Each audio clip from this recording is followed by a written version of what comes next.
Imagine transmigrating into your favorite novel, only to become the most ignored woman in the room, while everyone spoils the precious princess. Ethel is treated like she doesn't even exist, but when her husband forgets their anniversary, that's the last straw. If this drama is already getting spicy, don't forget to like the video. The Ducal Palace of House Cassius, where our protagonist and her in-laws are having lunch. Ethel silently have her lunch while her brother-in-law said to her sister-in-law, Riena, you should eat the carrots too. Riena replied, no, I hate carrots. Her husband Leandro said to Riena, if you want to be healthy, you shouldn't be picky about food. Riena said, I said no Leandro, I won't die even if I don't eat carrots. Lohim said, shouldn't carrots be your favorite food, little bunny? Suddenly Duke shouts, enough. No one can force my daughter to eat anything she hates. He said in cold tone, how dare they serve food Riena dislikes. I shall dismiss everyone who had a hand in preparing this meal. Hearing this, the maid standing nearby flinched. Riena stood shouting, no, you can't, Dad. She went close to Duke and holds his hand. Tears drops from her eyes while she said, you're not the kind of person who'd fire people for such a trifling matter, are you? Duke clears his throat saying, fine. Since you say so, I will let it go this one time. Lohim asked, how are you going to survive in this world, being so naive, little bunny? Leandro said, Riena, you're too nice to a fault. They were having these talks while completely ignoring that there was someone else sitting beside them, our protagonist Ethel. She thinks, ugh, are they for real? Is that how people treat a 20-year-old grown-up? Leandro finally noticed her. He asked, is there something wrong, Ethel? Wiping her mouth she said, no, I just don't have any appetite. That's all. Meanwhile she thinks, because you people made me completely lose my appetite. Lohim said to Riena, I'll give you a present if you eat all the carrots on your plate. Leandro pats her too saying, I'll give you one too. Riena asked, you're going to give me presents when it's not even a special day? Suddenly Lohim realized something. He whispers to Leandro, brother, did you prepare a present for your wife? Otherwise, she'll sulk. Ethel asked, indeed? Do you have a present for me? Meanwhile she thinks, Lohim, that's so not like you to think of me. Leandro sighed. Then he said, what are you talking about? We don't even have any special occasion today. Hearing this, Ethel said, today's our wedding anniversary. She thinks, we got married exactly 2 years ago today. Leandro gets surprised repeating, wedding anniversary. Lohim said, how can you forget your wedding anniversary? What a terrible husband, Riena said, my word. You're right. It is today. Duke said, you're married, son? You should pay attention to your family. Ethel shivers thinking, goodness, did hell freeze? What's up with these people today? Leandro said, it's my fault that I forgot our wedding anniversary, but... She thinks, but? Did he just say, but when even a sincere apology wouldn't be enough? He asked, is there a rule that only the husband should give a present to the wife on their wedding anniversary, and not vice versa? Ethel thinks, when I first found myself transmigrated to this fictional world, I thought I was lucky.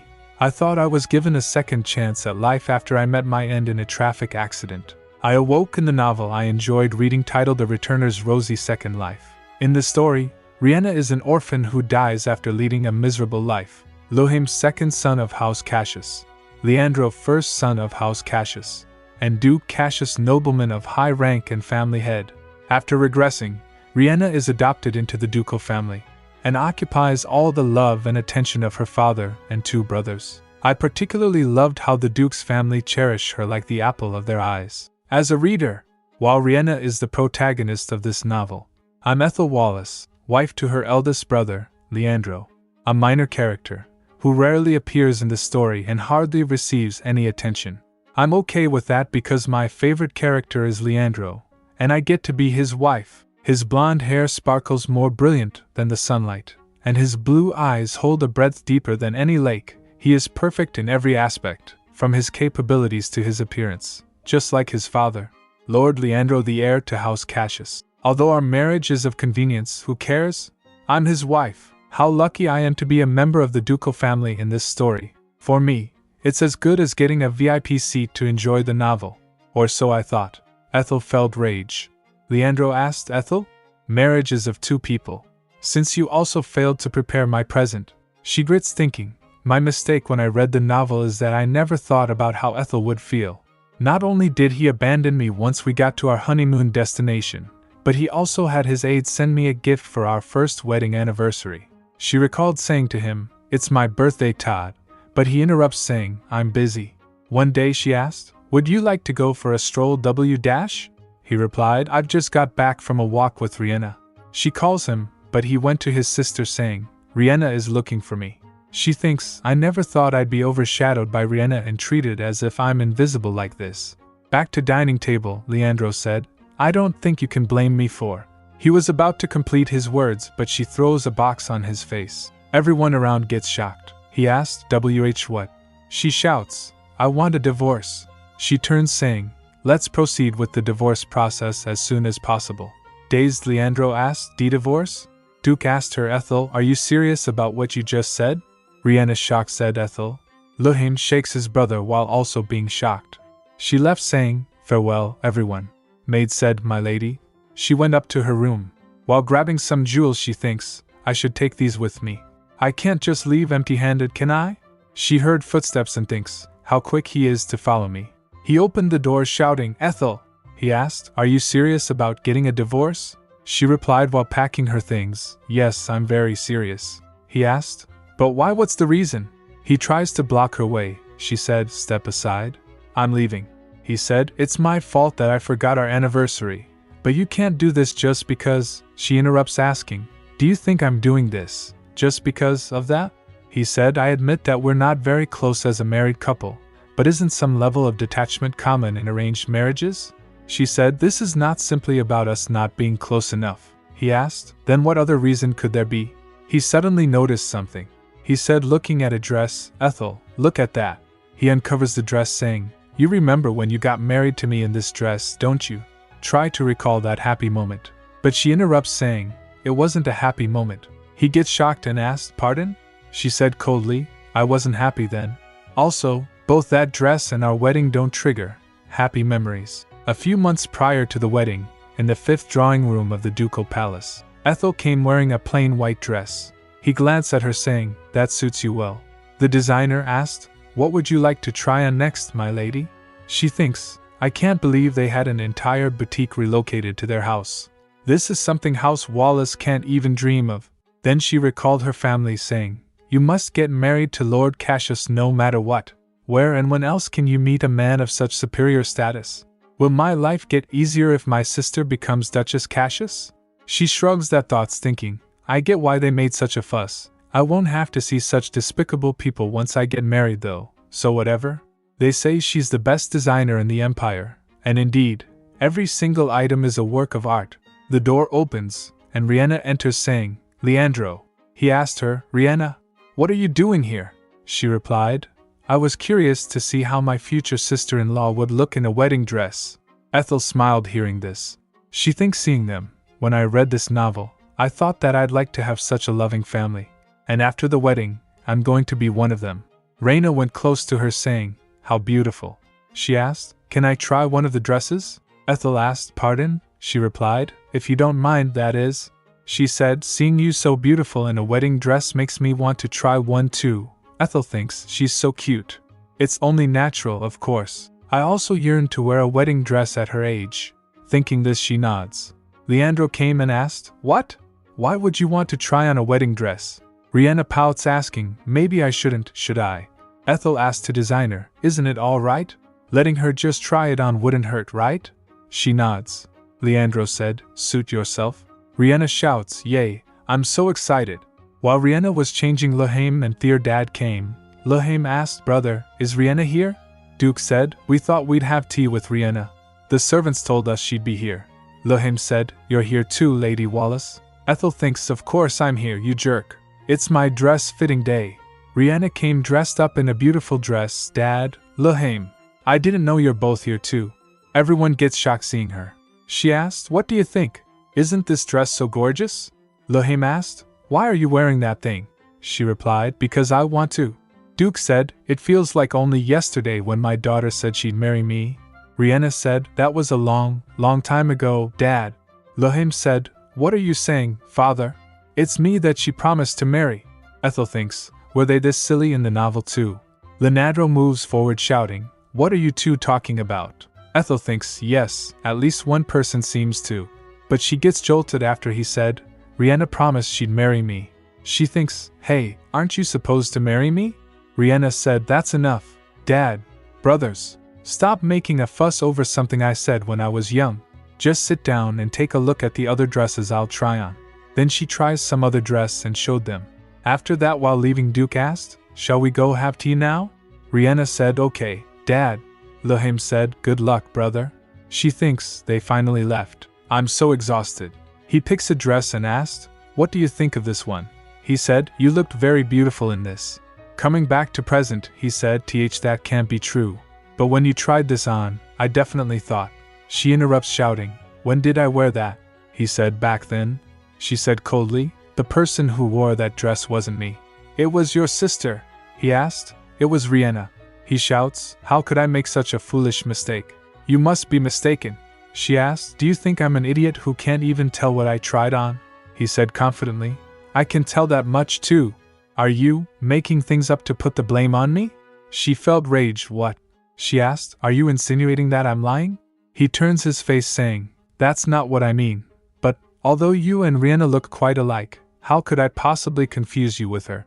She glares thinking, we look alike. She imagined Riena and herself. How? Where? When? He gasped, if that were to be true. Why did you not say anything back then? You must have been very offended. She thinks, are you saying that I shouldn't fuss about it after all this time? She asked, what did I say at dinner this evening? He asked, why are you asking me that all of a sudden? She said, indulge me. He ponders for a moment. Then he said, you said you had no appetite. She asked, and? He said, you asked me if I prepared a present for you, and then you said we should get divorced. She asked, and what happened before that conversation? He imagined the scene saying, well, before that, She said, that's exactly where I stand in this house. She turns leaving saying, that's my situation in this house since I became your wife. What do you think it was like before we got married? He said, Ethel. She asked while leaving, how could I dare point out Lord Cassius' mistake? She recalled the moment when he suggested dress. You looked very beautiful in this. She thinks, looking at him recommend the one Riena tried on. I thought to myself, why would the Cassius family alienate me? Let's not rush things. It just takes time to get close with them. However, over time, I knew that there was no room for me in their hearts. Leandro said, I admit that my family has an unusually close bond. She said, that's exactly why I'm leaving. I'm the odd one out in this family. He taps her shoulder shouting, Ethel. She slaps his hand. She said, I'll prepare our divorce papers and send them to you so that you only need to sign them. He follows her saying, wait, Ethel. Please listen to me. She said, I've heard enough of your crap. He asked, what did you just say? She turns saying, get lost, you turd. The servants and Duke's family was standing downstairs. Wall passed by them while Lohim asked, Ethel, how did your talk go? Riena asked, what did Leandro say? Duke said, Ethel, expressing your anger like this won't help. She opens the door and left. She walks away with her suitcase while Duke's family stood seeing her. She went to market. She booked a room in a hotel and while laying on bed she said, this feels awesome. I was a bit worried that I couldn't bring much of my stuff with me, but now, I couldn't feel more at home. Let's not think about trivial matters for now. Getting divorced is the priority. At Duke's palace, Lahim asked Leandro, brother, are you really going to just let this be? He asked, what are you talking about? Lahim said, I'm talking about your wife, of course. He replied, I'm sure she'll come back before long.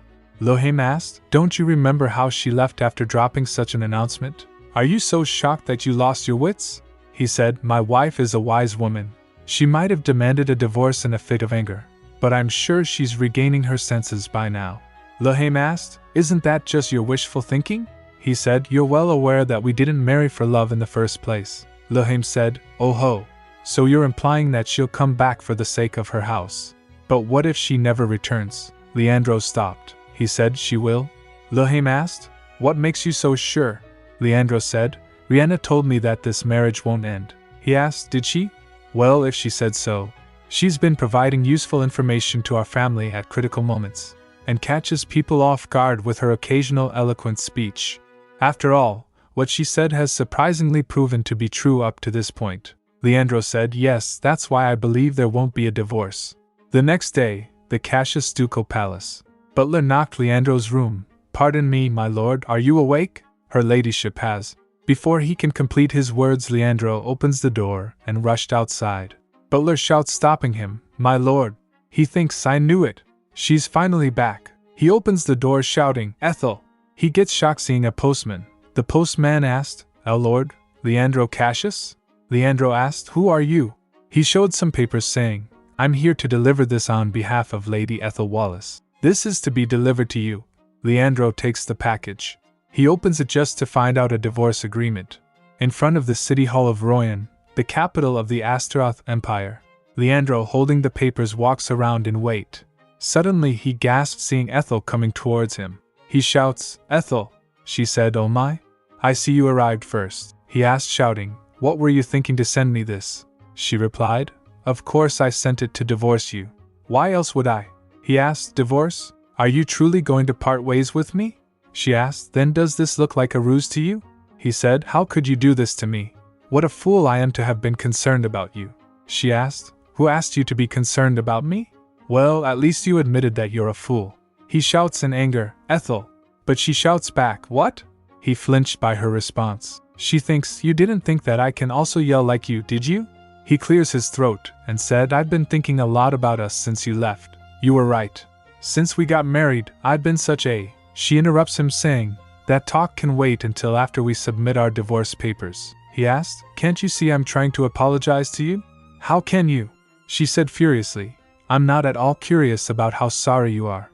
She asked, "Do I have to forgive you if you apologize to me? Do I have to smile as if nothing ever happened?"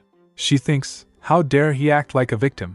She moves forward saying, "It seems nothing can save our relationship, so why don't we just end it? I can't bear the sight of you anymore." He shouts, "Ethel!" He tears the divorce papers. She turns towards him. He said, well, the document is damaged. So why don't we go somewhere and talk about?" She interrupts, pulling a copy of documents saying, "Don't worry." She showed him saying, "I prepared a copy, just in case." He ripped that too. She gives him one more, "Here's another." He ripped it too. She gave one more, another. He ripped that too. She again gave him one more saying, "Actually, I brought 4 extra copies." He ripped that too. She gave him one more saying, "Oh wait, there's one more." He gets furious and felt defeated. He grabs that copy from her. He said, "Even if you bring me thousands of copies, my answer will still be no." She gets furious too. She said, "Fine. Then let's go to court." He asked, "Do you believe you can win a case against me, a Cassius?" She shouts in a loud voice, "Absolutely. So let's get divorced. Leandro Cassius." The crowd gathered and murmurs, "Huh? Cassius? Come to think of it, that gentleman looks like Duke Cassius' son. He hides his face, damn it." Meanwhile she thinks, it's a matter of time now that the rumors about the bad relationship between Lord Cassius and his wife will spread. With this, I've achieved my primary goal by calling out Leandro out to the city hall. She beamed thinking, even if this divorce case turns into mudslinging, I have nothing to lose. She passed him whispering, "Let's see who'll get tired and give in first." Murmurs filled the air as she left. While walking at a distance she thinks, is a lawsuit truly the only answer? Ethel's imagination. Did your husband have an affair? No. Did he use violence? No. Did he use abusive language? Not at all. Then did he gamble? He didn't. Does he have a child out of wedlock? Not that I know of. Did he refuse to pay your living costs for a certain number of months? He allocates about 5,000 gold every month for my living expenses and provides me a separate personal allowance. She thinks, feeling anxious. I don't want to admit it, but Leandro is an excellent husband on the surface. She thinks, if I have to, there's only one thing I can cite as reasonable grounds for divorce. But that issue is so sensitive I can't discuss it with a lawyer yet. Meanwhile footsteps approached. Leandro came and grabs her shoulder. "Ethel," he said, "perhaps you misunderstood as I'm not very good at expressing my emotions, but my feelings for you have not changed one bit. Although one thing led to another, and things have come to this." She thinks, "Ugh, he's so persistent." She said, "Am I supposed to believe that? You have no feelings for me whatsoever." He said, "That's not true. I married you because I liked you, and I don't want for us to divorce because I still do. There were so many other noble families I could have chosen from, but you were the only woman I considered to be my wife." She asked, "Do you think I don't know why you chose House Wallace, the abandoned mine in Anala?" Hearing this he gets shocked. She said, "Riena wanted that mine, which was owned by House Wallace. and that's why you married me. The mine was one of House Wallace's few valuable properties. Excavating magic stones used to be a lucrative business, but as its profitability decreased, the mine grounded to a halt. Who would have known that that white elephant would turn into a golden goose in the future? She thinks that be me, who read this novel, and Riena, a regressor of this world. He shocked asked how? She stood confident. He trembles asking, how do you know that? She said you confessed to me while you were drunk. He asked, did I? She replied, yes. Can't you even remember saying that? Meanwhile she thinks, of course, you can't remember because it's a lie. Have we even talked face to face before this? She said, one night you told me that Riena wanted the Anala mines so much that you decided to marry me. He shouts, absolutely not. He said with a trembling voice, well, I might have approached your family because of the mine at first, but when I laid my eyes on you, I immediately felt an attraction. After that, my feelings for you gradually grew. She asked, then why did your attitude change after our wedding? Why have you neglected me so far? He said, it's because. She turned saying, stop telling such a blatant lie. Do you think I'm a fool? He stopped her, grabbing her arm. Ethel, he said, please give me a chance to explain myself. She asked, why? Do you need to persuade me more so I'd hand over the Anala mine? He released her arm. After that she thinks, being furious, I will never allow them to take the mine away from me. Fortunately, the Anala mine is still registered under my name. She recalled saying to her father, Father, the best way for us to reduce our tax obligation is for you to give me the mine now, and then I can transfer it to my husband later. In the future, new technologies might enable us to dig deeper, so we have no reason to hurry and hand it to them now, don't we? Her father said, yes, of course. She thinks, the mine still has a pretty large reserve of magic stone. The problem is that they're buried so deep underground that excavating them now would be a losing business. Whenever my husband occasionally brought up the mine, I'd delay the name transfer time and time again on one pretext or another. She recalled herself saying, the documents have yet to arrive from my parents. I think the documents must have gone missing in an accident during delivery. Apparently, House Wallace's tax accountant fell ill from overwork. She thinks, House Cassius will certainly try to take the mine by any means, claiming that they deserve it because House Wallace promised it as dowry. Once the ownership is transferred, it'd take several times more effort to take it back. She clenched thinking, that's why I need to wrap up this divorce as soon as possible. Wanderer's Forest just outside the capital city. While going through the forest she thinks, it must be somewhere around here. Suddenly a crow came and she gasped, eek! She heard something and followed the sound. She peeked from behind a tree. A man was standing there holding sword. She thinks, that man is the novel's antagonist, and Riena's archenemy, Marquis Terence Freeheiden. She gasped seeing him. She thinks, I knew he'd be here, but I didn't expect to find him right away. What should I do?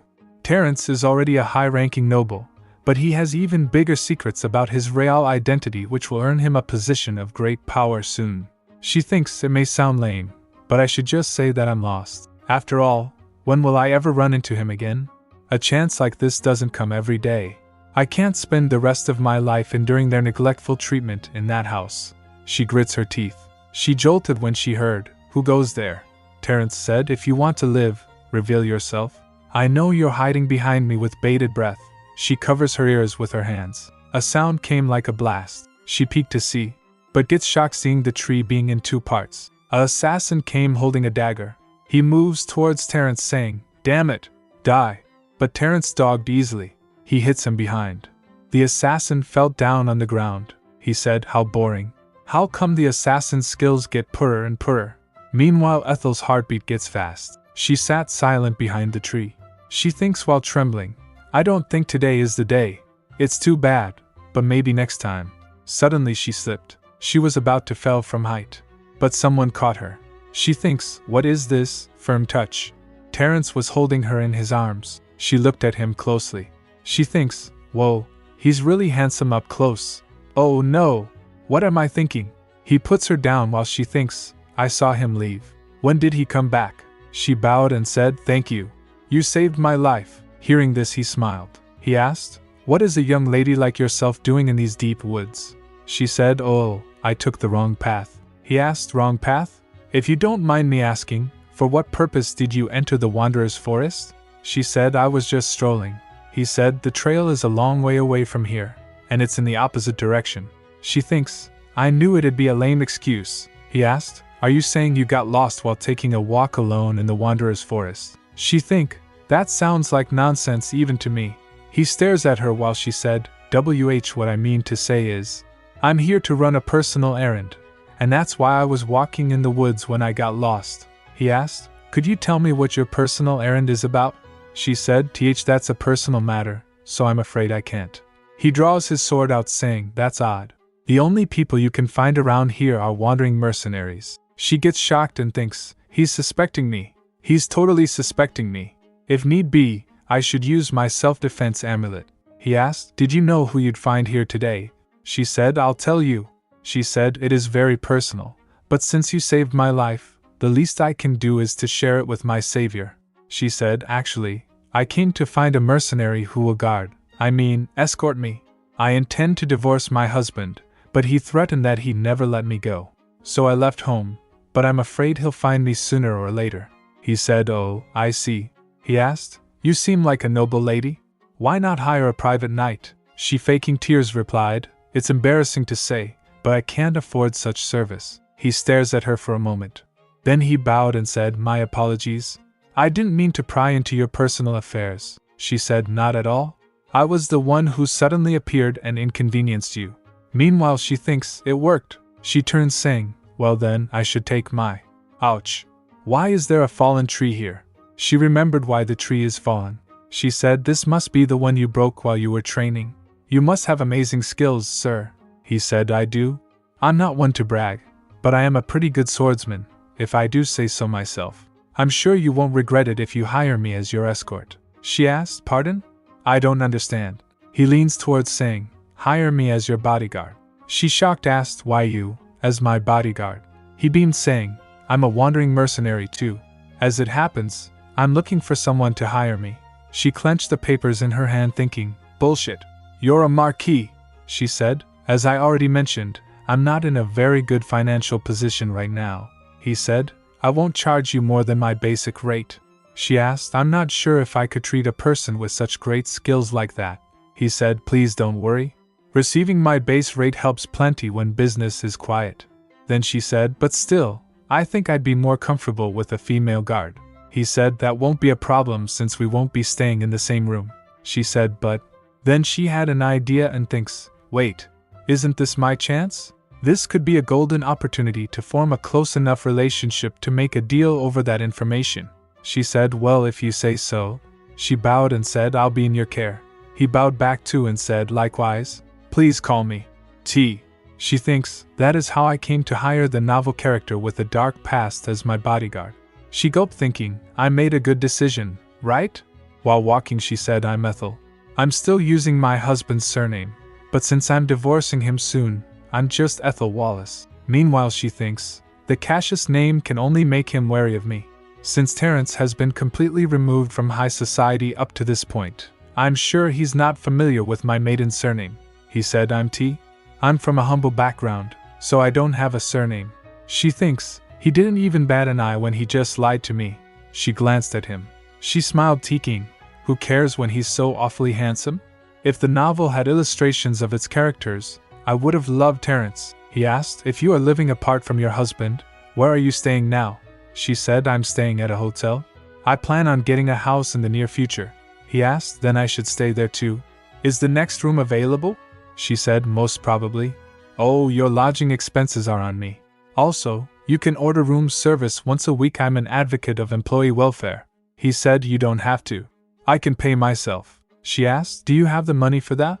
He said, ahem, then I'll accept them gratefully. She laughed thinking, you shouldn't forget you're acting as a poor mercenary, Marquis. She thinks, the Terence I know from the novel can't stand a debt for better or worse. I'll get this back with interest someday. After that they went to hotel. He looked around in his room. He said, what a strange woman. The embarrassed look on her face was quite intriguing, and when she tried to escape, I found myself wanting to stop her. Still, it's very unlike me to voluntarily go through trouble like this. That aside, I should send word. He starts writing a letter thinking, my absence is to be prolonged for an indefinite period. Since I decided to do it, let's do it perfectly. At night she was asleep in her room. and Terence was sleeping on his chair holding his sword. Next day, they went to a shop. The shopkeeper said, "Welcome. Are you looking for anything specific?" She said, "I'd like to buy some medicinal tea herbs." Terence moves aside holding his forehead. She thinks, it seems he's having a headache. She thinks, Marquis Freeheiden's greatest weakness is that he suffers from chronic headaches. It's the result of a curse placed upon the imperial ancestors in exchange for receiving some of the goddess's power. Since then, the imperial family members have been able to freely manipulate mana, but at the cost of suffering severe migraines. The greater the power, the more intense the pain. The two sons of the current emperor, who are said to have the greatest power of all time, aren't free from the curse either. Crown Prince Mikhail, the male lead of the novel, and Riena's lover. Terence, the illegitimate child the emperor had out of wedlock. Terence's mother was Marquis Mola's daughter, and the emperor's first fiancée.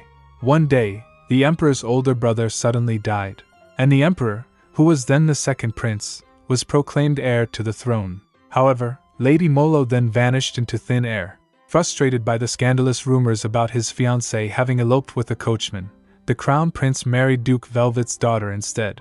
Afterward, House Molo declined, and Lady Molo was almost forgotten from memory, when suddenly, she reappeared with a baby boy in her arms. She claimed that she was kidnapped and had been confined under the wicked scheme of Duke Velvet and the former emperor.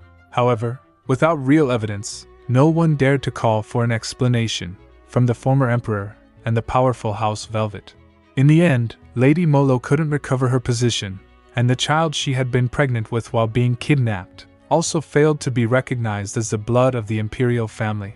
That child could have grown up to be the crown prince as the next emperor, but instead, he's a victim of a conspiracy and lost everything he rightfully deserved. That child is none other than Terence Freeheiden.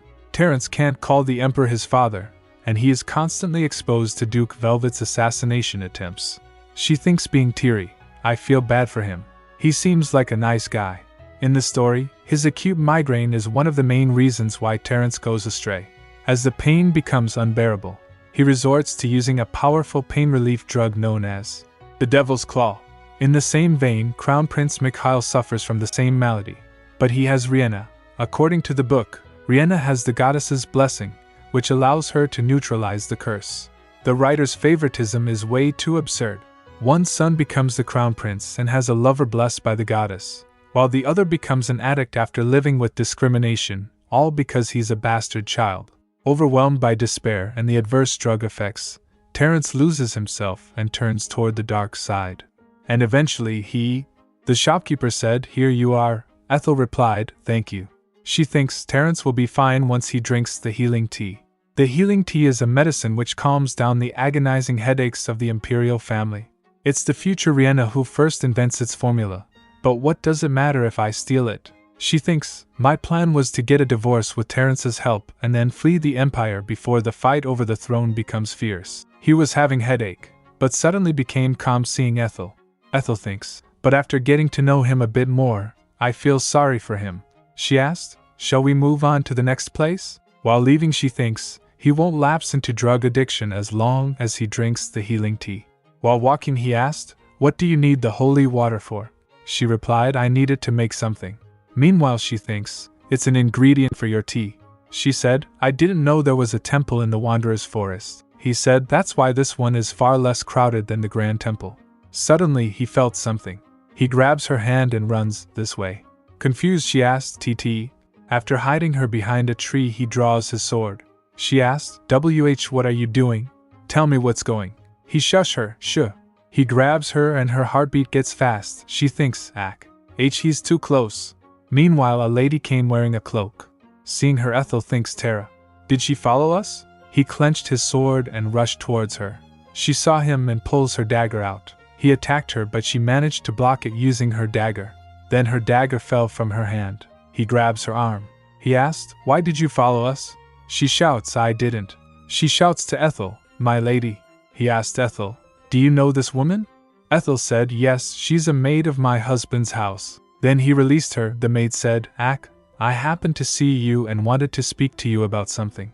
Ethel said, if that were true, you wouldn't have followed us in secret. She asked, did Riena send you to tail us? Tara said, pardon? And no, not at all. Why would Lady Riena? Ethel asked. Do you think I don't know, Tara? How many times have you followed me and used my weaknesses to lure me into traps? Tara Spello, she's Riena's dog. Tara's parents were given a small patch of farmland as a reward for their dedication to their master's family. However, it all turns out to be a deceptive ploy by their master, and so, Tara's family lost their livelihoods overnight, and Tara lost her entire family in the aftermath. After a relentless pursuit, she successfully exacted her revenge, and was executed for the murder of a nobleman. This happens in Riena's first life. After regressing, Riena went to find Tara, who was nothing but a stranger in her first life, and offered to help Tara, who had yet to accomplish her revenge. Ethel thinks Riena saw that she has tenacity and outstanding skills to gather intel. He puts his sword on her neck, asking Ethel, "How would you like me to proceed, my lady?" Ethel said, "Could you excuse us for a moment?" He said, "Very well. I will stay just out of earshot." Then Ethel comes close to Tara. She whispers, "Cooperate with me, and I'll tell you the whereabouts of your enemy, Viscount Chillian." Tara gets shocked and asked, "How did you dash?" Ethel said, "It's a secret, just like what Riena said." She asked, "You've had questions, right? Riena's not a god. How does she know everything?" Meanwhile, she thinks it's natural because Riena doesn't reveal that she's a regressor until the story is about to end. Tara said, "It doesn't matter even if you have the same ability as Lady Riena. She is my savior, and you're not." Ethel asked, "Is that so? Then why hasn't she told you where Chillian is yet?" Tara starts trembling, saying she said she would, when it's the right time. Ethel asked, "The right time? Why wait? You must know she's lying too." Tara interrupts her, shouting, "Shut up." Ethel asked, "Don't you want to know what information I have?" She thinks, to Tara, revenge comes before loyalty. Tara asked, "What do you want from me?" Hearing this, Ethel thinks, "Gotcha." Ethel said, "When you return home, tell Riena what I'm going to tell you." Then Ethel tells her something. After that, Tara asked, "Is that really all?" Ethel asked, "It's not too much, is it?" Tara asked, "Very well. When can I get the information?" Ethel said, "In 2 months." After that, Tara left. Ethel thinks, phew, there's something scary about her. Actually, Riena isn't intentionally holding back the information. She can't tell Tara because she doesn't have the information. All she knows about Chillian is his fake identity she read about in the newspaper before she regressed. Unlike her, I know where he is right now because I read the novel from cover to cover. Transmigration is better than regression in this aspect. She thinks, "I'm sorry, Tara, but I need you to suspect Riena until I successfully get divorced." Suddenly Terence came and asked, "How did the talk go?" She gets jolted. He said, "You seem to have completely forgotten about me." She asked, Did you hear our conversation?" He said, "Of course not. I obey my employer's commands." She said, "I should treat my trusty bodyguard to a late lunch, then shall we return to our hotel?" At Duke's Palace, Tara said, "I'm back, my lady." Riena said, "Welcome back, Tara. Did you do as I asked?" Tara replied, "Yes." Riena said to other maids, "You girls can take your leave now." But the maid said, "My lady, please try on one more. What do you think of this?" No, this one will look better on you." Riena, making an innocent face, said, "Please, I really need to talk with Tara alone. You'll excuse us, won't you?" The maids left them alone. Riena said to Tara, "I'm thankful for their attention, but it's too much at times." Meanwhile, Tara thinks, "Then you can tell them to stop." Riena asked, "So? How's Ethel?" Tara said, "I have nothing much to report. She took a walk and went shopping." Meanwhile, she thinks, "That's not a lie, at least." Riena asked, "How did she look?" Tara replied, "She looked, well, she laughed a lot." Tara in her mind said, "Only in front of him though." Riena shouts, beaming, "I knew it. She has no intention of getting a divorce." Leandro said that Ethel knows about the Inala mine, so I was a bit concerned. Tara clasped her hands. Riena continues, "All things considered, she's just throwing a momentary fit, isn't she?" "Oh, Leandro. Even if he was drunk, he should have watched his tongue. He should realize how much Ethel loves him." "Now, what gift should I prepare to make her feel better?" Tara asked. "Will you leave the mine under Lady Ethel's name then?" While seeing a design book, she replied, "I think I will. Its value won't increase until later on." "Oh my, this one will be just perfect on me." Tara asked, "Would you like me to continue watching her?" She said, "There's no need. Return to your original post." After that, Tara left the room. At a cafe, Ethel asked him, "How does it taste?" Terence replied, "It's not bad." She asked, "And?" he said. It tastes a little like medicine, but it sure has a good scent. She asked, Is that all? You've been drinking it for 3 days now. He asked, Should there be something more? She said, Of course. Perhaps you feel more refreshed, you sleep better at night, or you feel more energetic. Is there no such change? He said, Now that you mention it, I do think I feel it. She felt disappointed, he said. It's herbal tea, my lady, not medicine. The effects won't be as great as you might expect. She clenched her hand thinking, But it's not just any herbal tea. Ugh, if I asked him about his headache, he'd definitely notice that I know about his true identity. Could I have mistaken the ratio of the ingredients? She thinks seeing him asleep. Awesome. Great timing. She closed her eyes and started focusing him. After that she opened her eyes again. She thinks I knew I got the ratio right. I have an ability called mental reading. It enables me to conjure up the pages of a returner's rosy second life and read them in my mind whenever and wherever I want. As convenient as this ability is, it exhausts so much energy that I can use it no more than twice a day. Seeing him, she thinks, he was dozing off like that yesterday too. The previous day. She asked, Is the hotel bed not comfortable enough for you? He said, I wouldn't know. I haven't used it properly.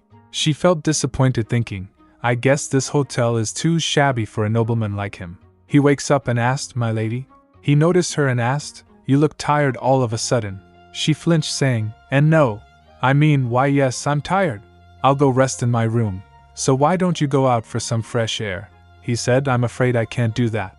I'm your bodyguard. My place should be by your side. Saying this, he moves his hand towards her.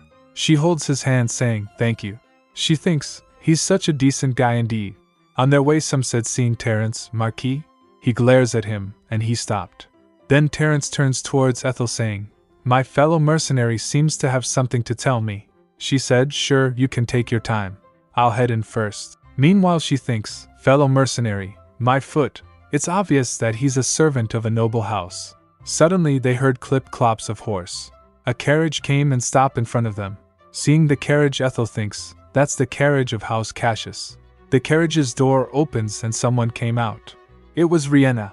She dashed towards Ethel and hugs her saying, Ethel. After that they went inside a hotel. Riena and Ethel sat in front of each other having tea.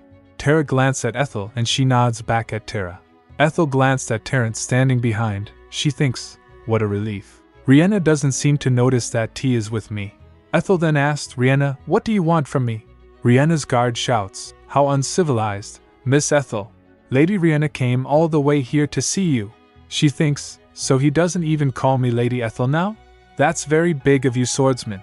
Riena said, Matisse, don't be so rude to Ethel. He said, Biba, my lady. Riena said, Apologize to her. This is an order. Matisse said, Please forgive me, Miss Ethel. Riena said, Lady Ethel. Ethel said, Stop it. I'll no longer be your lady soon anyway. You too, Riena. Stop acting like we're sisters-in-law. Riena shouts, How can you say that, Ethel? Tears welled up in her eyes as she said, I apologize on behalf of Leandro. Though everything began with the Analamine, I swear it's not the whole truth. Ethel moves her hand away. She sips her tea while Riena said, I'm not sure how to put this, but I tend to have good instincts for things to happen. For example, a porcelain vase I bought at a flea market turned out to be a rare piece by a master craftsman, and the investment I made on a company just because I liked its name made huge returns. Ethel thinks, Good instinct, my foot. You regressed, and that's how you know it all. Riena said, I know it's hard to believe. Even my family thought I was playing a prank at first. Ethel thinks, the only person in the novel who believed her till the end was that simpleton Luhaim. Riena then tells, I was traveling the Anala region one day. I was passing by the area of your family's mine and then I felt it. I thought, oh, this mine will be a big hit in the future. That's why Leandro visited your family to purchase it, and fell for you at first sight. Ethel thinks, Riena is a nice girl, but she can also lie without batting an eye if necessary. I liked her character in the novel because she didn't seem like a pushover, but, Riena said, do you remember the day when you first visited our house? I've really liked you since then. Ethel asked, do you really like me just the way I am? Riena beamed, of course.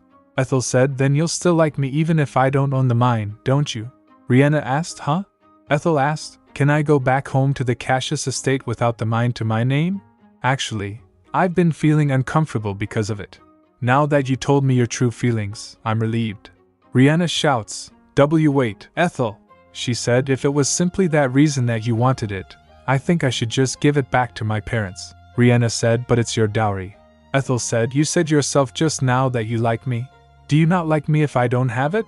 Riena replied, and no, I didn't mean that. Oh, right. What was I thinking? I completely forgot about the presents. Matisse, Tara. They complied, yes, my lady. They presents a lot of gifts. Riena said, please give me some time to think about the mine. I'm fine without it, but father might think differently. It concerns our family name too, so… Ethel asked, since when did House Cassius care about such a thing? While showing a gift, Riena said, Ethel, would you like to open this? Ethel opens it thinking, she clearly has no intention of accepting me without the mine. It was a necklace and Riena said, I wasn't sure what you'd like, so I chose what I think is good. Ethel thinks seeing it, it looks pretty pricey. Showering gifts is what Riena does best to win someone over. Riena asked, try them on? Don't you think they'll look great on you? Ethel said, no, I don't think they will. Riena nervously asked, right? Huh? Ethel asked, can you open the other boxes for me too? Then Riena showed different gifts, some jewels. Seeing them, Ethel said, my word, these are way too brilliant for me. Then she showed some magic books. Ethel said, I'm lacking in knowledge. I wouldn't know how to use these. Then she showed a muffler made out of fox wool. Ethel said, it'd be an insult to the white fox if I were to wear this. Ethel thinks, although I expressed it in roundabout way, the conclusion remains the same. Ethel Wallace, who to them is worthless without the mine, will never accept such expensive gifts. Why can't she just come clean about wanting the mine and apologize, instead of trying to gloss over the truth with lame lies and gifts? All this after treating me like I was invisible too. Riena asked Ethel, you really are angry. Can't you please relieve your feelings for me? Ethel thinks, are you asking me to relieve my anger for you when you're the one who's making me angrier? Riena said, I understand that you're mad at Leandro. You don't have to be like this to me too. She asked Ethel, can't you just forget about my brother for a moment and return to being my loving sister-in-law? Ethel thinks, loving? Who? Me? Are you saying that I love you? Riena then said, don't worry about Leandro. I'll talk to him. Just please give him one more chance. Ethel shocked thinks, what the… She thinks, come to think of it. She imagined Riena saying, I apologize on behalf of Leandro. Ethel thinks, she only apologized on behalf of her brother, but she never apologized herself. Does she believe Leandro is the only person I hate? Does she truly believe that I like her? She thinks, it's true that I hate Leandro the most, but I don't like the rest of his family either. They all equally ignored me. Then Ethel asked her, why do you think I like you, Riena? Riena said, what do you mean, why? You have no reason to hate me. Ethel shocked thinks, was she always this self-conceited? Wait, could it be? Unlike her first life, Riena has been loved by everyone around her after she regressed. The only ones who hate her until the end of the story were the villains. That's how this world has revolved around her so far, and that's why she can't even fathom that anyone would hate her. Riena asked her, Ethel, what are you pondering about? She said, nothing. Riena smiled and said, think about my effort to please you, and at least take one of these gifts. Ethel thinks, what should I do? I can't afford to act based on my emotions and make an enemy out of her. Ugh, I have no more strength to think after using my mental reading ability and having to deal with her. Riena said, Ethel, you haven't answered me yet. Ethel released her hand forcefully from Riena's hand. Ethel said, let me be frank with you, Riena. She stood up saying, I don't like you, so please get out of my sight, and never show up before me again. Do you understand? Words didn't come out from Riena's mouth. Matisse and Tara get surprised. Ethel left saying, I'm sure you can see yourself out. Goodbye. Matisse steps towards her saying, how dare you speak to Lady Riena like that? I won't let. But Terence make him fall on ground, moving his foot in his way. He said smiling, oh, my apologies. I didn't see you there. Matisse shouts, who the hell are you? He replied, I'm a hotel guest just passing by. Ethel surprised thinks, how long has he been around me? Did he hear my conversation with Riena? Matisse draw his sword out shouting, how insolent. Terence was also ready but Riena interrupts. She shouts, stop. That's enough. Do you intend to tarnish the Cassius name? She turns saying to Matisse, I'm going home. Come.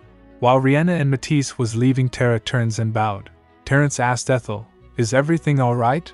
She said, I'm sorry you had to witness such an unsightly scene. He said, don't worry. They're saints compared to my family. She thinks, I can't deny that. He said, I didn't know your husband is a Cassius. She said, oh, I didn't mean to hide it. He said, if you're seeking a divorce against Cassius, it'd definitely be an uphill battle. She said, I know. I submitted our divorce papers, but I doubt it was even accepted properly. Then changing topic she asked, oh, did you talk with your colleague? He replied, yes, he just came to inform me that someone's waiting for me at home. She said, then you should hurry up and go home. He replied, he's a frequent visitor. He wouldn't mind if I'm a bit late. She thinks, who would visit Terence at home? And frequently at that. His servant came to report their arrival. Despite knowing how he'd be annoyed, then that guest must be someone of pretty high standing. She looked shocked thinking, wait, Terence's frequent visitor, his servants can't keep waiting. Could it be the Emperor? Thinking this, she starts pushing him saying, I think you should go right now. He said, no, I can stay a little longer. She said, I'm really fine, so off you go. Then he left. She thinks, if it really is the Emperor, he'll most likely bring up that subject to Terence. She thinks, the Emperor has finally decided to officially recognize his son as his blood, after neglecting him in the shadows for a long time. The estate of Marquis Freeheiden previously, the house of Marquis Molo. Terence reached there and seeing him, Butler shouts, Marquis, he said, you promised to come soon. While going inside, Terence asked, where's His Majesty? Butler replied, he's still waiting in the drawing room. Terence said, you should have sent him back instead of keeping him waiting. Butler asked, how could I when he insisted he should see you, my lord? My lord, don't you need to change before? Terence enters the room saying, I don't have time for that. Emperor was sitting inside waiting for him. He bowed and said, greetings, your majesty. Dominic the 23rd Emperor of the Astaroth Empire said, I thought I had to wait forever. Terence kneeled saying, I apologize for keeping you waiting. If only you had sent word in advance. Emperor said, never you mind. We don't need such formalities between us. Then Terence sat on sofa in front of him. Emperor asked, there's nothing wrong with enjoying your youth outside, but isn't it about time you settled down? And what slovenly clothes you're wearing. He clenched thinking, these were gifted from her. He recalled Ethel saying, don't worry about the money, just pick whatever you like. How the employee is dressed represents the employer's image too. Being so greedless, how are you going to survive in this rough world? You should take advantage of a chance like this. He thinks, she's just so irresistibly kind. Noticing him, Emperor asked, Terence? He asked, what else can I do, except for going out and seeing the world? Then the Emperor chuckled and said, well, you'll be very busy soon once you begin to learn the tasks of a ruler. Hearing this, he asked, being confused, pardon? Emperor said, Terence, my son, I intend to register your name in the Imperial Family Registry. Terence said, I need some time to think. Emperor asked, what do you need to think about? He thinks, it'd be a lie if I said I've never imagined becoming an Imperial Prince. Well, now that House Velvet is eclipsed by House Cassius, perhaps the timing couldn't be better. Besides, the Crown Prince lost the Empress's favor because of his relationship with Riena, an orphan. Emperor asked, do you truly not want power? He remains silent. He thinks, not really, but I do wonder how the Empress, who's been constantly sending me assassins, will respond to this. I'd also like to see the look on Mikhail's face, who's been taking everything he enjoys for granted since he was born. Emperor asked, power provides you many great things. Isn't there anything you truly desire? He thinks, something I desire so much that makes me want to become an imperial prince. He clenched his fist thinking, what am I thinking? Once I say yes, my life will be entirely different than what it has been until now. It's a choice I can't step back from, nor take back. Then he said, I accept the position of imperial prince. Emperor beamed and asked, so you do have something you desire? He said, yes, I'd like to help someone out of trouble. Emperor asked, help someone? Who is it? He said, why don't we just leave it at that for now? Emperor said, how insipid. Then he asked, speaking of which, your majesty, I recently heard a very interesting story. At Duke's palace, he asked Leandro, how in the world did you handle things? He said, I'm sorry. Duke said, the emperor will certainly use this as an excuse to demand something from me. Imperial Central Court, a few days ago. Leandro bribed court officials to destroy the divorce papers. Emperor asked Duke, bribing a court official to destroy a divorce application. Your son must love his wife immensely. Duke said, I am at fault, Your Majesty. Emperor said, you know this is clearly an illicit act, but I shall keep it undisclosed for you. Duke said, thank you, Your Majesty. Back to present, Duke asked, what are you going to do now?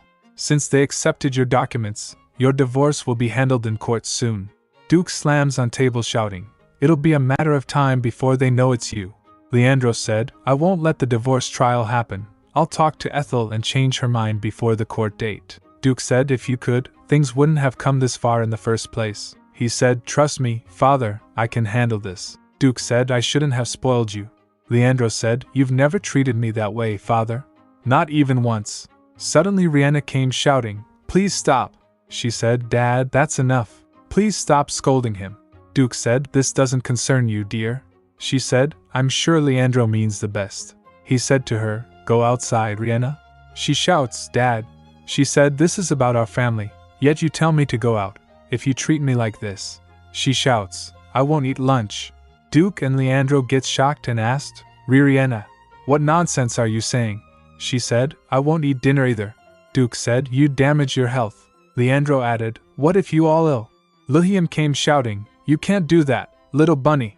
You're too delicate.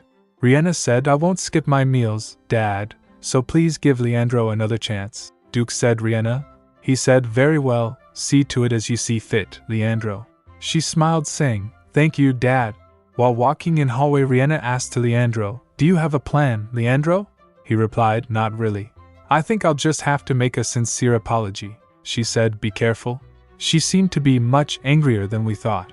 She tells, I actually went to see her yesterday. She said she hates me. I know she didn't mean it, but... Lillian added, for her to tell such a lie, she really must hate you, Leandro. Leandro said, I'm sorry you had to hear that because of me, Riena. She said, I was shocked at first, but on second thought, I knew it couldn't be true. You know how close Ethel and I used to be.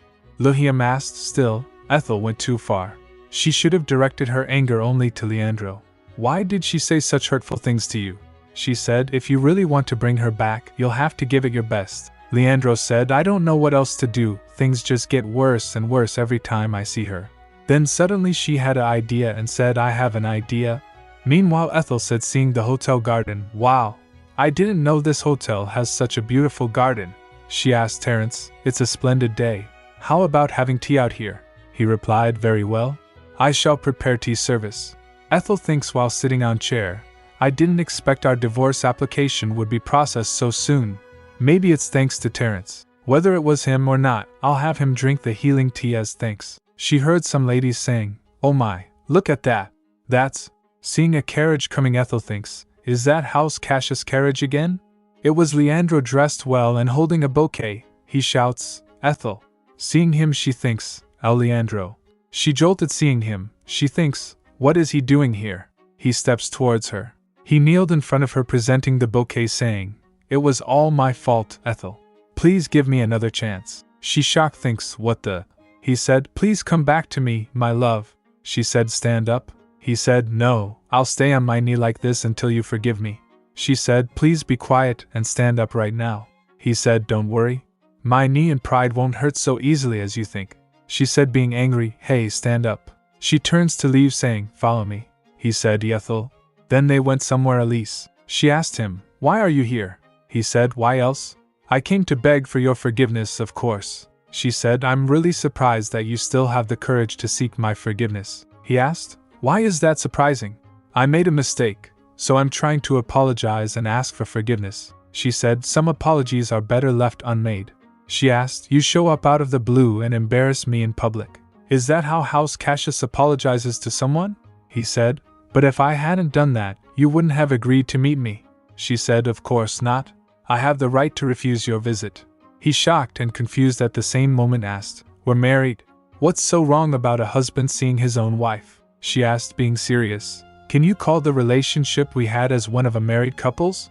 He remained silent. She asked, Leandro, you don't seriously believe you can be forgiven, do you? He said, I heard Riena explain to you that the story about the mine was a mix-up. She asked, oh, you mean the lie she told me about how you approached me because of the mine but fell in love at first sight? He said, that's not a lie. I was so embarrassed that I just failed to explain it properly to you the other day. She asked, is that so? Then why have you been so cold to me for the past 2 years? He said, that. I can't tell you. She turns to leave saying, then this conversation is over. You can go or stay here alone, it's up to you. He shouts, I can promise you this, Ethel. He presents the bouquet again saying, once you return home, I swear I'll fulfill my role as the best husband and treat you with utmost sincerity. She takes the bouquet. He seemed happy, but that happiness was not for more than few seconds. She throws that into trash saying, it's too late. He stood shocked. She said, stop wasting your energy and leave. He shouts, wait. Can't you please give me another chance? He grabs her wrist. She shouts, let go of me. He shouts, promise me first that you'll have a talk with me. She asked, I don't want to. Why would I? He asked, is having a conversation too much to ask? She shouts, I don't want to talk with. Suddenly Terence came and kicks him. He was dressed up in a waiter's dress and said, you shouldn't hold a lady against her will like that. He said to Ethel, I'm sorry for taking so long. The tea house owner was away, so I had to wait. Leandro gasped seeing him. Who are you? He noticed his sword and said, you don't seem like a waiter. Terence said, me? I'm someone who's good at brewing tea and even better in other things. Meanwhile Ethel thinks, Duke Cassius might recognize Terence, but I don't think Leandro would. Terence said, by other things, I mean something that's physically far more helpful to a lady than a bouquet of flowers. Ethel said, he's my bodyguard. Hearing this, Leandro gets shocked and asked, be bodyguard? She said, I hired him in case you'd approach me like this. Shocked, he asked, what kind of relationship do you two have? Terence asked her, does your ex-husband have a problem with his hearing? Leandro said, my hearing is just fine. He said, that aside, why am I her ex-husband? I'm still her husband. Terence said, oh, pardon me. Please let me correct myself. You're her ex-husband-to-be.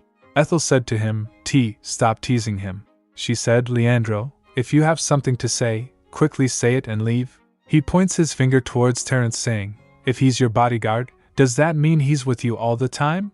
Ethel said, when I go out, yes. He starts trembling and said, how could you? Why, you're a married woman. She asked, why is that a problem? His word shakes as he asked, what if people get the wrong impression? She asked, what do you mean by that? He said, well, what if they suspect your fidelity? Ethel smiled and said, aha, do you mean to ask if I'm having an affair? Don't you? He said, Ethel. I trust you, of course, but others might. She said, as long as you, my husband, trust me, I'm fine. I don't care what people say of me. He trembles saying, your reputation could be tarnished. She asked, Leandro, your reputation has never been tarnished at all yet, has it? He gets shocked. What is that supposed to mean? Is Chris not with you? She snapped, eyes narrowing as she peered around. Leandro faltered back asking, why are you suddenly looking for my aid? Then she questioned, is Chris a he or a she? He replied, Chris is a woman. The admission landed awkwardly between them.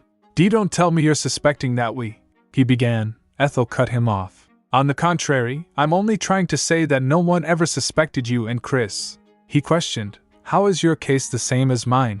She replied flatly, I don't see any difference. He declared, the relationship I have with Chris is strictly business. Ethel's pride rose in a quick, defensively clipped retort, ours is strictly business too.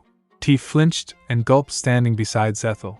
Leonardo argued, we only work when we meet. She replied, likewise I do my work, and he does his as my bodyguard. Then she added, expression serious, I told you before that I hoped that you could even make a quarter of the time you spent with her for me. She recalled the scene where she asked him, could you stay with me just a little longer? But Leonardo refused, I'm tired. I just got back from work. How inconsiderate of you. There was a tremor of regret then, admitting fault. I was so exhausted back then that I made a mistake. She filled in, you were right. I'm not a considerate person. So let's split up. No, came a desperate plea. I said that I'd change. But the response was cold and steady. I don't believe you, he asked. What if I were to give up the mine? Ethel thought, would he really? He promised. If you wish, I'll swear to never mention the mine again until my last breath, on Riena's name.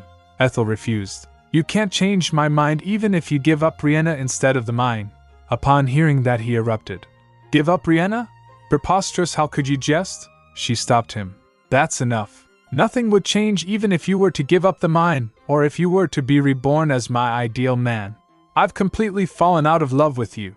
Leonardo fell on shock after hearing that. She continued, "So please stop clinging on to me pathetically, and live your own life with your precious sister."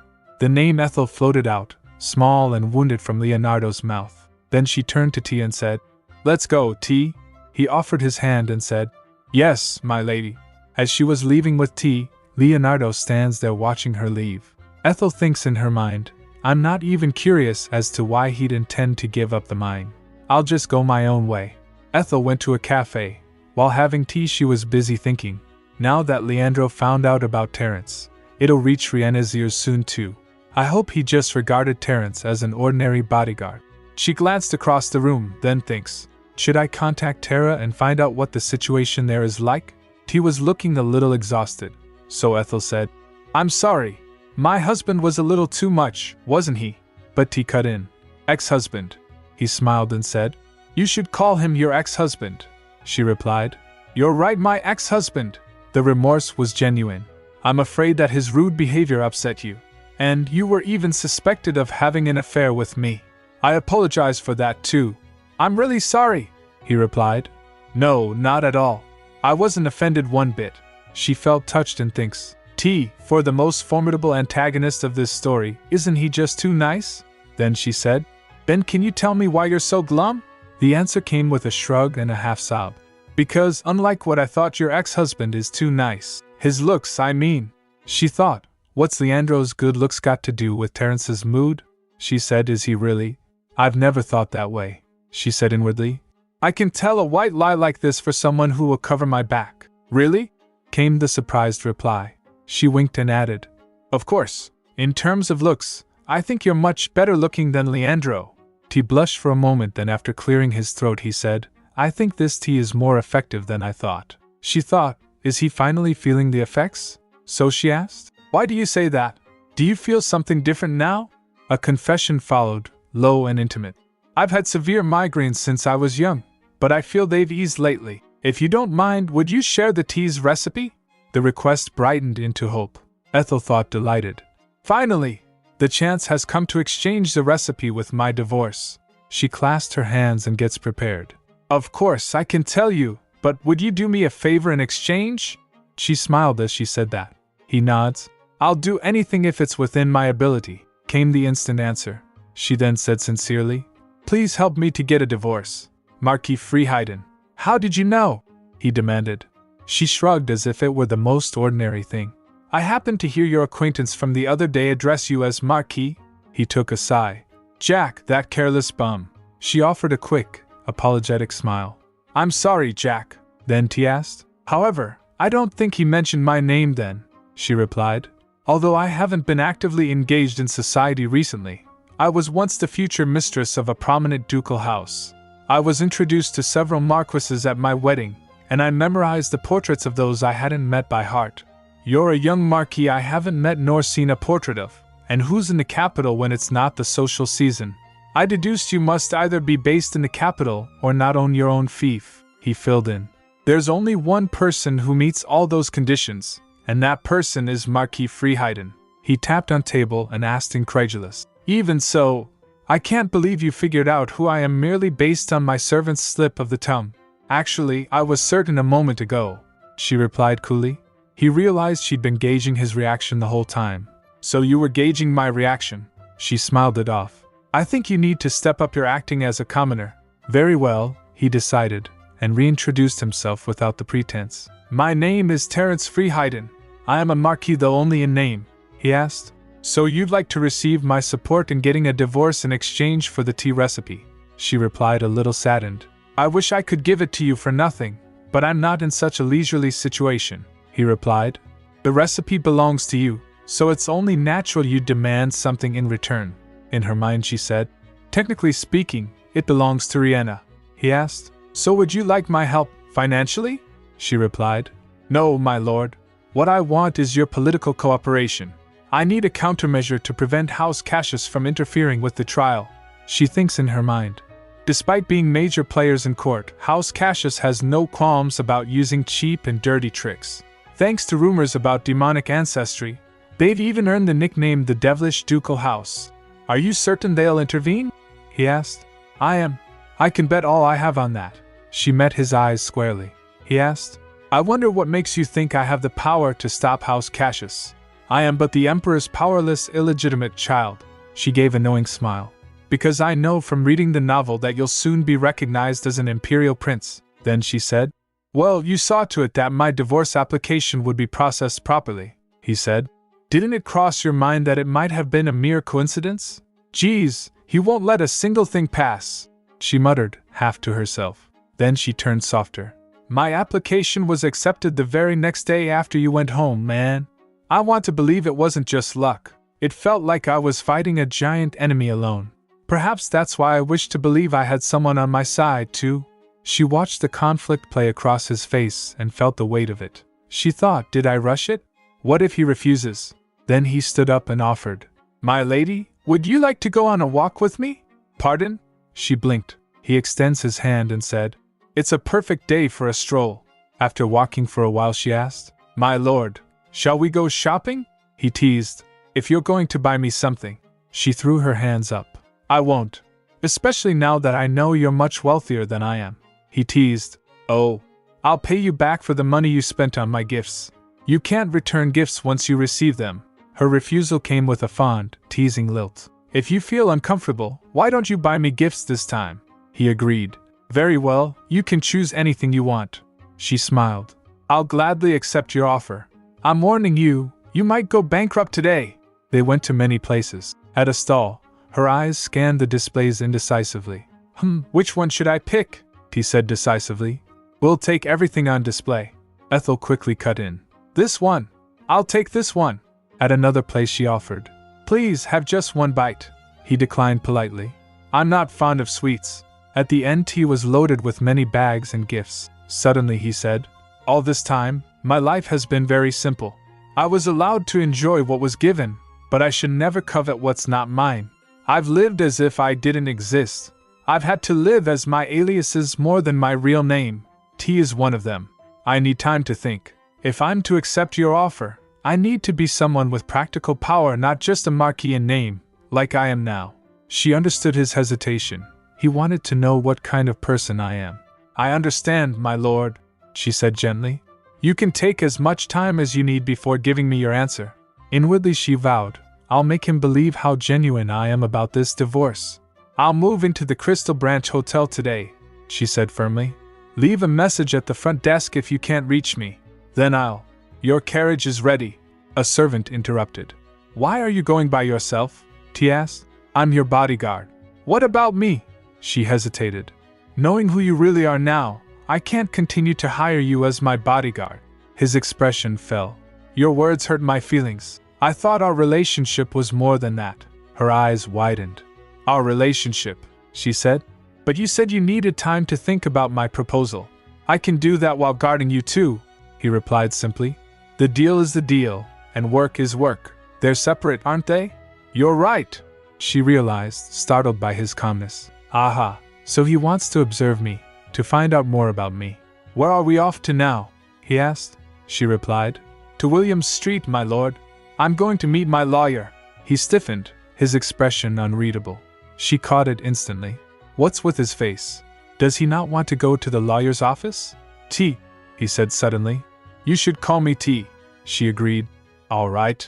Let's go, T. Please have some tea, Sharon Maitangs offered, setting down a cup. Thank you, she replied politely, glancing around. Even at a glance, I can tell her business is suffering. But I have no doubt about her capabilities. Riena proved it in the novel. She recalled, in the original story, Riena had hired Sharon to save a woman from her abusive husband. Since regressing, she already knew Sharon would one day become highly successful. Thanks to Sharon, that woman not only secured her divorce but was later revealed to be the missing daughter of the Kingdom of Lux's ambassador. Finally Ethel said, Sharon, I'd like you to represent me. The lawyer's brows drew together. It'd be an uphill battle, my lady. That doesn't matter, she replied steadily. Difficult or not, I'll fight until I divorce him. There are many lawyers better than I am, Sharon murmured. Ethel replied. However, only you specialize in divorce cases, she added.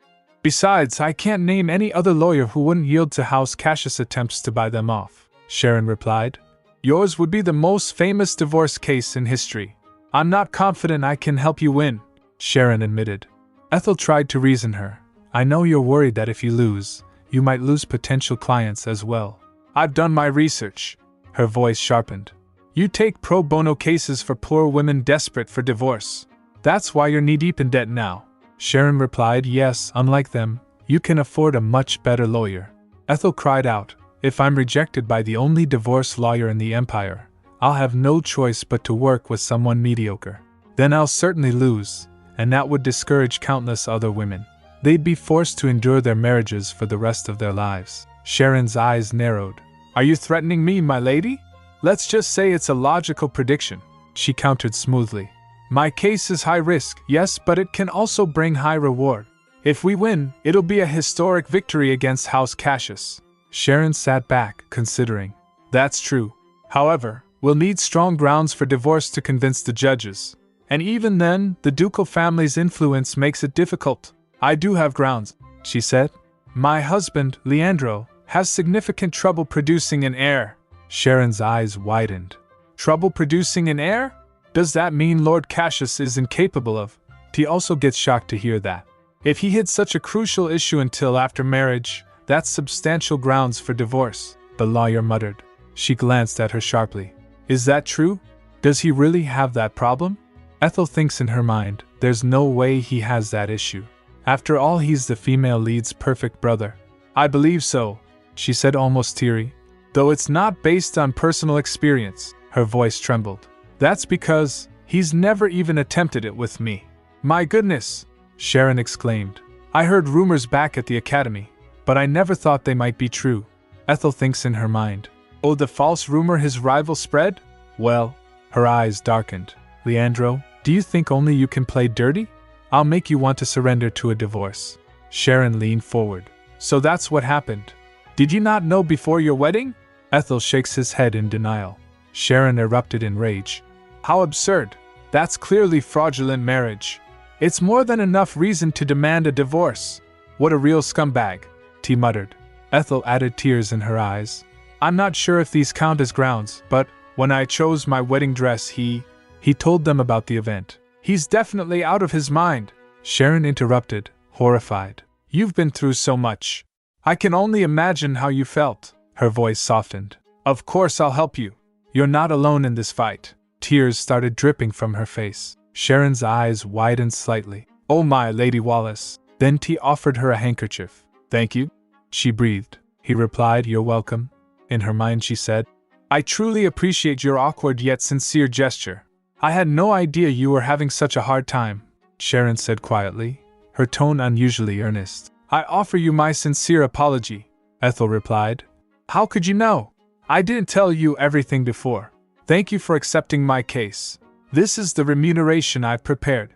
I'm sure it's enough to cover your debts and hire reliable staff. Goodbye. My emergency fund, she thought bitterly, sliding the pouch across the table. Sharon hesitated, so Ethel asked, Is something the matter? Oh no! Nothing's wrong at all, she said quickly. Ethel asked, Your face says otherwise. What is it? Sharon said. Well, actually, this amount falls short. It's not enough to pay off my debts and recruit new hires, Ethel cried inside. I should have taken more jewels with me from the ducal palace, Sharon added. Oh, you don't need to pay my debts, my lady. Covering my legal fees is already more than enough. He quickly gets the bag back and said, Please take this back, Lady Ethel. But before they could respond, Terence offered a check. You can write down the amount you need here and take it to the Imperial Bank. Sharon's eyes widened. This is a blank check. Feel free to write the amount that allows you to settle your debts, he said calmly. That way, you can focus entirely on this case, with Lady Ethel as your only client. She stared at him. Why, you don't have to do that much. Sharon looked at the check, startled. Terence Freeheiden. I hope to remain anonymous for the time being, he replied smoothly. I'm sure you catch my drift. Sharon smiled faintly. Of course. Unbelievable, Ethel thought. Oh right. I also need to find the Look Ambassador's missing daughter. Speaking of which, she said aloud, I recently saw a woman named Anna being dragged away by her husband. It looked like domestic violence. Could you look into that as well, Sharon? Of course. You can count on me, Sharon said firmly. Ethel blinked. I thought it'd take longer for her to decide. The clink of a cup drew her thoughts back. Terence leaned back, studying her. Since he revealed himself to Sharon and even provided financial support, I can take this as a yes, right? I'm a simple person, he said, as if reading her thoughts. I'm not much of a ponderer. She smiled faintly. I know that's not true. Thanks to you, I can save my money for now. I'll pay you back with interest later. There's no need. The tea recipe is worth far more than that. As long as you help me divorce, not only can I share the recipe, I can even brew the tea myself for the rest of my life. He chuckled. I see. As soon as we get to the hotel, we'll need to check into another place, in case House Cassius sends people again, she muttered. Terence shook his head. This carriage isn't heading for the hotel. She looked up sharply. Pardon, we're going to my house. I'm sure you'd feel more at ease there. Her face turned pale. What? I appreciate your kindness, but I'm still married. If word got out that I was staying at the Freeheiden estate, I apologize for the confusion, he interrupted. Not the estate. We're going to my villa just outside the capital. It's under someone else's name, so even House Cassius won't easily find out. Her shoulders eased slightly. Then, I'll gratefully accept your kindness. Well, now that we're officially on the same boat, shall we shake on it? She hesitated, staring at his outstretched hand. What he's doing for me is more than necessary. I wonder what he's thinking. You'll never regret making this choice, he said firmly. Let's not think of anything else for now. Welcome aboard, Terence Freeheiden. He blinked, momentarily dazed. This is very unlike me. Why did I offer her that check? I only intended to observe her for another week. Goodness, I even exposed the location of my villa. Her voice was steady when she spoke again. Please help me to get a divorce, Marquis Freeheiden. Later, at his villa, a servant whispered, My lord, is the lady you brought today truly just an ordinary guest? Shall I tell the maids to be more attentive? Cut the nonsense and get ready, Terence ordered curtly. Whatever for? I'll be going on a trip with my guest. Several days. Pardon? Where are you going this time? Ashton, capital city of the Cassius dukedom. We've finally arrived. Ethel stretched as she stepped down from the carriage. Aren't you tired? Terence asked. Not at all. How could I be, when we traveled first class? She laughed. We have time before our appointment. Shall we walk instead? I'd love to, she said brightly. Will the maid really come to meet us? Terence asked quietly.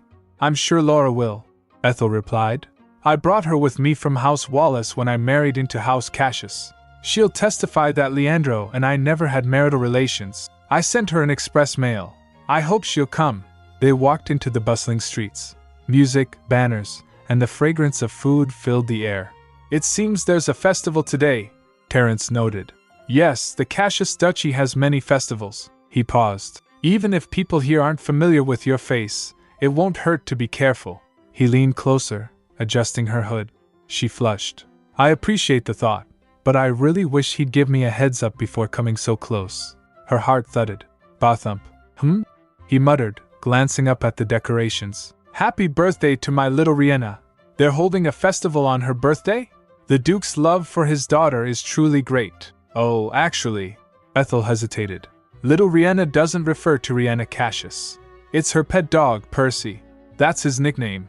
Riena's birthday is different. It's her adoption day. He blinked. Her celebration lasts 15 days. Ethel continued dryly. This festival can't compare at all.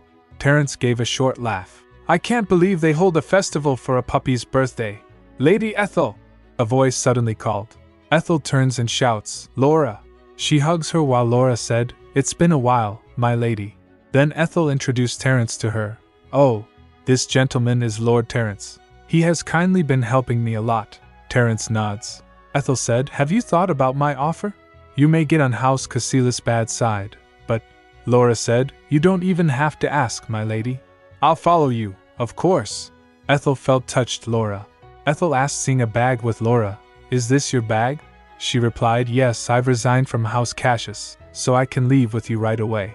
Ethel grabs her hand asking, Then shall we go to the train station? But as she touched her hand, Laura shouts, Ouch! Ethel turned surprised. She asked, What's wrong, Laura? Did you hurt your hand? Laura replied nervously, And no, my lady. Ethel said, "It's all right. Tell me what happened." Then Laura starts crying, saying, "I'm sorry. Actually, I didn't quit. I was fired." Shocked, Ethel asked, "What? Who did such a thing without my permission?" Laura replied that the head maid did. Laura tells, "It happened the day before your letter arrived. The other maids were bringing Lady Riena's portrait to be hung in your room, my lady." Ethel shouts, "How absurd." Laura continues, "I was trying to stop them when an ink pot fell on one of portrait." Ethel asked, "Is that why the head maid fired you?" "Her hands were full of bruises," she said. "Far from writing me a recommendation letter, she said I should be grateful to her for not making me pay for the ruined painting." Ethel thinks the head maid did this herself. Laura must have been completely at a loss, since working as a maid is all she's been trained for. Laura said while crying, "Please forgive me. I lied because I was worried you'd be upset if I told you the truth." Ethel said, "I am upset, but only because you, who are precious to me, got hurt." Laura felt touched and hugs her while Ethel glares at Terence, and he nods. Ethel thinks House Cassius is one of the 5 ducal families of the Empire. This great family has been defending the northern region of the country for a long time. "I just remembered something I should do while I'm still." Ethel Cassius. Meanwhile, at a place, the maids were celebrating Percy's birthday. Percy was their dog. Maid shouts, "Happy birthday, Percy." Ruth Day. Suddenly the door slam opens. Ethel came along, Terence and Laura. Seeing her, the maid shouts, "Oh, Lady Ethel. We didn't receive any notice. Lord Leandro said you'd be staying in the capital a little longer." Ethel thinks, "It seems the news about our divorce has yet to reach here." She noticed something which a maid was holding and thinks, "It's just as I expected." She glares and said, "Laura, who did you say dared to hang Riena's portrait in my room?" "Did I ask you to hang Riena's portrait in my room?" The maids replied, "And no, my lady." Ethel said, "Since when do maids change their mistress's room arbitrarily? Is there such a custom in House Cassius, HM?" The maid replied, "Oh, of course not." Ethel asked, "Then why did you try to hang it in my room?" The maid said, "I just thought you'd like it." Ethel thinks, "It seems the people in this house are certain that everyone in the world will love Riena just like themselves. What are they, a religious cult?" Ethel, pointing toward some maids, said, "No more excuses. You and you 3 are fired. Don't even expect to get recommendation letters." The maid shouts, "My lady, please don't do this. Please let us stay beside Lady Riena." The head maid came and said, "Would you please stop now?"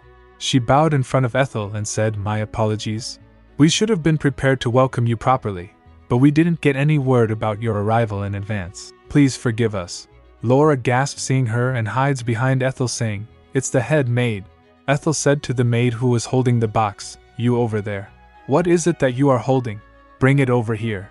The maid gets startled, "Pardon. And me, my lady?" While opening the box, Ethel thinks, "I'm going to start a very important conversation now, and I need this for this talk."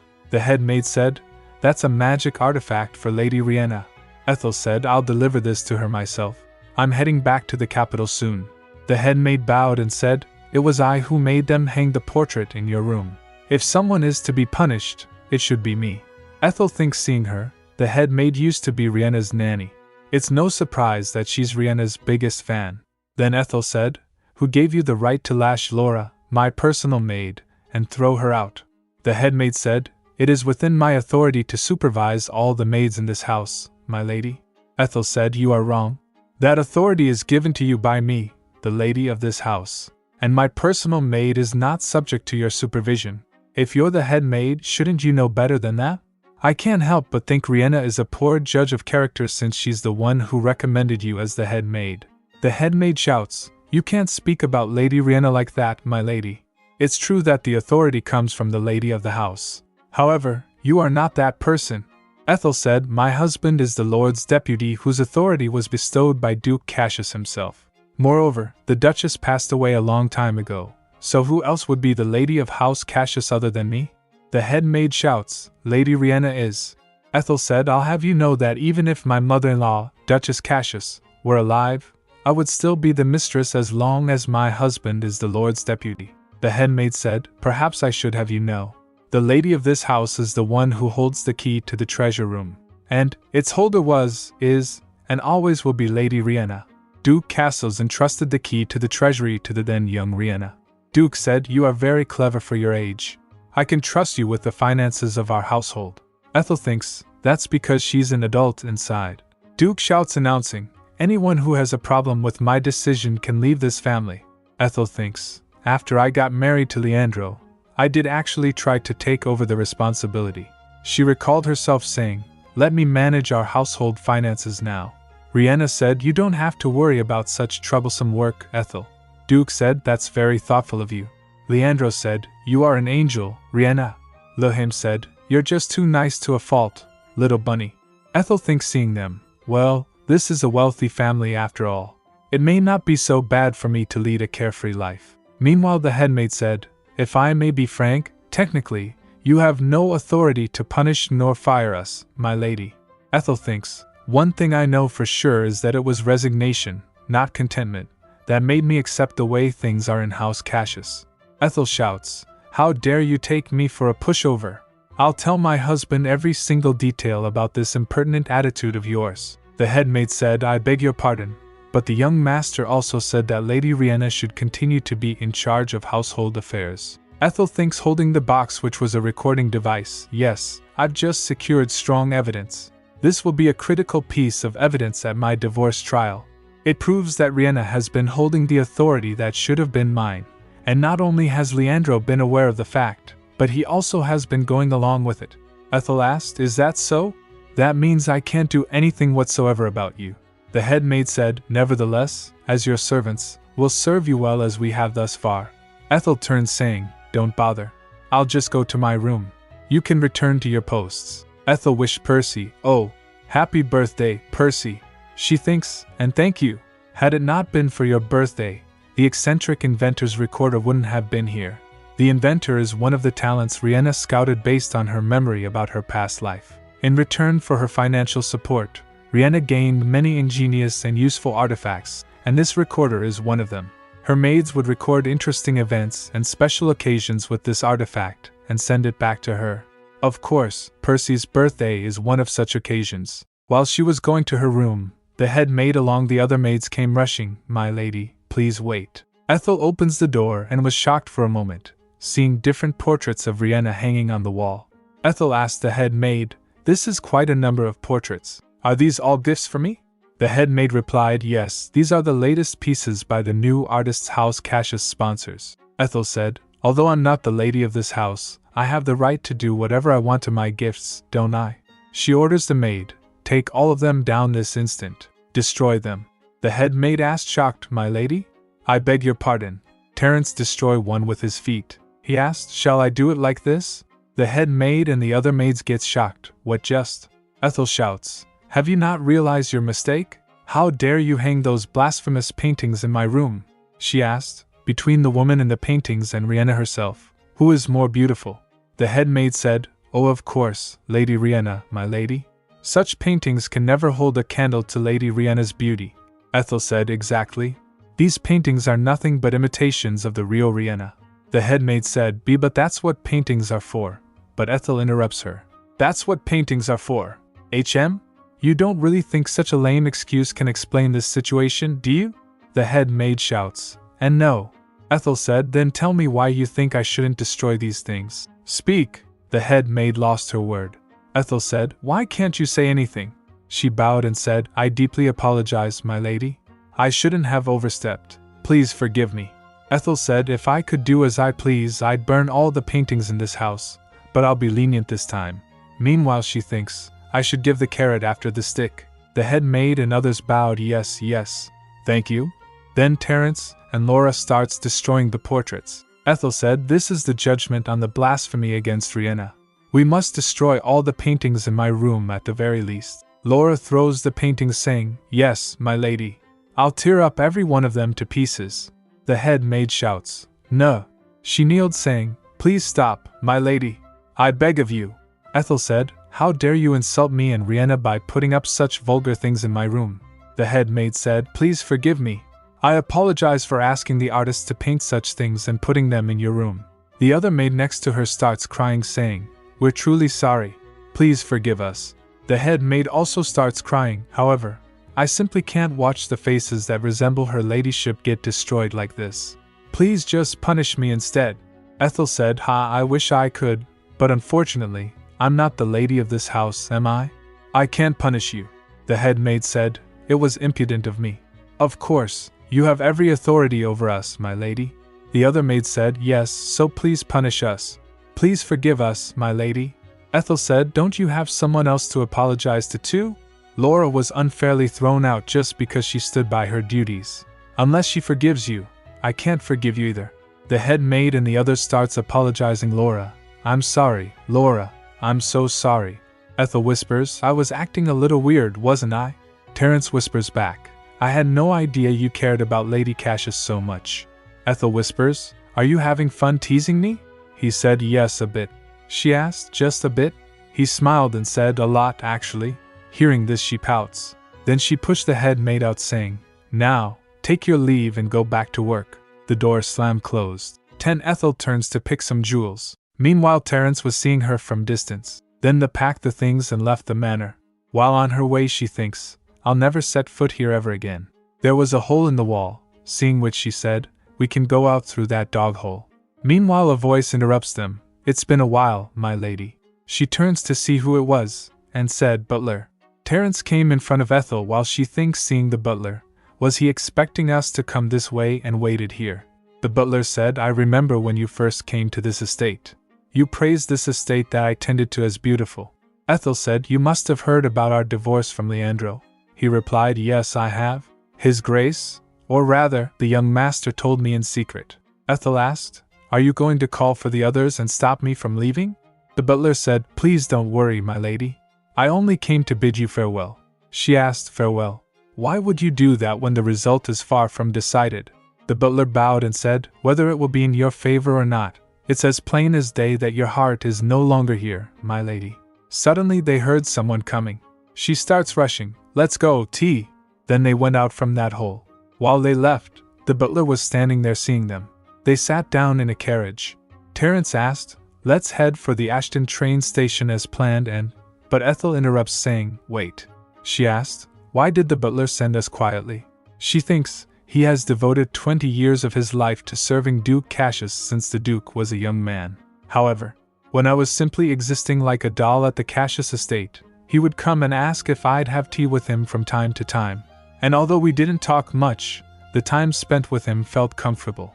Terence said, There may be at least one sensible person in that house after all."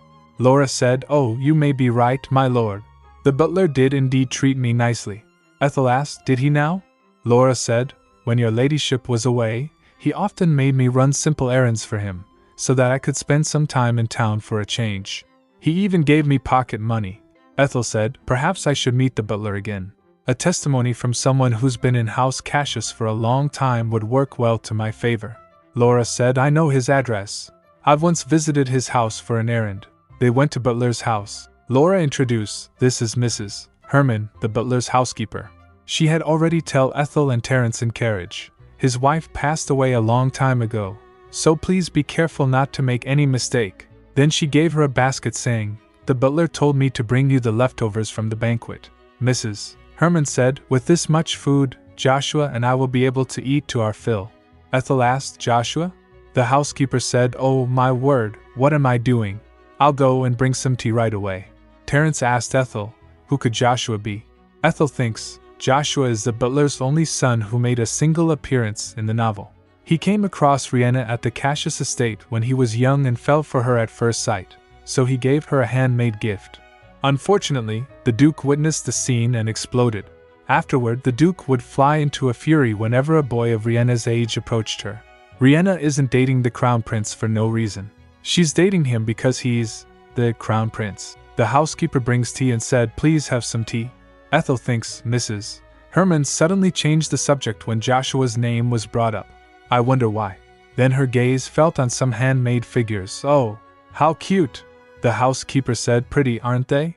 The butler made them." Ethel thinks, this one is rather clumsily made compared to the others. Is this Joshua's work? Suddenly a voice came. Ethel gets alarmed. Someone came from stairs asking, "Mrs. Herman, did they leave?" Who were they to suddenly show up in droves? Terence came in front of Ethel. It was Joshua who saw them and starts trembling. He rushed back up to his room.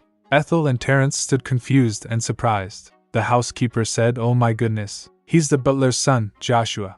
Sir Butler said that Joshua suffered a terrible shock when he was young. That's why he's having trouble meeting strangers ever since. He looked more terrified than usual today. I suppose he saw your sword, sir." Terence asked. "My sword?" She said, "Yes, Joshua is terribly afraid of any kind of sword." Ethel asked, "Did you say he has an aversion to swords? Then his symptoms probably mean." Suddenly a voice filled with anger came. "What are you all doing here?" It was the butler. He stood seeing them with anger visible on his face. The butler shouts, "This is outrageous. How could you come to my house unannounced?" Ethel said, "It's very unlike you to get so worked up like this." "Well, some people do have a tendency of hiding their embarrassment with resentment." He glanced at stairs and then said, "Mrs. Herman, I think you should leave for the day." While leaving, the housekeeper said, "If you'll excuse me." The butler sits on sofa saying, "My son is never an embarrassment I want to hide." Ethel said, "By embarrassment, I didn't mean Joshua. I was referring to your irresponsibility."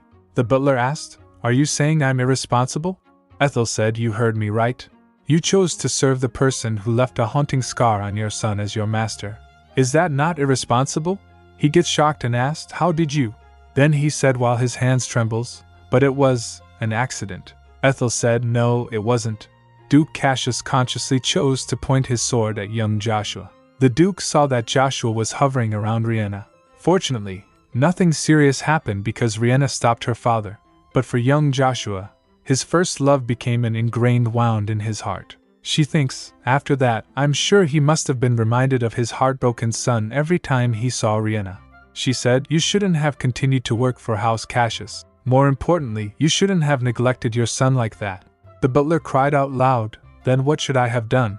I devoted all my youth to serve him. His Grace used to care about the little people. He used to say he'd make his dukedom a happy place for everyone, no matter how low their status might be. Even if I wished to leave him, he wouldn't have let a traitor leave quietly." Ethel said, "How disappointing. I thought you might be able to testify for me. If you even have a shadow of concern for Joshua. If you wish to receive a proper apology from the Duke and cure your son's wounded mind." She gives him the handmade statue of him made by Jasuha and said, "Come to me. You can reach me through my lawyer in the capital, Sharon Maitangs. Since you've been living as Duke Cassius' loyal servant, how about spending the rest of your life as your son's father?" They went to a hotel and Ethel said, "The last train is long gone. Let's stay the night at a hotel. Tonight everything's on me." Then they had dinner, and after that she takes bath. Then she went to the bed. She thinks, in a returner's rosy second life, all the villains faced unhappy endings, while Riena and the nice people around her lived happily ever after. However, was the real Ethel in the novel happy too? Just like the butler and Joshua, there may be more people who live with pain and suffering because of House Cassius. The next day, Ashton train station. Ethel saw the butler standing there. She said to Terence and Laura, "Why don't you two go ahead? I'll catch up after speaking with him."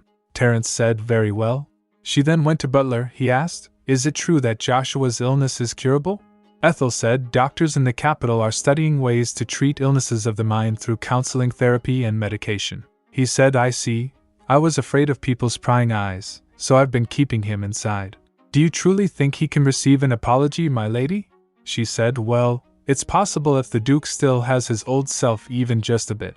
He said, "Currently, all His Grace's attention is focused on Lady Riena. If I could, I'd like to bring His Grace back to his old self." Meanwhile, Laura calls, "Lady Ethel, the train is leaving soon." The butler said, "I have yet to make up my mind." She said, "Don't worry. You can reach me any time when your heart is set." After that she went in train. The butler took his hat off and says goodbye. Next day Ethel and Terence were having tea. She asked, "What do you think?" He said, "This is it. Why does the tea not taste like this when I make it?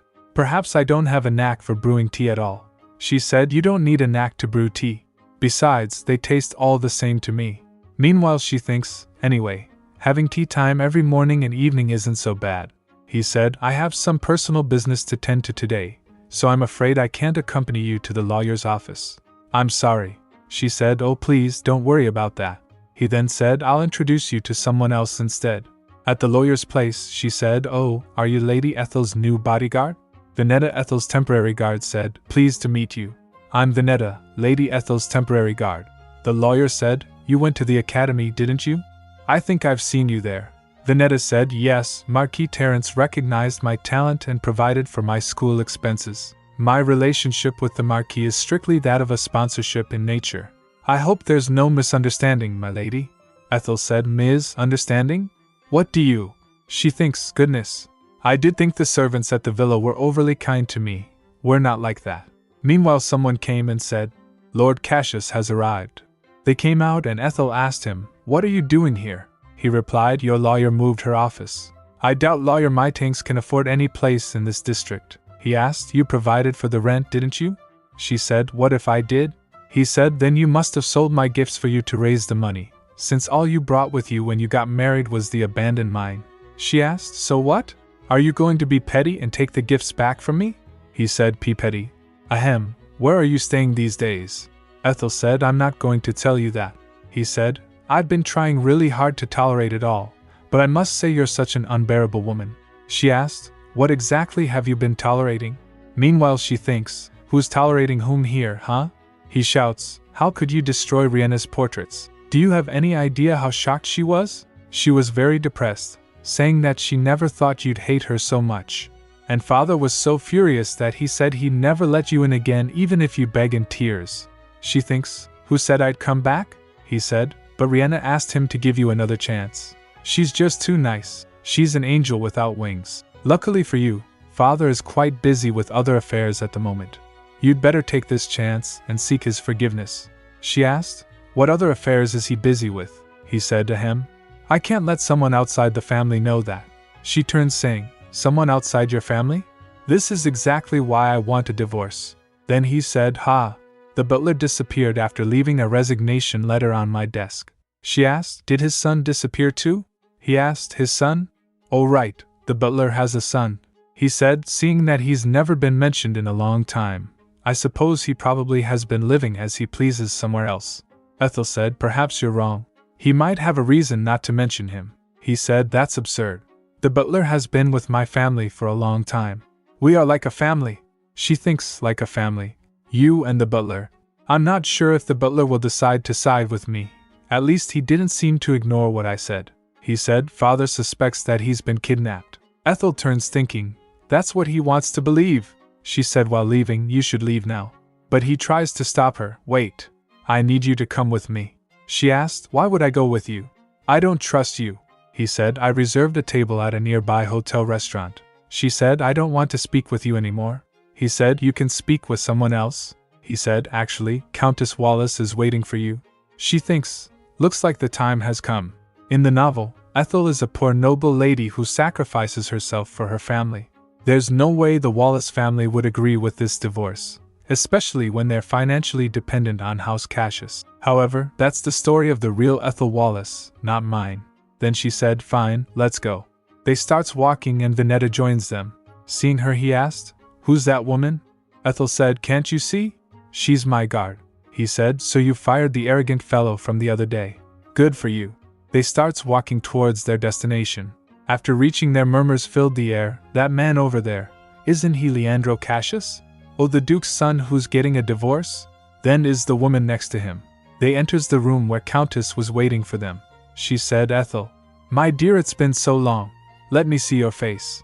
Venetta came in front of Ethel and said, Halt. You can't approach Lady Ethel without her permission. The Countess said, Excuse me? I'm her mother. Venetta said, I'm afraid there's no exception. You must have her permission first. Leandro shouts, How dare you? This is a family matter. Back off. And Ethel cuts him up. You back off. He shouts, Ethel. The Countess said, Please don't worry, my lord. It seems this guard is overly enthusiastic about her work. Then she said, Can you give your mother a hug, Ethel? But Ethel replied straight, No. The Countess shocked asked, What? Ethel said, I said no. Don't come close to me. Leandro said, Ethel. How cold of you to say that to your mother. Ethel said, Countess Wallace, as of today, I will cut all my connections with you and the rest of the Wallace family. Shocked Countess said, What are you? If we made you upset somehow. But Ethel interrupts saying, From today onward, I will not lend you any money, nor will I continue to pay for Hollis Wallace's debts. Leandro said, Ethel. The Countess grits in anger. Then she shouts, Shut your mouth. Leandro said. See, Countess? She gasped, then she said, oh my, I was so angry that despite myself, Ethel thinks she can't keep her temper even for a moment. I can see how she usually treated Ethel. She asked Leandro, would you please excuse us for a moment? I'd like to talk with my daughter alone comfortably. He said, of course. She said, my daughter is usually very gentle. She cares about me and her father very much. He left saying, please rest easy. I'm sure she'll soon realize her mistakes and return to her usual self. While leaving, he said to Ethel, I hope you'll talk it out well with your mother, Ethel. Then he left and closed the door. The Countess turns towards Vinetta and said, I'd like you to stay outside too. But she replied determined, no way, ma'am. The Countess said, oh please, just want to have a mother and daughter time. The Countess felt annoyed but then straightened her expression. Then she noticed a boy behind them and asked, who are you? How long have you been here? He said, I am a messenger. I was here from the beginning.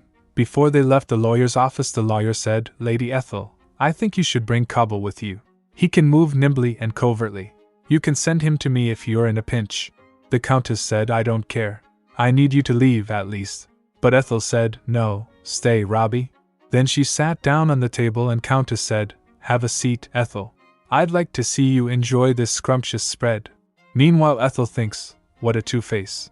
The Ethel in the novel used to lay her hopes on that fickle woman's occasional kindness. In novel, the Countess hugs her and said, Ethel, my daughter, you're the only one who understands how I feel. The Ethel from novel thinks, if I try a little harder, she'll love me as much as she does my brother. Ethel thinks, however, that Ethel is no more. I'm not this woman's daughter. She turns saying, if you don't have any other business, I'll take my leave.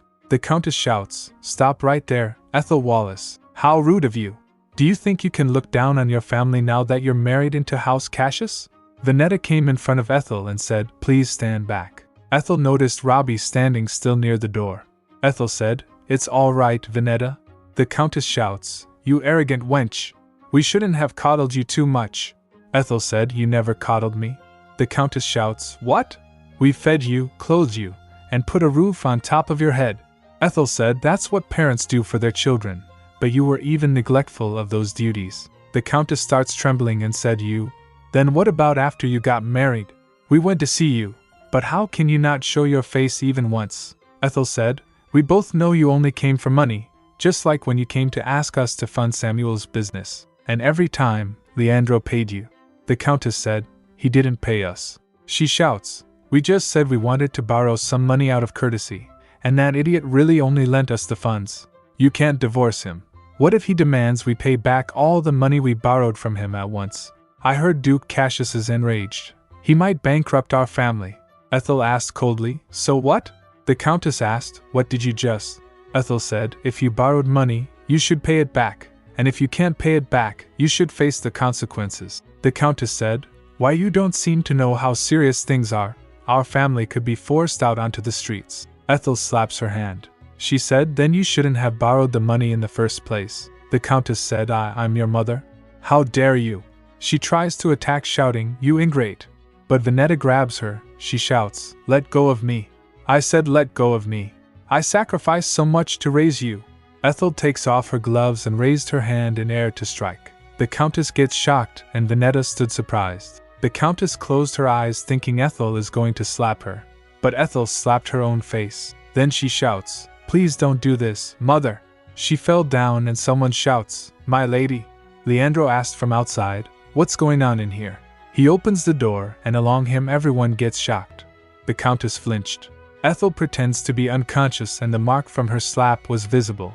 Seeing her, Leandro gets shocked and asked, what in the world? Ethel cries out, how could you do this to me, mother? In front of a shocked crowd, she recounts all the chores she was forced to do. I did the laundry, I washed the dishes, I cooked, I cleaned the house. And I even made you money by sewing. The onlookers are scandalized. My goodness, how could a noblewoman make her daughter do all those things? Even a commoner wouldn't do that. Ethel continues, revealing the abuse. But still, you lashed, slapped, and kicked me. Her mother's face is a mask of rage. The crowd gasps. Oh my, she even used violence. Ethel, supported by Vinetta, reveals the final straw. Even about my own marriage, you pushed me to get married, against my will. The murmurs grow louder. For heaven's sake, she even forced her to get married. What a mean mother. I feel so sorry for the daughter. Ethel thinks back. All I asked him was to call Leandro and people over here. What a clever boy. Flashback to outside the VIP room. The young boy nervously grabs Leandro's arm. The atmosphere seems off. My lord, I'm afraid something serious will happen. Please come and help her. Lord Cassius' wife is inside the room, and I'm so worried that something will happen to her. Back in the present, Leandro is stunned. As she was forced into marrying me. Ethel recounts her plea. I told you I couldn't marry a man I hardly knew, only after meeting him a few times. I also told you I was scared of the people of House Cassius, but you said I have to marry into that family and clear your debts for you. The crowd whispers.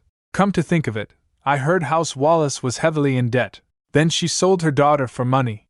Poor thing. To tell you the truth, aren't the people of House Cassius rather scary? Her mother explodes. What are you talking about? You said you liked it too. Ethel fires back. You, father, and even Samuel kept pressing me, so I couldn't help it. The crowd judges. What a despicable family. They are a disgrace to the nobility. Her mother tries to defend herself. And no, it's not like that. But Ethel's had enough. I'm not going to live by your expectations anymore, she declares. As of today, I shall abandon the Wallace name. Later, riding in a carriage, Ethel winces. Ouch. Venetta asks. You hit yourself too hard, my lady. So did you achieve your goal? Ethel smirks. Since things went as I planned, yes, I guess so. She repeats her declaration. As of today, I shall abandon the Wallace name. Her mother is outraged. Leandro is shocked. What are you? Leandro's face darkens. Step outside, Countess. The boy excitedly announces. Excuse me, please make way for Countess Wallace dash. The door slams shut. Alone with Ethel, Leandro says. Ethel, I had no idea you had such circumstances. Ethel retorts. Precisely speaking, you didn't care about me. Don't tell me you weren't informed of the fact that I tried to avoid seeing my family after I got married to you. Well, any matter concerning me must have been nothing but trivial to the always busy young master.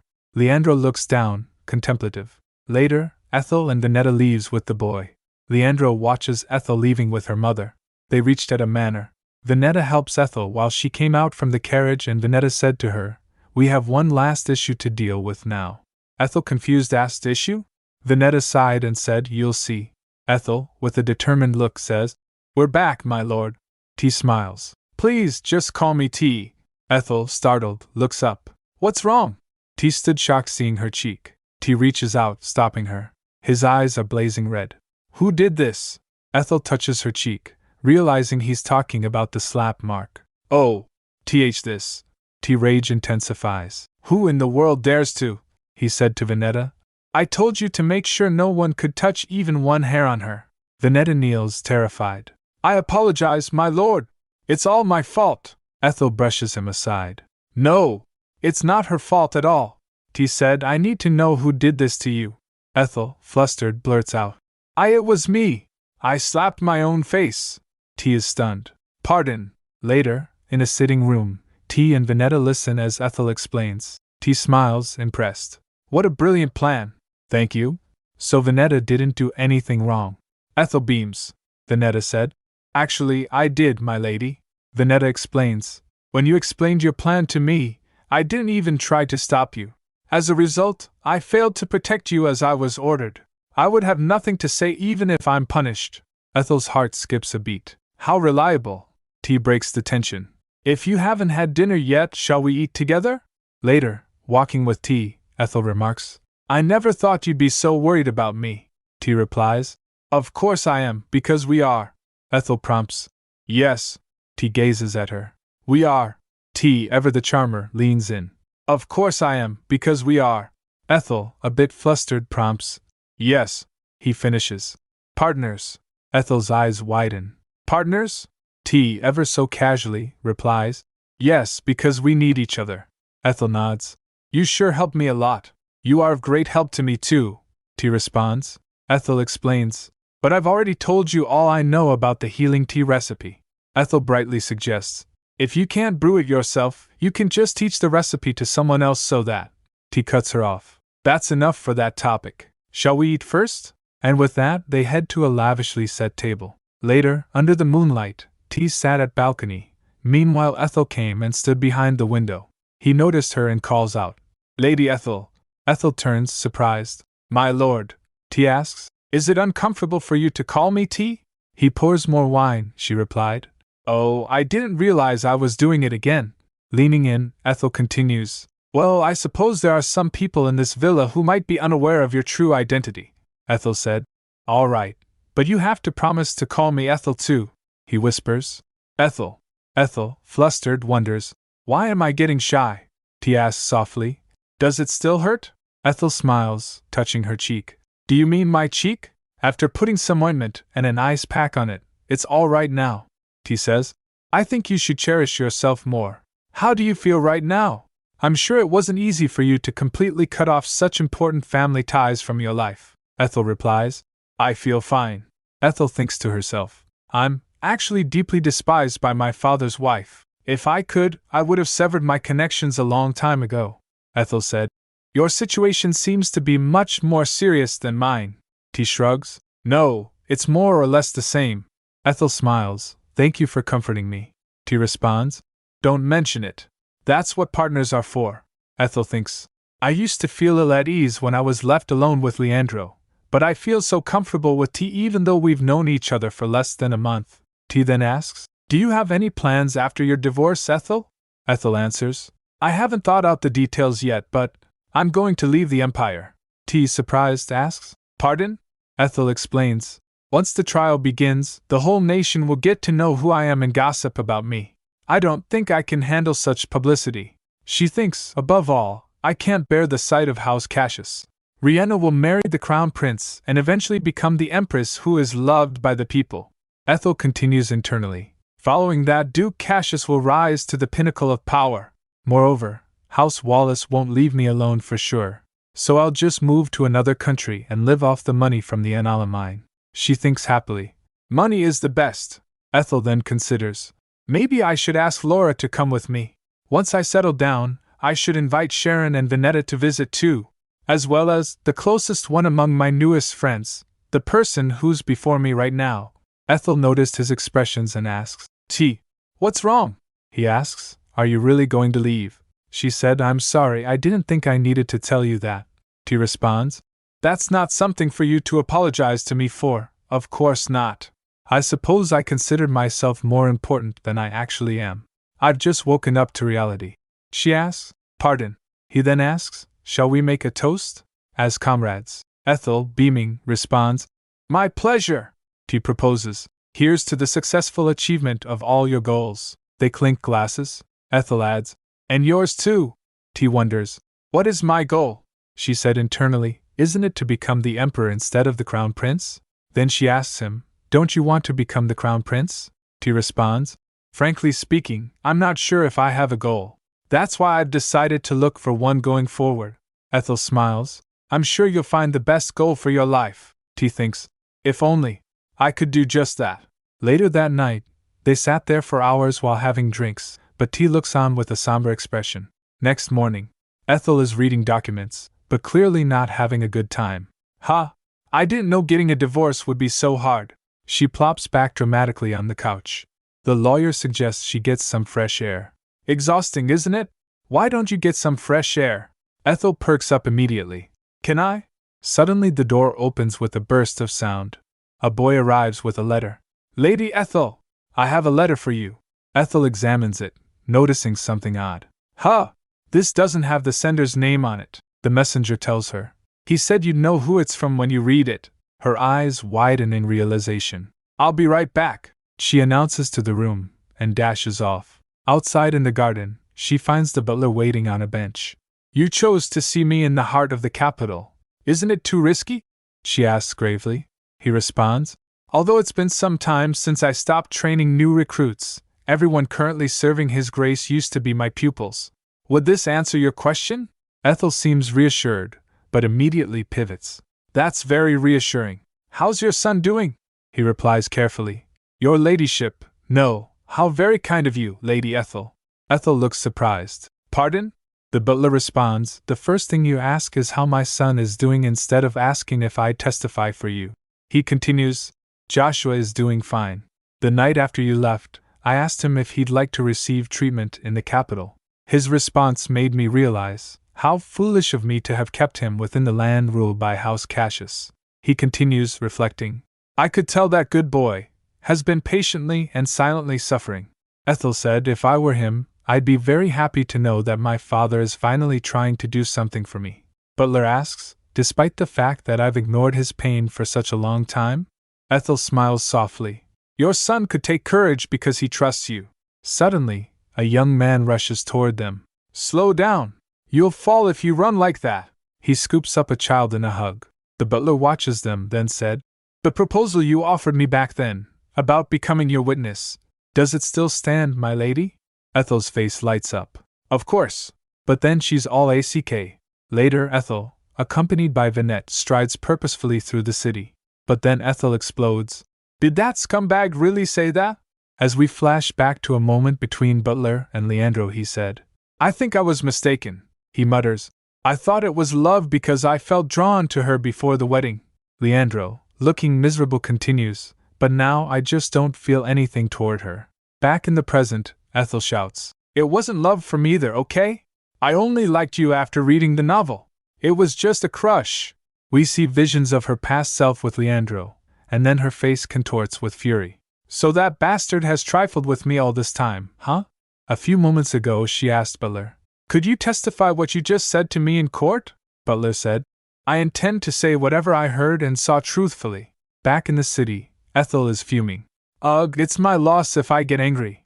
A newspaper vendor calls out, "Newspaper! Newspaper!" Ethel realizes, thanks to that, I've obtained a crucial testimony, right? A newspaper vendor approaches and Vinette yells, "Yikes!" Ethel reassures her, "I'm fine, Vinette." She buys a paper. "I'll take one." The vendor is thrilled. "Thank you. It has very interesting news about Lord Cassius."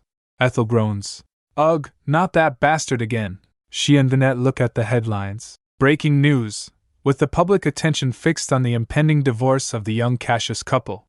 Multiple witnesses who participated in the event have said that Lord Leandro Cassius was unusually intoxicated at the banquet hosted by Count Felix yesterday." One of the attendees, who requested to remain anonymous, told the paper that Lord Cassius' tremendous emotional distress, which presumably is what led to such unusual behavior. Ethel crumples the paper in disgust. "My goodness, they even put up an ad. People would think that he's a hopeless romantic." The ad was, "Ethel, it's all my fault. Please come back to me. I shall do whatever you want me to do as long as you come back to me." Leandro Cassius. Passers-by whisper, "Have you read?" "Yes, I feel so sorry for Lord Cassius. He seems to deeply love his wife. A busy husband might naturally be not at home sometimes. What an inconsiderate woman." Vinette looks concerned. "My lady," Ethel reassures her, "don't worry, I'm fine. Manipulating public opinion through the media is Riena's usual tactic." Ethel thinks, "Isn't there a way to reverse the public's opinion? I need a way to get everyone's attention and use it to my advantage." Suddenly, her lawyer approaches. "Here you are! I've been looking all over for you," she exclaims. "I've found the person who ticked all the descriptions you mentioned." Ethel is intrigued. The next day, a carriage carrying Ethel arrives. Inside, Anna is looking anxious. Ethel thinks, "I've found my trump card. Look is a small but rich and mighty kingdom." When the Look ambassador lost her daughter during her trip to Astaroth, she never returned to her home country. Instead, she remained in the Empire, searching for her missing child. Anna, looking distraught, thinks, "I have no recollection of my childhood, yet you just said I'm the missing daughter of the Look ambassador. It's hard to believe." Ethel remembers when she first saw Anna.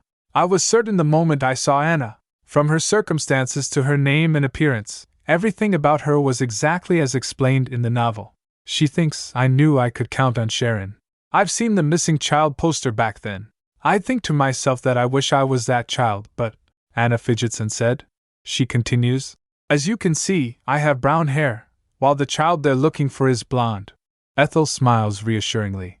"Don't worry. It's common for blonde hair to turn brown as one grows older. You can trust me, Anna. You're the spitting image of the ambassador." Meanwhile she thinks, though I've never met her. Anna looks downcast. But I was found in the eastern part of the empire.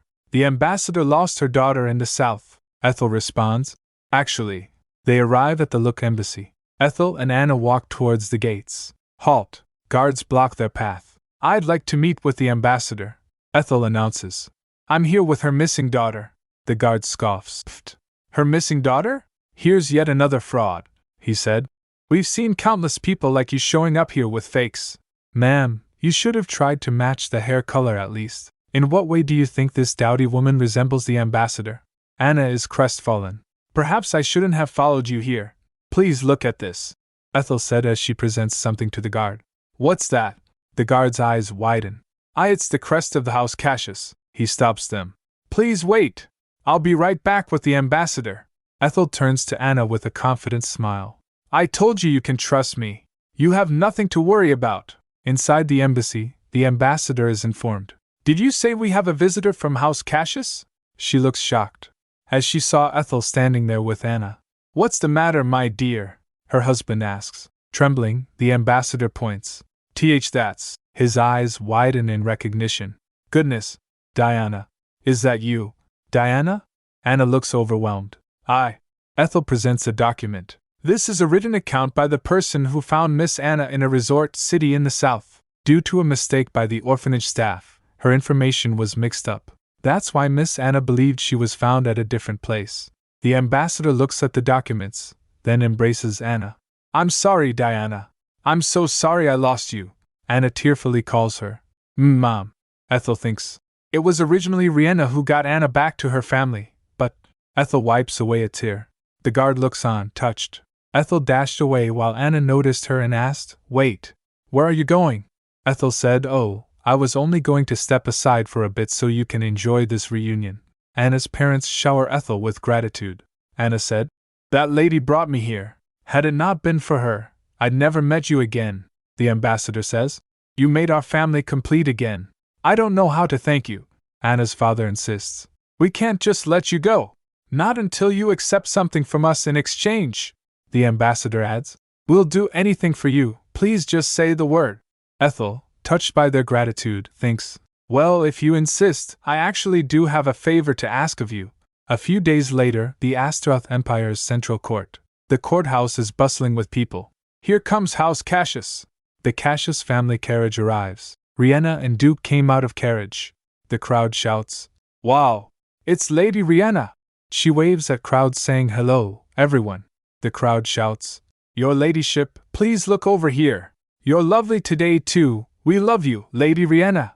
Riena's admirers are out in full force. Her brother says, I'll ride with Riena when we go home after this. Duke responds, Only if you win the coin toss. Meanwhile, a reporter says, Lord Cassius. Another journalist asks, How do you feel right now? Do you think you have the upper hand in this trial? A reporter tries to get Leandro's attention. A word please, my lord. Another reporter shouts. Please look over here. Another reporter aggressively asks, Is it true that your wife was abused by her own parents, and that they forced her to marry with you? Leandro abruptly stops. He turns and glares. Riena grabs Leandro's arm tightly. He looks at her with a concerned expression. There's only one thing I'd like to say, Leandro declares. I want nothing more than to clear up any misunderstanding there is with my beloved wife and continue our happy marriage. He looks determined. Riena, looking downcast, says, Everyone, please pray that my brother does not meet the end of his marriage. The crowd responds, We'll pray for him, Lady Riena. A reporter laments, I've got nothing to report. Another one exclaims, A carriage! Here comes another carriage! Could that be Ethel Cassius? The Look ambassador's carriage arrives, and the crowd is shocked. It's the Look ambassador, a reporter asks. Ma'am, what brings you to the courthouse today? Is there any diplomatic conflict between Astaroth and Look? The ambassador replies. I'm only here to escort a very important person. She gestures towards the carriage. Let me introduce to you, my savior and an honored guest of the Look kingdom, Lady Ethel. Ethel steps out of the carriage, looking serene. I'm Ethel Cassius, though I'm trying to get rid of the Cassius name. The crowd murmurs in surprise. The ambassador continues, There's one more person I'd like to introduce to all of you. It's the child whom I lost some 20 years ago, my daughter Diana. The crowd gasps. Did she just say her daughter? This is a scoop, a reporter asks. Ma'am, how did you find your daughter? The ambassador smiles. Actually, it's Lady Ethel here who found her. My family owe her greatly, she adds. The King of Look was also pleased to hear this news, and extended an official invitation for Lady Ethel to visit the kingdom. As Ethel is escorted inside, a reporter asks, Lady Ethel, could you tell us how you found Miss Diana?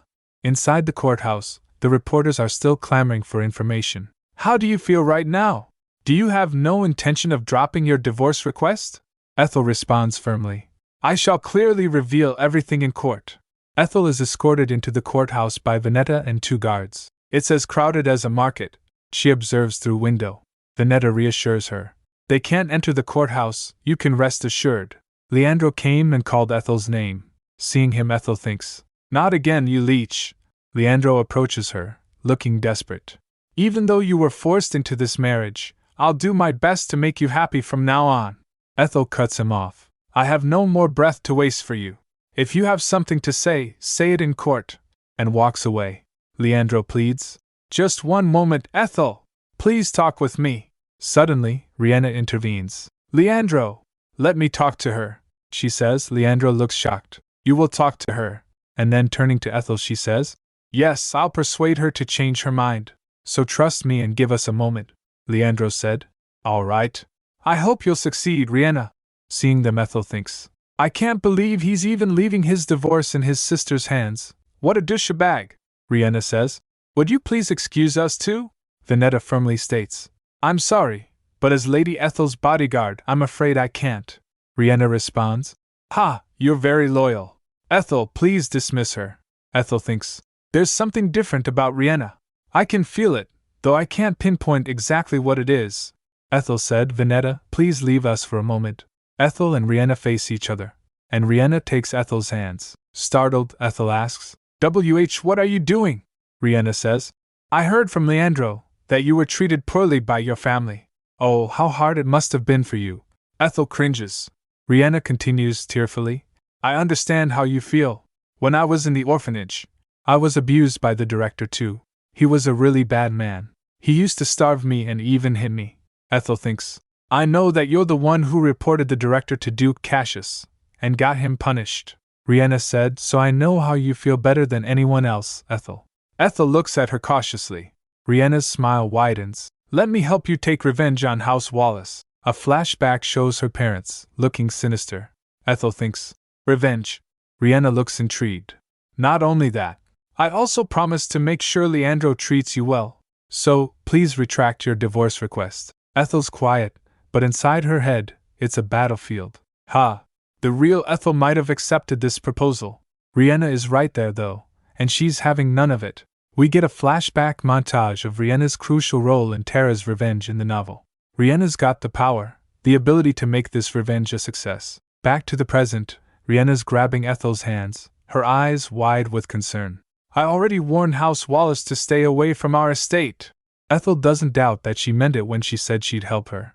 But Ethel, oh Ethel. However, I'm neither Tara nor the real Ethel. Riena. Ethel's voice is soft as she looks straight at Riena. I appreciate your offer, but I have no intention of seeking revenge. Please, if you truly understand me, help me divorce Leandro. Riena is floored. Why do you not want revenge? Riena's desperation is palpable, grabbing Ethel's arms, shaking her slightly. They're bad people.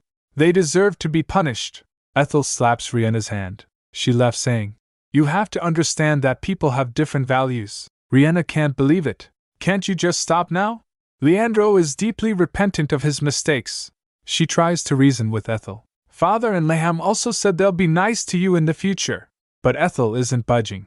I'll stop when Leandro agrees to our divorce. Riena's not giving up though. Do you think life after divorce is easy?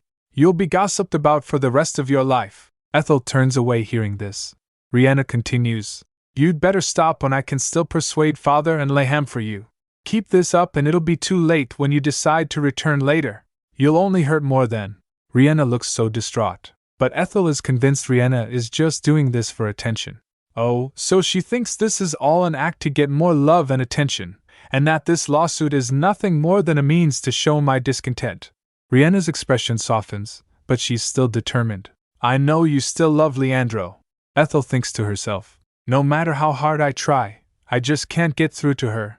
She doesn't even see me as an equal human being. Knowing her true heart, everything's clear now. No, I don't love him. Ethel pauses. Actually, I've never loved him. Riena's eyes widen in shock. Ethel reflects. I did like Leandro. After all, he's the first character that I was familiar with in this strange world, who also freed me from the hellish life with House Wallace. Ethel continues to reflect. In hindsight, I only wanted a true family of my own, and that had nothing to do with love. Ethel said, it was a loveless marriage from the start. Riena interjects. But not all married couples love each other. That's pretty common for arranged marriages. Ethel cuts her off. I was always an outsider in House Cassius.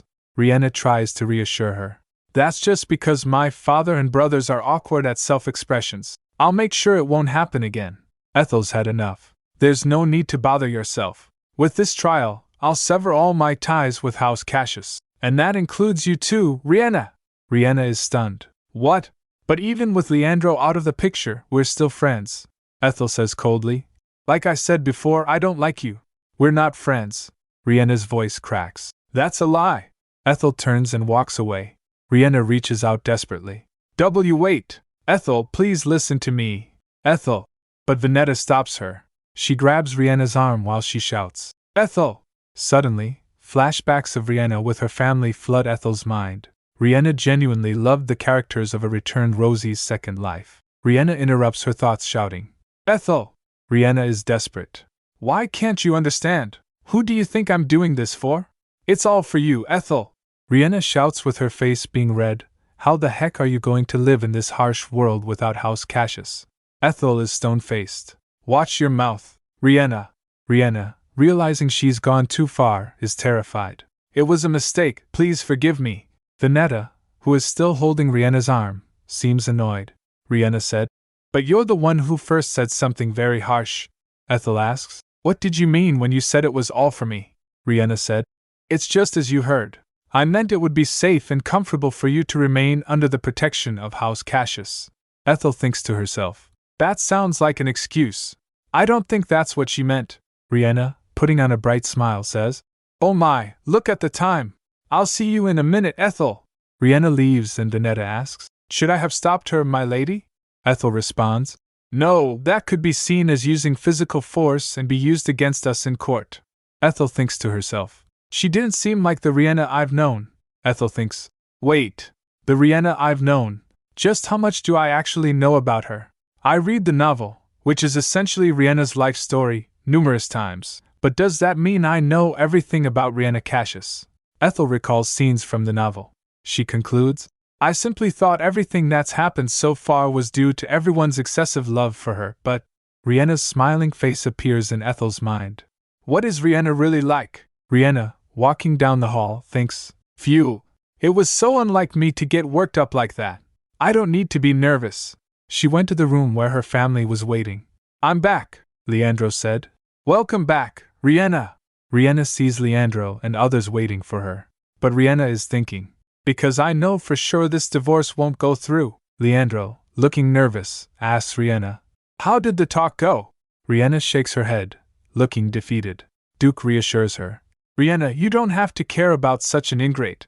But Riena retorts, but it's true that what we did to her was wrong. Duke scoffs. Wrong? She's just throwing a tantrum for not getting enough attention, just like a baby. Duke Cassius sips his tea, adding, Did you really have to make a fuss, refusing to divorce, and make your sister hear unpleasant things? Riena defends Leandro. No, Dad.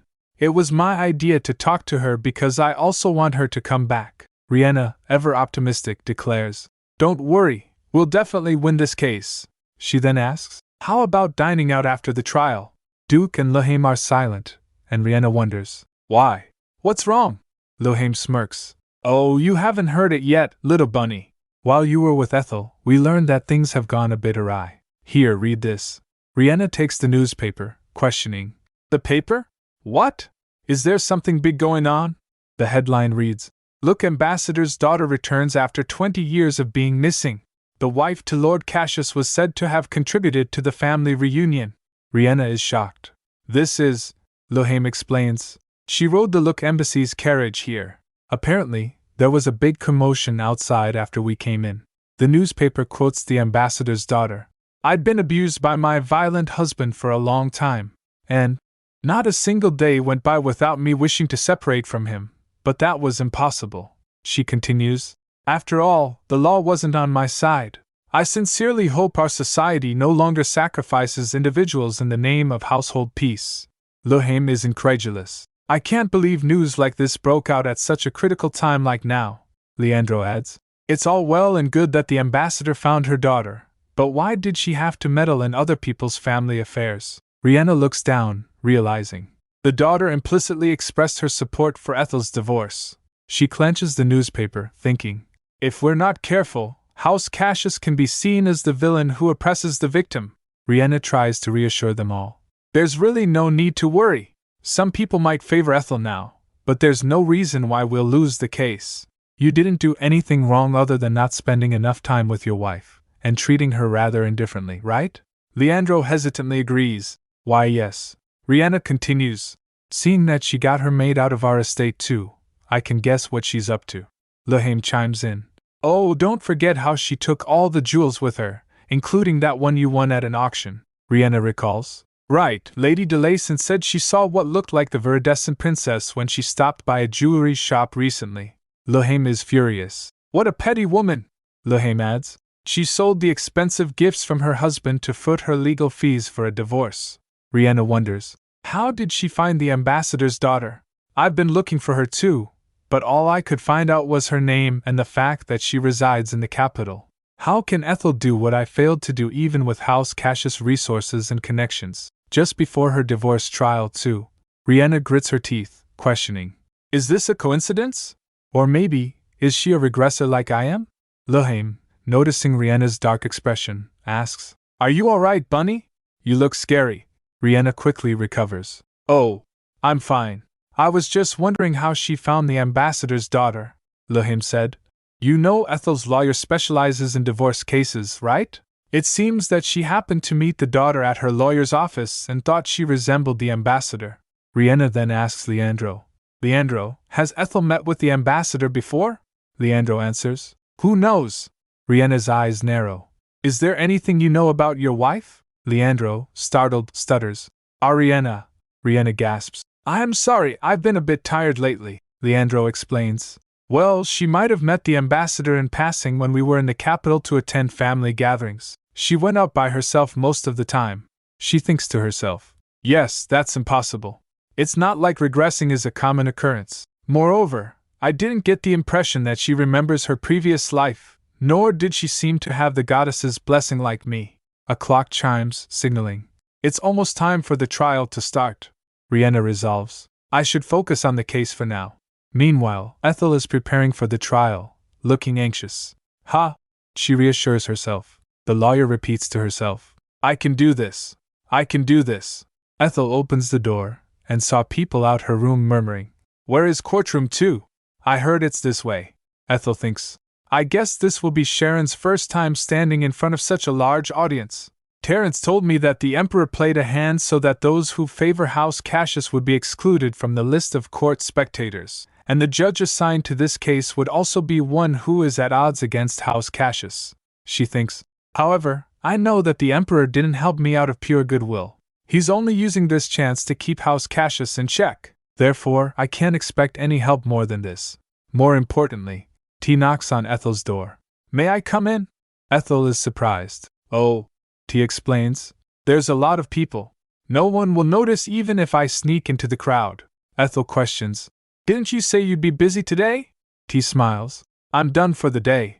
I rushed here to attend the trial. Ethel is touched. Are you a spectator too? T confirms. Yes. Luckily, I got a seat as an audience. Ethel teases. Are you sure it was thanks to sheer luck? T laughs. This is a gift for you. He hands her a box of chocolates, saying, These are chocolates. I heard they're really hard to come by. You have a fierce battle ahead. I'm sure they'll boost your energy. Ethel happily munches on a chocolate. She offers the chocolates to her companions. Everyone, come and have some. Sharon hesitates. I'm not sure if we can eat such a delicacy, T assures. Of course you can. After a few moments, T looks around, noticing. I don't see that gentleman, Ethel replies. Oh, him. Just then, a frantic messenger rushes in, exclaiming, We have a problem! The butler was captured by House Cassius. The messenger tells about the butler calling for a doctor for Joshua, who had a panic attack the night before. Perhaps they found out where he was staying through the doctor. The moment he stepped out to head to the courthouse, he was captured. Ethel is alarmed. If we're to win, we definitely need the butler's testimony. The messenger asks, What should I do? Should I go on without him or postpone the trial? Ethel worries. I'm not even sure if I'm eligible to reschedule. If so, she tells Sharon. Sharon, can you shuffle the butler's testimony toward the end instead? Sharon readily agrees. Of course. I'll adjust the order. Ethel then asks Laura. Laura, can you make your testimony as long as possible? Laura nods enthusiastically. You can count on me, my lady, T adds. Then in the meantime, I'll bring the butler back. Ethel is concerned. Are you sure you don't mind? T said. It won't be a problem, as long as they're not keeping him inside the Cassius estate. T smirks. Jack will distract the guards. I'll sneak in and free the butler. Jack looks nervous. And me, my lord, Messenger Boy encourages. Way to go, Jack, T winks. I'll come back in time so that my seat won't go to waste. With a flap of his cloak, T and Jack leave. Sharon informs Ethel. Lady Ethel, it's time for the trial. Laura nervously clutches her purse, and Ethel reassures her. Don't worry, Laura. Ethel smiles. Shall we go then? She thinks. Let's trust Terence, and focus on my own fight. The courtroom is packed. People whisper.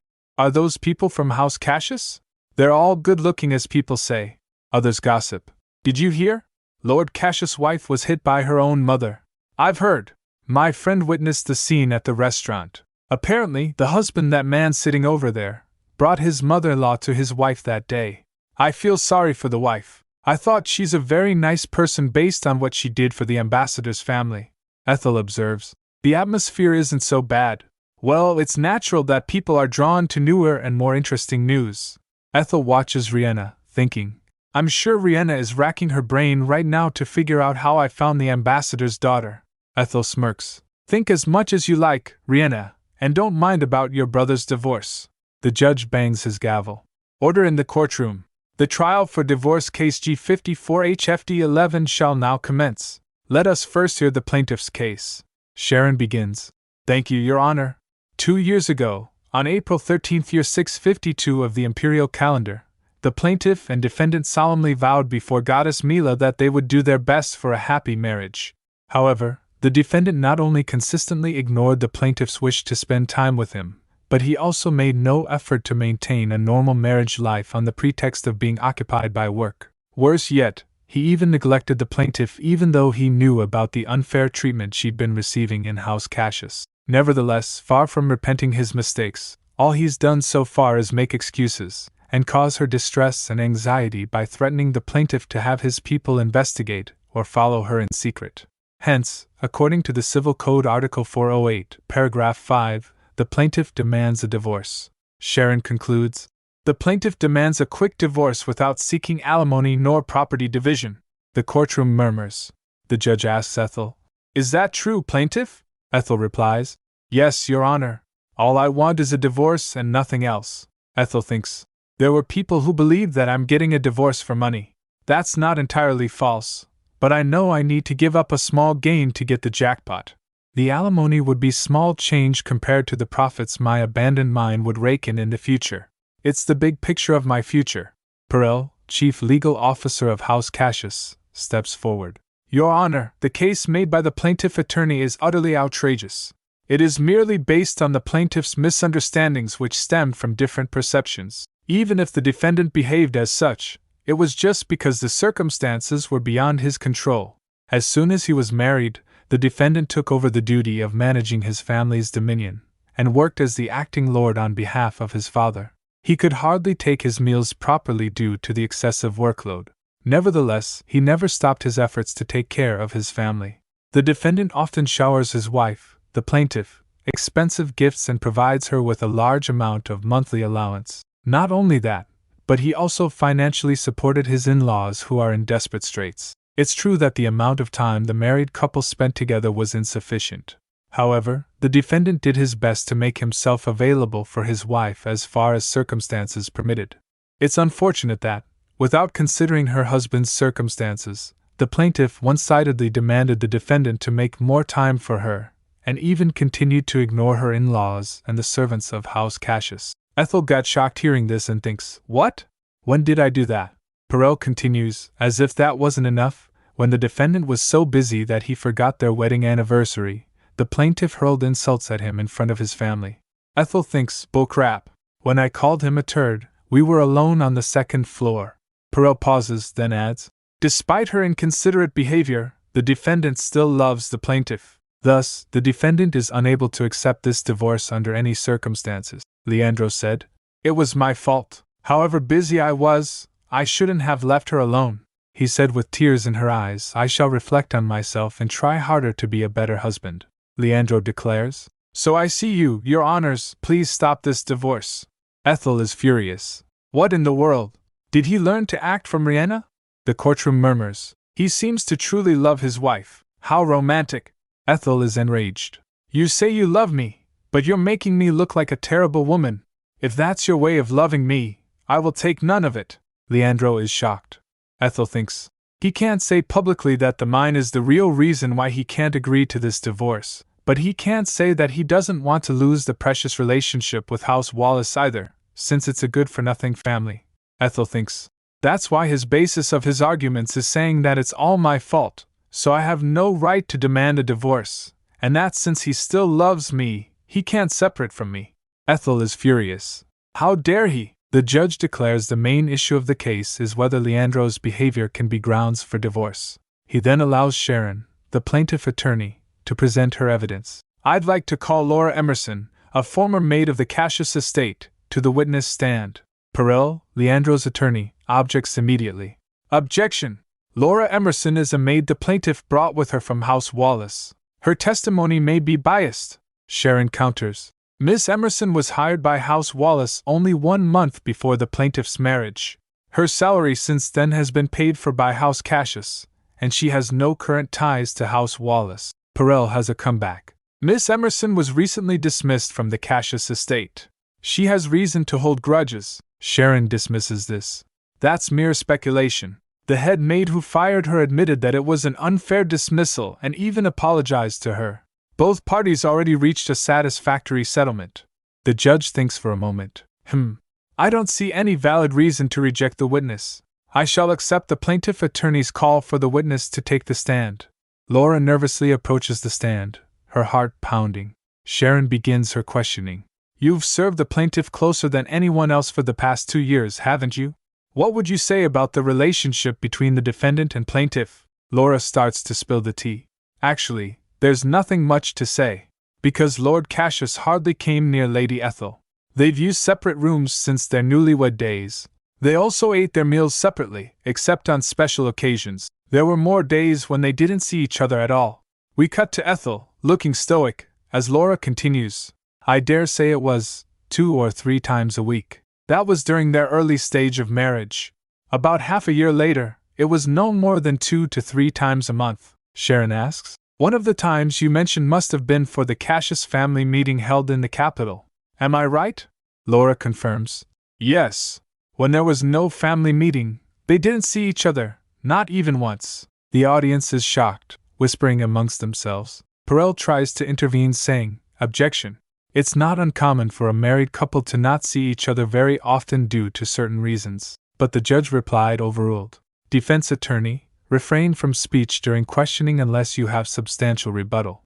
Sharon asked Laura, "You said they saw each other 2 or 3 times a week in their early days of marriage. Was their relationship closer then?" Laura shakes her hand, saying, "That's not the case. It only seems that way because Lady Ethel gave up on their relationship as time passed. She made numerous attempts to get close with her husband at first, but his lordship always refused to spend time together. One day I even saw her cry right outside his office." Meanwhile, Ethel thinks, "I was just yawning back then. It hurts my pride to be seen as clingy, but it can't helped." Sharon asked, "Did Lord Cassius seem really busy to you too?" Laura replied, "I can't say he seemed free, but I'm not sure that he was really as busy as he claims either. Even when he had free time in his office, he refused to see Lady Ethel. Oh, I remember his lordship suddenly went out for a walk when Lady Ethel came during tea time.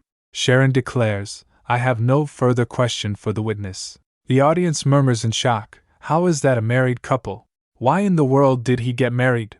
Hearing all these murmurs, Riena looked concerned. Ethel thinks, as good as Leandro's public image is, Laura's testimony is causing greater shock. Perel announces, the defendant's party would like to cross-examine the witness. He approaches Laura and begins his questioning. Miss Emerson, you mentioned that Lord Cassius went out for a walk when the plaintiff appeared. When did this happen? Laura replies, it was spring, so around this time last year. Perel continues, so it was late spring. Late spring last year, the Cassius dukedom had a party to celebrate little Riena's birthday. You must recall said event last year. Laura looks confused. Pardon? Sharon objects. That's irrelevant to this case. Perel retorts. It isn't irrelevant. The judge bangs his gavel. Order, please. Defense attorney, what is your question? Perel repeats. Miss Emerson, do you remember little Riena's birthday from last year? Laura hesitates, then responds. Yes, I do. Perel asks. To my knowledge, the Cassius estate provides different special staff meals for each festival. Laura said, that's correct. Perel asked, what was the special menu on that day? Ethel wonders how Laura can remember when there are at least 2 events every month. Laura stammers, it was. Sharon interjects, what does the menu have to do with this case? Perel said, it may appear unrelated.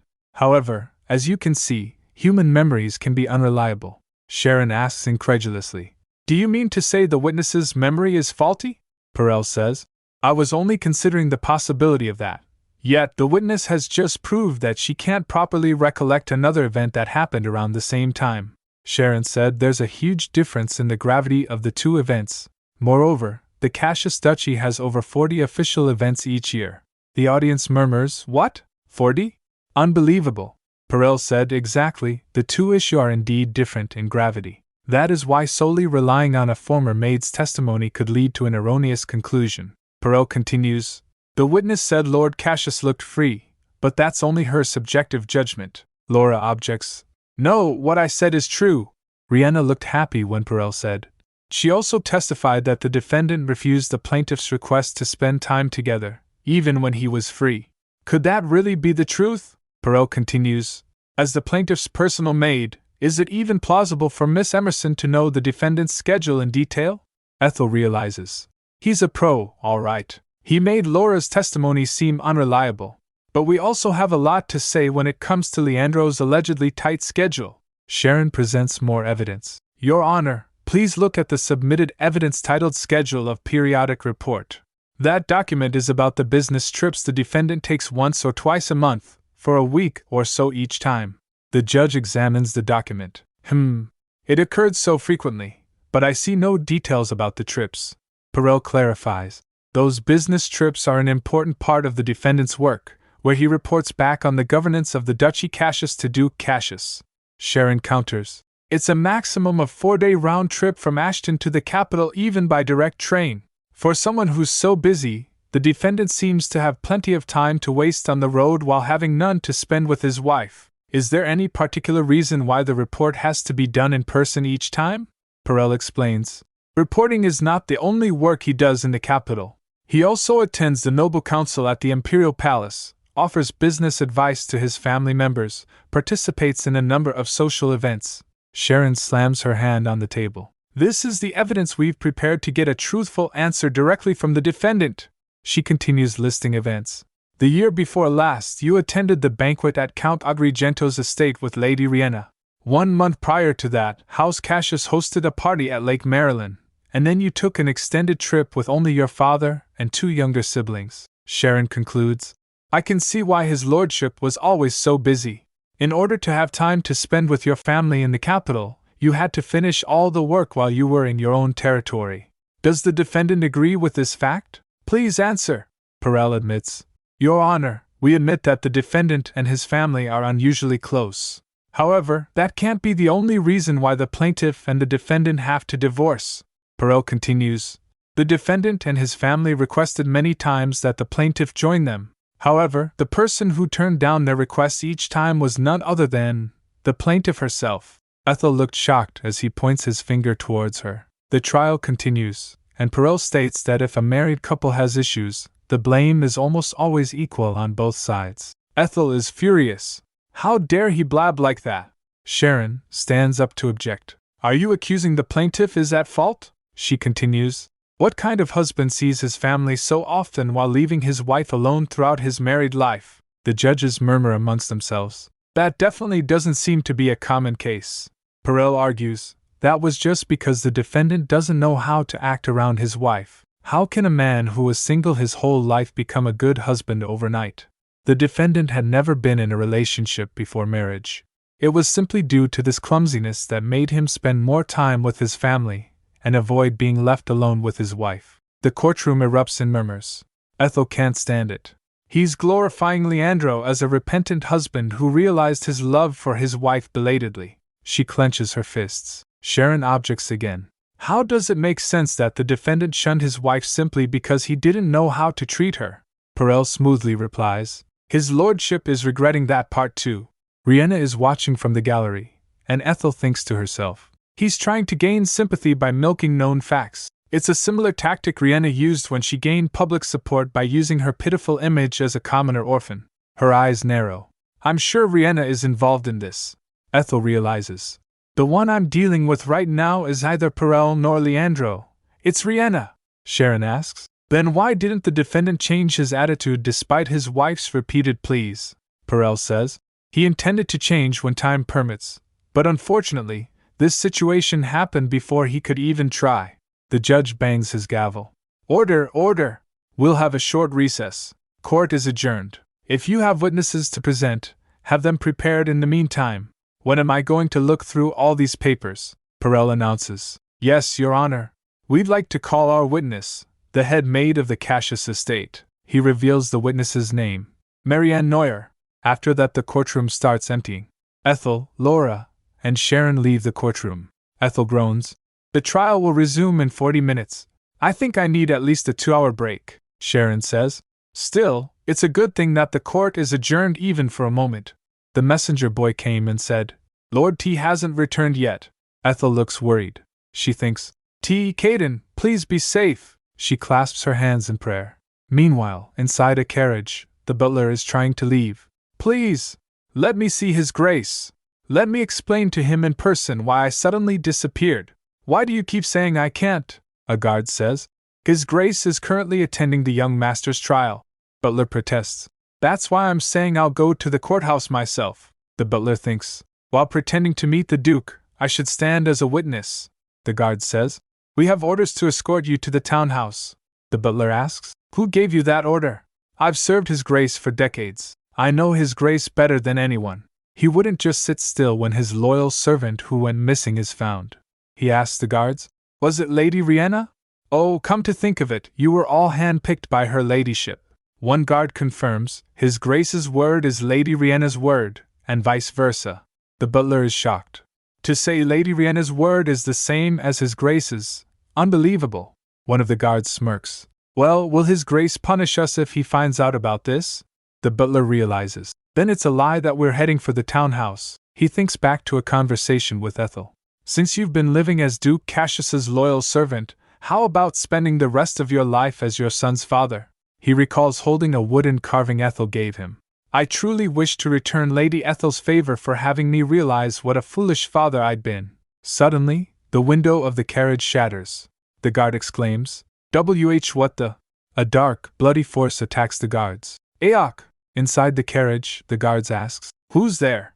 T, with his signature red eyes, appears, smiling. Who am I? A warrior of justice, perhaps. The carriage is destroyed in an explosion. Later, T and the butler are riding on horseback. Butler asks, Are they dead? T replies, No, I didn't kill them. Things would only get messy if I did. Butler asks, How did you find me? T responds, Simply put, I marked you with my powers. Butler asked, When did you? A flashback shows T and the butler standing in front of Sharon's office a few days ago. T said, When we last came across each other. The butler asks, Did you expect this would happen? T says, Unlike my good-natured employer, I tend to suspect almost everything. The butler said, You've prepared a way to track me down in case I have a change of heart, he says. I apologize if I offended you, the butler responds. Not at all. You saved me after all, he said. Ethel has no idea about this, the butler asks. Do you think we can make it in time? T replies. We have to make the impossible possible, the butler asks. Are you all right? You're breaking in cold sweats, T says. It took me a while because I couldn't pinpoint your exact location. This is what happens after I used a lot of my energy, so you need not worry. Besides, he reveals a vial. I have the holy water given to me by the goddess of victory herself. And they ride off. The trial resumes, and it's time for the defendant's questioning. We'll begin with the defendant's questioning, the judge announces. Perel begins by calling Madame Marianne Neuer, the head maid at the Cassius estate. Madame Marianne Neuer, you are the head maid who supervises all the employees at the Cassius estate, are you not? Yes, I am, she confirms, looking a little nervous. Perel wastes no time. On behalf of the other employees, could you tell us what the married life of the defendant and the plaintiff had been like in the past 2 years? The head maid hesitates. How could I dare? But Perel insists. Please, your testimony is essential in stopping the tragic discord of a family. Ethel's already got a smirk on her face. She knows exactly where this is going. The head maid starts. Her ladyship was a nice person, but she wouldn't open her heart to us. She clutches her chest, seemingly emotional. She always refused the gifts we prepared for her. Riena, watching from the gallery, gives a smug little heh. The head maid continues. She didn't even attend most of the events we hosted in the house. So we just thought the gifts and events were too shabby for someone of her station. Ethel's expression hardens. Well, that's not entirely false, she thinks, flashing back to images of gifts and events clearly catering only to Riena, with messages like, We're always on your side, Lady Riena, and We love you, Lady Riena. It was more like a party for Riena's fanatics. The head maid continues. It's true that Lord Leandro was rather passive toward his wife. That's why he always felt sorry to her. Perel asked. What makes you think so? The head maid responds. You see, his lordship called me one day and privately asked me to take good care of her ladyship. Ethel rolls her eyes internally. Tisk, she's romanticizing his act of shifting his responsibility as a husband to her. The questioning continues. The young master was always buried with work. Her ladyship stayed in her room most of the time. Oh, she sometimes participates in a book club or goes out shopping. Whispers erupt in the gallery. It seems that the husband was merely working hard, and all the wife did the whole time was go shopping. That's a little unfair. Ethel and Sharon exchange a glance. Ethel thinks to herself. Thank you, head maid, for speaking exactly as I expected. Sharon steps in now. Madame Neuer, you just mentioned what the plaintiff's daily life was like. But how was it possible for the lady of a family as great as House Cassius to have plenty of free time on her hands? Actually, Lady Ethel is not in charge of the household finances and affairs, the head maid replies. How is that so? As long as Lord Cassius is the Duke's deputy, shouldn't his wife be the lady of the Cassius estate? Sharon presses. The head maid replied. This is because her ladyship isn't familiar with managing a large household. She's not from an affluent family, so I suppose her parents couldn't provide her with the necessary education. Lohane chimes in, nodding in agreement. The head maid then adds, That's why Lady Riena had to keep managing the estate's finances and internal affairs, as she had done for a long time.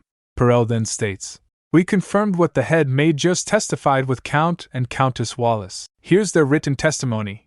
Perel reads, Lady Riena plans to hand over the rights she's been holding as the Lady of House Cassius to the plaintiff once the plaintiff gets used to the Cassius family's way of life. The plaintiff has never been told about such plans, Sharon exclaims. Perel continues, In truth, there are multiple precedents for similar situations. When Countess Grain was ill, Count Grain's sister took over the full responsibility of managing House Grain.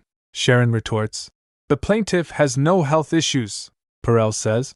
The Empress Dowager also assumed her mother-in-law's duty when she was still the crown princess until the then Empress, a foreigner, became used to the imperial language. Sharon cries. The plaintiff is not a foreigner, Perel concludes. Yet, as Count and Countess Wallace admitted, the plaintiff does not have the capability to carry out such duties. Sharon shouts. There are suspicions that Count and Countess Wallace had abused the plaintiff. He slams his hand on the table, yelling. Regardless, There are countless cases where someone else assumed the role of the lady of the house due to unavoidable circumstances. The plaintiff might not have been given the rights as the lady of House Cassius, but she was certainly treated as one. He presents evidence of a large monthly allowance, luxurious gifts, and a magnificent wedding. He continues, not only was she provided materially, the servants of the house also treated the plaintiff with sincerity. The head maid continues, we obeyed his lordship's order and did our best to lessen the loneliness her ladyship might have felt settling in a new house. The head maid, looking incredibly teary-eyed, pleads, your ladyship, please come back. We shall strive so that we could meet your expectations. Ethel, watching the performance, asks, then, can you do me a favor? She smiles sweetly. I'd like you to address me as my lady out loud. The head maid is taken aback. Pardon? Why? Ethel simply says, don't ask me why. Just do me the favor. The head maid reluctantly glances at Perel before uttering, my lady? I can't hear you. Louder, please. Ethel insists, and the crowd starts murmuring. The head maid said again, my lady. Ethel says, I'm sorry, but you need to speak up a little louder. The head maid, face contorted in frustration, shouts, my lady! Suddenly a voice echoes, you can't speak about Lady Riena like that, my lady. It's true that the authority comes from the lady of the house. The head maid jolted as she heard her voice when she said all these things to Ethel. However, you are not that person. Sharon was holding the recording box, which continues with Ethel's voice, my husband is the Lord's deputy whose authority was bestowed by Duke Cassius himself. Moreover, the Duchess passed away a long time ago. So who else would be the lady of House Cassius other than me? The head maid shouts, Lady Riena is. The young master also said that Lady Riena should continue to be in charge of household affairs. The head maid gasps in shock. Sharon snaps the recording box shut and says, that was a conversation that the witness had with the plaintiff at the Cassius estate just 11 days ago. Sharon continues, didn't you say you treated the plaintiff with sincerity? The head maid is horrified, realizing she's been caught in a trap. Sharon begins to analyze the recording. This recording clearly tells us a few facts. 1. The witness and the other servants, in fact, did not regard the plaintiff as the lady of the house at all. 2. Their attitude toward the plaintiff was far from respect. 3. The plaintiff clearly had no means to control the servants. And it's very likely that the defendant neglected his wife despite being privy to this. Leandro is visibly shaken. The head maid shouts, what a dirty trick! You said you'd deliver the artifact to Lady Riena. Perel shouts, witness. Ethel thinks, is she stupid? Though I always knew she hasn't got much of a brain. The head maid cries out, Lady Riena, it's all that woman's doing. I really had no idea she'd do this. Riena's eyes narrow, she's plotting something. Perel interjects, Your Honor, we need to examine the authenticity of the evidence. There's no clear proof that the recorded voice belongs to the witness. Moreover, it's only recently that recordings began to be accepted as evidence in court. Sharon cuts him off. How strange. Sharon counters, weren't you the first attorney who submitted a recording as evidence in our empire's history? The judge said, yes, I remember. It was for Duke Cassius versus Duke Velvet. He thinks to himself, thanks to the eccentric inventor Riena obtained by luck, Duke Cassius could win the trial. Sharon continues, back then, many people had their doubts about the recordings. However, Attorney Perel flawlessly proved its legibility as evidence. Sharon gives Perel a sweet smile. Thank you, Attorney Perel. You just saved us a fight over the recording's authenticity. Perel is seething. You, he thinks, trembling with rage. Perel is trembling, barely able to utter. You. He managed to calm down and then said, you're right. The way the witness treated the plaintiff was inexcusably insolent. Ethel thinks, he's such a quick thinker. What a swift change of heart. Perel continues, however, it was just an act of one individual. It's inconclusive to say that the entire staff treated the plaintiff in the same manner. Sharon cuts him off, Your Honor. Sharon addresses the judges. Did any of the other servants' written testimonies submitted by the defendant point out the head maid's attitude? One of the judges replies, no, there was none. Sharon holds up a small ornate object. If you listen to the recording closely, you can tell that this conversation happened in the presence of many other maids. Nevertheless, none of them mentioned said issue. Isn't it strange? The head maid gasped, saying to Riena, and my lady. Riena, looking downcast, says, "I'm sorry." Ethel is shocked. Riena continues, "It's all my fault. The head maid was actually my nanny. I never thought she'd use our close relationship and overstep. I'm sorry for the house management matter too." Duke and Lahame rush to Riena's side to comfort her. She continues, "I only continued doing the lady of the house's duties because I was afraid it'd put Ethel under stress." The audience got surprised, and Riena says, "I'm sorry, Ethel. I should have been more considerate." The courtroom audience murmurs. The judge bangs his gavel, shouting, "Order! Order, please! If you interrupt the trial one more time, you'll have to leave this courtroom, no matter how distinguished your family is." Tears streaming down her face, Riena nods. Ethel is visibly concerned. Her presence was overwhelming enough to have everyone focused on her, be it in a good way or a bad way. That's the influence of a novel's heroine who can affect a trial even as an audience. Suddenly, the head maid throws herself on the ground before Ethel, crying, "Your ladyship! Please forgive me, your ladyship! I've forgotten my place and behaved arrogantly." Slamming her head on the ground repeatedly, she begs, "I'm sorry! I'm really sorry! I'm sorry!" Two guards rush to pull her away. Leandro and Perel watch in disbelief as the audience whispers, "Poor woman! I feel sorry for her. It seems like she's sincerely sorry." Perel steps forward, addressing the court. "Ladies and gentlemen, as the young master of House Cassius, my client wishes to apologize on Madame Nayer's behalf." Leandro bows his head. "I deeply apologize for causing trouble. Ethel, I hadn't the faintest idea that you were suffering such humiliation. Nevertheless, I'd like you to give me another chance. I shall fire the head maid immediately. If you wish so, I shall dismiss all the other servants as well. I swear upon my name, if I break my word, I shall forfeit the Cassius name as well as my position as the heir to House Cassius." The judge asks, "Do you truly mean that, my lord?"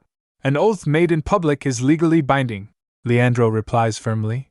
"It doesn't matter because I shall keep my word by any means." Ethel thinks, "If I say no in this situation, I'll definitely look like the bad person." She smirks slightly. Sharon objects, "Your Honor! The defendant failed to know what was happening under his own roof. The promise he just made can hardly." Perel interjects, "We don't deny that the defendant made mistakes. However, as human beings, we all make mistakes in life. Please allow the defendant another chance." The judge turns to Ethel. "Plaintiff, if you have something to say to the defendant, you may speak now." Ethel sits lost in thought. "Is Terence on his way here? Will he be able to make it at all? Let's trust him. He'll definitely bring the butler here. After all, he said so." Ethel makes a decision. "Leandro, my mind remains unchanged. I want a divorce." Leandro looks devastated, whispering, "Ethel." Ethel shakes her head, stating, "I no longer have trust in you. It has been irreversibly broken. If you refuse to let me go in the name of love, that's violence. If you truly love me, you should let me go and wish for my happiness." Leandro is stunned. There's a knock at the door. Sharon is surprised. Sharon announces, "Your Honor, I'd like to call for a new witness." The door opens, and butler Caden enters. Sharon announces, "We call Mr. Caden Marimo to the stand." Caden walks forward. The Duke cries out, "Caden! How could you?" Caden stands at the witness stand. "My name is Caden Marimo, and I stand here as a witness. For the past 2 decades or so, I've been employed as a butler to the Cassius estate." The judge asks, "You say you were the butler of House Cassius, and yet are you truly testifying for the plaintiff?" Duke roars, "Caden! How dare you?" Riena pleads, "Dad, please calm down." The judge shouts, "Duke Edmund Cassius and Lady Riena Cassius, I order you both to leave. Exit this courtroom immediately." Riena cries, "Dad, please." Lahame says, "Father, you need to step outside. I think you got too carried away." Lahame leads Duke and Riena out of the courtroom, escorted by guards. Lahame sighs. The judge says, "Please proceed." Perel shouts, "Wait! Your Honor, Mr. Marimo disappeared a few days ago. It's possible that he had been kidnapped by House Cassius adversaries. His current state is possibly inappropriate to testify." Sharon interrupts, "Does the witness look unstable to you, Your Honor?"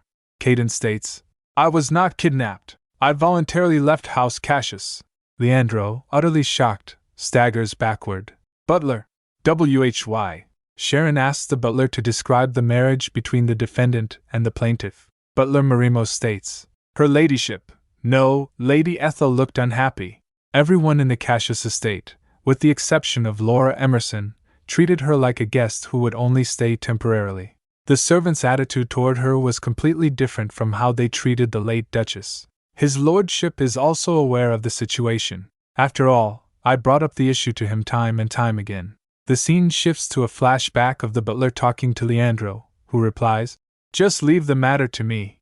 I'll handle it." Perel, unimpressed, declares, "Your Honor, this is redundant information. My client has admitted his mistakes and promised to fire all the servants involved." Sharon said, "Pardon me, there is one more significant reason for divorce we have yet to disclose. That's what Mr. Marimo is here to testify about." She then glanced at Leandro.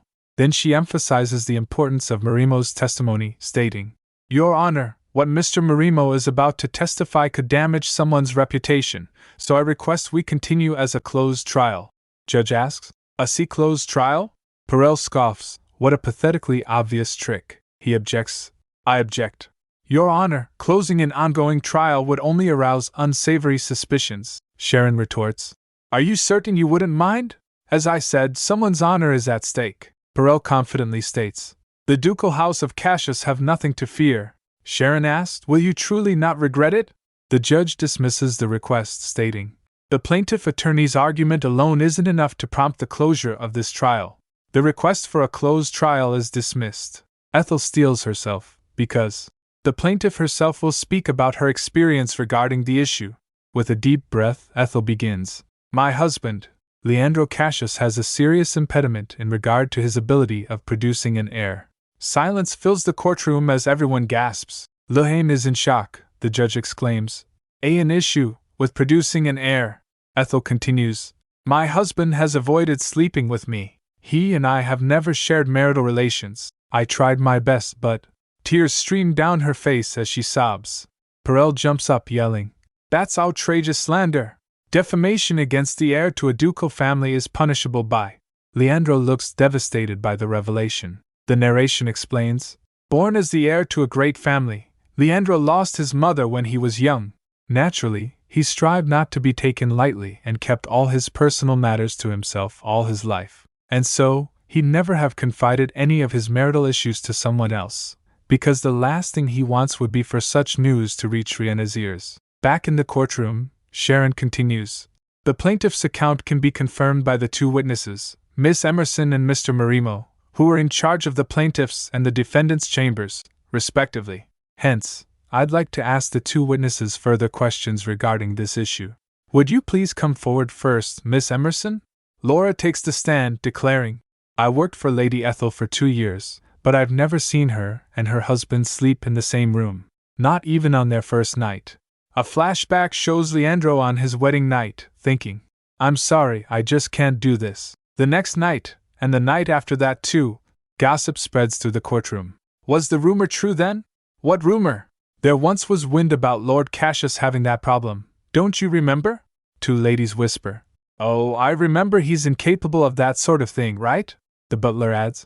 "Even after the wedding, his lordship continued to use the bedroom that he'd been using since he was young, instead of sharing a new chamber with his wife. And he told me that he just couldn't stand living as Lady Ethel's husband. He also said that he didn't feel a drop of love for Lady Ethel because he didn't see her as a woman." Sharon asks Leandro, "Defendant, you've been consistently arguing that you love the plaintiff since this trial began."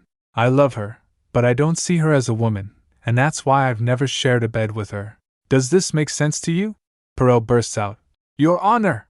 It's only two individuals' opinions." Sharon counters, "And the two individuals watched the plaintiff and the defendant more closely than anyone else. Mr. Marimo served House Cassius for several decades as their butler." Sharon challenges, "What benefits would Mr. Marimo get if he sided with the plaintiff? Money?" Slamming her papers, Sharon declares, "As we all know, my client is not demanding any alimony." Ethel thinks, "That's right, I'm an empty pocket. That's why I owe Terence a great deal." Sharon continues, "Reputation? No family would welcome a servant who once betrayed his master. Mr. Marimo gave up not only his decade-long loyalty, but also his future to speak the truth." Sharon concludes, "So I see you not to distort his sincerity, Attorney Phillips. Suddenly, a woman in the audience jumps up, shouting, "That's a lie! Don't pretend that you're penniless! I know you sold all the gifts you received from Lord Leandro and hired that lawyer with the money. How dare you disgrace him with such absurd slanders? I saw the ring she sold at a jeweler's." The judge sighs. "Ha, this trial is such a—" The woman continues, "Lord Leandro is innocent." Ethel grabs her purse and went to Leandro. She gave a box asking, "Is this the ring that lady just mentioned?" She thinks, "When he gifted me with a ring called the Viridescent Princess, he bought Riena a necklace called the Viridescent King. Isn't it obvious which one would be higher in value?" Ethel opens the box, revealing the ring. Ethel said, "This is the only jewelry you gifted me, and I brought it with me when I left." The woman who accused Ethel exclaims, That can't be true. I saw it clearly with my own eyes." Guards take the women out. Ethel thinks, "This is exactly why I sold it, and then bought it again." She recalled saying to T, "I'm going to throw the ring to his face and say, 'Take this and don't show your face in front of me again.'" T adds, "I'd sure like to see the scene." The people in the courtroom whisper, "I believe that's the same ring Lord Cassius bought for his wife. I saw it at the auction. But the woman from a moment ago told a different story. Then she probably lied, like the head maid." "My goodness! Again? It seems like everyone's lying for the ducal family. I never expected that they'd be like this. How disappointing." Finally, Ethel confronts Leandro. "I don't want to keep any of the things you've given me. The only gift you can give me is divorce." The judge slams his gavel, declaring, "Please be quiet," he announces. "Since we're running out of time, we shall wrap up today's trial here. We shall resume in 2 days, at 2 o'clock in the afternoon." The audience was in an uproar. "What? I thought we'd hear the ruling today," one woman whispers. Her companion agrees. "It was getting so much interesting. How disappointing." The judges leave the courtroom. One sighs. "Ha!" Ethel observes them, thinking, they must have thought that it was beyond their judgment, because they didn't expect Leandro's fertility issue would be brought up. The chief judge might run to the emperor. And sure enough, the chief judge asks the emperor, "What should I do, your majesty?" The emperor is clearly stressed. The future of House Cassius depends on this." Back at the courthouse, a hand rests reassuringly on Leandro's shoulder. His lawyer says, "You can rest easy, my lord. We have enough time to prepare countermeasures before the next trial." Leandro slumps in his chair. Ethel and her lawyer watch them leave. "I had hoped we'd be done today," Sharon laments. "I'm sorry it turned out this way." Ethel smiles gently. "Please don't blame yourself." Leaning in, the assistant whispers, "Still, things went exactly as you expected." Ethel smiles, saying, "They sure did, right? Now, shall we hurry back too? We need to prepare ourselves to bring this fight to an end." Outside the courtroom, the House Cassius's members were waiting for Ethel. Suddenly, the sound of approaching footsteps. Ethel turns to see Duke, Riena, and their entourage. The Duke glares. "How in the world did you influence Caden to your side?" Ethel smiles sweetly. "Seeing your grace asked me such a question. I'm sure you haven't heard about what happened at the trial." Riena turns to Leandro, and he turns his face away. Ethel announces, "Well, you can take your time to talk about it among yourselves. I shall visit your townhouse at 10 tomorrow morning." The Duke gets furious. "With whose permission?" Ethel faces him, smiling. "Do you not approve? I was going to accompany Mr. Caden." The Duke explodes. "Ethel, how dare you?" He grits his teeth. "Fine, make sure to show up at my house tomorrow. I shall be waiting for you." Turning abruptly, he orders, "Let's go." Riena looks back at Ethel, calling, "Ethel!" The Duke yells, "Riena! Let's go!" Ethel watches them leave, thinking, "Phew, now I can see how he got the nicknames Devil of the Battlefield and the Evil Duke." "My legs are shaking," her assistant asks. "Are you all right?" Later, the butler and Laura arrive. Ethel exclaims, "I'm so glad you're safe." Caden apologizes. "My apologies, Lady Ethel. If I hadn't been caught by them." Ethel reassures him. "Don't worry, things came out favorably for us, and that's all that matters." He continues, "I heard that we have an appointment tomorrow morning." Ethel agrees. "That's right. If you feel uncomfortable, I can go by myself." But he insists, "I can't let you go alone. As a father, I have to confront that past at least once for my son's sake." Ethel smiles brightly. "Then let's knock down their pride together. Let's have it out once and for all." But then, Ethel glances around and says, That aside, I don't see T. Where is he? He replies. He's. Moments later, Ethel was in a lush garden. She was in a rush. She recalled Caden saying, He left after he escorted me to the courthouse. He asked me to tell you that you should return home first after the trial. Although he asked me to keep this from you, he looked quite pale as he left. Ethel thinks, I'm pretty sure he overused his energy to find the butler. The healing tea removes headaches, but it doesn't help recover the used energy. In the novel, there was a scene where Terence hid himself in the forest after he was drained out of his strength. Ethel starts searching the garden. He couldn't have gone very far. As she walks, she overhears two men gossiping. Did you hear the news of Lord Cassius' divorce trial? One asks. The other replies, Of course.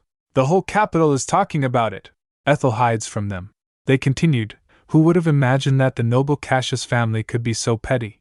The other adds, I'll say, they not only made their servants lie in court, but they got themselves kicked out from the trial for making a scene. The first man continues, Anyway, I wonder if I wonder if Lord Cassius really can't perform at night. The second man gasps. There was a similar rumor in the past too. It went away after House Cassius desperately put a stop to it. Then could it be? He's cut off by his companion. Hey, watch your mouth. Let's go. After they left for their petrol, Ethel sighs. Just then T interjects. Why the long sigh? Isn't it good news? She finally spots T perched in a tree. T! She calls out. There you are. T asks. What are you doing here? Ethel replies. Pardon, T asks. Didn't you get my message that I would see you at home? Why don't you come down first before we talk? Ethel thinks, it's so frustrating not being able to see his face. I just can't figure out how he feels, and how he looks as he's talking to me right now. T replies. No, I can't. Ethel asks. Why not? T replies. I'd like to be alone. She insists, but T clenches his fist. That's why I asked you to leave first. Ethel whispers worried. T.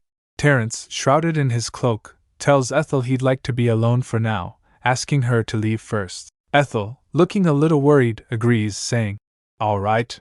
I'll go then. Ethel adds, Oh, the trial went as I expected, though it isn't completely over yet. Well, it can't be helped, right? She muses. She then bows. Thank you. It's all thanks to you bringing the butler safely to the courthouse, T replies quietly. You're welcome. Worried about him, Ethel continues. I'll leave you to rest now. I'm sorry for interrupting you. She then turns and says, I just couldn't sit still after hearing from the butler that you looked unwell. He asks cautiously, Are you worried about me?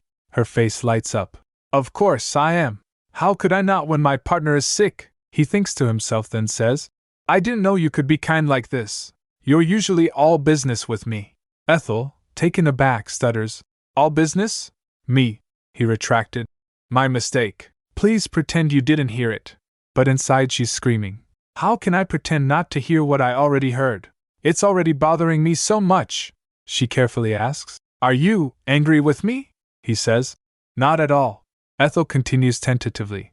Then did I make a mistake? He replies quickly. No, you didn't. Ethel, putting it all together, wonders. Are you by any chance sulking right now? T denies it. Absolutely not. But Ethel knows better, giggling. Yes, you are sulking. Terence sighs heavily. This is exactly why I wanted you to leave first. My apologies, please forget what I said earlier. Ethel sits beside the tree and insists. I will if you tell me why you're upset. Terence tries to brush it off. Please, I'm serious. You really don't have to worry about me. Sometimes, I say silly things when I'm exhausted. She replies, countering. Don't you mean that you speak your mind because you have no strength left to hide your true heart? Terence gets speechless. Ethel, lost in thought, remembers. While I was so focused on my divorce, time continued to pass, and summer has arrived. She suddenly realizes. Oh, I think I know. Was it something from that night we had a toast on the terrace? I remember worrying about you because you seemed a bit strange after. Memories flash of Ethel telling someone, I'm going to leave the Empire. And later, Lois replies, I'm sorry, I wish I could come with you, but I can't leave my family in the Empire. Sharon adds, What a shame. I wish we could be friends and have drinks together from time to time. Ethel reflects. In his position, it may not be as simple as feeling sorry and saying goodbye. He watched my back, provided me with a place to stay, supported me financially, and even offered to escort me. I'm sure he thinks of me as such an ingrate, since I told him that I'd escape overseas without a word about repaying his favor. But I will pay back everything I owe him once the Anala mine goes into development. Cheering herself up, Ethel says, Well, although things may look bad for me now, I know things will change for the better in the future. Terence asks, Pardon? Ethel, caught up in her enthusiasm, declares, I'm only telling you, once I win my divorce case, my life will take a turn for the better. She then panics. Now that I've spoken that out loud, I sound more like a swindler. Ethel, trying to reassure him, continues, Anyway, if you need my help, you can contact me anytime wherever I will be. I mean it. What I'm trying to say now is that we'll continue to see each other. Inwardly she adds, so please don't misunderstand me. I'm not a Dine-and-dash ingrate. Terence, looking thoughtful, repeats, We'll continue to see each other, you say? He then says, I think you misunderstood. I never considered you leaving as turning your back on me for all the things I did for you. After all, you already taught me how to make the healing tea. Ethel is taken aback. Oh, right, the healing tea. I forgot about it, Terence says. That's not like you, Ethel. You must be very tired after the trial. Ethel replies, That's part of the reason. But I guess I was more affected by the sudden iciness I felt from you. Terence trails off, and Ethel wonders, why is he suddenly so silent again? Suddenly, she senses danger and jumps. I didn't literally mean that you were cold. I was saying that's how I momentarily felt. Before she can finish, Terence appeared right behind her. He asks, looming over her, So, it was because of me? Ethel, flustered, says, Yes. I felt that you were suddenly giving me the cold shoulder. Terence says to himself, Your forthrightness makes me speechless. I was throwing a tantrum like a child. Ethel realizes, Oh, that was a tantrum. Terence admits, Anyway, I'm a little surprised. I thought you'd remain detached regardless of what anyone says or does to you. After all, you were never shaken by your ex-husband. You cut your ties with House Wallace without hesitation too.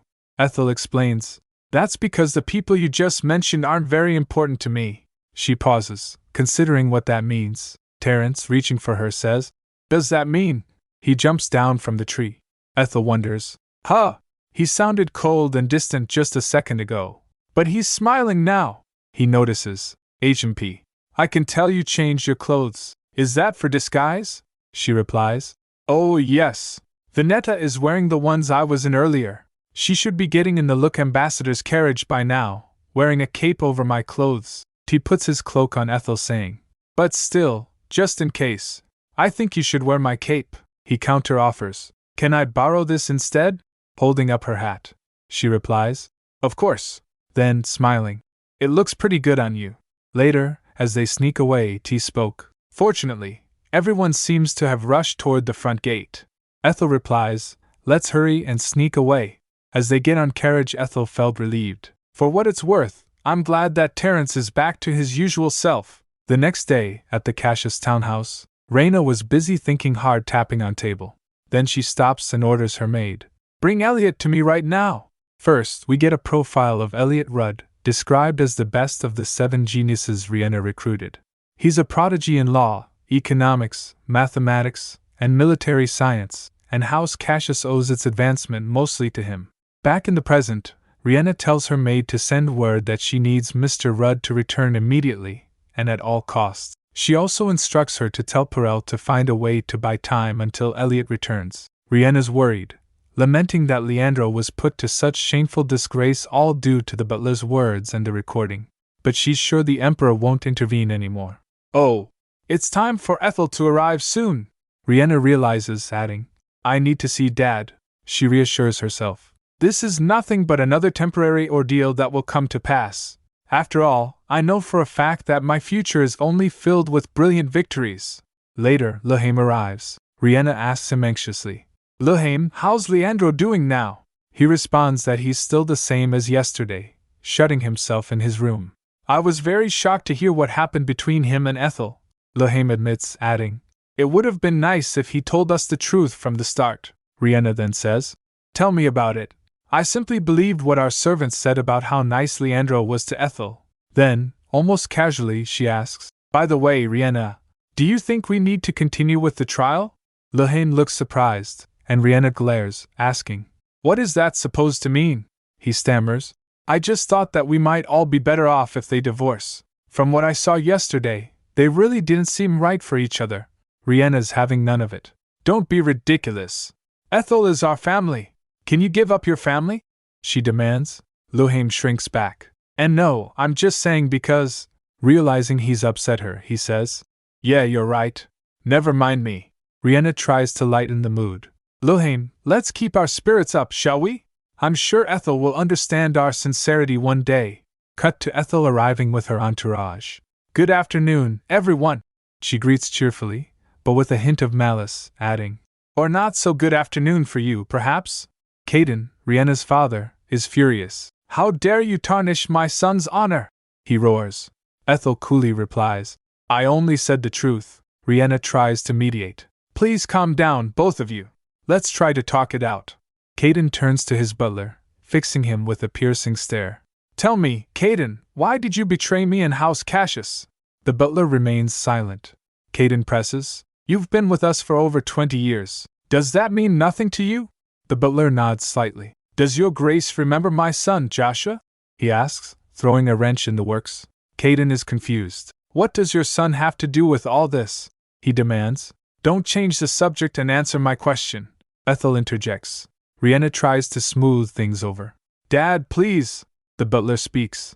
I remember him, Caden. Joshua visited our estate when I was young, didn't he? Riena asks, concerned.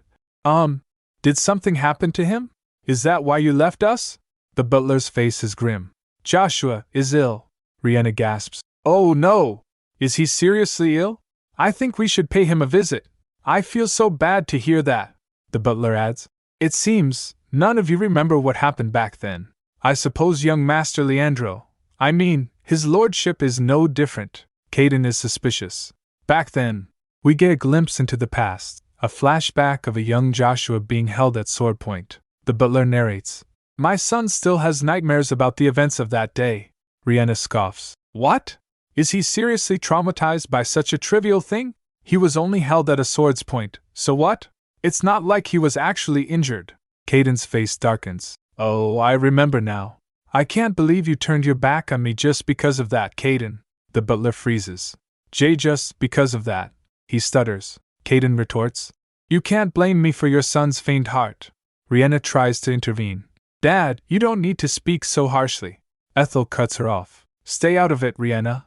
This is between me and Caden. Caden continues. Back then, I was on a rigorous training routine and had cuts from real swords all over. He then asks, Are you saying your son has been stuck indoors nearly half his life just because he was threatened? Riena, clearly distressed, begs, Please stop. You both have gotten too emotional. Ethel, I think you should leave for now. When both sides calm down, we can meet again and… Ethel's mother interrupts, her eyes narrowed. Are you not going to regret it? Are you sure you won't regret what you just said? Caden, equally stubborn, declares, Of course not. Ethel's mother scoffs. I see. Expecting an apology from your grace was vain hope on my part. You've just made me realize how self-centered you are. Caden is livid. How dare you, Caden? Such insolence. He slams his fist on the table, shattering a teacup. Now it's my turn, your grace, Ethel's mother says smoothly. Caden explodes. What? I don't want to hear a word from you. Leave this instant. Ethel's mother remains unfazed. I came because I have business with you. Why don't you hear me out? She sips her tea. I'd like to end our trial here. If you consent to our divorce, the case will automatically be moot. Caden is taken aback. Why are you telling me that? Go discuss it with your husband. I'm sure you clearly realized yesterday that you wouldn't be able to win this trial easily. I can see that you prepared yourself. Nevertheless, you're dealing with House Cassius. Crushing you is like dusting away lint from my shoulder. Ethel's mother remains calm. Let's see you do so. What's in it for you? If we continue this game of slander, it'll only harm your eldest son's reputation. I know you're continuing with this not for your son's sake, but out of your stubbornness. I understand how hard it is for you to admit that what you did to Joshua was wrong and that Caden left you because of that mistake of yours. Silence! Ethel's father shouts. Ethel's mother continues. Do you think I took Caden away from you? No, that's not true. You let him down first, Your Grace, and that's why he left you. Silence! Caden roars, slamming his fist again, causing even more chaos. He's trembling with rage. Ethel, I'm afraid the method you chose to persuade my father can't be more wrong, Wilhelm says nervously. Even if what you said were true, rather, because what you said is true, my dad will never admit it. Riena, meanwhile, is thinking to herself. Once Elliot returns, the victor of this fight will be House Cassius. No, me! She smirks. Ethel's mother is ready to play her final card. If Your Grace agrees to this divorce, I shall give you a gift that would please you very much. It's something you've been searching for so desperately for a very long time. Caden is suspicious. How could you even possess such an important thing to offer me? I'm not interested. Cease this nonsense, Sen. Ethel's mother interrupts. Oh, is that so? Over the past 10 years, haven't you been looking for the time capsule your wife left behind? Caden is stunned. What? What did you just say? Ethel's mother smiles triumphantly. I know where it is. I know the location of the late Duchess's time capsule. We open on a portrait of Cheryl Cassius, the late Duchess, who died of illness 10 years ago and was the love of Duke Edmund Cassius's life. We learn that the Duke adopted Riena because she resembled his late wife and gave her more love than his own sons. On her deathbed, Cheryl told her husband to try and find a hidden time capsule. After her passing, the Duke ordered the entire estate searched, even the depths of the lake, but it was never found. That is, until Sienna discovered it in the trilogy of A Returner's Rosy Second Life. I recently solved the clue left by the Duchess, Sienna thinks, a confident smile on her face. If I want to make the Duke draw his attention from Riena and listen to me, Cheryl Cassius is my only option. More precisely, the time capsule is my only option. Leandro, looking shocked, asks, The clue? Are you talking about that poem? Sienna nods, confirming it. We learn that Cheryl left a poem as a clue and hid the time capsule's location within it. She gave the poem to her husband and 2 sons, but none of them could solve the cryptic message. The Duke is taken aback. I can't believe it. Even the greatest cryptologists, poets, and detectives all failed to solve it. He stands, towering over Sienna with a stern expression. You already ruined my son's reputation. If you're lying to me, if you're using my late wife, you'd better not think of leaving this house in one piece. Sienna smiles, unfazed. Are you interested now? Whether you believe me or not, you can just follow your heart, Your Grace. Surprised, Leandro asks, How in the world did you solve it? Sienna replies with a playful smile. Well, I'm clever. I'm quite lucky too. The Duke, Leandro, and Riena exchange glances, clearly suspicious. Sienna thinks, although they're pretending to suspect me, they must have a lot on their minds right now. On the one hand, they would think there's no way I could solve the riddle, but on the other hand, they wouldn't be able to just shrug my words off as a bluff. The Duke takes a sip of tea, then abruptly asks, Can I trust that you're completely honest? Riena interjects, Dad, don't you remember the person who claimed to have solved the riddle a few years ago turned out to be a fraud? The Duke clenches his fist, his expression pained. I beg of you, please let me know where to find the keepsake my wife left for me. Sienna replies smoothly. Very well, I shall tell you. But before that, she presents a document to the Duke. I'd like you to sign this consent form, so your son and I can divorce by mutual agreement once you take possession of the time capsule. The Duke looks conflicted. I promise I shall never go back on my word when it comes to anything related to my wife. He takes the consent form. With a flourish, the Duke signs the document. Smiling, Sienna says, Since we have a lawyer present, why don't we have this notarized? Please call Attorney Phillips too, so we can have this document notarized by 2 lawyers. Riena looks at her adoptive father with worry. Dad. Cut to a meeting between the lawyers. Attorney Phillips hands the completed document to Sienna's lawyer. Sienna watches them, pleased. We see the enigmatic poem. The spring of purity has returned without fail. The glass garden where hydrangeas bloom, the hill behind the tower where the bell rings thrice at dawn, the fountain guarded by cherubs. At all those places I hide a treasure. Leandro is frustrated. I still don't get it. I already looked everywhere. The garden, the hill, the fountain, but I couldn't find anything. Sienna, ever helpful, chimes in. The largest fountain in the Cassius estate has 2 angel statues, but only one of them is a cherub. Leandro asks, confused. What? Aren't both cherubs? Sienna replies. If you look closely, you'll see one is older, a girl. Next, it's the glass garden, Sienna says. Riena asks, does the greenhouse in the estate really have hydrangeas? Of course, they do.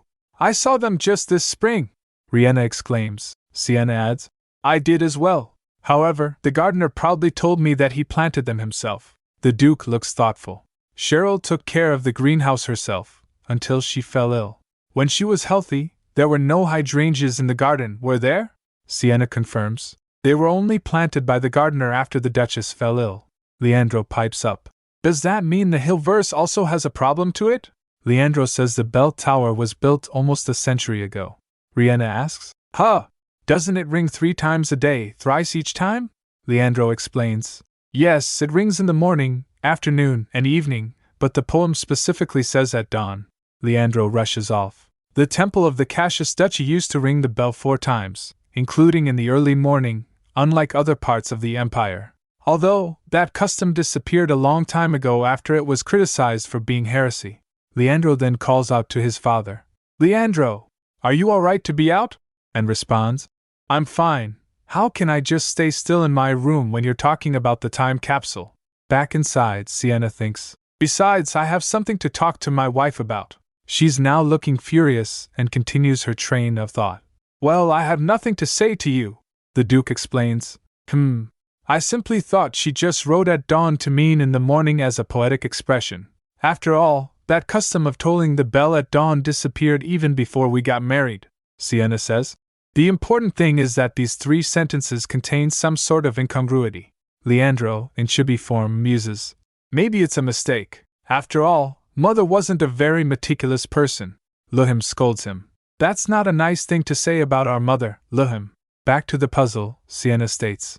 If we put aside the 3 that contain discrepancies, then we have, she continues, the spring of purity has returned without fail. At all those places I hide a treasure. Since all those places refers to the places mentioned in the previous 3 verses, I think we should exclude that part too.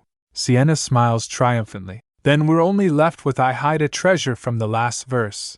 Leandro looks thoughtful, while Luhim is visibly annoyed. It's obvious that Mother was the one who hid the treasure. So what about it? The Duke glares at him. Watch your tongue, Luhim. Luhim, intimidated, apologizes. My apologies for interrupting, Ethel. Sienna ignores the interruption. She looks around the drawing room. I see there are many artworks modeled after the Duchess in this drawing room. Did she like them? The Duke replies. Not really. She said it was rather embarrassing to look at. She was a shy person. Those were purely for my own satisfaction. Sienna walks over to a statue. What about this statue? The Duke explains. Oh, that one was a gift from Cheryl. It's a replica of the marble sculpture in our estate. She said she wanted it to remind me of her during my stays in the capital. Sienna touches the statue. What are you doing? The Duke exclaims. You might drop it. Put it back down. Sienna replies casually. Don't worry, it's hollow, so it's lighter than it looks. Riena gasps. Wait, did you just say it's hollow? Sienna clarifies. So the Duchess ordered for her own bust to be cast. The Duke asks. When did you receive this, Your Grace? Sienna replies. It was about 17 years ago. The Duke then asks. And when did she first mention the time capsule to you? The Duke looks shocked. It was also about 17 years ago. Leandro realizes. Then could I in the poem be? Sienna smiles knowingly. See? I told you the fact that the Duchess hid it is important. Shall we give it a shake? Luhim protests. Wait. I'll do it. How can you shake it with those thin arms of yours? Luhim and Leandro shake the statue together. The Duke listens intently. I can clearly hear something inside, the Duke says. Riena exclaims. How typical of Cheryl! She did enjoy pulling a prank or two. The Duke, determined, declares. Let's cut the base and see what's inside. A hand reaches out. A dagger pierces through the bottom of statue. Leandro, Luhim, and Riena all look on with concern. Duke Cassius stares down, his expression unreadable. Leandro asked, shocked, seeing what was right in front of him. Are these? Letters and scarves flutter down, a colorful cascade of evidence. Duke Cassius holds a letter, his brow furrowed. Luhim is equally perplexed, clutching his own letter. The scene shifts. Ethel sits among them. Riena looks incredibly awkward on the other couch. Ethel sips her tea, observing everything.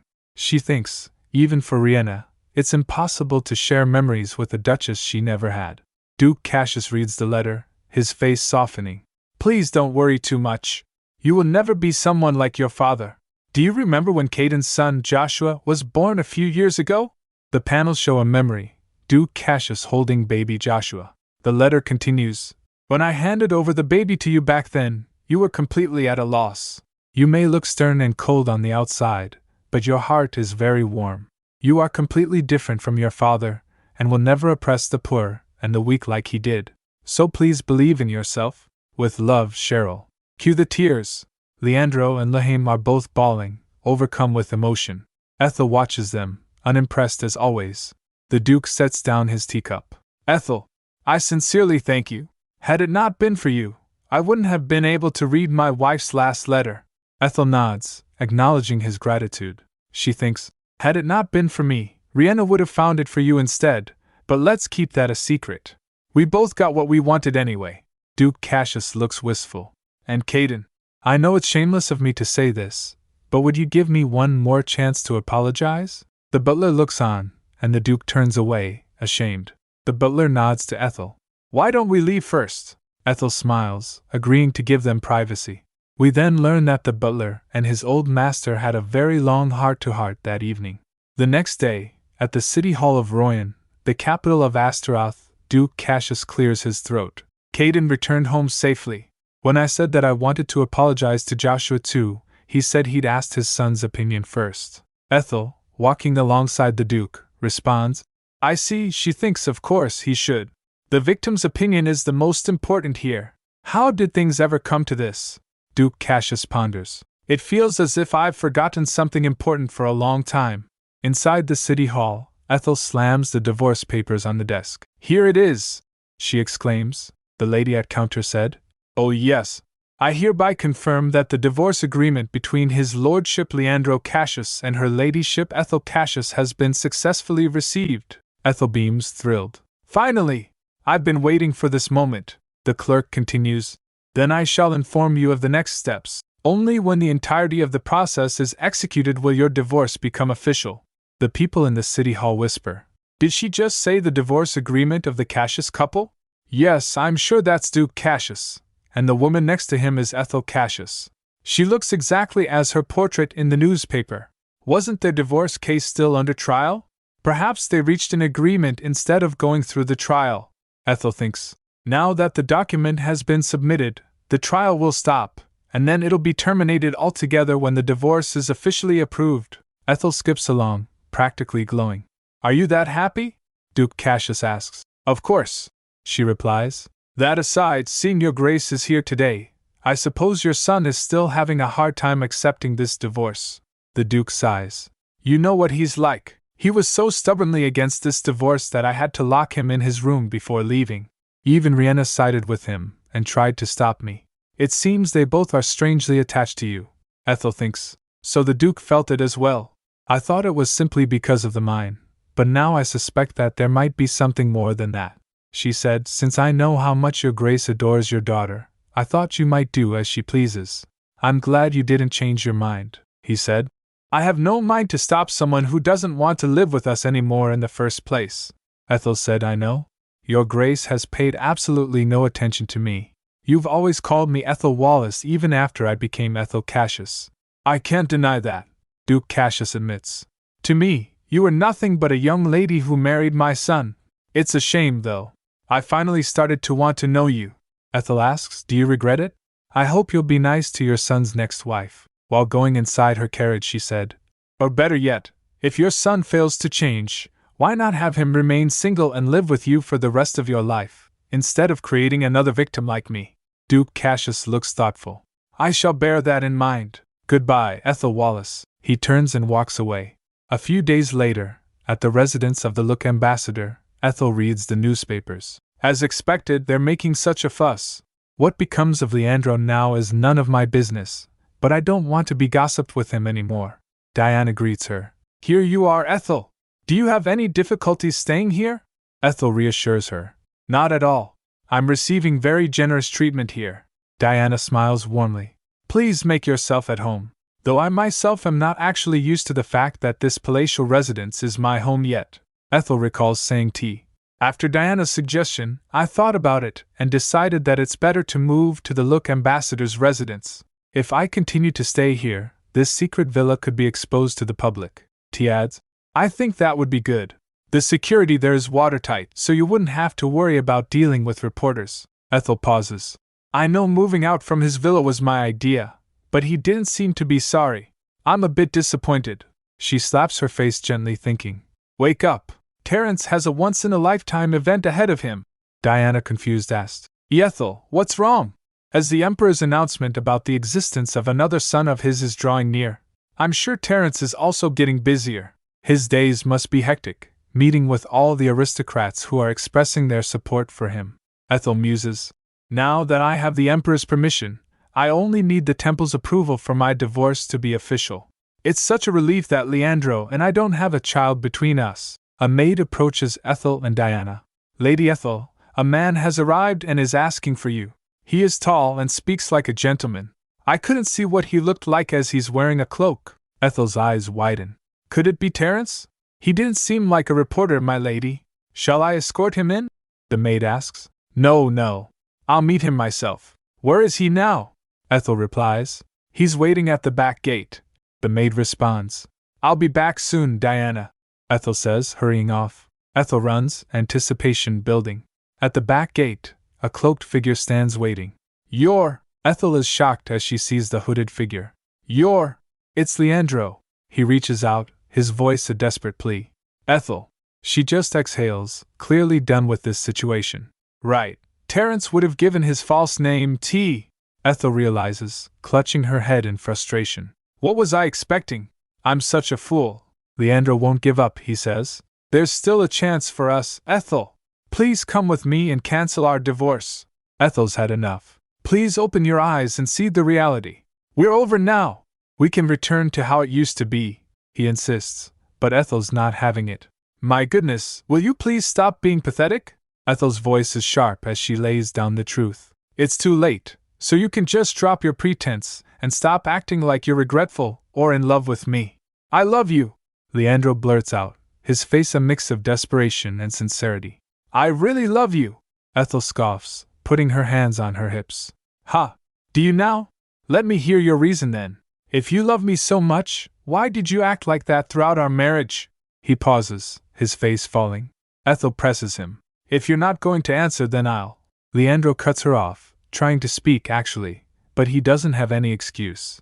Actually, I don't know why. Ethel yells. What? Are you kidding me right now? He continues. I like you, really, but for some reason, I just couldn't express my love to you, like other lovers do. Ethel's face darkens. Then it's not love. Leandro looks devastated, but he protests. But I've never felt this way toward any woman before. He's pulling out all the stops now. I don't know why, but from the moment I first saw you, I've had a good feeling about you. And when you treated the wound I got on my way to the Wallace mansion, I saw a hint of hollowness in your eyes, and it kept bothering me. Ethel thinks back. So that's why he looked at my face so carefully back then. Did I look hollow? Really? Leandro's confession continues. I was certain then that you're my fated half. I'd never had such a feeling toward anyone before except for my family. Leandro is really laying it all bare. I can't stand your nonsense anymore. Ethel snaps, her eyes blazing. Didn't you say you didn't love me as a woman? She adds. Please don't tell me you don't remember saying that to the butler. He stammers. Oh, that. Leandro explains. On our wedding night, I felt something was wrong. I just couldn't bring myself to do it with you. Ethel's eyes narrow, listening intently. He explains.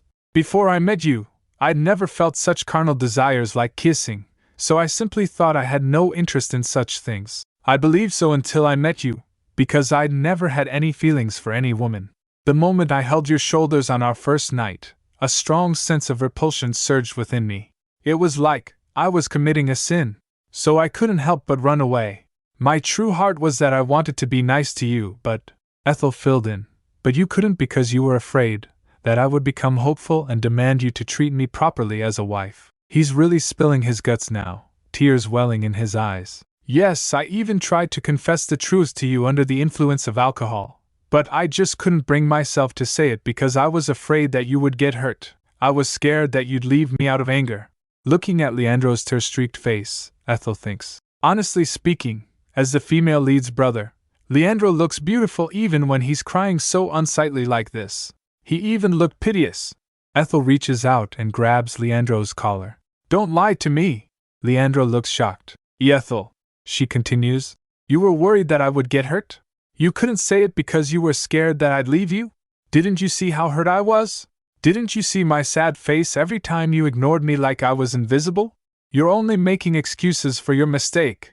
Just because you felt a bit familiar toward me, you confused them with love, and married a woman similar to your sister. That's your mistake. Leandro looks confused. What are you talking about? She recalled him saying, although you and Riena look quite alike, how could I possibly confuse you with her? At that moment Ethel wonders. We look alike. How? Where? When? She says her accusation. You clearly told me that Riena and I gave off a similar air and impression. Did you say you fell in love when I was treating your wound? You opened your heart and accepted Riena as your family for the same reason, because she treated the wound on your hand. Ethel accuses him. Leandro is reeling. How did you know that? Leandro didn't accept Riena from the beginning. As a boy, he felt ill at ease about the stranger who suddenly appeared in his life. Why are father and Lohe making such a fuss about that girl? I just don't get it, Leandro thought as a child. Besides, she can't even speak properly because she didn't receive education at the orphanage. In a memory, Leandro was crying. Riena appears asking, Leandro, why are you crying?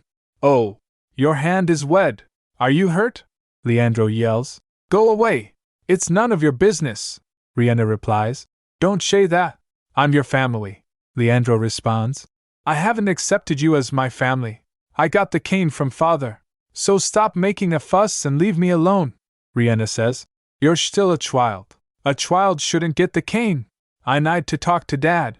Leandro thinks. I've hated you and looked down on you. Riena says. Even if you don't like me, I like you. Leandro says. Riena. Back in the present, Ethel grits her teeth. If you love your sister so much, just live with her. Don't drag me into your life. Leandro is shocked. Ethel, that's not true. It may be true that she became my precious sister after that moment, but you treating my hand had nothing to do with. Ethel interrupts. You must have been very happy to find me because you could use me as a replacement when you had to stay away from her, working as the acting lord for your father. Leandro cries. That's absolutely not true, Ethel says. So you intend to stick to your lie, huh? He pleads. Ethel, please allow me one last chance, Ethel says after turning away. I don't want to go through the emotional exhaustion because of you anymore. Leandro calls out from behind. Ethel! Ethel walks away. If you're guilty about what you did, never show your face before me again. Goodbye, Leandro. Leandro reaches out, devastated, but she left. Later, thunder rumbles ominously as rain lashes against the grand estate. Inside, Ethel and her friends are enjoying a cheerful tea party, seemingly oblivious to the storm raging outside. But Ethel soon notices someone standing outside in the downpour. I can't believe he's still standing there. It's Leandro. Back in her room, Ethel angrily pulls the curtains shut. Does he really believe that will make me feel any better? It only gives me the creeps. She throws herself onto the bed. Even if he's bedridden after getting rained on like that, I still won't care. I'm so fed up with him. Later that night, Ethel is awakened by the sound of pebbles hitting her window. She's instantly annoyed. Arg, I can't believe him. This won't change anything, okay? She throws open the balcony doors, ready to give him a piece of her mind. Hey, you Stu! Her eyes widen as she sees who's standing below. T. It's not Leandro, but T, with a sweet smile on his face. He asks if he can climb over the gates. Ethel beams. She nods enthusiastically. With a fwun, T uses his powers, surrounded by red energy, to effortlessly leap over the gate. He lands gracefully on a tree, startling a nearby bird. He stands outside her balcony. Ethel asks, What brings you here? Did I wake you? T asks. Ethel responds, No, it's okay, you didn't. T looks apologetic. I'm sorry, but I have news for you, and I wish to let you know as soon as possible. Ethel is taken aback. News? Am I in trouble? T replies. Maybe or maybe not. Ethel leans forward eagerly. My word, what is it? T smiles gently. You're finally divorced? Congratulations, Ethel. He chuckles softly. Ethel's stunned. What? T explains. I overheard it at the Grand Temple. They'll make the official announcement in the morning. Ethel's eyes widen. I see. A wave of emotions washes over her. I'm divorced, finally. Flashbacks of her difficult relationship with the Cassius family flood her mind. I'm not Leandro's wife nor Ethel Cassius anymore. My difficult relationship with the Cassius family is finally over. T looks at her expectantly. He begins to say something. Ethel's pure joy erupts. I'm divorced! Hurrah! She cheers, waving her arms in the air. T flinches slightly at her outburst. She suddenly stops, realizing how she must look. Oh! She blushes. She clears her throat, trying to regain her composure. Ahem. Did you come all the way here to tell me that? T's expression is soft. I wanted to share the good news as soon as possible, and I also wish to congratulate you before anyone else. Ethel is touched by his thoughtfulness. Oh. She looks at T, her eyes filled with emotion. He's soaked from the rain. T wipes his face, looking at her with concern. She asks, Why are you so nice to me? She waves her hands dismissively. Oh, it's not that I don't like it, but I just feel that your kindness toward me is more than I deserve. She thinks in her mind, he even used his power for me despite knowing it'd cause adverse effects on him. She questions herself. Is it because I helped him? All this as a reward for the healing tea recipe feels too excessive. Besides, I can tell that his attitude toward me right now is pretty emotional. She wonders, could it be? Does he? T responds, because you're my comrade. He continues, isn't it natural for comrades to take care of each other? Moreover, you're my new friend that I haven't had for a long time. He adds softly, it's a bit embarrassing to say, but I haven't had someone I can call a true friend. Jack is the closest person to me, but at the end of the day, he's my servant, not a friend. The same goes for the others in my estate. Moreover, I have to frequently replace most of them. Ethel says inwardly, right, the Empress's spy might be among them. Ethel thinks about her own situation. I did try meeting people, keeping my true identity hidden, but such relationships didn't last long. In fact, I've never had a private conversation with Vinetta either. T says, I can see that. You and Vinetta are both the type of people who take time before opening up to others. Unlike my previous relationships, our first meeting was accidental, and we stand equal as partners. Isn't it surprising? We met each other by chance, but it turned out that I happened to be the one who could help you, and you happened to have the healing tea recipe that I needed. I can't help but think that our connection was meant to be. Ethel is moved by his words. Why, you're right. It really seems so. T tilts his head curiously. HM? Your reaction is rather unusual. Am I making you uncomfortable by calling you my friend? Ethel smiles nervously. Not at all. Of course, we're friends. I'm still half asleep, that's all. Internally, Ethel is panicking. What was I thinking? T had no feelings for Riena at all. So why would he have any for me? This is so embarrassing. She shakes off her thoughts and focuses on T. Goodness! You're drenched. Please come inside. Otherwise, you'll catch a cold. T smiles gently. It's all right. The rain has stopped now. Actually, I have business to attend to early this morning, so I'd better get going now. Ethel is a little disappointed. Oh. T turns to leave, then pauses. How do you like your stay here? Ethel beams. It's wonderful. Everyone's nice to me. T nods. I'm glad to hear that. Why don't you invite your friends over? You couldn't do that while you were staying at my manor. Ethel responds. Actually, I enjoyed the quietness. I found it more comfortable not having any visitors back then. T looks thoughtful. Perhaps I shouldn't have let you go then, he mumbles. Ethel perks up. Pardon? I didn't hear you. T clears his throat. Ahem. I was talking to myself. I should really be leaving now. Ethel smiles warmly. Thank you, T. I think I can sleep well now. I'd been actually feeling down for hours because of Leandro.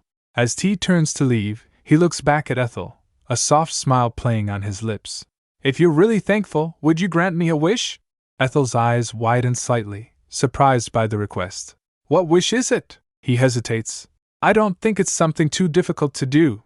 Ethel ponders this, then nods brightly. All right. T seems taken aback. You didn't even ask the details. Won't you regret saying yes so easily? Ethel retorts. You said it wouldn't be something too difficult. A small smile plays on T's lips. I feel a bit guilty seeing you trust me so much like this. She asks, what wish could it be? He steels himself. The wish itself is simple, but you may find it rather uncomfortable due to your current circumstances. She insists, please tell me what it is. I'll do my best to grant it.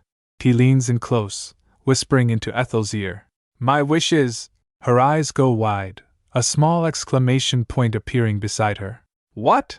Of course, I can do that much for you. He smiles, relieved. I'm glad to hear that.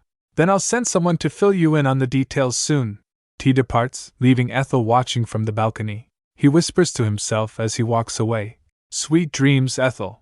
The next day, Ethel is in the greenhouse with Diana, enjoying tea and sweets. The entire capital should be abuzz for a while, Diana comments.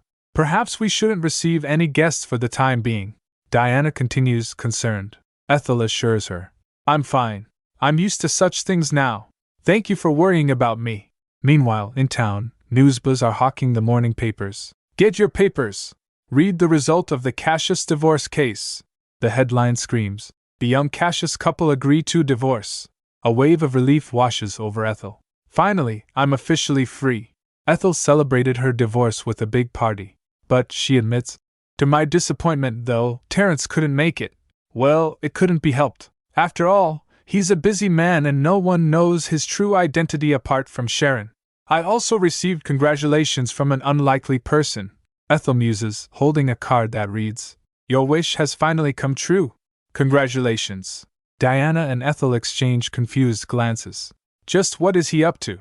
Ethel wonders, referring to the Duke. Ethel thinks, it's proper etiquette for me to send a reply, but… Just then a maid interrupts. Pardon me, miss, you have guests from House Wallace. Ethel's eyes harden. Ha!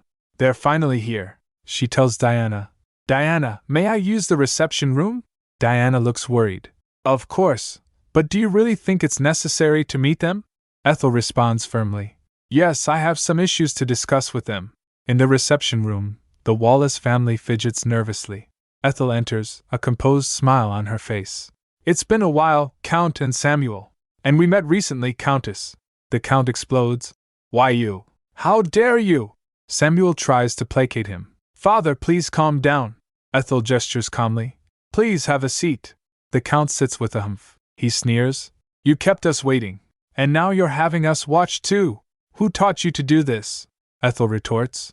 If you have any problems, you may speak directly to the Luke ambassador. She smiles sweetly. Would you like me to call her over? The Count is livid. Why you? I made you a duchess as young as you are. How dare you ruin your marriage and treat your parents like this? Ethel thinks with disdain. What in the world does he think he did for my marriage? Leandro came to find me on his own. Samuel attempts to reason with her. Father, please stop. That's not what we're here for. I'm sorry, Ethel. I've thought about what we did to you, and I think we were in the wrong. We came to apologize to you today. The Count retracted. Ahem, I'm sorry. Samuel adds, Mother has something to say too. The Countess stammers. Ethel. I'm sorry, dear. I'm truly sorry. Can't you please come back to us? And please speak to House Cassius for us so they can clear off our debts, The Count chimes in. Seeing the Duke agreed to your divorce, your relationship with them doesn't seem to be on the worst of terms. I hope you'll handle our debts with them for us. Samuel tries a different tactic. And dear sister, I don't intend to force you, but why don't you just reconcile with Lord Leandro? You don't want to lose your marriage just because of your misunderstanding, do you? You truly loved each other.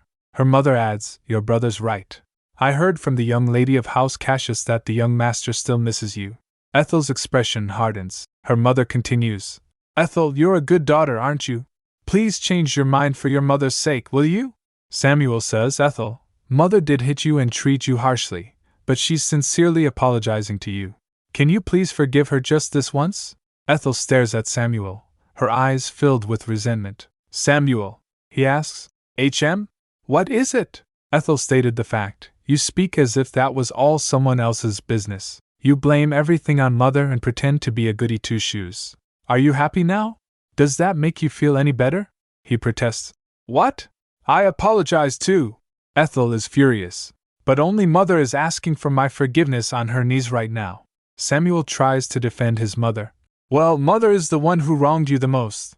That's why she's apologizing on behalf of us all. Ethel retorts coldly. Every one of you are equally guilty in my eyes. Ethel remembers. It's true that the Countess was the harshest of all to Ethel. But were the Count and Samuel any better? They both turned a blind eye to the Countess's abuse. They even frequently treated her like their maid. They just didn't have to manage her directly. After all, the Countess was always the one to deal with her for them. Ethel confronts them. Have you ever stopped Mother when she was hitting me? Have you ever remembered my birthday? I don't understand what makes you feel so confident about your behavior. If anything, the Countess kneeling down over there is the only person who at least pretended to show any interest in me. The Countess cries out. Ethel! Please don't misunderstand your father and Samuel. They were just too busy to care about you. Ethel snaps. Please be quiet. I didn't side with you because I like you. Just because you were her mother, she thinks. Ethel didn't give up on someone like you until the end. I feel so sorry for her. Ethel continues. I can see you're consistently devoted to your husband and son. You sometimes treated me nicely because that way, you could use me more conveniently. The Countess objects. That's not true. I swear I truly cherished you as my Dao Dash. Ethel interrupts. Please use the word cherish for your son.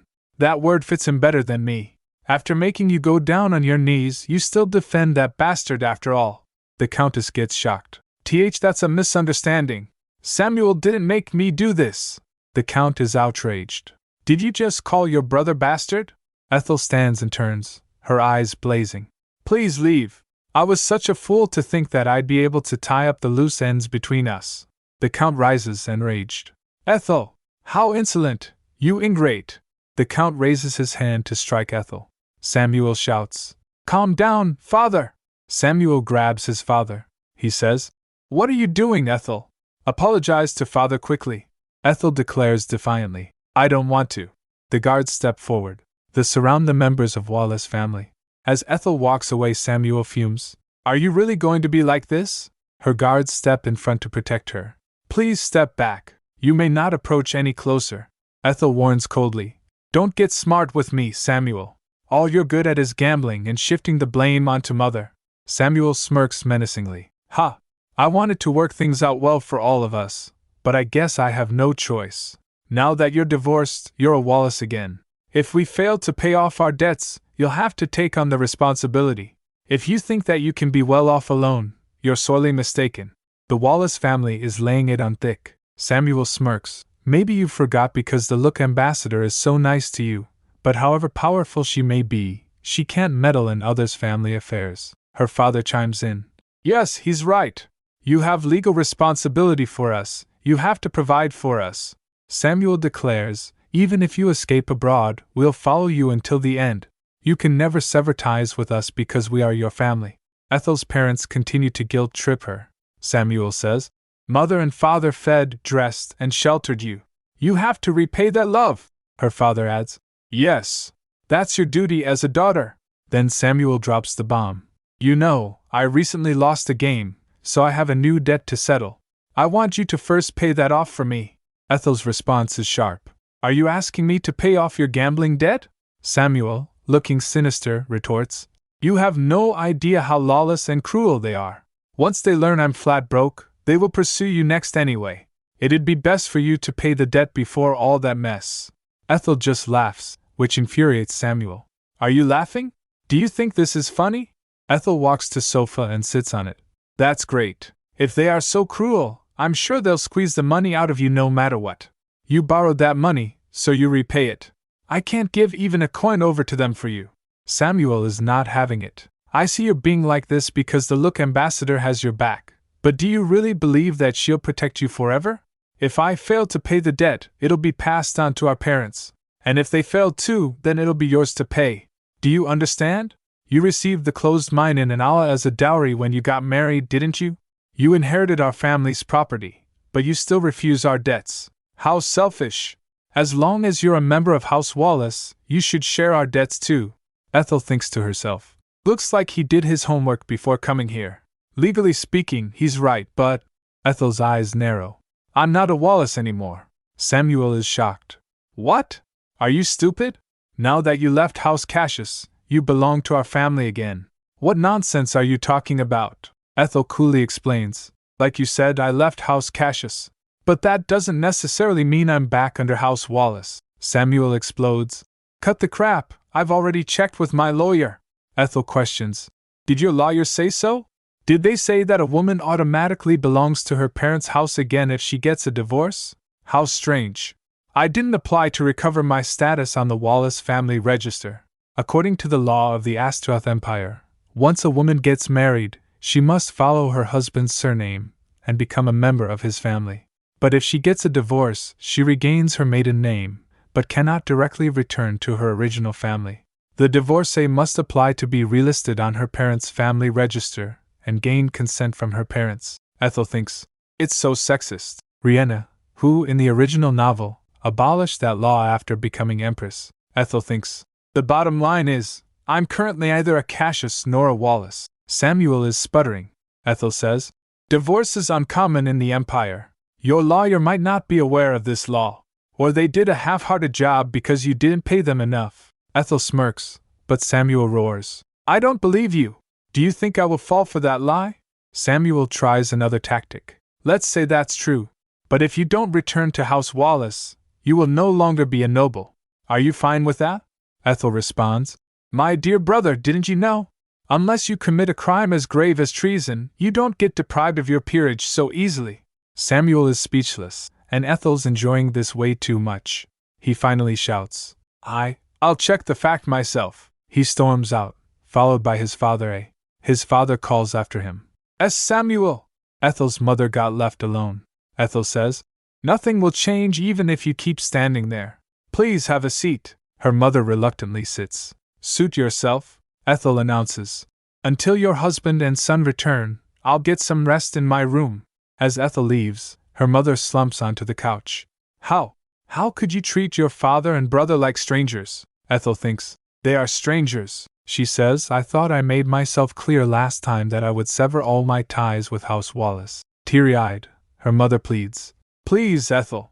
Please help your brother just this once. How hard it must have been for that tender-hearted boy. Ethel snaps. Enough! You're also responsible for Samuel becoming such an irresponsible adult, her mother cries. He's your brother! Ethel hands her a business card. This is all I can give you. If you want a divorce, go to Sharon Maitangs. She's a friend and a lawyer. Stunned, her mother asks, divorce. Ethel continues, are you going to clean up after those two and be treated like that for the rest of your life? When I'm gone, there'll be no money.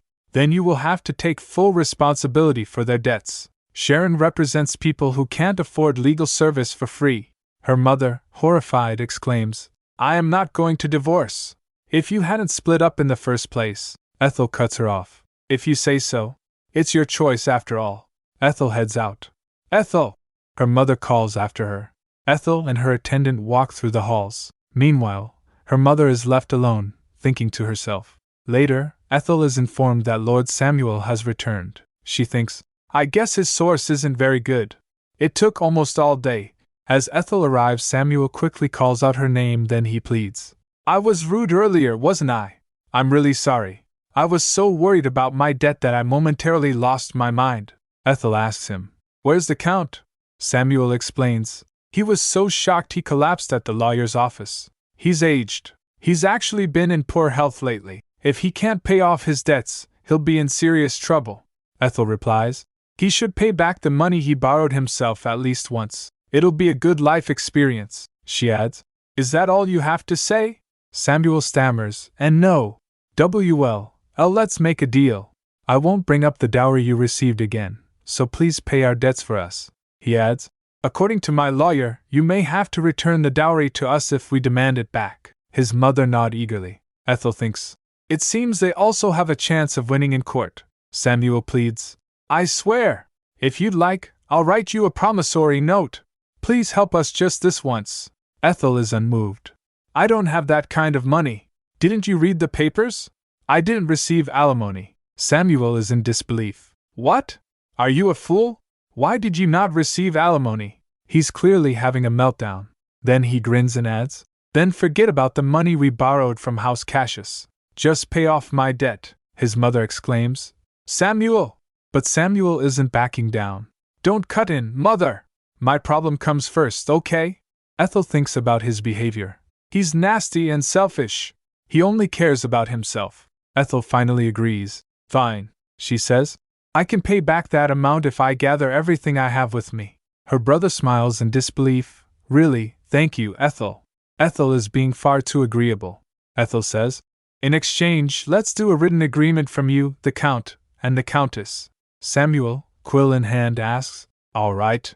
What shall I write? Ethel is ready with her demands. Write that you'll never show up before me again, and that you won't mention me to the press either. Also, you cannot borrow money from anyone by leveraging our relationship. He replies, all right. His mother is still worried. She adds, as it happens, my lawyer friend will be here soon. We can ask her to have your writing properly notarized. I knew this would happen, so I asked Sharon to come over in advance. Ethel is already 10 steps ahead, and Samuel has no clue. Samuel must believe that this deal is in his favor when in actuality, to make his debt go away, all I need to do is give up the Analamine, a headache that incurs no profits and only heavy taxes. She's playing him like a fiddle. Then she asks him, so who do you owe money to? He replies, why do you ask? She says, because I'm not going to give the money to you. You'll obviously gamble it away too. And no, I won't. Samuel protests. Ethel isn't buying it. She says, I said I'll pay off your debt, but I didn't say that I'll pay it through you. Samuel yells, you'd better not try to pull any trick on me.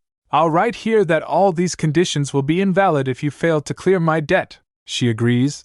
Whatever you want, just tell me who your creditors are. Ethel is gleeful. Heh. I'm going to get your promissory note from them. As he told about the creditors, Ethel nods. With all parties present, the agreement is being written. Ethel thinks, if you violate any of the terms in this agreement, you'll have to face someone much crueler. She's got a wicked smile as she imagines the consequences. What are you doing? Quickly write one, mother! Samuel urges, slamming his hand on the table. His mother is nervous.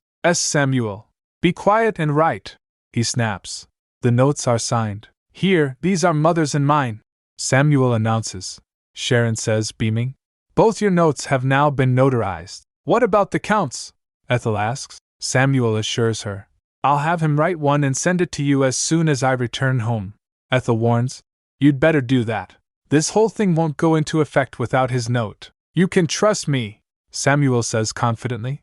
I'll deal with it as soon as I get home. He, along with his mother and guards, leaves. Back at estate, Ethel receives Count Wallace's written agreement. A maid informed, Lady Ethel, Count Wallace's written agreement has arrived. I was told it was already notarized. Ethel says, thank you. She reads the agreement and thinks, it seems Samuel persuaded the Count well. She then instructs her maid, would you please send this letter to House Cassius for me? The letter reads, Dear Duke Cassius, thank you for your congratulations on my divorce. Hence, the debt House Wallace incurred to House Cassius is now irrelevant to me. So please show no mercy and take all the money you lent to them, down to the last coin. Ethel, snickering, thinks about the consequences for Samuel, his parents, and the Duke. The three of them will suffer hardship because of this, but who knows? Maybe that hardship will lead them to change for the better. It all depends on you, Countess. Later, at breakfast, Diana greets Ethel. Good morning, did you sleep well, Ethel? They start eating. Bon appetit, Ambassador! Diana gushes. You know something, Ethel? In my dream last night. Meanwhile, the ambassador and his wife are happy to see her daughter happy. Diana is currently preparing to go to court for her divorce. Apparently, her husband, who now knows that Diana is actually the Look ambassador's daughter, is stubbornly refusing to split up. Ethel knows the outcome. Diana will win the trial. After the lawsuit, the ambassador couple can just have that bastard buried. Diana interrupts. Ethel? Are you listening? Ethel snaps out of it. Pardon? I'm sorry, what did you just say? Diana covers. I was saying that we should go shopping this afternoon. Diana is excited. I was invited to the Emperor's birthday banquet, and it's 10 days away. So I want you to come with me when I order a dress for the event. Ethel replies. Sounds good. Actually, I need a dress for the banquet too. Diana is surprised. Are you also attending His Majesty's birthday banquet? Ethel confirms. Yes, I got an invitation this morning. Ethel received a letter that reads, I look forward to seeing you at the banquet. My present for you will arrive soon. I hope you find it delightful. Ethel notes. This note doesn't have the sender's name, but I can tell for sure from the handwriting that this is from Terence. She wonders, is he doing well? Vinetta said he's having hectic days these days. Ethel wonders, what could his present be? It says the present will arrive soon. Does that mean someone will deliver it? Diana is overjoyed that Ethel will be at the banquet. I'm so glad to hear that you were invited too. I was actually worried that it'd be awkward attending alone. But with you. Diana hesitates. Ethel, I believe he will be there too. Will you be fine? Diana is referring to Leandro. He? Oh, Leandro? Of course, I'll be fine. Ethel replies. She thinks in her mind. At the Emperor's birthday banquet, Terence will be announced as an imperial prince, and my attendance there is what he wished for. He probably deemed it as a wish, because he thought I might be reluctant to cross paths with Leandro and appear before many who definitely gossip about my divorce. It's a monumental day for T. As his comrade and friend, how can I not be there? Ethel thinks rhetorically. Diana is determined to help her friend prepare. Very well. I'll find you a perfect dress, Ethel. Ethel smiles. I'll look forward to it. A maid announces. Lady Ethel, a guest is waiting for you outside. Diana, the ambassador, and his wife are confused. Outside, staff are arriving with mannequins and boxes. Ethel is stunned at the sheer volume of dresses. What are all these? A woman with lilac hair introduces herself. It's a pleasure to meet you, my lady. My name is Miranda. I'm here to help with Lady Ethel's dress. But when Ethel asks if Diana knows anything about this, Diana innocently replies, no, and my parents said it wasn't them either. But Miranda says, actually, your best friend asked me to do this, Lady Ethel. Diana is stunned. Ethel's best friend? Who's that? I didn't make that request. Miranda beams. Oh, here comes your friend. Ethel's eyes widen as she turns. The doors open. It's Vinetta. What? Vinetta? You're Ethel's best friend? Diana asks incredulously, and Vinetta confirms. Yes, I am. Then Ethel suddenly remembers. Your name rings a bell. You run a shop on Belux Street, don't you? I remember seeing it several times. Miranda seems surprised. It isn't a famous shop, yet you still remember it. Ethel remembers. In Riena's second life, she was the one who first recognized Miranda's excellent workmanship. But this time, I guessed he discovered her first this time. Vinetta leans in to whisper to Ethel. He said her shop caught his eyes when he passed by, and he thought the dresses there would look good on you. She teased. He couldn't have been less interested in dresses before. I wonder what got into him. Ethel thinks, blushing. So Terence's divorce present was a dress. Later, as dresses are laid out, Diana gets confused. What do you think of this? Maybe not. I think that one will look better on Ethel. The ambassador disagrees. This one looks better to me. But his wife says, no, honey. This dress will better bring out Ethel's fair skin. Laura says, lacy dresses like these have been the rage nowadays. But Vinetta replies, I think finding one that matches her style is more important than following the trend. And Ethel watches all of this unfold, thinking. Then she recalled her sad life at Duke's house where everything was about Riena. Just then Diana brought her back to her senses. What are you doing, Ethel? They decided on a dress, so Diana exclaims, smiling, go ahead and try this on. Ethel smiles and says, okay. 10 days later, at the Imperial Banquet Hall, the guard calls out, Duke Edmund Cassius, Lord Leandro Cassius, Master Lahaim Cassius, and Lady Riena Cassius have arrived. Oh my, Lord Cassius is here. People whisper, is what his ex-wife said all true? Another adds, I'm worried for him. I hope House Cassius will see an heir without any problem. Riena tries to cheer up his older brother. Chin up, Leandro. All right, Leandro replies.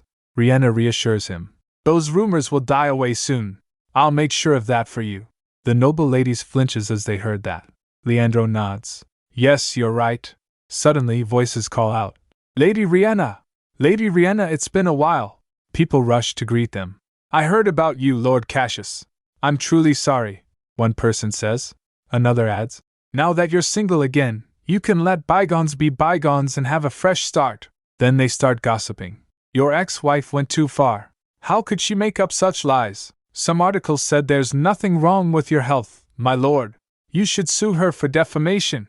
Leandro sighs. Let's talk about something else. One of the guests whispers, "My word, we're so tactless. Please forgive us."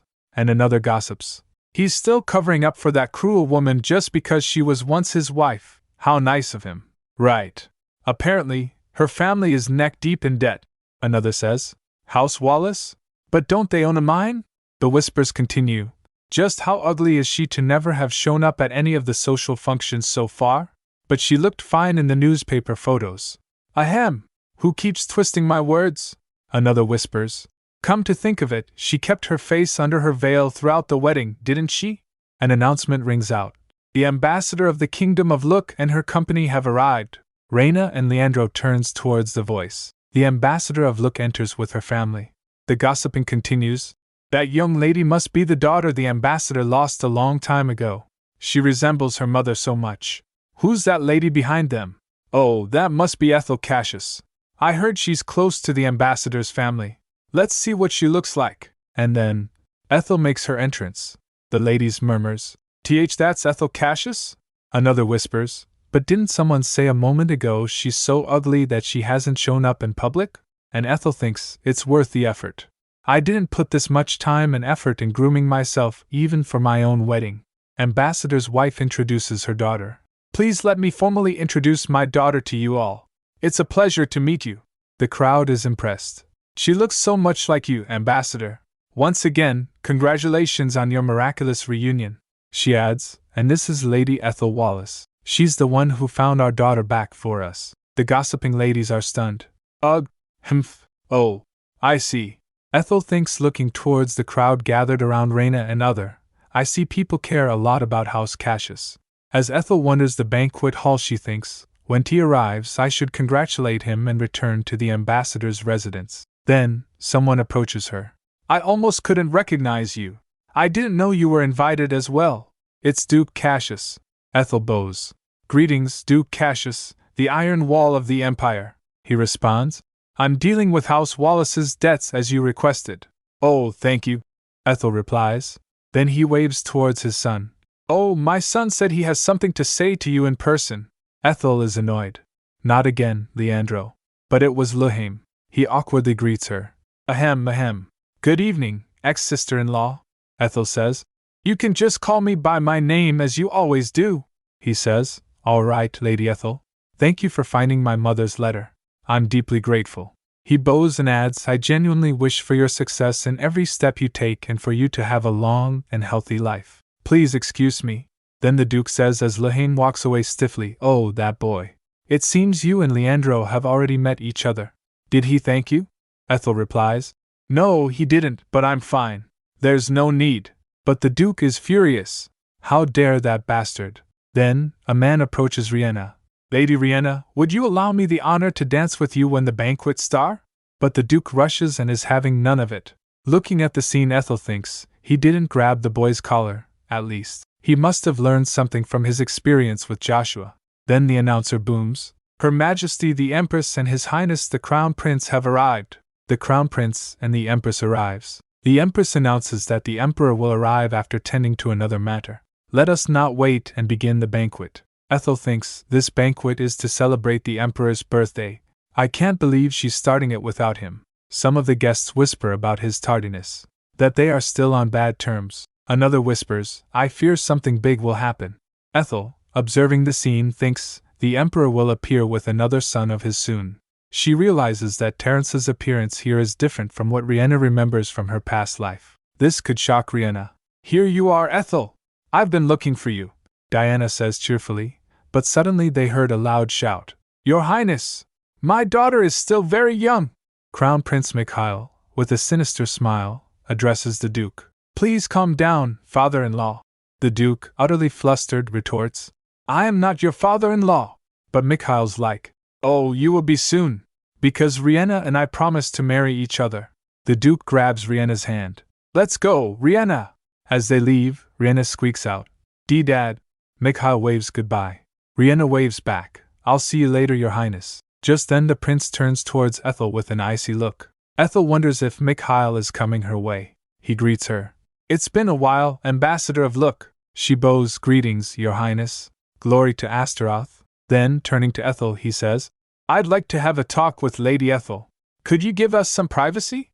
She replies, Of course, Your Highness. Ethel's friend is worried for her.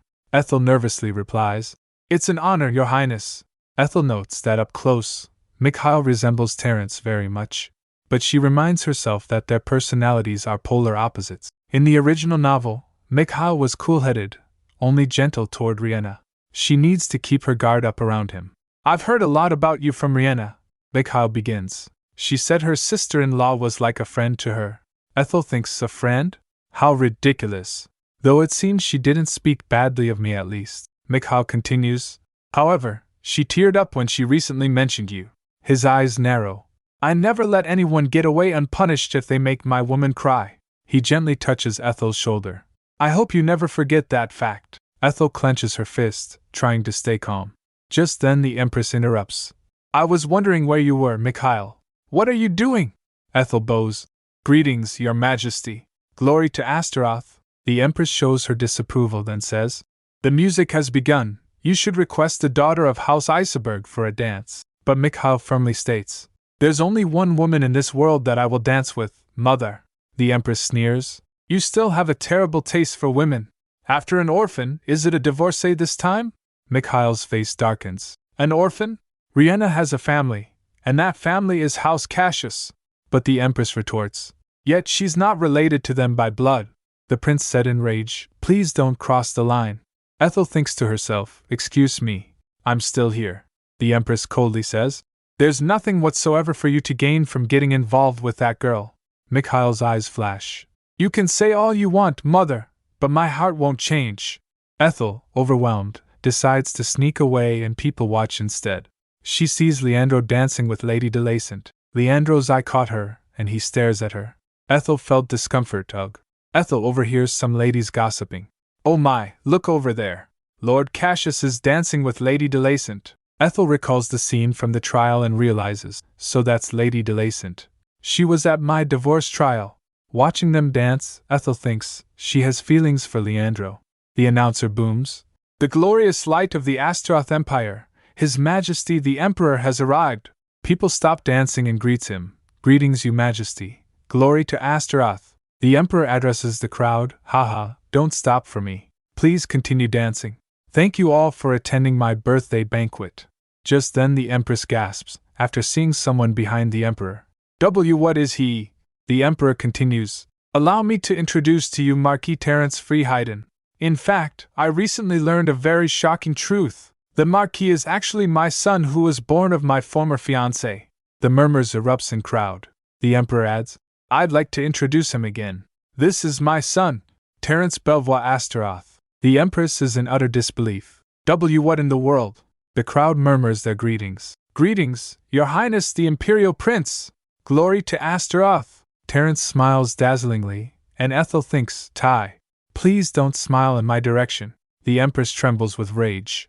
How dare he? She rushes off and left. Someone says, Oh dear, the Empress seems to have an urgent business to attend to. The noblewomen swarms around tea. The Emperor says, Terence, why don't you choose someone you like and ask her for a dance? Terence, unfazed, says, Someone I like, HM? Ethel thinks in her mind, everyone knows that whoever is chosen by a prince for a dance is most likely to be the biggest ally of the prince. Ethel remembers that, in the novel, Terence declined dancing, using the excuse that he didn't know how to dance. He avoided empowering any family in particular by doing that, putting noble families' loyalty into competition. Thank you, Father. Terence replies, thinking, Actually, I'm not such a good dancer. Ethel nods, realizing. Right. You're declining to dance. He complete his words, and that is why. I will have just one dance. Ethel went in shock. What? Why? But then, Terence announces, I'd like to have the honor of dancing with the most beautiful lady here. The Emperor asks, Haha, who looks most beautiful to you, son? He adds, To me, it's still the Empress. Someone remarks, You're so romantic, Your Majesty. But Ethel is shocked. The most beautiful lady, huh? It can't be Riena since he hates her. She thinks, Saintess Arcia, the famous beauty, didn't come today, and Duchess Luciano is the Emperor's sister, so she wouldn't be fit for his first dance partner. Ethel worries to herself. If the lady Terence chooses becomes his lover, I probably won't be able to be as close with him like now, will I? Even as a friend, she continues, I'm sure whoever is chosen will come to truly like him. After all, he's such a good man. Suddenly, Terence's voice cuts through her thoughts. Excuse me, my lady. May I have this dance? Ethel is completely taken aback. Me? Did he just ask me? Terence smiles at her. Overcome with surprise, Ethel says, Oh, it's a pleasure to meet you, Your Highness. My name is Ethel. Terence takes her hand. Ethel thinks, I don't belong to House Wallace nor House Cassius. I have no one backing me either. She realizes. So by choosing me, Terence is trying to show that he has no intention of getting involved with any family yet. Terence kisses her hand saying, The pleasure is mine. Ethel is still in shock, but they begin to dance. Meanwhile, Duke Cassius and his family are stunned. Leandro stammers, So he wasn't her bodyguard, but a prince? As they dance, Ethel reflects, Oh no, I don't remember how to dance. After all, I've never danced with Leandro. Had I known this, I would have practiced before coming. But then she slips. Ack. Luckily, Terence catches her. He whispers, Please relax and let me take the lead. Just mirror my footsteps. We'll turn here. The music plays, and Ethel seems to relax into the dance. She thinks, Phew! When the song ends, Terence asks, Shall we get out of here now? Ethel replies, Can you do that? He says, Yes, I only intended to dance one song. As they leave the dance floor, people swarm around them. Your Highness! Greetings, Your Highness! But Ethel bumps into someone. By the push of the crowd, she got pushed aside. People gathered around tea. As Ethel walks away, Leandro calls out, Ethel! Wait! Please talk to me. She turns around, annoyed. We're divorced. What more do you still have to say to me? Meanwhile, the ladies are all abuzz. Oh, ladies, Lord Cassius is looking for someone to dance with. They clamor around him. How about me, my lord? Please dance with me, my lord. Cassius dismisses them, saying, I'm sorry, but I'm busy right now. He calls out Ethel, but she's still left. Ethel huffs, thinking, The garden must be empty, right? She storms off. While walking, she suddenly heard a shout. How could you humiliate me like this? Someone replies to the shout, Stop. People will hear you. Ethel peeked and saw the Empress. The Empress confronts her husband. Let them hear. I don't mind at all. The Empress screams. How dare you let that dirty bastard into the imperial palace? How dare you name him as a prince in public? The Emperor steps in. Terence is my son. He deserves to be treated as a prince. The Empress snaps. Do you still grieve for your dead first love? Is that why you're acting so unreasonably? Ethel was listening to all of this unfolds. The Emperor warns, Watch your mouth. The Empress trembles with rage. To think how much I and my family have done for this empire. The Emperor replies, I'm well aware. When my brother died and I suddenly became crown prince, you and the ducal house of Velvet were of great help to me. He continues, That's why I've never held you accountable for your attempts to kill my son. The Empress screams, What's so wrong about getting rid of a bastard child? I am your wife and the Empress of this empire. No matter how much you love that woman and that illegitimate son of hers, my son will become the next emperor. The Emperor says, Karine, do you truly believe that I took in Terence because I love him? Ethel gets shocked and covers her mouth. The Empress, shocked, responds, Then why did you humiliate me like this? The Emperor coldly states that her emotions and her position as Empress don't matter. Only who on the throne will benefit House Astaroth the most. Do you mean to say Mikhail isn't good enough as the next emperor? The Empress asks, horrified. The Emperor smirks. Aren't you already well aware that it's Mikhail, not me, who is blinded by love? The Empress trembles without speaking. The Emperor adds, If attachment or affection were the reason, I would have acknowledged Terence a long time ago. If Mikhail ascends to the throne, the empire will essentially be ruled by House Cassius, not the imperial family. The Empress calls out in rage, Your Majesty! Ethel reflects on how Terence was announced as a prince this time, unlike in the previous life when he was kept hidden. She notes that the Emperor prioritizes the safety of the imperial family above all else, and sees his sons as chess pieces at his disposal. The Emperor declares, If Mikhail and Terence both fail to prove that they're fit for the throne, I'll have to consider adopting another of Astaroth blood. The Empress is outraged. That's out of the question. Mikhail, our son will surely pull himself together. The Emperor scoffs. What great maternal love! You still have hope for that child even though your family has given up on him. He then brings up a past event. Do you remember saying exactly the same thing during the Rock of Abundance case? The Rock of Abundance case was a legal dispute over the ownership of a rock between House Cassius and House Velvet. The rock, a sacred boulder, improves land fertility, and is said to have been a gift from the goddess Mila. Riena purchased it at a cheap price using her future knowledge, leading to an abundant harvest in the Cassius domain. Duke Velvet, the original owner, was infuriated and asked the Emperor for help, but the Emperor delegated the case to Crown Prince Mikhail. Everyone expected Mikhail to side with his mother's family, House Velvet, but, however, Mikhail begins, I have examined the conversation that transpired during the sale of the item. Even though the seller didn't know the true value of the rock, one cannot undo a fair transaction. Therefore, the ownership of the rock should remain with House Cassius. Duke Velvet is shocked while Riena's brother is pleased. It was a perfectly reasonable decision in the eyes of the law. But had it not been for Riena, the Crown Prince would have absolutely taken Duke Velvet's side. The Emperor continues, You've waited for Mikhail to change, yet things remain. If he doesn't get his act together soon, I will have to make my decision. The Empress pleads with the Emperor to give Mikhail more time. Suddenly, Ethel panics. Gah! They're coming this way! Ethel squeezes close her eyes as she was about to get caught. But when the Emperor reaches the hall, he asks, What brings you here, Terence? He hides Ethel behind. Terence replies, You've been gone for longer than I expected, father, so I was worried and came out to look for you. The Emperor says, I left you to freely celebrate, yet you still came to look for me. Terence responds sweetly, Well, you are the main star of the day, father. Fine, let's go back inside. The Emperor decides. Ethel trails behind, lost in thought. Meanwhile, the Empress vows, The throne must belong to my son.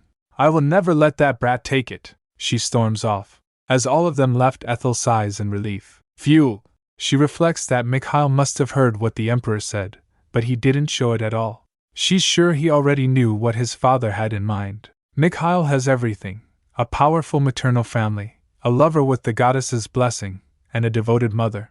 In the novel, Terence had to go against him with nothing in his hands. She notices that Terence's broad shoulders that hid her looked small and hunkered today. Inside, chatter fills the room.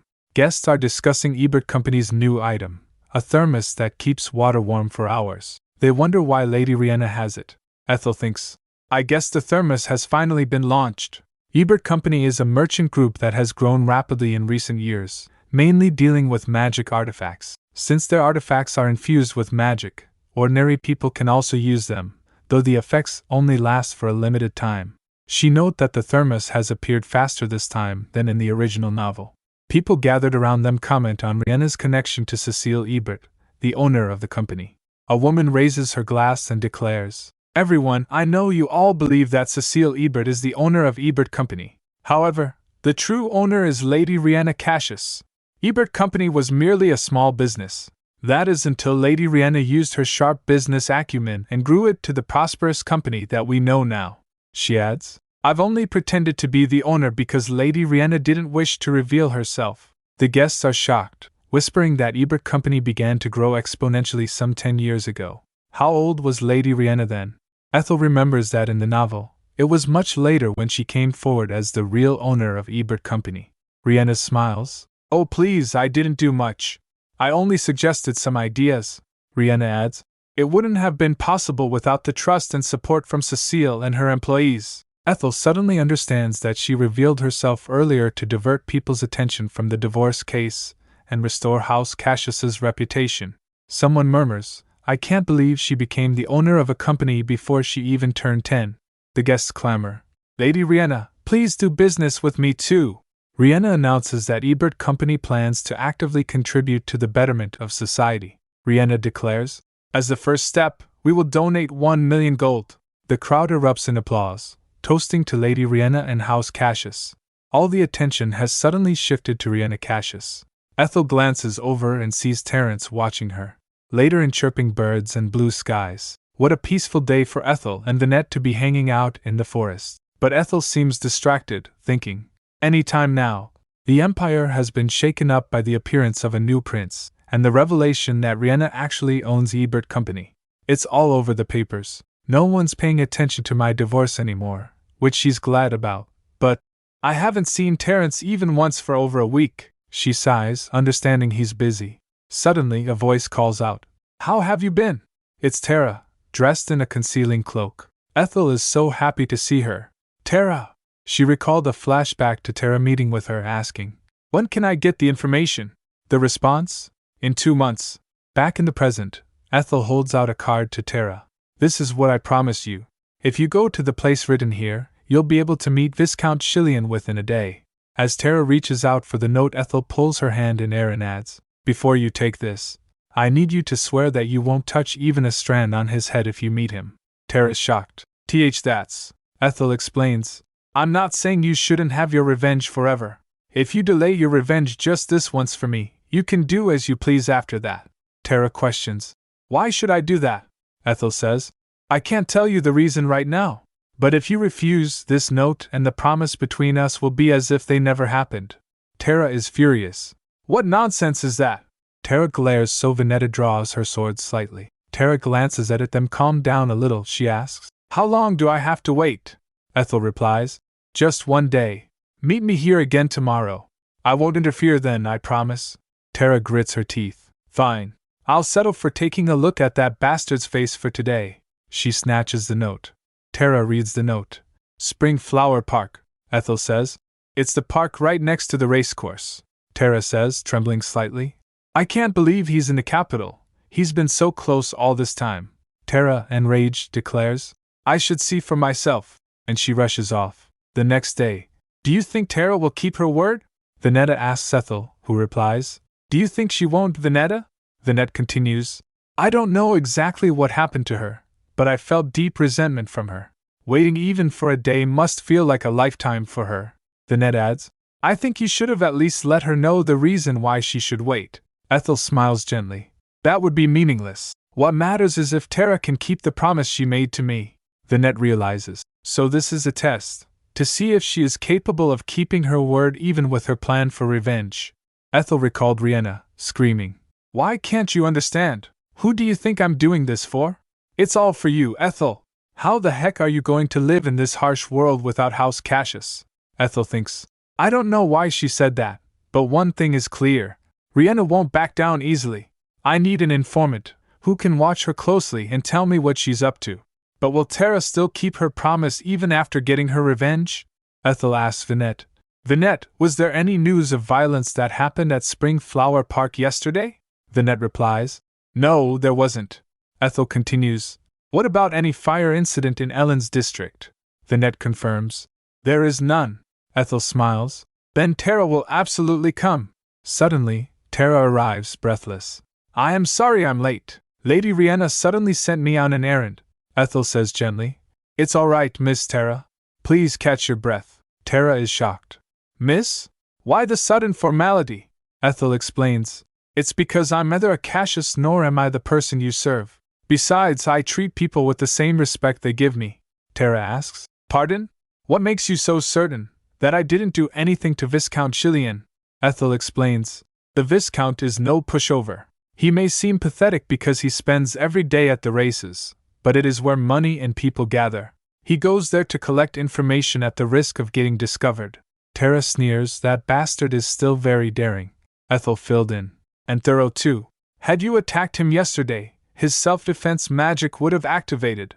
Ethel continues, "Chillian's self-defense magic is dark magic. If you attack him, and in his hideout in Ellen's district," she told her everything about him. Tara asks, "Why did you not give me this information yesterday?" Ethel replies with a smile, "Oh, that. Because I needed to be certain that you are a person of your word." "I'm sorry if you're offended." Tara beams, "Not at all. If you'd given that information away without any test out of pure kindness, I wouldn't have trusted you." Ethel asks, "Does that mean you can trust me now?" Tara replies, "I take it that you tested me because you will continue to need me in the future. There's no other reason for you to put me in danger on purpose otherwise." Ethel thinks in her mind, she's very quick-witted. She really is something. Then she nods towards Venette, and she nods back. Then Tara turns. "I'll take my leave then." Ethel asks, "Will you be doing it tomorrow?" Tara responds, "I'm not sure, but I'll have it done as soon as possible." I blamed you so much yesterday, but I realized later that I'd never succeed if I let my emotions get the better of me. If my revenge is to be meaningful, it should be done in a cold and throat manner. As she walks away, Ethel says, I'll pray for your successful revenge, Miss Tara. Ethel thinks, I'm sure Tara will be able to have her revenge successfully without Riena's help. A few days later, Ethel sits at her desk, when suddenly a letter arrives. She reads, I have achieved my aim. I'd like to request a meeting this afternoon. Later, when Venetta told her, Ethel asks, Today? Venetta confirms it. Yes, the Marquis. I mean, His Highness wishes to see you this evening, if you are available. Ethel is all smiles. I'm totally available. The issue that has been giving me a headache has just been solved. Just then she recalled Leandio causing a fuss. Please let go of me. I have something I must tell my wife. But guards hold him back. Diana sighs. He's here again? How persistent. Ethel thinks. Something to tell me? Humph. He's just curious about my relationship with Terence. She glances down at the letter again and reads the postscript. The young lord was sent to the Cassius dukedom last night. Then she told Venetta. I can go to tea after meeting Tara. She asks, By the way, am I meeting him today at a restaurant? Can His Highness meet me so publicly? Venetta explains. That building belongs to His Highness. He purchased it this time for rendezvous. What? What about his villa? Ethel questions. Venetta chuckles. Being on the outskirts, he deemed it too far and inconvenient. Moreover, he's lived there long enough, so he's now sick of that place. Ethel's mind is blown. Huh! He's lived there long enough, so he's sick of it. She thinks to herself. Right. Terence was born rich. I envy him. Venetta adds. The building is on a busy street. It'd be more inconspicuous and suitable for discreet meetings. Ethel asks. Shall we go meet Tara first? Later in sun-drenched forest as Ethel and Venetta stroll along. But suddenly, Ethel stops dead in her tracks, a dark feeling washing over her. She wonders, what's this feeling? As Ethel glances around, Venetta gets concerned. Is there something wrong? Ethel, sensing danger, thinks, if there's any danger, Venetta must have noticed it by now. She calls out, Venetta, do you? Just then Tara came running. Venetta says, Oh, there she is. Tara approaches, asking, Am I late again? No, Miss Tara, you're on time. Ethel assures her. Tara sighs in relief. That's a relief. Actually, yesterday I... But Ethel cuts her off. Shh! She thinks, something's definitely off. Ethel realizes. I don't hear any insects today, not one. She remembers. The insects were very noisy during the last 2 meetings. Suddenly, BM. A tree comes crashing down right next to them. Then, a figure leaps out, sword drawn. Venetta confronts him. Tara yells, Get behind me, my lady! But a soldier steps forward, drawing his own blade. Not on my watch! Swords clash as the soldier screams. You traitor! Ethel gasps. Matisse! Tara gets knocked to the ground. Matisse puts his feet on Tara and is furious. Tell me, Tara! How dare you go behind Our Lady's back? What have you been plotting with that woman? Then Ethel realized. They knew that we'd meet here. They got rid of the insects in advance to eavesdrop on us. Seeing Matisse is here, Riena could be behind this. No, Riena wouldn't resort to such a crude method. Suddenly, a new figure appears, a man with long blue hair and glasses. Haha, my praise have fallen into my trap. Looking at him, Ethel says, Elliot Rudd. He smiles. I must admit you have a pretty good memory. Ethel recognizes him instantly. He's a genius that humanity would have only once in 1,000 years. He achieved mastery in 4 academic fields, which is unprecedented in the history of the Imperial Academy. He's also Riena's tactician, he says. It's been a while, former Lady Cassius. She wonders, what is he doing here? Isn't he supposed to be abroad now? Did he plan all this without telling Riena? She questions, what is this all about? Elliot replies, it's just as you see, he explains. We're trying to remove an ungrateful roach that's been in league with Lady Riena's enemy. Despite the enormous favor she received from her ladyship, please don't mind us. Ethel's stunned. Enemy, Elliot sneers. Though I don't think you're even worth being referred to as an enemy. He pokes Ethel's head with his fan, saying, You're nothing but a filthy rat that used to leech off House Cassius. Ethel grits her teeth. How dare he? Elliot mocks her. Oh, how scary. You could kill someone with that glare. Suddenly, the Venetta tackles the soldier to the ground. Putting the sword to his neck, she shouts, Everyone freeze! While Matisse pins Tara down with his foot, Ethel thinks, I must not shrink back. If his intention were to kill me, he wouldn't have come in person. There must be something he wants from me. Elliot smirks. Are you racking your slow brain to figure out how to get out of this situation? I can even hear you thinking of petty tricks. Ethel snaps. How dare you! Watch your mouth, commoner. I may have divorced from Leandro, but I'm still a noble, she thinks. Elliot is most disgusted by those who look down on others just because they're nobles. I should make him think of me as such a person and lower his guard, Elliot says. Ha! Tara, I can't believe you chose that vulgar woman over our esteemed ladyship. Meanwhile, Tara is lying on the ground, he says. I thought it was strange from the start. It was a fight that could never be lost, but House Cassius succumbed to that woman. That ridiculous story about the time capsule aside, I wondered how things turned out so unfavorably against us at the trial. That couldn't have been possible without inside help. There's a spy leaking our information to her. Ethel thinks, so he's moved on his own to find the spy without telling Riena. I'm impressed, Elliot Rudd. Tara, still on the ground, gasps. Ethel scoffs. A spy, you say? Nonsense! Actually, this isn't the first time Tara has come to me in person. She tried to dissuade me from getting a divorce in the past, too. She thinks. Tara, please take the hint, she adds. She said she just couldn't stand seeing Riena sad. Elliot asks, You don't seriously think that I'll believe such a lame excuse, do you? Ethel hopes in her mind, Tara, please. Tara jolted and says, That isn't an excuse. Lady Riena was so depressed back then, so I begged Lady Ethel to remain as her friend at the very least. That was all. How absurd! Elliot shouts. Matisse places his foot on Tara's head, pressing her into the ground. Elliot continues, Then how would you explain what you did yesterday? We've been watching your every move, Tara. Elliot accuses. We know you met this woman 3 days ago. And we saw what you did after sneaking out last night. Ethel thinks. Don't tell me. Did they see her get rid of Viscount Chillian? If that news reaches Riena, she'll definitely get to know how Tara found Chillian. And eventually she will notice that I have a special power. Wait! Ethel remembers Elliot saying. We know you met this woman 3 days ago, and we saw what you did after sneaking out last night.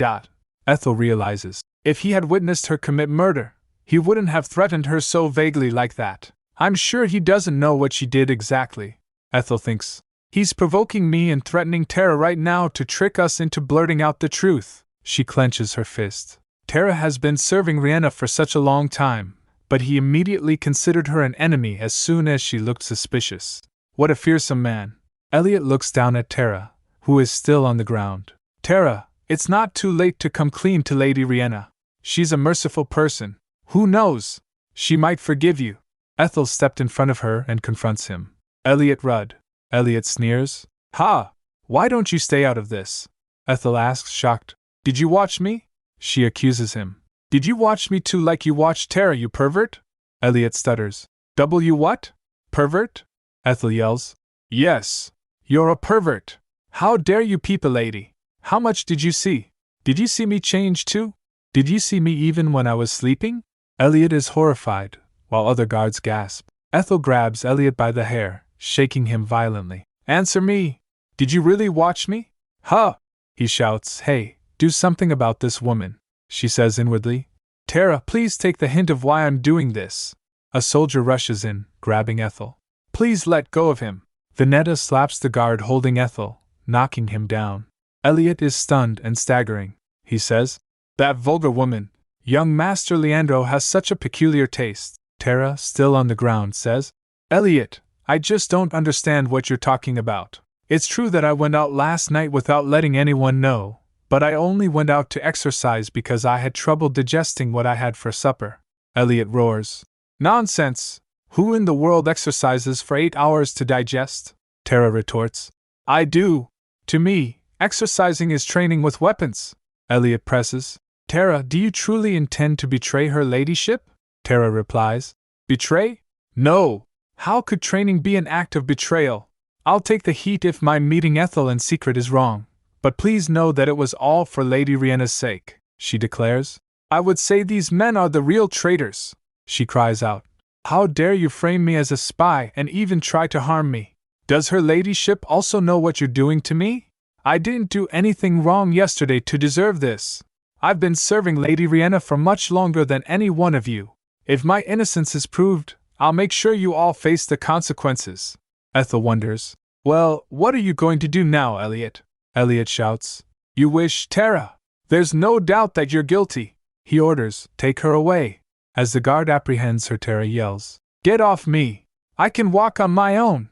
While they dragged her away, she glances towards Ethel. Then Elliot says, Ethel Wallace, don't think you can get away with this. I'll make you pay for the sorrow you incurred to my noble, angelic lady, at all costs. Tara gets escorted away. So Ethel slumped to the ground. Vinetta asks a shocked Ethel, Lady Ethel, are you all right? Later, Ethel sits down for dinner with Terence. Terence asks, Is the food not to your taste? Ethel replies, Oh, it's wonderful. Terence says, I'm glad to hear that. Ethel thinks, I should be careful. Terence made time for this dinner despite his busy schedule. I can't ruin it. She also thinks, there's no solid evidence that Tara betrayed Riena yet.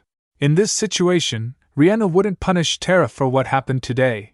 But Elliot is different. She saw flashbacks of Elliot's cruelty. Ethel thinks, he could probably. She thinks about Tara and halts her eating, looking wary. T looks at her troubled. Ethel thinks in her mind, Tara kept her word, so I wants to protect her. But how? And Elliot is hostile towards her too. If we both want to be safe, I must do something about him. T notices Ethel seems troubled. He asks, You seem to have a lot on your mind, Ethel. She stammers. And no, I don't have any worries. He replies, All right. Then T gives her a knowing look. If there's something troubling you later, I hope you'll share it with me. That's what friends are for, right? Ethel forces a smile. Thank you. If she told Terence what happened, he'd definitely try to help her in any way. But he's a prince now. She can't add to his burden when he's very busy with his own work. Besides, she owes him too much already. Aren't you too nice to me? She laughs. You're too kind to a fault, T. She tells him. To survive in this world, you need to be calculative at times. T counters. I may not seem like it, but I'm quite calculative. Are you really? She asks, surprised. He says, In fact, I asked you if you have any worries because I do. I hope to get some advice from you. Ethel asks, What is it that worries you? T leans in and whispers, What do you think I should do to become the emperor? Ethel gasps, shocked. He scratches his head, saying, Oh, please don't feel pressured to answer. I secretly asked this question to my recent closest acquaintances. Ethel slams her wine glass on the table. First, you will have to get rid of Elliot Rudd. He asks, Pardon? She explains, As long as Elliot works for Riena and Riena supports Prince Mikhail, things will remain unfavorable to you. Ethel thinks, I'm not saying this for Tara's and my sake. Even if we weren't involved with Elliot, I would have given the same answer to T. T asks, Is he that formidable? She replies, Not all geniuses can influence the world, but Elliot is different. She remembers. The maneuvers Riena pulled in the original novel were mostly devised by Elliot. Although jealous of Riena's lover, Prince Mikhail, he still provided ideas so that the prince could win the competition for the throne. All because that was Riena's wish. Then T says, Actually, I've done a little digging on Ebert Company. Cecile is its acting head, and Elliot Rudd is their deputy head.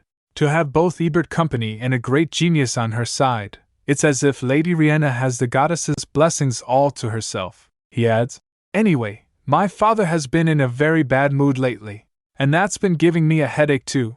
As you know, House Cassius alone is second only to the imperial family, but it changes things with Ebert Company on their side. How strange. Why is it that the more I think Mikhail has the upper hand, the stronger my desire for the throne? I keep wanting to prove that there can't be a human born only to be blessed their whole life. He clenches his fist. Ethel realizes what T is fighting for. T, she recalled Mikhail saying, I never let anyone get away unpunished if they make my woman cry. She thinks, I've always known that the world is unfair, and that Riena has monopolized all the blessings in this world. I thought it was all natural and there's nothing to be done about it, because Riena is the main character of this story. Still, this is too much. I divorced Leandro, so what? I had a good reason. Should I have been stuck in that house until Riena would release me?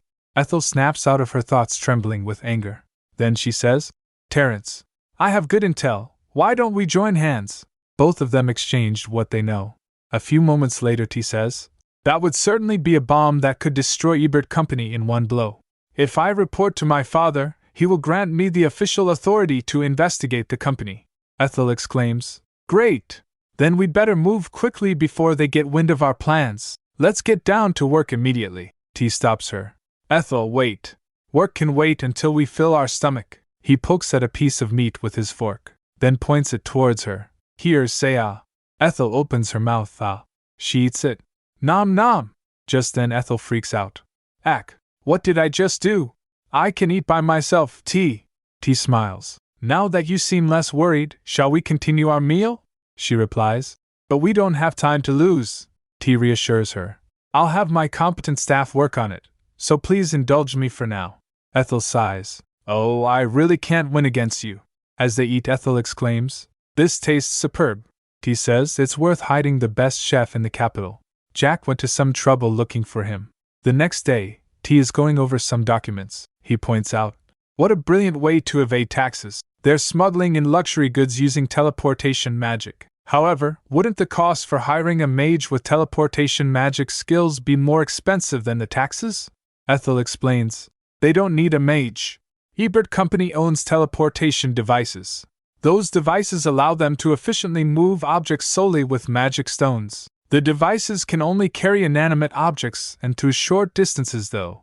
Ethel rolls out a map. "Here, Riena owns this island on the Empire's northwestern coast. Duke Cassius bought it for her as a birthday gift several years ago. I remember. That news was the talk of the town back then." She adds, "Ebert Company first gathers their luxury imports on this island." T filled in, "Aha! Then they teleport the goods to a nearby place on the mainland." Ethel replies, "Correct. They disguise them as domestic goods before putting them on the market. Their warehouse for the illegal imports needs to be somewhere close enough to receive the items from the island and also close enough to one of the company's branches. It should be somewhere around this area." She points towards a landmark on map. T says, "That's within the Cassius Duchy. We shouldn't conduct any official search until we secure solid evidence. Besides, if they get wind of us searching for their warehouse, they'll certainly hide their goods elsewhere. We need to move discreetly with a small number of personnel." Ethel asks, "Is that possible?" He confidently replies, "My men are very capable. You can trust them. Besides, you've narrowed down the search perimeter for us." She replies, "Right, you would have done this all well on your own. I suppose I was worried for nothing." He steps closer to Ethel. "Please worry more." She asks, "Pardon?" He leans in. "Please continue to worry about me and show me the path I should take. I need your guidance, Ethel." Ethel is shocked. "And my guidance? But how dare I?" T steps closer to Ethel. "Why do you underestimate yourself, Ethel? In my eyes, you're much more of a genius than that Elliot guy is, who easily figured out the situation the butler, Duke Cassius' closest aide, was in, and won him over? And who solved the riddle of the time capsule that nobody had ever cracked?" Ethel, flustered, thinks, "But that's all because I read about them in the novel. It's no wonder I look like a genius to T." T examines the document. "And this tax evasion scheme is obviously confidential information for Ebert Company. Such intel is very difficult to get even for you who is a former member of House Cassius." Ethel looks down. "I was just lucky enough to overhear Riena and Elliot talking about it. It was out of sheer luck that I could get the other information as well." T stares intently. "Well, not everyone can draw accurate conclusions just because they have information. You used the information you obtained, made good judgment based on it, and even put it into action, Ethel. Didn't you stay up all night to organize this document?" Ethel doesn't respond, and thinks, "He's right. A returner's rosy second life doesn't describe specifically how they evade taxes. Too much detail would bore the readers. And so I sieved through the few descriptions the novel had on their scheme, compared them to the imperial tax laws, and analyzed them throughout the night." He smiles warmly. "You're incredible, Ethel." But Ethel looks down, dejected. "But there's so much I don't know." He pressed on. "Even so," she continued, "Ambassador Look helped me a lot. She lent me the tax law books too." He gently lifts Ethel's chin. "What does it matter? You're the one who missed sleep. You worked so hard on this that you even got these eye bags." Ethel's heart skips a beat. She thinks, "Until now, I've unconsciously seen myself as a pathetic person. I've also regretted the fact that I held on to my marriage with Leandro for as long as 2 years. I'm ahead of others because I read the original novel, but I took that for granted. However, was it all really just because of my knowledge about the story? What if Terence is right? Then she smiles. Thank you, Terence. She beams. You're right. I am pretty amazing, huh? T covers his mouth, trying to contain his laughter. You make me want to officially hire you. Ethel smirks. As your advisor? I'm expensive, you know. T changes the subject. Well, maybe I should sell this building. Ethel interrupts. Oh, please let's return to our discussion on Ebert Company. Later, at Ebert Company's headquarters, Elliot asks, So she showed no particular movement yesterday either? His subordinate replies, No, sir. She does go out every day, but she doesn't do anything worth mentioning other than shopping in town. Elliot is skeptical. I thought she'd do something once we caught her with Tara. I can't believe she's only gone shopping. What if she's already noticed we're spying on her and it's all an act? If so, Ethel Wallace is not to be trifled with. Elliot recalls what Tara said. Your ladyship looks so sad that I went to ask her to at least remain as your friend. He retorts, That's a lie, my lady. A blatant lie. He then recalls Ethel confronting him in the past. Did you watch me? Answer me. Did you really watch me? Huh? Elliot thinks. I hate to admit it, but I might have misjudged that woman. Elliot tells his subordinate. I think we need more personnel to observe her. Starting today, have 10 more people follow Ethel Wallace. The subordinate exclaims. That many, sir? Suddenly, another subordinate rushes in. We have a problem, sir. A team of inspectors came from the Imperial Palace for a tax audit. They say they're conducting a random investigation. Elliot remains calm. So what? There's no need to make a fuss about it. It's expected. It's no surprise that the Imperial family wishes to find any fault with Lady Riena and House Cassius.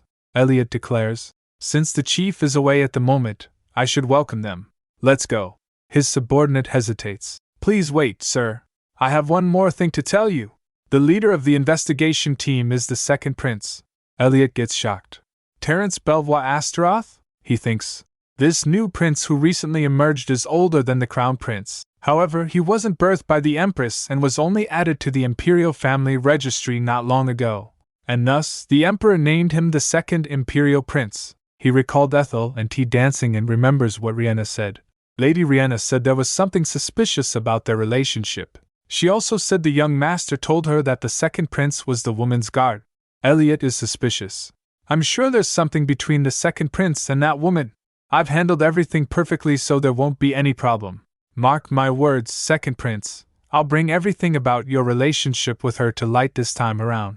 He walks to welcome the inspectors. As they were inspecting Tion's, looking at him, Elliot glares. Look how that jerk is putting on airs just because he's of imperial blood. Search all you want. You'll never find anything. I see they're just hastily rummaging around our office and warehouse. How dare they try to interfere with Lady Riena's business with such a sloppy job? Elliot addresses the inspectors. If you're done here, shall we move to my office now? As Elliot leads the second prince and his men through the halls, T suddenly halts and says, Oh, that's strange. Elliot turns and asks, Pardon? What's strange, your highness? T knocks on the wall. Elliot asks, Is there something wrong with the wall? He thinks. Don't tell me. No, there's no way he knows. He can never find that space just by knocking on the wall.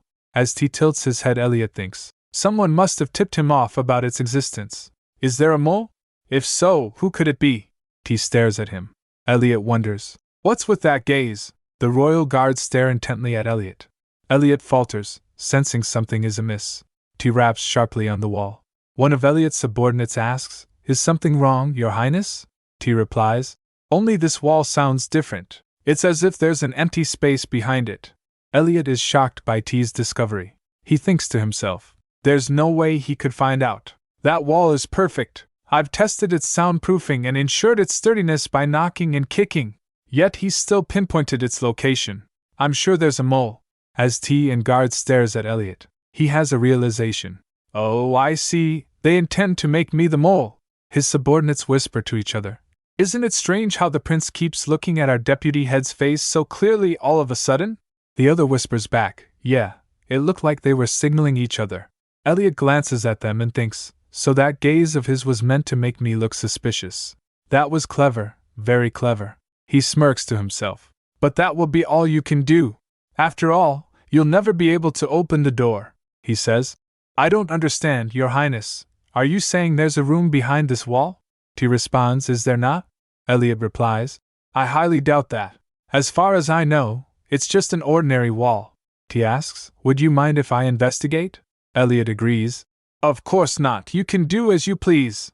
After looking at the wall, T thinks to himself, I suppose there'd be a hidden button of some kind that opens the wall. But Elliot thinks, it doesn't look like he could even figure out how to open it. How could he? That wall is locked with a password, and only 3 people know the code, Lady Riena, Cecile, and me. T asks, I don't see any button. Does it open with a password?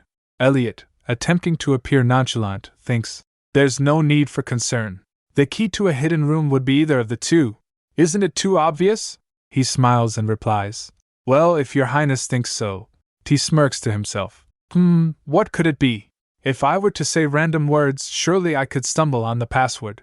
Elliot considers T's words and smiles. You dolt, how can a secret code be cracked so easily? I'm sure he'd try to break down the wall once he ran out of words. Elliot thinks, you can say gibberish, smash the wall, or anything you want. It's no use at all. If you forcibly open the door, the protective magic will activate and all the documents inside will burn in a flash. T ponders, which word should I start with? And then he rummages through his robe and pulls out a note. He says, Jack. One of the guards startles. T hands the note to Jack. Will you read this for me? I wish I could read it out loud myself, but I just can't bring myself to. I'll just pass the chance to you. The guard is sweating bullets. Why you want me to read this, Your Highness? T replies. Yes, please read it loud and clear for everyone to hear. The guard stammers. But, T says. You don't want to? The guard nervously responds. Oh, of course not, Your Highness. Jack trembles before the wall. Elliot is visibly concerned, asks, Your Highness, just what's written on that note? The guard reads the note, blushing intensely. Lady Riena is the cutest in the world. Her cuteness saves the world. Her light will touch upon everything in the world. Oh, Riena, Riena forever! Hurrah! Long live Riena! Glory to Riena! Everyone present recoils in disgust and shock. The wall slides open with a drrrk. The hidden room is revealed, filled with boxes and documents. T says, oh, that random password was correct. He enters the room, and continues, I wonder what this space is for. It's full of documents. How very suspicious. Inside, the guards exclaim, Your Highness! This is Ebert Company's sales record of this year. It's different from what we seized earlier. Over here. This one's from last year. There's also a ledger with names next to each entry. T holds up a stack of papers. Deputy Head, could you please explain what these are? Elliot doesn't answer. T says, well, don't bother. You're hereby under arrest for obstruction by concealing evidence. The royal guards move to apprehend Elliot. Elliot's subordinates roars, a arrest? Do you have a warrant, Your Highness? T replies, His Majesty granted me full authority on this tax investigation. Thus, my command is His Majesty's, and I can arrest him without a warrant. Elliot says calmly, very well. Elliot's aide tries to intervene, sir. But he says, that's enough. That man is a prince. Elliot places a hand on his aide's shoulder. It seems I'll be gone for a while, so please take good care of the plants in my room. Elliot is escorted away, surrounded by guards. As Elliot steps into the carriage, he's suddenly blindfolded and restrained. He shouts, what are you? The carriage departs. Elliot, now blindfolded and handcuffed, is dragged into a prison cell, where Venetta pulls his from his collar and throws him into a cell. He stumbles and falls to the ground. He yells, hey! He struggles to sit up. As his blindfold opens, he saw Venetta. Elliot looks up to see Venetta locking his cell. Moments later, Ethel came and grins, standing outside the cell. Oh, hello. Ethel greets Elliot with a smile. Oh, hello, Dot. Elliot is not impressed. The second prince's men dragged me away, and yet you are here. You're not even trying to hide your relationship now, are you? Ethel tilts her head. Why should I hide our relationship? It's not what you think it is, he says. You know that infidelity is shameful. Elliot's accusation has Venetta annoyed. She asks, may I knock some sense into him a bit, my lady? Ethel cautions her. He's trying to provoke you, Venetta, don't fall for it. Seeing how feisty he is even behind bars, I'm sure he has something up his sleeves. Ethel remembers, If Vineta used violence against Elliot, the pain would have bounced back on her in full force. That's because Riena's eccentric inventor has implanted a micro self-defense artifact in Elliot's body. Obviously, his intention was to provoke Vineta into striking him, so he could escape while she was in pain. But Ethel's not buying it. I can see through you.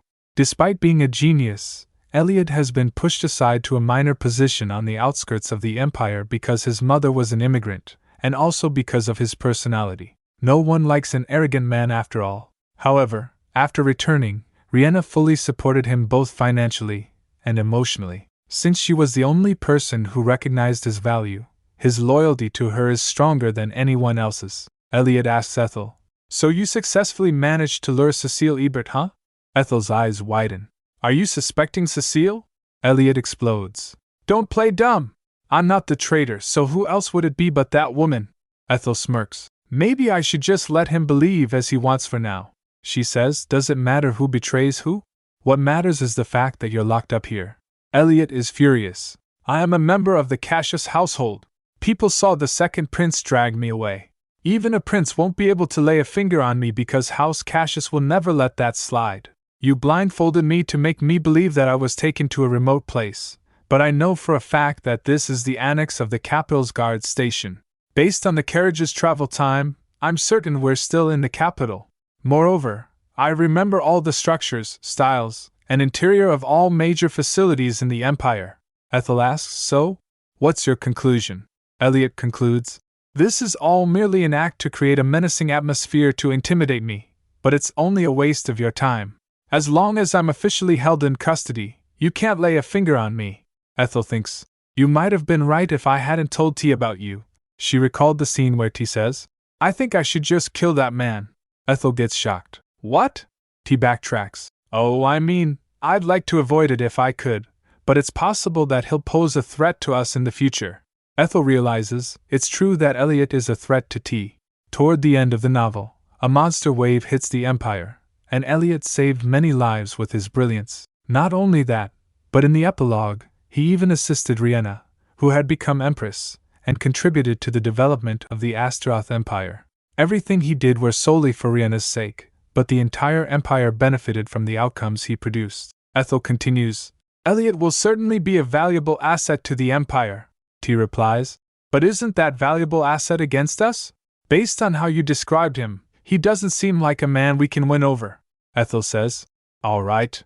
Could you give me some time? Let me try changing his mind. If I fail to persuade him, then you can do whatever you want." She thinks to himself, "This isn't an act to intimidate you, Elliot. This is a test from Terrence." She realizes, at this rate, T would never change his mind about Elliot. So she tells Elliot, "Elliot, there's someone I'd like you to meet." Elliot gets troubled. Later, at the Cassius estate, a guard announces, "Riena Cassius, you are hereby charged of violating 7 Empire laws including tax, trade, and anti-bribery laws. Heed this imperial command and submit yourself for investigation." But Riena's father isn't having it. The Duke roars, "Who do you dare take away?" He rides out with his men. The royal guard calls out, "I am here to carry out His Majesty's command." "You can't stop me, Your Grace," the Duke shouts. "Humph, you can't take my daughter away as long as I'm here," the guard retorts. "Do you intend to disobey His Majesty's order?" The Duke replies, "I will report to His Majesty in person, and if His Majesty finds my daughter guilty, I shall be punished on her behalf." The royal guard requests, "Please be reasonable, Your Grace." The Duke shout, "Silence! We will never let you take Riena away." The guard warns, "You're leaving us with no choice but to take her by force." The Duke yells, "Fine, bring it on. You will experience yourself why they call me the Iron Wall of the Empire." Just then, as they were about to engage, Riena calls out, "Please stop." She steps forward. "I, Riena Cassius, am here." Her father asks, "Riena, what are you doing here?" Lohim says, "Little bunny, get back inside. It's dangerous here." Riena declares, "Dad, I'll let them investigate me. It won't take long, so there's no need to worry." Her father is distraught. "No, dear, I can't let you go." Riena reassures him. "It'll be okay, Dad. I'm a proud member of House Cassius too, right? We have been the guardians of the Empire for a long time. As a Cassius, I'll show you that I can overcome an obstacle like this without difficulty. Riena glares at the guard, who flinches. She says, Here, I'm ready. I, Riena Cassius, won't run away nor hide. Her maids are overcome with emotion. My lady, you're so brave, they gush. Hick, when did she grow up to be such an admirable person? You're our one and only master for the rest of our lives, Lady Riena, Lahame says. If they touch even one strand of your hair, I'll turn the guard station upside down, okay? Riena smiles. Don't worry, Lahame, I'll return safely. Then she glances at her father. Her father sighs. I wish you were just a baby girl forever, then I wouldn't have to let you go. She asks, Can I take that as permission to go? Her father says, Who could stop you? Her maids say, Lady Riena, please come back safely, my lady. The royal guards gets flustered. One asks, So, when are we leaving? At the same time, at the annex of the capital's guard station, Count Milohem arrives. Ethel with Veneta greets him and says, Welcome, Count Milohem. Count Milohem smiles. Thank you for inviting me. And you are? Ethel replies, My name is Ethel. I'm maid to His Highness the Second Prince. The Count is thrilled, thinking, I never knew the Second Prince is interested in me. It's such an honor. He laughs. In fact, it's a 1 in a million chance that someone requests a meeting with me first. As they walked, Ethel explains, As I explained in the letter, the man you'll be meeting today could be a little ruse. Milohem brushes it off. Oh, it's fine. Did you say he's a genius extraordinaire? As long as I can borrow his wisdom, I can endure a little rudeness. Suddenly, they're at a prison cell. Inside sits Elliot. Ethel announces, This is Elliot Rudd, my lord. The Count beamed. It's a pleasure to meet you. Ethel says to Elliot, Elliot, greet Count Milohem. Ethel instructs gently. Elliot scoffs. You made it sound like I must meet someone very important. I can't believe it's Count Milohem. He leans back, gazing at Milohem skeptically, and asks, What's your angle here? Ethel remembers in the previous life, Elliot stayed and worked in the Milohem County. He was a genius, so why didn't he try to be successful in the capital? After considering everything, I reached to a conclusion. We all influence and are influenced by other people. In Elliot's case, his parents died when he was a baby, and even his uncle, who raised him, died before he entered the academy. He had neither friends nor close colleagues, but still, he didn't leave the county, and I assume it was because of the Count. Back in the present, Milohem sits on the floor, trying to get Elliot to help him develop his county. The Count says, As I'm sure you're well aware, the soil in my dominion is very barren. Since we border the Jevica kingdom, we can't afford to reduce our defense spending, and recently, more and more are fleeing Jevica and coming to my county. We don't have any special local products. The government subsidies are always far from enough, and there's only so much I can do to take out loans through my connections. Ethel is touched by his sincerity, thinking, Many lords enrich themselves by exploiting the people in their dominion, but the Count spends his own money to help his people. That's why he keeps talking about money, and everyone in society shuns him. Milohem continues, I heard you're a genius. Any insight to my predicament would be appreciated. What do you think I should do to develop my county? Ethel nods to herself, smiling. What do you say, Elliot? Isn't Count Milohem very nice? So turn over a new leaf and... But Elliot says coldly, I don't know. I couldn't care less. Poor thinks. It didn't work, Elliot says. How can I think about someone else's problem when I'm behind bars? Milohem tries to cheer him up. Oh, come on, don't be like this, Elliot says. If you get me out of here, or at least let me contact my people outside, then I'll give it a thought. But instead, Milohem offers him bread. Instead, I have a loaf of bread from Madame Molly's. She's the best baker in my county. Won't this do? Elliot explodes. Are you kidding me? Go away, mister. Milohem, munching on the bread, responds. Man, don't be so snappy. I'm sorry that you declined Madame Molly's bread, he continues. You're brilliant enough to be Ebert Company's deputy head, so please consider helping those less fortunate, and give me some advi. Before he can finish, Elliot snaps. Is there a dog barking somewhere? It's so noisy. Ethel is appalled. Milohem grits his teeth and suddenly reaches through the bars and pulls Elliot into the cells. But due to artifact, Milohem got hit instead. Milohem is on the ground, stunned. Ethel asks, Are you all right? He sits up, scratching his head, and says, My word, this is so embarrassing. You've warned me never to lay a hand on that fellow too. Elliot trembles in disbelief. I've never been hit by anyone in my life. You've just banged my head, the Count, exasperated, says. That explains why you have such a foul temper. A bastard like you has to be taught some lessons so you can get your act together. Elliot retorts, ha, hit me if you can. Milohem yells, fine. I'll beat you until that artifact or whatever it is exceeds its limit. You rude jerk. Elliot shouts, you stupid nobleman. Ethel tries to mediate. Now you both need to calm down. Elliot shouts. Ethel Wallace! Don't let this man set foot in here again. Milohem counters, grabbing Elliot. Don't listen to him, Lady Ethel.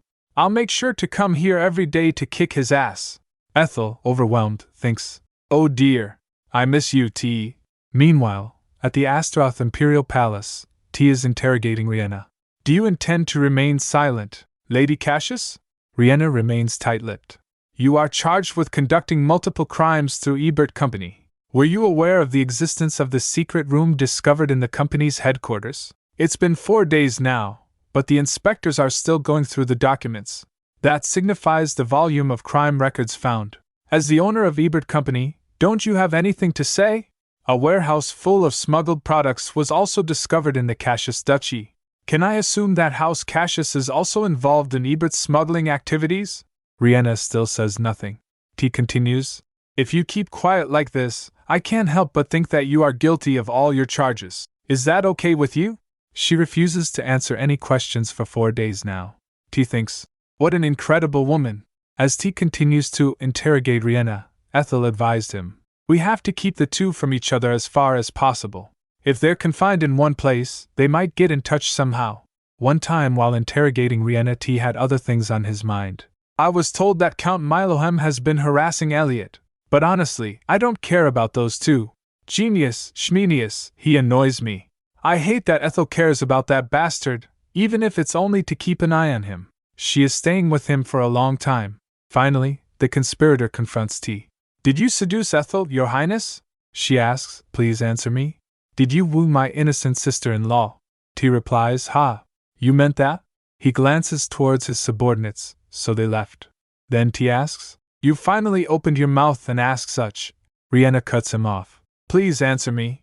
Then she glares and asks, answer me. Riena clenches her fists, and T smirks, enjoying her anger. T tells Riena, no, she isn't your sister-in-law anymore, with an annoying smirk. Riena is not having it. So you did, he replies. Well, I wish I could have. Don't play with me, she warns, her eyes blazing. T just chuckles. I'm only telling you the truth. Riena's trembling with rage. I'll never let you take her, she vows. She slams her hand on table with anger, and yells, I'll never let you take her away from me. Slamming the door behind her, she storms out. T lets her go unfazed. Meanwhile, T's mind is elsewhere, lingering on Riena Cassius. Memories flood back, Riena's childhood, her interactions with Ethel, her obsession with Ethel, and a growing sense of unease. He thinks, despite being known as the beloved youngest daughter of House Cassius, I got a bad feeling from the first time I saw her. It also made me uncomfortable that she was overly obsessed with Ethel and was giving her a hard time. I can feel it in my bones. That woman is a fake. Later, Elliot is getting a forced stretching session, courtesy of Count Milohem. I can't believe you're so stiff, the Count exclaims. Elliot groans. T, please stop. I can't bend down any further. The Count laughs. You can be as flexible as I am, so try and go down a little more. Ethel and Vinetta watch the scene unfold. Vinetta asks, just what's all that fuss for? Ethel just laughs. The Count, flexing his muscles, declares, a sound mind dwells in a healthy body. I'll help you be reborn. Ethel says, that's what this is for. Vinetta, though, isn't convinced. I'm not sure if this is really necessary for your goal. Ethel hushes her, pointing. Sure. Look at that. Elliot is still suffering. Stop. Stop. You'll break my back, he cries. The Count just laughs. Don't be such a crybaby. This much won't break your back. Ethel whispers to Vinetta. He keeps complaining, but he's still following everything the Count says. We all have someone persistent in our lives, don't we? A realization dawns on Vinetta.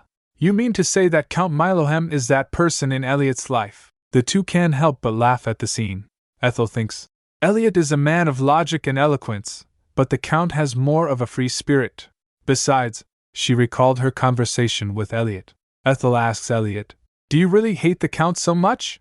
Elliot pauses, then admits, "Yes, he reminds me of my uncle. I'm so sick of him." Ethel asks, "Your uncle? The one who raised you?" Elliot explains, "I do appreciate his care and support, but he incessantly lectured me that I'd be ignorant of the real world if I only read books. Plus, he always nags that I have to be a useful person." Ethel remarks, "It sounds like he was a nice person." Elliot says, "He was. I was sorry that he died so early." Ethel says, "You must have been very sad." He replies, "Well, yes. He took me under his wing when I was orphaned by my mother. Actually, my mother abandoned me and left the empire alone because she was so tired of living in a foreign country. I just told everyone that both my parents died because I didn't want to explain the details." Ethel stares at Elliot, processing his revelation. Then she glares. "Elliot, if your intention is to appeal to my sympathy and manipulate me, it's no use," she says sternly. Elliot scoffs. "You got me," he replies. Suddenly, a flashback of Ethel with a noble lady. He recalled her saying, "How dare you? Watch your mouth, commoner. I may have divorced from Leandro, but I'm still a noble. How dare you peep a lady? You're shrewder and cleverer than I thought," Elliot admits. "You only pretended to be stupid back then, huh?" Ethel just giggles. Ethel reflects on that. "Despite all that, I believe what he said about Count Milohem reminding him of his uncle was true. But the Count's presence isn't enough to shake Elliot's loyalty to Riena." Later, Ethel sits alone, analyzing the newspapers. She picks up a newspaper, headlines screaming, "Unprecedented scale of tax evasion. Ebert Company's tax evasion amount reaches 1 million gold." And, "Ebert's other crimes revealed. Tax evasion and more." Other headlines catch her eye. "Surprising twist of Saintess Cassius.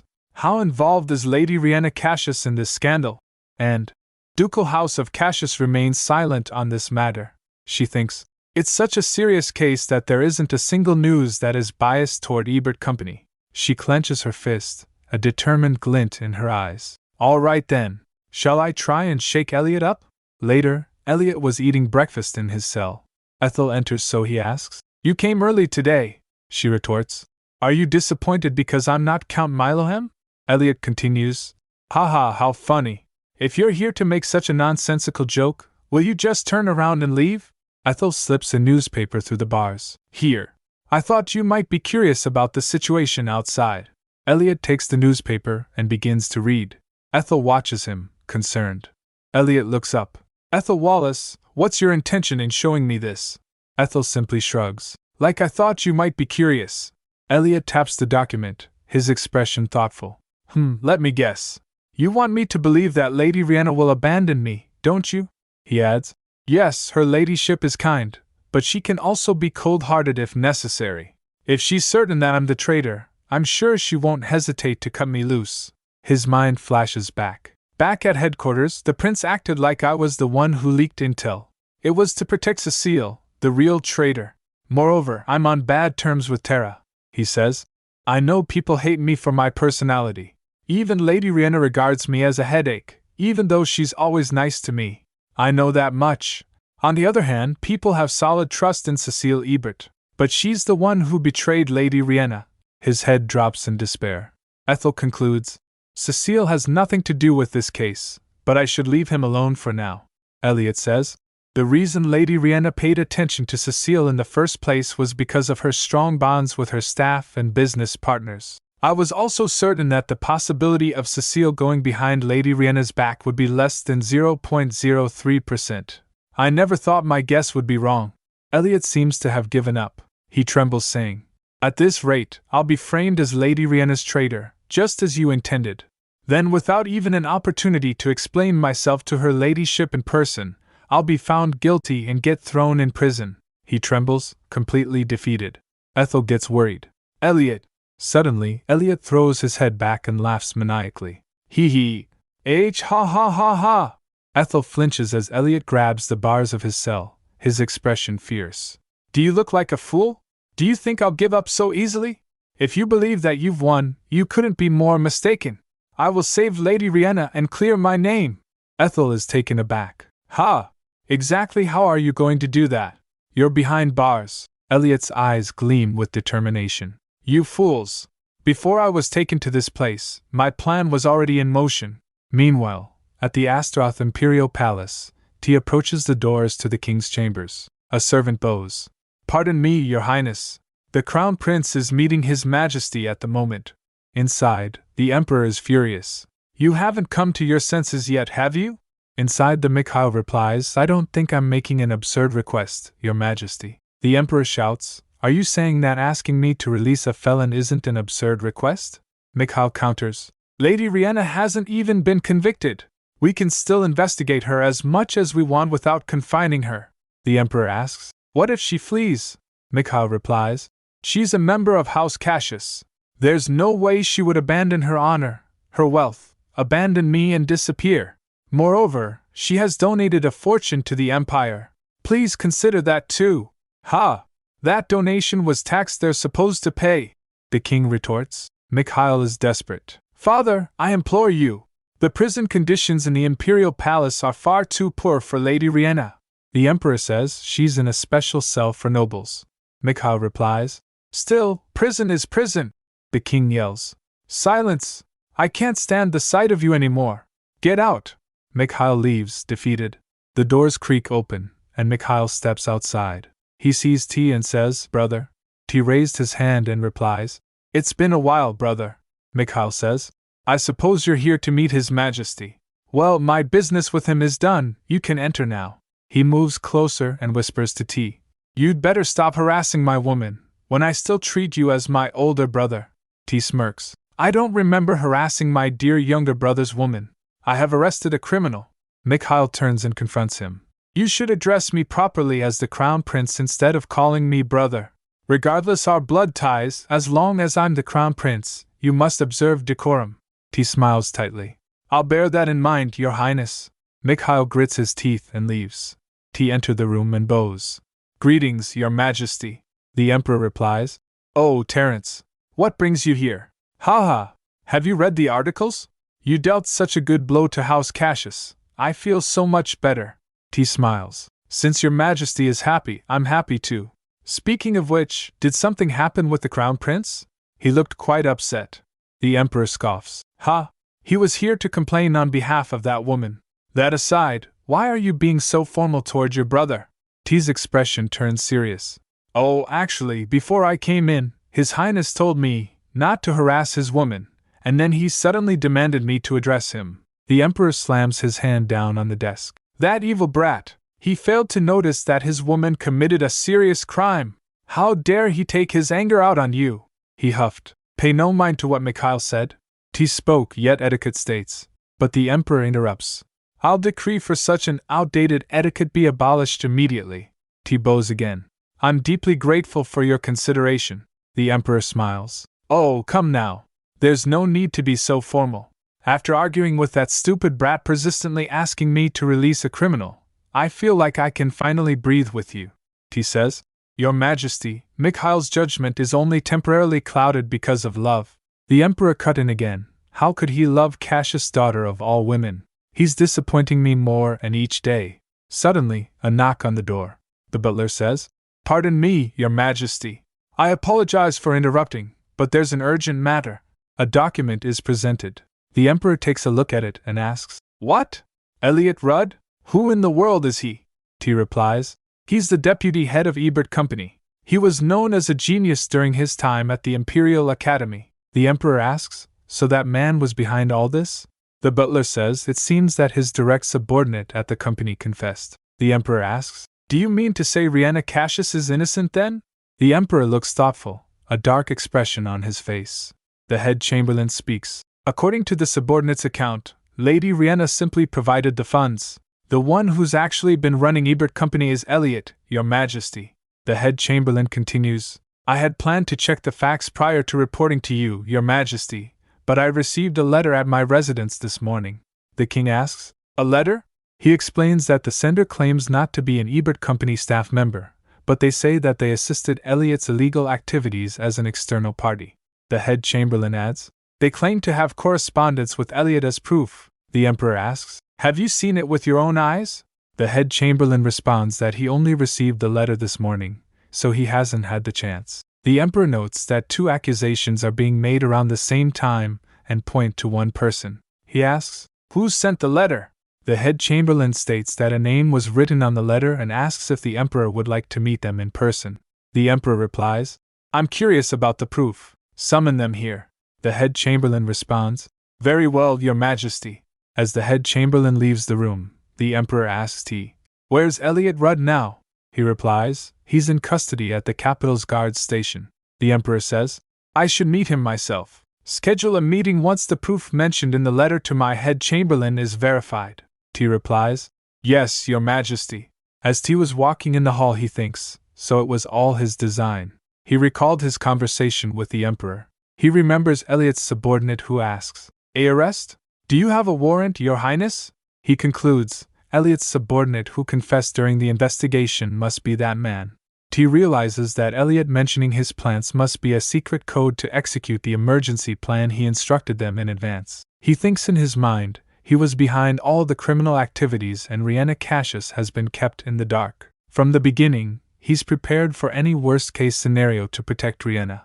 Moreover, if Cecile were designated as the main culprit when Elliot is being suspected of having been in league with me, Riena would have been certain about Elliot going behind her back. That's why Elliot has brought all the blame on himself, because that way, he can prove his unwavering loyalty to Riena and Riena will definitely cut Cecile off and focus on saving him. Elliot Rudd is a more dangerous man than I expected. Later in his office, T asks his subordinates, "Was there any of the managing staff who changed their testimony while I was gone?" His subordinates reply, "No, Your Highness. Both who testified that Elliot is the mastermind still stood their ground. The other 4 have kept their silence." T, looking at the document, thinks, the 6 managing staffs of Ebert Company were caught at various places and brought in separately. T notes that it's unlikely that they had gotten their story aligned beforehand. He wonders, is Elliot their natural choice if they have to choose among the 3? It's clear that Elliot took account even on how the employees would act. The subordinates say they couldn't find any traces of Lady Riena's direct involvement in this case, not even in the documents, nor the books from the secret room. T thinks to himself that he's sure that the evidence the head chamberlain will bring would be his fabrication as well. The letter was sent to the head chamberlain because he has His Majesty's trust, and he is also favorable to the Crown Prince. If both the evidence and witnesses point to Elliot as the culprit, T will have no choice but to let Riena go. After all, as much as he hates House Cassius, he believes that they're indispensable to the Empire. Now that it's revealed that the Cassius Duchy has been used as a hub for moving and storing Ebert's smuggled goods, T would think that's enough evidence for him to hold them accountable, and he wouldn't want to provoke Duke Cassius by unnecessarily punishing Riena. But T smirks thinking about it. Everything has gone according to your Elliot, however. Later Ethel went to Elliot and tell him that people would come to take him to the Imperial Palace soon. He mocked, "Oh no, I'm so sad. Do I have to confess my crime before His Majesty then?" Ethel asks, "Aren't you afraid? You could be sentenced to death." Elliot says that yes, I could, but keeping my most cherished safe is more important than saving my own life. Elliot says, "I'll never allow evil like you and the new prince to lay a finger on my noble lady." Ethel thinks, as expected, Elliot falsely believes that Terence and I are ultimately aiming to destroy Riena. But Elliot, it's you who's been our target from the beginning. If Riena were held accountable as the mastermind, Elliot's punishment would be relatively light. He could get away with a slap on his wrist if he claims that he only did as he was told. If Elliot were punished lightly, Riena would be certain that he betrayed her, and their relationship would fall apart.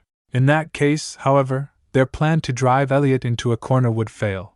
On the contrary, if Elliot received a hefty punishment even though Riena was behind all this, she would notice that Elliot had fallen prey to plot and try to rescue him. If he were really a traitor, he would somehow find a way to get away with a light sentence or no sentence at all.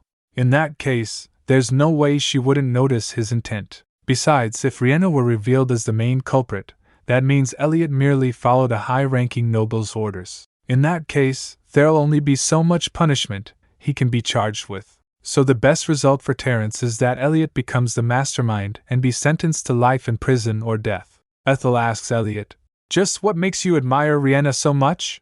Elliot replies, "She told me the world was wrong to ostracize me just because my mother was a foreigner and that I have a unique personality." Ethel says inwardly. I feel sorry about the mother part, but your personality isn't just unique, it's bad. Who would like you when you always ignore others and treat them like fools? Elliot declares happily. That moment, I swore to follow her until my last breath. I even swore to use my death for her. In Elliot's eyes, Riena couldn't be more kind-hearted, and Terence and Ethel are villains trying to bring her down for no reason. Ethel thinks that if Elliot were able to see things objectively, he would have already noticed that all this was planned to capture him in the first place, not Riena. Ethel asks Elliot if he's sad to lose Ebert Company, which he's invested so much energy to grow. Elliot replies that Ebert will be disbanded, but establishing and developing another company isn't a big deal. Lady Riena can do it without Cecile and him. Ethel thinks Ebert Company's success was the result of Cecile's connections, Elliot's genius, and the eccentric inventor's inventions. So what he meant to say is that Riena will be fine without him because she still has the eccentric inventor. Then Elliot asks her, "What about you? Aren't you sad?" She replies, "What do you mean?" He replies, "Lady Riena will soon suspect Cecile of conspiring with you and Tara too, who is on bad terms with me. What a shame." Elliot says that Lady Riena is such a kind person that she probably won't cut the two loose immediately, but she won't open her heart to them again either. Elliot laughs. "It's not long until the spies you and the new prince planted will all be weeded out. Why aren't you saying anything? Are you unable to reply anything because you're so angry?" Ethel thinks to herself, completely speechless at how delusional he is right now. Ethel thinks that Tara is already on her side, and Elliot will be sentenced to a life sentence at best. If Cecile loses Riena's trust and is cut loose, then 3 of the 7 talents on Riena's side will have been removed. In that case, she's left with Matisse, the eccentric inventor, and the other 2 are. Just then Elliot says, "Hey, give me a pen and a piece of paper." She asks, "Huh? What do you need them for?" He replies never mind if she doesn't want to. He was going to specially show him kindness. He tells her to forget it. Ethel thinks spy. Him. Does he mean Count Milohem? Ethel looks shocked. After Elliot writes instruction on the papers, Ethel muses. I see, he does seem to have grown on you. But Elliot's having none of it. Cut the bullshit, he snaps, extending the papers towards her. Turning the pages, Ethel notes. This is pretty detailed. You've even taken Milohem County's situation into account. Elliot crosses his arms, unimpressed. I've just written things off the top of my head. I don't like to leave debts unpaid. Ethel tilts her head. What do you owe the Count? Oh, is this him helping you exercise? Elliot practically throws his hands up with frustration. No, that's not it. It's the bread, okay? The bread. Ethel asks, the bread? He replies. Yes, the cornbread he brought the other day. He admits. It wasn't so bad. Actually, it was much better than the food you gave me. Ethel's face is a picture of mock offense. In her mind she says, once you're in prison, you'll have to eat more awful things. What a shame! But she spoke, I am terribly sorry about that. Then Elliot explains. Anyway, the ideas I wrote down are only based on the information I heard. Without visiting the area in person, they wouldn't work perfectly. Then he adds, moreover, the man seems to be a bit slow, so you have to explain it to him well. Ethel, feeling annoyed, remarks, he just can't get over himself until the end, huh? Just then a knock interrupts their conversation. Ethel opens the door, announcing, I'm done with him now, so you can take him out. She's cut off by the sight of T, looking devastatingly handsome. Her eyes widen in surprise. Then she pushed him and take him aside. He asks, Are you surprised? She replies, I never thought you'd come yourself, T. T's gaze intensifies. I wanted to see you. Ethel's heart skips a beat. You wanted to see Emmy? She stutters. T continues, Yes, you, Ethel. And the man in that room as well. We need to discuss how to handle him going forward. Ethel looks down, a little dejected. I'm sorry, I failed to change his mind. T reassures her. It's all right. After all, I wanted to get rid of him from the start. He pauses, then adds, Ethel, you don't need to hide it from me. Ethel looks up, confused. What do you mean? T's expression is serious. You don't want him to die, do you? She recalled her saying. Could you give me some time? Let me try changing his mind. If I fail to persuade him, then you can do whatever you want. Back in the present, Ethel thinks. He's right, but I can't continue to insist on what I want. As long as Elliot is kept alive, There's a chance that he'll escape with help from the eccentric inventor and House Cassius. He holds up 3 fingers. 3 days. I'll give you 3 more days. Ethel looks surprised. Huh? Would you really do that? He says. Even if he confesses, we still have to finish our investigation, he tells Ethel. I will have him back here after his audience with the Emperor, Ethel replies. I thought he has to stay there once he's taken to the palace. T smirks. My authority allows me that much leeway. Ethel then remembers. Oh, Riena will be released soon, right? He replies. Yes, now that we've secured enough grounds to dissolve Ebert Company, His Majesty must be much less concerned now. Just then Ethel takes T's arm. Actually, I have something to tell you about that. He leans in close. I'm all ears. She whispered something in his ear. T blushed as he heard it. Ahem. T clears his throat as Ethel stammers. Ack. I was too close, wasn't I? T's expression turns serious. Is what you said true? Ethel smiles. It's a speculation for now, but based on what I heard about the Crown Prince back at House Cassius, it's highly likely to be true. T remarks. That surpasses common sense. Ethel giggles. Haha, is it that hard to believe? T replies. No. Actually, my brother would do such an outrageous thing and more. She then says. It wouldn't hurt for you to confirm when you return to the palace. T nods. Very well. T checks his pocket watch. It's time for me to go now. I'll bring in the guards to escort Elliot. The guards arrive. Ethel tells him. They're here, Elliot. You better get ready to leave. Elliot, still in his prison clothes, is panicking. What? I can't go looking like this. Hurry and get me clean clothes. Ethel deadpans. Are you going on a picnic? Elliot retorts.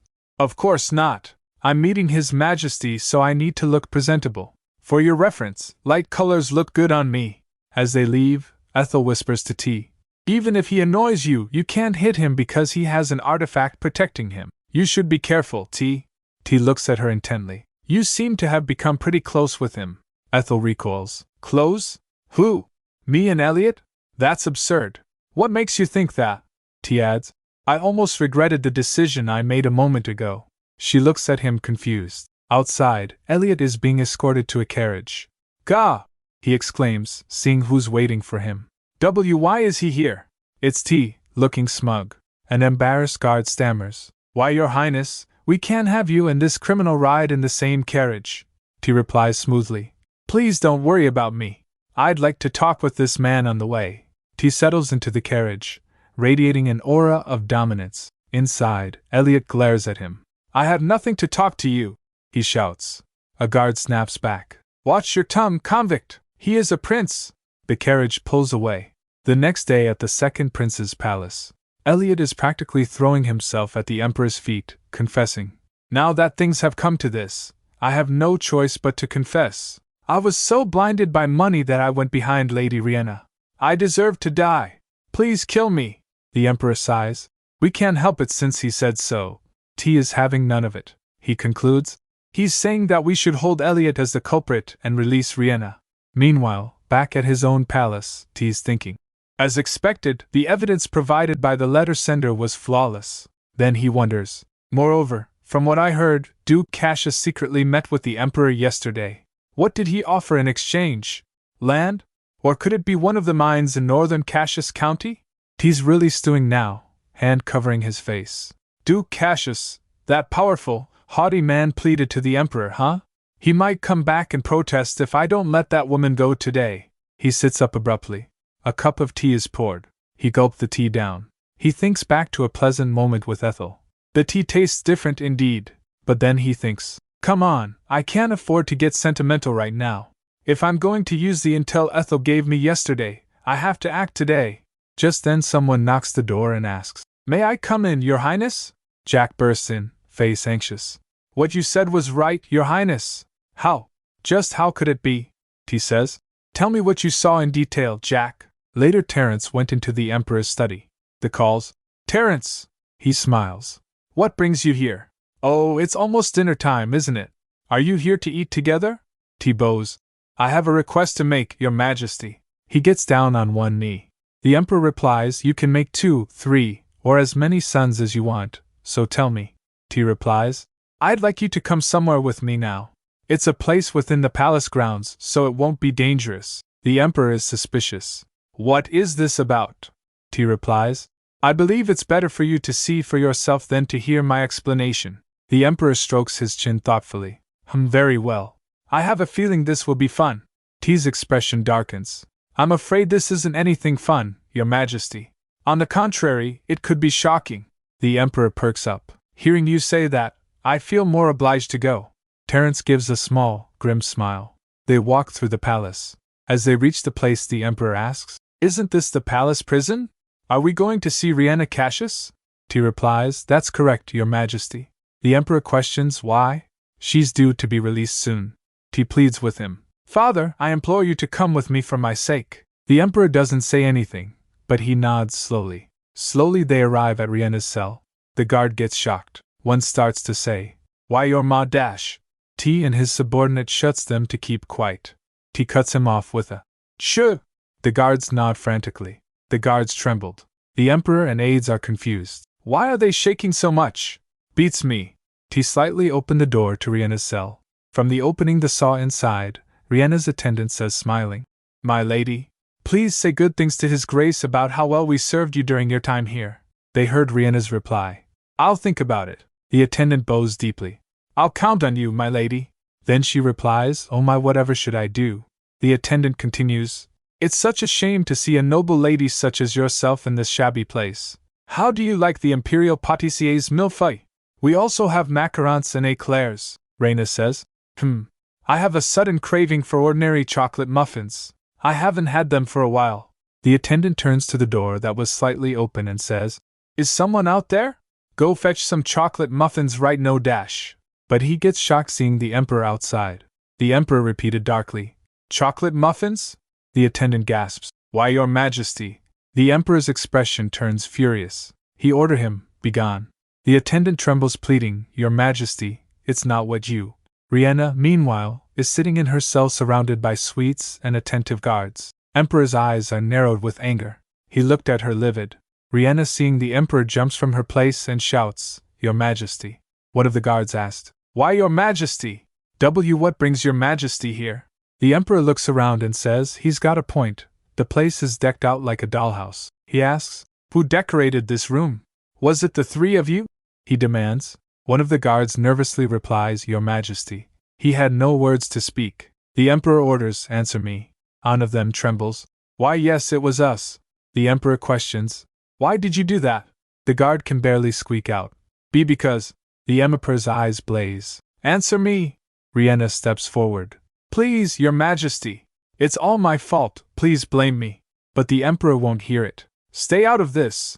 Riena declares, I'm afraid I can't, Your Majesty. They didn't do anything wrong. The Emperor is losing it. He glares. Riena Cassius, are you serious? Suddenly, the attendant kneels, slamming his head to the floor.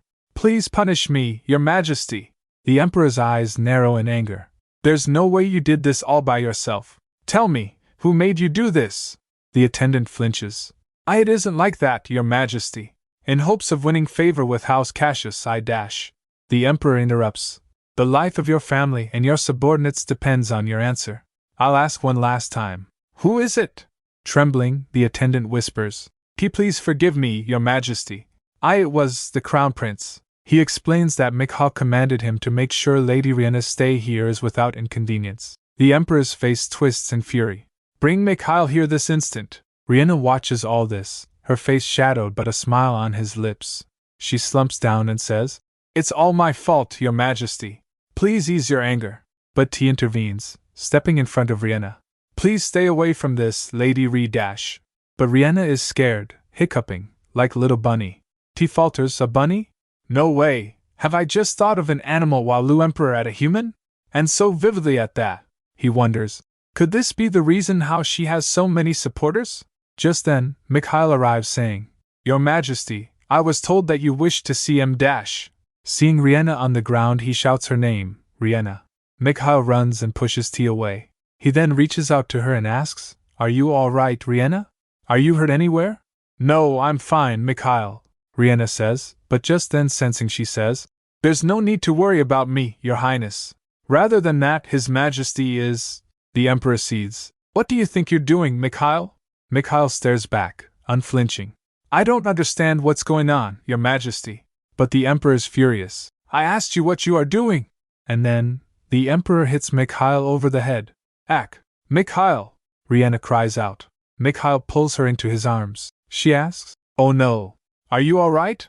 Are you hurt? Riena is teary. Mikhail replies, Don't worry, I'm fine. How about you? She says, You fool. You're the one who got hit. Why are you worrying about me? Seeing the scene unfolds, the Emperor and T is not pleased. Riena then turns to Emperor and says, That was clearly an act of domestic violence, Your Majesty. The Emperor sighs, covering his eyes. Leave us alone, Lady Riena. He adds coldly, Since this is your cell, we should be the ones to leave. He starts to walk away. I'll see you later, Riena, Mikhail says, clasping her hand. I'm sorry. You're in trouble because of me, Riena whispers. As the door shuts, Mikhail declares, Your Majesty, Riena didn't do anything wrong. Silence! The Emperor bellows. He asks, Explain what I witnessed inside. That man says he's following your orders. The attendant trembles. Mikhail replies, That's correct. This prison is in such a poor state that I gave him the orders. The Emperor yells, Poor state? Even Imperials use these same rooms when they're imprisoned.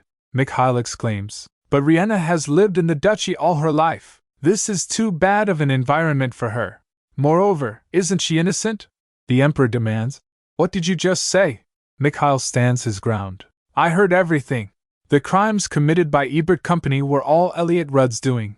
Mikhail gets fired up. Riena is only a victim.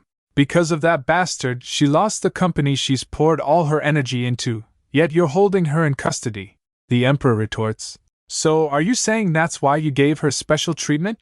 Mikhail replies, Since my authority doesn't allow me to release her, I judge I should at least afford her some convenience. The Emperor asks the attendant, Since when did you start serving her?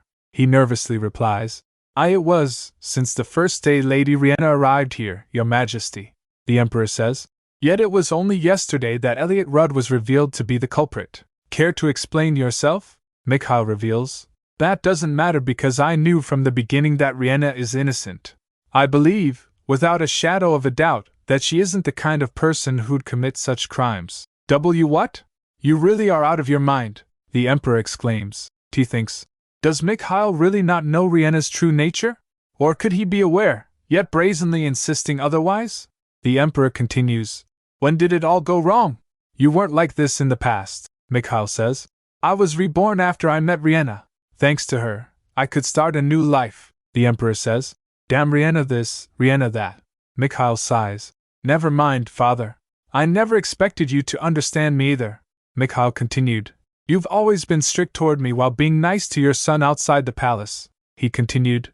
Mother always went hysterical whenever you left the palace, so I once secretly followed you when you went out. The Emperor was taken aback. Mikhail says. Grandfather told me the truth, he continues. Back then I saw the gentle look on your face as you played with the brother whose existence I didn't even know about. You presented me with a sword and said I should train hard, but you gave your bastard son a ball to play with. His eyes are wide with resentment. He clenches his fist around his sword hilt, remembering. I never thought he'd envy that. I had to learn how to use a sword without father's knowledge. Swordsmanship was essential for Mikhail since he was to be crowned in the future. On the contrary, I was destined to live in the shadows. Little T is asking his father, Father, I'd like to learn how to use a sword. His father looks surprised. He adds, Yes. I want to have a nice sword like yours, father. T recalls his father's judgment. I supposed he judged that I didn't need swordsmanship, and he wished to snuff any misunderstanding about me seeking the throne. The Emperor confronts Mikhail. How can you compare yourself with Terence? You are my legitimate son, born by the Empress of this empire. He shouts back, You can never imagine how hard my childhood was because of that reason. He smiles darkly. But I'm fine now. Riena healed me completely. The Emperor angrily asks, Will you not reflect on your mistakes? Mikhail stands his ground. I am sorry that I broke some rules, but I don't regret what I did. I believe there should be room for flexibility for every rule. The Emperor scoffs. You're the one who insisted that your older brother address you properly, citing outdated etiquette. I can't believe now you're mentioning flexibility for your lover's sake. Mikhail starts to protest. Father, that was... The Empress arrives, interrupting. Your Majesty, what is all this about? I heard you were looking for the Crown Prince in great anger. She points towards T and sneers. Did this bastard try to drive a wedge between your Majesty and Mikhail? The Emperor huffs. Nothing of the sort, Empress, he declares. The Crown Prince deceived me. The Empress asks in disbelief. Deceived you? The Emperor glares at Mikhail and says, Mikhail, you believe this is simply about showing some flexibility to long-standing rules? The Emperor is furious. What you did is an act of challenging the Emperor's authority. You extended a suspected criminal with conveniences on a whim, made Imperial guards serve her, and even filled her cell with luxuries. The Emperor continues. The Crown Prince is defying against the Emperor's authority. How could the Imperial House of Astaroth stand firmly on this land? The Emperor angrily declares. Therefore I, Dominique Vinarda Astaroth, hereby declare, Mikhail Pettis Astaroth is to be stripped of his position as Crown Prince. His status will revert to that of the first Imperial Prince. Who will become the new Crown Prince will be decided hereafter. The Empress staggers back in shock, muttering, This is not happening. As the Emperor turns and started walking, she cries out, Your Majesty, I beg you to please reconsider. Mikhail is the sole legitimate heir of the Imperial family. The Emperor retorts, It wasn't an easy decision. The Empress desperately asks, As a parent, can't you let slide your son's mistake just this once? He replies, I've already let his mistakes slide numerous times. The Empress pleads, Dominique, you can't fall for that evil bastard scheme. The Emperor roars, Empress, I dare you make any more rude remarks about my son again. She questions, shaking, Are you truly siding with that bastard? The Emperor roars, I won't ask you to consider him your son, so at least treat him with basic manners. Do you understand? After saying that, he left. The Empress clutches her head, asking Mikhail, What's all this about, my Crown Prince? What did he mean when he said you deceived him? He replies calmly, holding her arm. You look pale, mother. Why don't you return and rest for now? We can talk lat dash. The Empress explodes. How can I rest in this situation? Tell me what His Majesty meant when he said you deceived him. T smiles. Why don't you see for yourself, Your Majesty? He opens the door. The Empress' eyes widen in shock as she looks inside. She sees Riena running towards Mikhail. Riena cries out, Mikhail, that was too cruel! How could His Majesty do this to you? He began, Riena, but she cuts him off. You don't need to say anything. I know how you feel. The Empress trembles. W. What are all these? H. How is this a prison cell? D. Did you do this, Mikhail? All for this wench. T. confirms. That's correct. Not only that, he also had a few guards serve Lady Riena, Your Majesty. The Empress staggers back in shock and fell unconscious. Mikhail calls out, Mother! He ordered the servants, What are you doing? Hurry and carry Her Majesty out. As a servant took her, the maid instructs, Let's take her to the Imperial doctor. As they left, Mikhail turns to T and asks, Are you happy to see my mother collapse? T responds, I don't see why you're blaming me for that. Mikhail glares at his brother, warning, Didn't I warn you the other day? I warned you that if you touched my people again, there'd be no more consideration for you as my brother. I heard it was you who led father here. How dare you scare Riena and make her kneel? He declares, From this moment, we are enemies. T turns to leave, shrugging it off. Whatever. I'm busy. I should get going. Mikhail protests. Wait. I'll interrogate Elliot Ruddo myself. Let me meet him. T thinks. He intends to deliver Riena's message to Elliot. It's so obvious. T says, I can't allow that. He's still under investigation. He can't meet just anyone. Mikhail glares. Just anyone? T smirks. Oh, right. You're not just anyone but the Crown PR. Oops, I mean Prince Mikhail. Mikhail grits his teeth, saying, We'll see how long that cocky look on your face will last. T smiles tauntingly. Suit yourself. The next day, Count Milahan laughs. Ah ha ha ha ha. He cheers. You prepared this for me? Ah, this is so touching. Elliot protests. Give it back to me. Ethel smiles. Oh, Elliot is shy. Ethel narrates.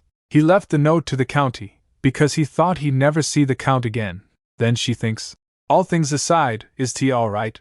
When he came to return Elliot this morning, he only told me the news and left immediately. We hardly talked. Ethel worries. I never thought the Emperor would depose the Crown Prince. Because of me, things are diverging from the original novel more and more. Ethel thinks back. explaining she told T it was merely speculation, but Mikhail buying off guards was an actual scene in the original novel. He did that when the villain framed Riena and locked her up in prison. However, the emperor didn't notice what his son did for his lover. And thus, Mikhail wasn't stripped of his title of crown prince, and Ebert Company continued to thrive until the end. Ethel realizes that this Ebert Company incident is 100% of her own creation. She thinks, my plan was to leave this country as soon as I divorce, but then decides, I'm glad I can help T though. Suddenly, Count Milhelm cheerfully says, offering Lady Ethel some of Madame Molly's bread. It's simply the best, he beams, carrying a basket overflowing with bread. Elliot is standing nearby, looking less enthusiastic. Ethel replies, I'd love to. While Vinetta says, well, I'm not really hungry. The Count smiles warmly. Oh, come on, Dame Knight! It'll taste better if we eat together. Impressed by the amount of bread, Ethel exclaims, Why you brought so much today? He grins. Yes, all to show this genius fellow my gratitude. But Elliot is not having it. I don't eat much. You shouldn't have brought this much unless. Before he can finish, the Count shoves a loaf of bread into Elliot's mouth. Then you can increase your portion this one time. Elliot chokes. Do you intend to kill me? The Count laughs. Haha, I'm sorry. I only meant to express how grateful I am. Elliot retorts. If you're so grateful, why don't you testify in favor of me in court later? He adds firmly. Elliot Rudd is an invaluable asset to the Empire's advancement, so I plead mercy for him. What do you say? The Count remains silent. Ethel looks on with concern and calls out, Moo Lord. But the Count says, I'm sorry, but I can't do that, he says bluntly. The trial you'll face is about the Ebert Company case, isn't it? I was going to let it go and say nothing. With a pause he adds, You don't think what you did is wrong, do you? Elliot gets stunned. The Count continues, You don't believe what you did is a serious crime. I can't say good things about you when you don't show a fleck of remorse for what you did. His face hardens. A genius or not, a wrongdoer must be punished. Elliot slams the basket of bread on the table and declares, I've lost my appetite. Get the hell out of here, all of you. The Count turns to Elliot. Let me ask you a question. Why did you do it? With a brain as brilliant as yours, you could have bettered the world. Elliot explodes. Ha! Why should I do that? I live for only one person. All I need is her recognition. The Count presses. Do you mean to say you committed such crimes for her? He replies, yes. The Count questions, does she also know you've gone this far for her sake? Elliot proudly shouts, of course. That's why she always thanks me. She also said I'm the pillar she could rely on. The Count's expression darkens. If so, she is a bad person. Elliot gets completely taken aback. What? The Count continues. She only says thank you, but in fact, she doesn't cherish you at all. Why, you know nothing about her. How dare? Elliot begins to shout. The Count fires back. If she's really a good person, if she truly cherishes you, she would never have said thank you when you did such things for her. Instead, she would have stopped you. She would have led you to the right path. The Count confronts him about the truth, but Elliot replies, You know nothing. She is a good person. To think that breaking the law is always black and white fallacy many ignorant people commit. Ethel is shaken, thinking, Unbelievable. He's the one who always believes that Riena is the incarnation of justice. The Count explodes. What are you talking about? Explain it so I can understand. Elliot shouts, She's nice. She's nice in a clever way, not in a stupid way. The Count questions, Are you saying she broke the law because she's nice in a clever way? Then are you saying that those who obey the law are nice in a stupid way? Elliot counters, She always does good deeds. She protects the weak even if that means she has to break the law. Let's say you witness a thug assaulting a weak old man. What would you do? The Count responds, I would strike the thug to stop violence first, and then make him promise that he won't do that again. Elliot explains, Using violence is a crime. According to your logic, that would make you a bad person because you broke the law, right? The Count nods, that makes sense. Elliot adds, like you, she only punished villains in her own way to protect the weak. But the Count looks confused. But then, what does that have to do with committing tax evasion? Is her dodging taxes also an act of punishing villains? Elliot looks exasperated. Do I have to explain every single detail? Paying taxes dutifully is useless when politicians are corrupt. It's better to use the money for a good cause than to waste it on such scums. Ethel internally fumes. What high-level trashy nonsense! He's just justifying evading taxes and diverting the money to their wallets. The Count continues. Like you said, there are many people in the Empire who are hell-bent on making themselves wealthy, but there are also many others who are striving to make the Empire a better place for its citizens. Regardless, you have to pay taxes. Domains with barren lands like mine have no choice but to rely on national subsidies. You may think it's only a waste of money, despite being a beneficiary. When we have to pay taxes, we also feel. Elliot cuts him off. What's your point? The Count screams. Don't make excuses for evading taxes. Elliot stammers. W what? The Count demands. Cut the nonsense and speak what's really in your mind. Elliot sighs. You're right. Not paying taxes is against social justice. The same goes for the other crimes committed by Ebert Company as well. But then he asks, so what? He smiles. My Lady Riena is ever so lovely, cute, beautiful, and elegant. She's a noble being who was born with all the blessings in the world. She made some mistakes, so what? And I broke some laws for her. What's the big deal? How dare they try to punish such a sacred and noble being based on the mere law of the human world? Elliot clutches his head.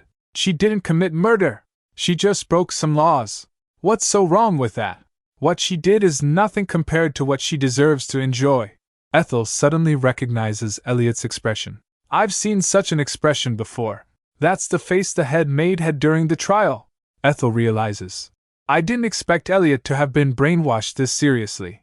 Is Terrence's way the only way after all? Vinetta readied her sword. But then the Count clenches his fist, and then punches Elliot on the head. But due to artifact the Count got sent flying and got hit in the cell. He cries out, Ugh! And Ethel exclaims, And my lord! Ethel and Vinetta look on in shock as the Count falls to the ground. Elliot clutches his head. This bastard hit my head again. Is he an idiot?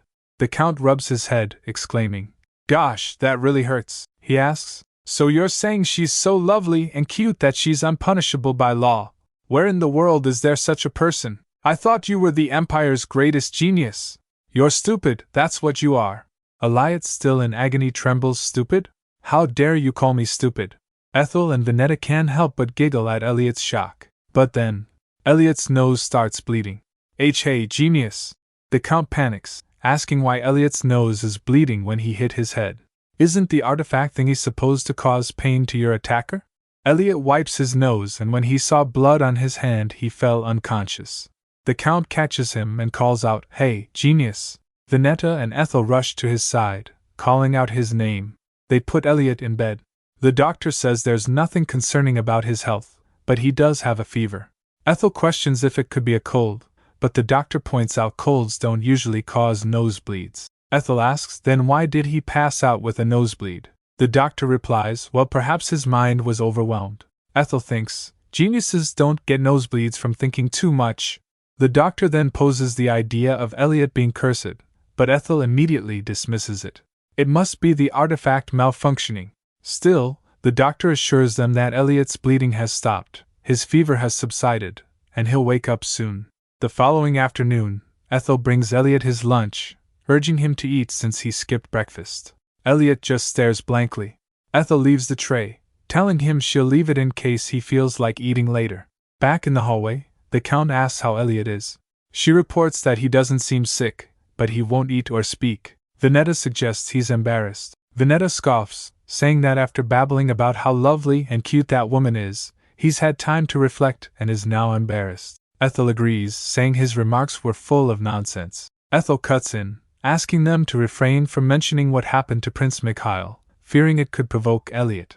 At the State Council meeting, the Emperor revealed Mikhail's actions and stripped him of his Crown Prince title. Now, there's a possibility of T becoming the Crown Prince. Ethel is happy for T, but knows he'll be much busier going forward. Later, Ethel and the Count stand outside Elliot's cell. The Count awkwardly asks how his nose is and if his head is all right. Elliot coldly responds, You can say that because you know nothing. Ethel is ticked, saying he wouldn't even speak a word to her. Elliot continues, saying they don't know Lady Riena, and until he met her, he never imagined he'd have such emotions towards someone. The Count gets exasperated, saying, Gosh, not that lady again! Ethel is being serious here. Cassius says his conclusion remains the same. He can't think of that lady as a good person. Elliot explodes, telling him not to shoot his mouth off about his lady when he doesn't know anything. The Count counters that, according to the newspaper, she was released from the Imperial prison last evening. Elliot asks if that's true. Ethel nods, confirming it. The Count adds that he may not be as clever as him, but he can see that she was released, yet Elliot's still behind bars, which means, "She didn't abandon me!" Elliot exclaims. The Count argues that if his subordinate was locked up for what he did, he'd come running without hesitation, though he wouldn't frame them in the first place. Elliot shouts that she didn't frame him, it was his choice. The Count insists that it's all the more reason for her to come. He would have come upon being released. Elliot asks what the point of coming is. They wouldn't let her in anyway, and a reasonable person wouldn't. The Count shouts that it's not a matter of whether she can see him or not. If he were her, he couldn't have stopped himself from running to him even though he knew he wouldn't be able to see him. Later, Ethel and Venetta are walking together. T appears, asking where they're headed since he wrapped up his work early. Ethel says they're going for a walk and invites him to join. T gladly accepts. Venetta then says she should return and keep watch on Elliot. Ethel wonders what's with Venetta, if she has grown close with Elliot. T says he doesn't think that's the case. Ethel and T arrive at the temple in the Wanderer's Forest. It's been a while since they came here for the healing tea leaves last time. T asks if they should take a look inside. Ethel agrees. Inside, Ethel says the statue resonates with her somehow. She notes that she doesn't know why. For a statue of Goddess Mila, it's neither large nor sophisticated. T told according to legends, the Wanderer's Forest is Goddess Mila's final resting place. Ethel says hearing that story makes her want to pray and asks if they should take a moment and offer prayers. T agrees. Ethel thinks about how the additional 3 days T gave her end tomorrow. Whichever decision they make about Elliot, she prays it will be the right choice. Just then something fluttered and she heard a voice directly in her mind. "I've finally reached you." She got taken aback. The next moment her mind was in disarray. Ethel is floating, disoriented, while T is calling out her name. T calls out, "Ethel!" There's a flash, and Ethel is back in the church with T. Dazed, she asks. T responds, "Are you alright? You seem to be praying for too long." Ethel gasps. The voice. "Did you hear a voice saying, 'I've finally reached you'?" T looks confused. "I didn't hear any voice." Ethel stares at the statue of Goddess Mila, whispering, "How strange. I clearly heard it." She wonders if it was a divine message from the goddess. Gods actually exist in this world, she thinks. In the final part of a returner's rosy second life, Riena even met Goddess Mila. Seeing that Riena's memories of her past life almost match what my mental reading shows me, I'm sure it was Goddess Mila who brought me into this world, Ethel thinks. However, I've never felt the goddess's presence since I arrived here. I don't have a special ability to captivate people like Riena either. Anyway, the voice is gone now. Maybe it was just my imagination. T interrupts her thoughts, placing a hand on her shoulder. "I think we might as well return now, Ethel." Ethel, startled, replies, "What?" she insists. "And no, let's walk a little more," T counters. "But, you don't look well," Ethel assures him. "I'm fine. I really am. You don't get free time often. It would be a shame for us to head back already." T relents. "All right then. Let's walk around a little more." As they walk through the church, Ethel thinks, "How peculiar. That statue looks as if it wants to say something to me." Outside, strolling through the forest, Ethel says, "You said the goddess rests in this forest, right?" T confirms. "Yes, and that's why legends say that a special power dwells here." Ethel asks, "What kind of power?" T explains, "I heard that it's one which attracts wanderers from around the world. Some say that the goddess summons them to embrace them." Ethel is impressed. Wow, how gracious. But T has his doubts. Is she really, though? There are other less-known legends, too. According to them, she is unreasonably violent and enjoys watching conflicts and disputes among humans. Besides, Mila may not even necessarily be a goddess. In some legends, she appears as a male god or an animal. Ethel is surprised. "I had no idea you are so knowledgeable in legends, T. Do you like such stories?" T replies with a soft smile. "My mother loved old tales," Ethel responds. "Oh," T continues, "when I was young, she used to tell me legends about goddesses and other fairy tales." T then reveals, "My given name is actually the protagonist's name from her favorite story." Ethel asks, "Really? What kind of story is that?" T says, Well, it's just a run-of-the-mill story. Bad things happen to a young boy, but he overcomes numerous hardships, and ends up with a lady he loves and lives happily ever after. Ethel realizes. So your mother named you after that boy because she wanted you to be happy like him, T replies with a smile. Yes, that's why I like my name, he continues. Speaking of which, Ethel, I'd like you to call me Terence. Ethel looks surprised. Pardon? T smiles. I like it when you call me T. You're the only one who calls me that, so it makes me feel special about you. But from now on, I want you to call me by my real name.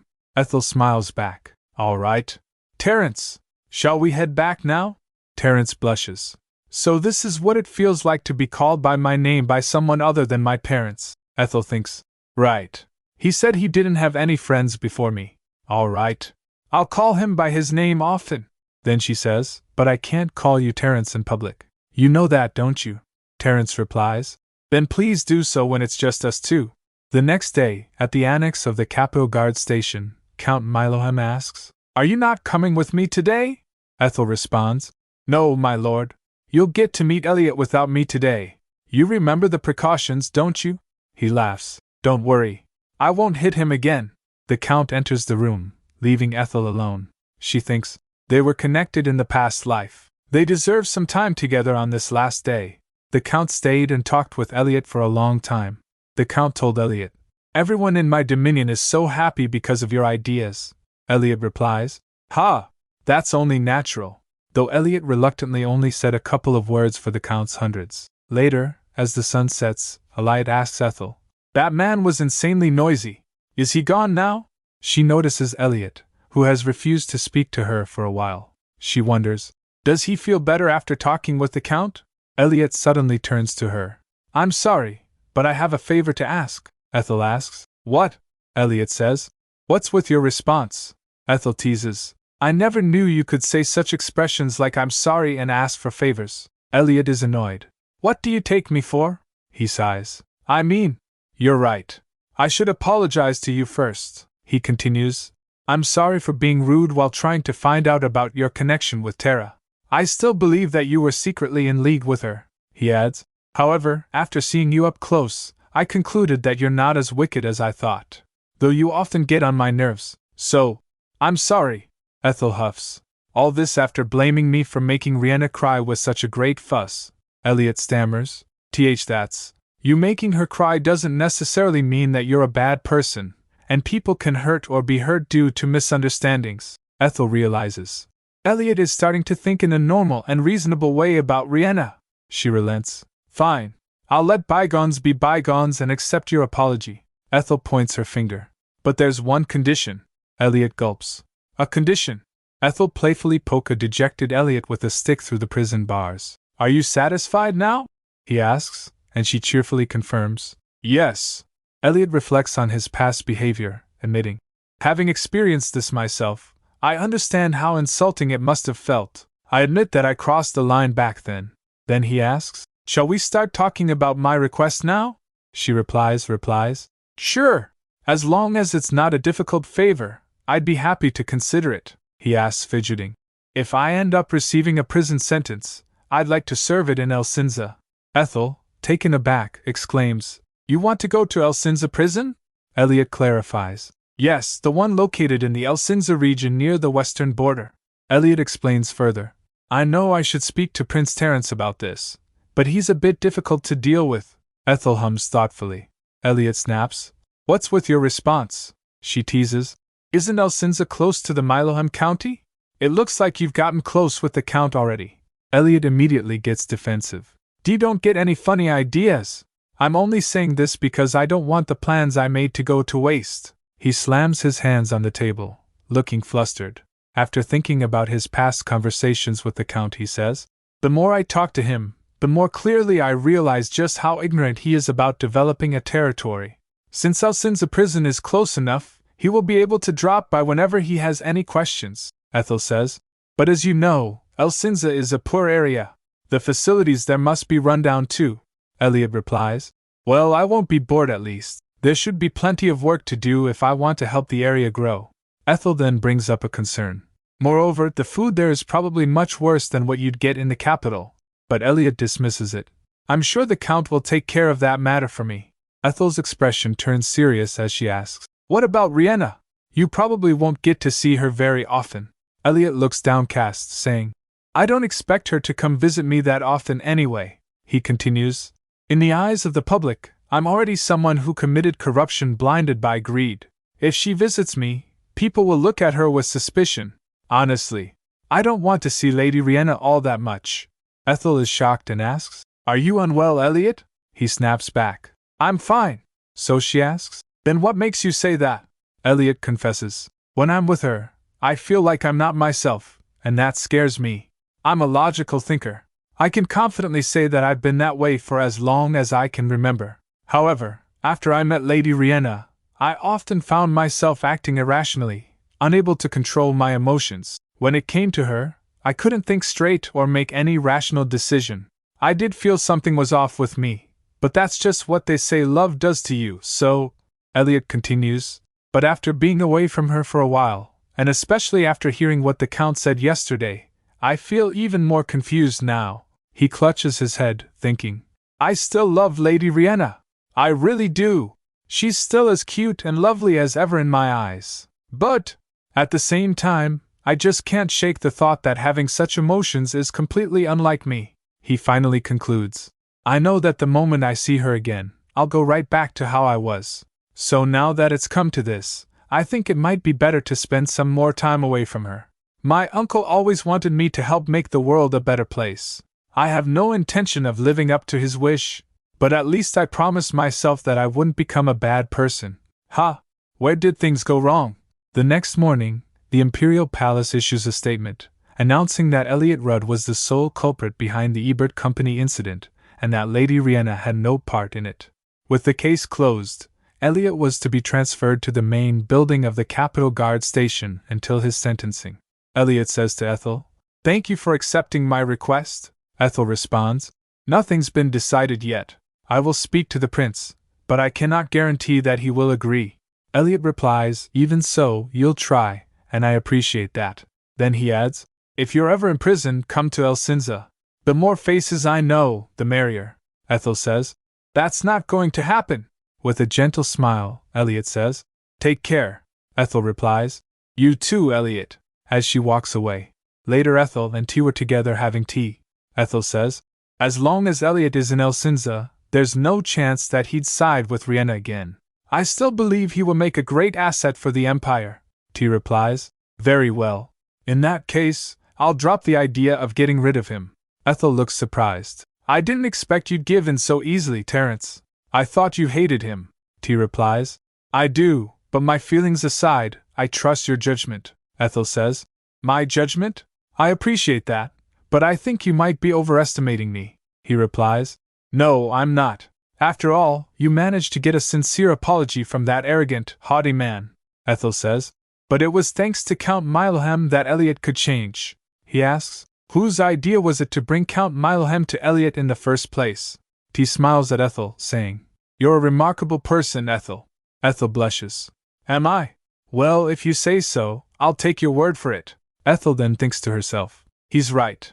I should no longer underestimate myself. Ethel arrives at the Look Ambassador's residence. Ethel! Welcome back, says Diana. How have you been, Diana? Ethel asks. Later that night, Ethel is asleep. A mysterious voice says, Was it him? The one you asked me to help you make the right decision for? Ethel murmurs, HM. The voice continues, I can't believe you used your first wish for someone else. What a peculiar girl you are. You're not like that girl at all. She always prays and wishes for herself. Ethel saw herself floating in the air. She looks around and thinks, This voice.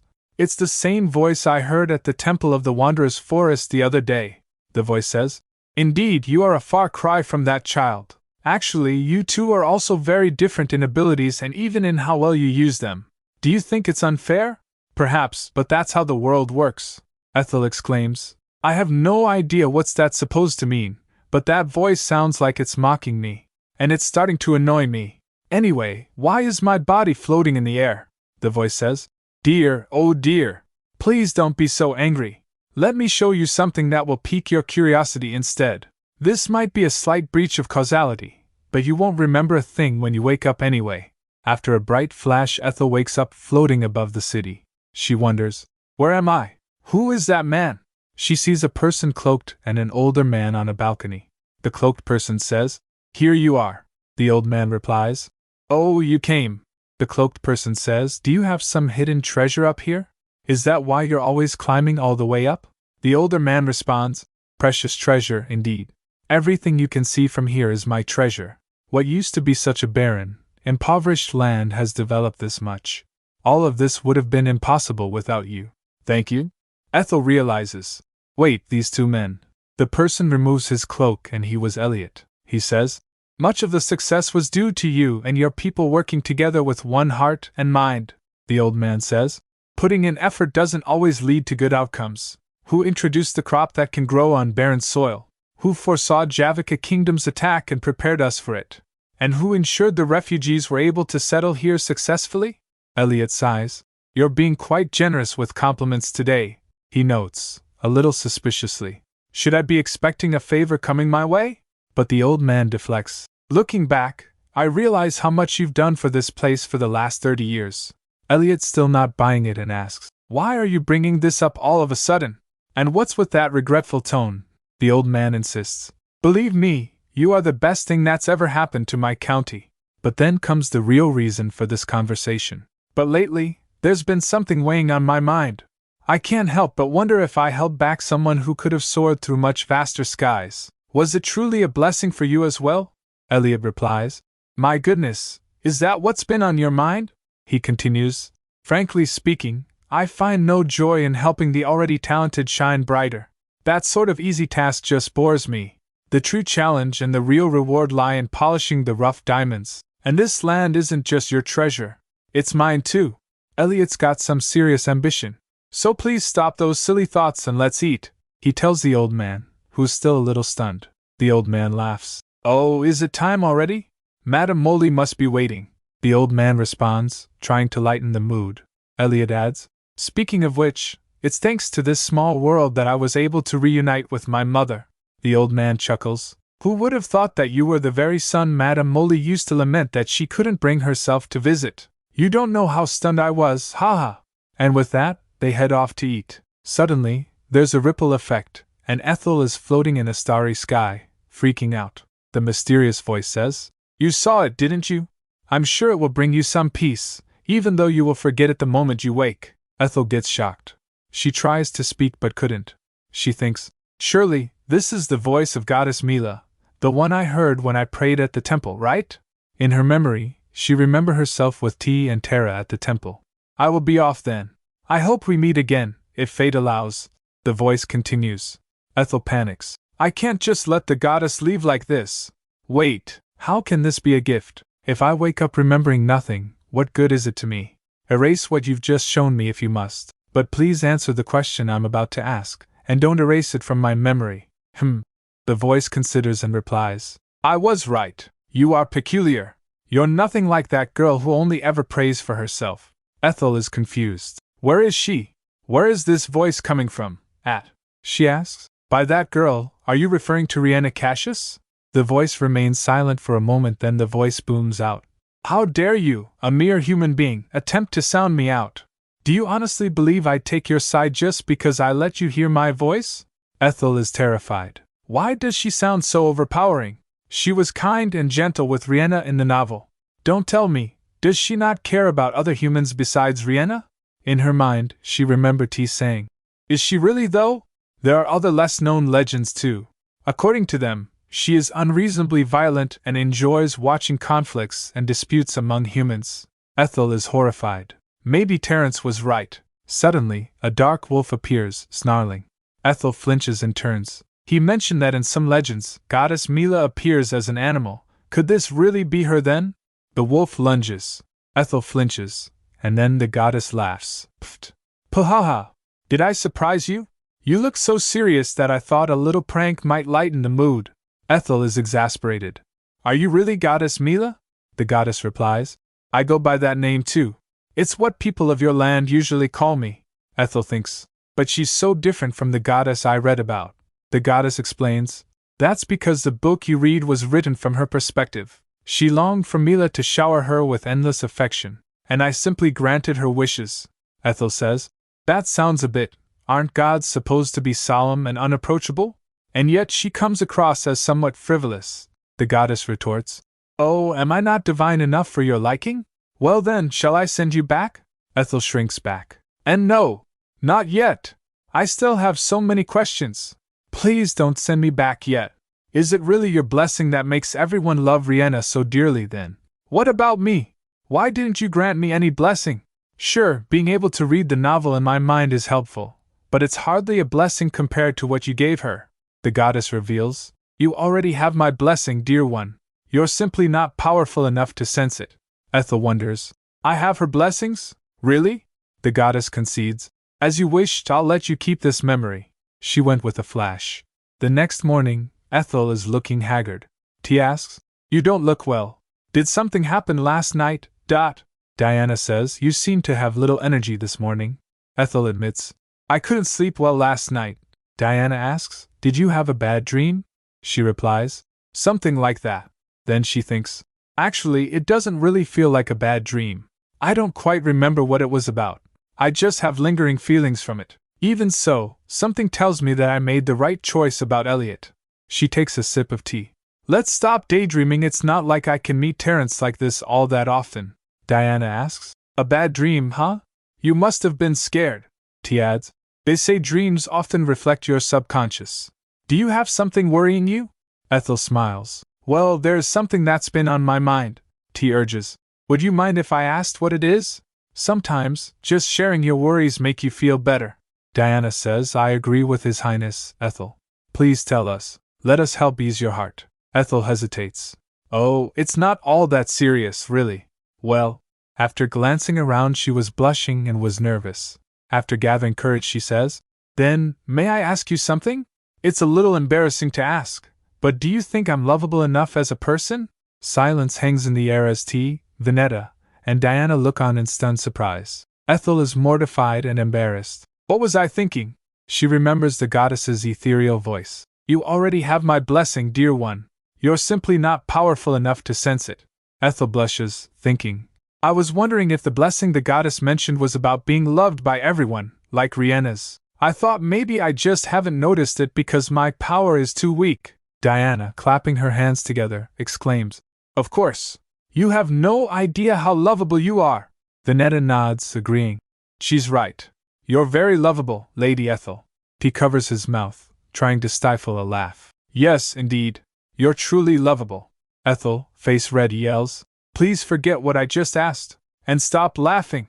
She thinks, I guess my blessing is different from Riena's. Meanwhile, Terrence's visit to the Look ambassador was an official one to deliver a message from the Emperor. Apparently, the Emperor intended for Terrence to become acquainted with ambassadors from various nations. It seems he means to introduce his older son, a potential heir, to the international stage. Although the Emperor was deeply disappointed in Mikhail, the deposed Crown Prince still retains a strong base of support. However, there's still a chance that Mikhail won't change his ways, and that's probably why the Emperor has begun to shift part of his support to Terrence. In a nutshell, the Emperor must intend to pit his two sons against each other. Ethel smiles, thinking, The battle for the throne has finally begun in earnest. A few days later, Ethel sits reading a newspaper, musing. I haven't even figured out what the gift the goddess mentioned is yet, let alone the nature of the blessing she said she'd granted me. Nor has she appeared in my dream again. She pauses, looking at a picture in the newspaper.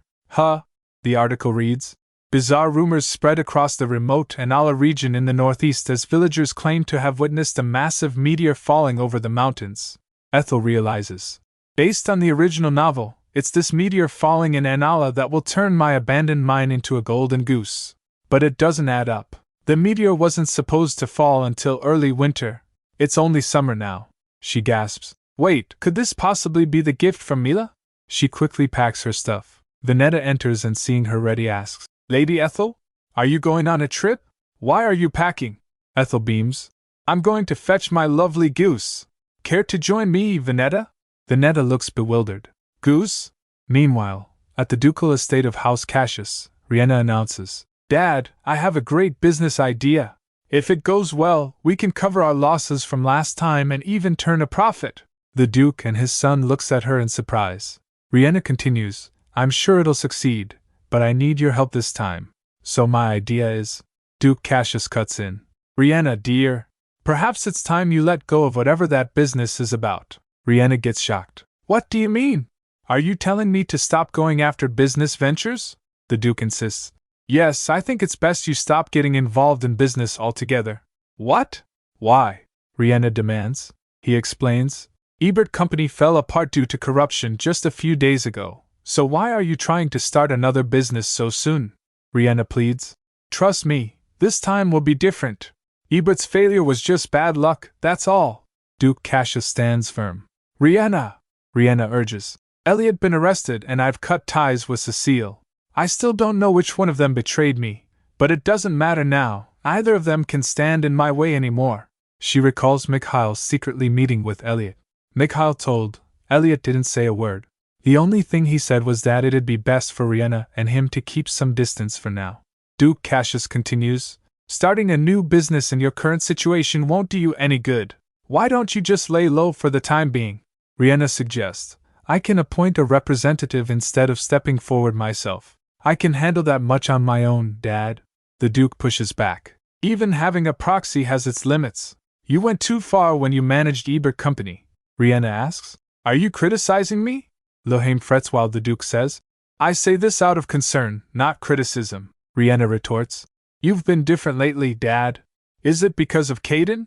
Ever since you reconciled with your old butler, you've become rather distant toward me. Duke Cassius insists, This has nothing to do with Caden. As the head of this house, I simply judge that you're carrying too much on your shoulders. Riena, I can see how exhausting it must have been for you, managing both a ducal household and a company. Perhaps that's what led you to make those wrong choices. Riena was stunned, but, he continues, from now on, leave our dominion to Leandro and this house to me. Live an ordinary life, like other noble ladies. You can go ahead and date Prince Mikhail too. I promise I won't oppose your relationship arbitrarily anymore. Riena is dazed, as is Lohane. Riena asks him, You've noticed it too, right? Dad's clearly changed, hasn't he? Lohane stammers, Well, I think Father has a point. Riena gets furious. Lohane pleads, You have no idea how worried we all were when you were imprisoned. I just don't want to see you putting yourself at risk again, for business or otherwise. Riena thinks, Dad and Lohane used to do anything I asked, but now, they're certainly different. It must have started the day the Duchess's time capsule was discovered. Riena grits her teeth, thinking. Then the Duke comforts her, saying, Whether you manage our household or not, and whether you succeed in business or not, you'll always be my precious daughter, Riena. Lohane agrees, Father's right, little bunny. None of it changes the fact that we're family. Riena replies. Fine. I'll stay out of our household affairs, Duke Cassius responds. A wise choice, Riena declares. But I won't give up on pursuing business. Duke Cassius is taken aback. What? Riena declares. Just because you're my legal guardian, that doesn't mean you can control what I choose to do. I'm your daughter, not your possession. Duke Cassius warns. Riena, you'd better think again. Whatever you say, I won't support your business. Riena insists. Even if I skip breakfast? The Duke replies, Even so. She asks again. Even if I don't eat lunch and dinner either? Duke Cassius replies, It'll be hard to watch, but I still won't help you. Riena, looking sad, says, You really have changed, Dad. But it's okay. I can still do it, even without your help. The Duke begins. What is that supposed to mean? A servant rushes in, exclaiming, Your Grace, I think you should go out to the front gate immediately. The Duke, Riena and Lohane rushes to the gate. A carriage is waiting outside as the Duke, Lohane, and Riena walk to it. As a person gets down the carriage, Duke Cassius asks, What brings you here? Roland Cassius, the former Duke Cassius, arrives. All the maids and servant bowed in a straight line. Cassius greets his father, asking, To what do I owe this visit, Father? Suddenly, Riena's little footsteps are heard, and she runs towards her grandpa, tackling him in a hug. Grandpa! She squeals. Roland lovingly pats her head. Oh, my sweet little bunny! I missed you so much I just had to come running to see you. Meanwhile, in a running carriage, T asks, You're leaving for a trip so suddenly. What's the occasion? Ethel explains. There's an urgent matter I must attend to in Anala. I would like Vinetta to accompany me, but she said she needs your permission. T replies. Of course, you may take her with you. After all, she's your escort for as long as you remain within the Empire's borders. What concerns me, however, is your safety. Will it be all right for you to travel with her alone? The road to Anala is long, and there may be bandits along the way. Ethel has an idea. In that case, may I request an additional guard? In fact, there is someone in particular I have in mind. T is intrigued. Someone in particular? Who are you referring to? Ethel answers simply. You. T is surprised. Me? He quickly recovers, saying, I'd be honored to accompany you, but unfortunately, I'm rather occupied these days. But Ethel isn't taking no for an answer. Well, you'll find you have no choice, because I intend to kidnap you. Ha ha! She laughs, teasing. Bewildered, T asks, Pardon? Ethel whispers. Actually, I inherited a magic stone mine from my parents, though it's long been abandoned, she continues. This book arrived today from someone in that neighborhood, she says inwardly. I had to prepare this much, since I can't possibly reveal that the source of this information is from a novel. T opens the book. So this thesis was published 80 years ago? Ethel confirms. That's right. A meteorite fell in Mazer, and a few years later, magic stones started appearing nearby. Based on that, the author suggested a hypothesis. T wonders. Meteorites might have created magic stones, huh? He asks Ethel. Do you believe that claim to be plausible, Ethel? Ethel replies. I do. It was dismissed as nonsense when it was first published. But as long as there is even the slightest possibility, I believe it warrants an investigation. She adds, I know how busy you are right now and how important this time is for you, but, T interrupts, you don't need to persuade me any further. I'd like to accompany you on this trip, if you will allow it. Ethel is delighted. Are you certain? Would that truly be all right? T smiles. I can take care of the backlog once I return. It won't be a problem. T then turns to his servant, and he tells his servant. After hearing everything, Jack freaks out. Your Highness, you can't just postpone your entire schedule without any prior notice. If His Majesty learns of this dash, T replies. If he does, tell him that I cannot disclose the details at this moment, but that this is a decision I've made in my capacity as a prince. I'm sure he'll understand. Then she turns to Ethel and says, Shall we set off now? Jack will take care of everything else. Ethel feels bad for Jack, but thinks, I do feel bad, but it's far more important that Terence verifies the magic stone mine. T winks, looking forward to the trip. Now, shall we use this time on the road to discuss how how you, Ethel, and the Astaroth imperial family might establish a new relationship, assuming your theory about the mine proves true? Ethel thinks I knew it. Terence has already sensed my invitation wasn't merely about having company. Ethel is confident and replies, Of course. Back at the Cassius estate, Cassius is having a tense conversation with his father, Roland, Riena, and Elliot. Cassius asks, What exactly brings you here, father? Roland angrily replies, I didn't come to see you, so don't flatter yourself. I have nothing to say to a traitor who stabbed his own father in the back. Cassius retorts, Someone had to do it. You erased the welfare budget for the duchy's citizens and ruled through tyranny. Worse, you constantly turned my brothers and me against each other, to the point where we tore each other apart. Roland yells, It is only right that the strongest inherits the family legacy, Cassius says. That's exactly why I removed you from your position, so that I can save my children from that senseless fate. Roland trembles. How dare you? Riena, seeing the tension escalating, pleads, Dad, Grandpa, please stop. Roland tries to smooth things over. But, my sweet little bunny, he started it. You saw it, didn't you? Riena stands her ground. Still, if you keep being mean to my dad, I won't see you anymore, Grandpa. And no more kisses on your cheek either. Shocked, Roland asks. No kisses? Cassius reflects. My father was forced to relinquish his title because of me. Since then, he had secluded himself in the northern part of our territory, and remained out of touch from me for a long time. Then there came a day when the affairs of the duchy compelled me to seek his help. He recalls little Riena tugs at him, saying, Let me talk to Gwampa, Daddy. Let's go see him together, Cassius says. But Riena insists. I believe you can make peace with Gwampa. Das what family's for, right? Please take me, Daddy. If you don't, I won't eat. Humph, Riena exclaims. Cassius relents. In the end, I gave in to Riena and paid a visit to my father in the northern reaches of the duchy. Roland coos at Riena. Ah, what a precious little angel, why don't you just stay here with Grandpa forever, sweetheart? Cassius looks on with a blank expression. He recalls, it's strange now that I think about it. My father didn't shed a single tear when he lost his own youngest son, yet the moment he laid eyes on a little girl who wasn't even of his blood, he was utterly taken with her. At that time, I thought nothing of it. Riena was adorable, but now, back to present, Riena pipes up. Dad, I'd like to stay with Grandpa for a while. Cassius gets startled and Roland cheers. Atta girl! You'll see Grandpa a million times better than your useless dad who couldn't even keep you out of prison. Riena scolds him. Stop it, Grandpa. Stop being mean to my dad.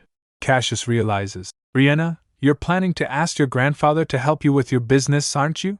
He pleads. I already told you to stay out of anything related to business. Please listen to me, sweetheart. Riena, looking determined, says, I'm sorry, Dad. Cassius cries out. Riena!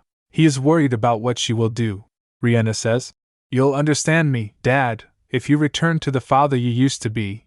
The Duke Cassius stands stunned and he watches her go, looking so heartbroken.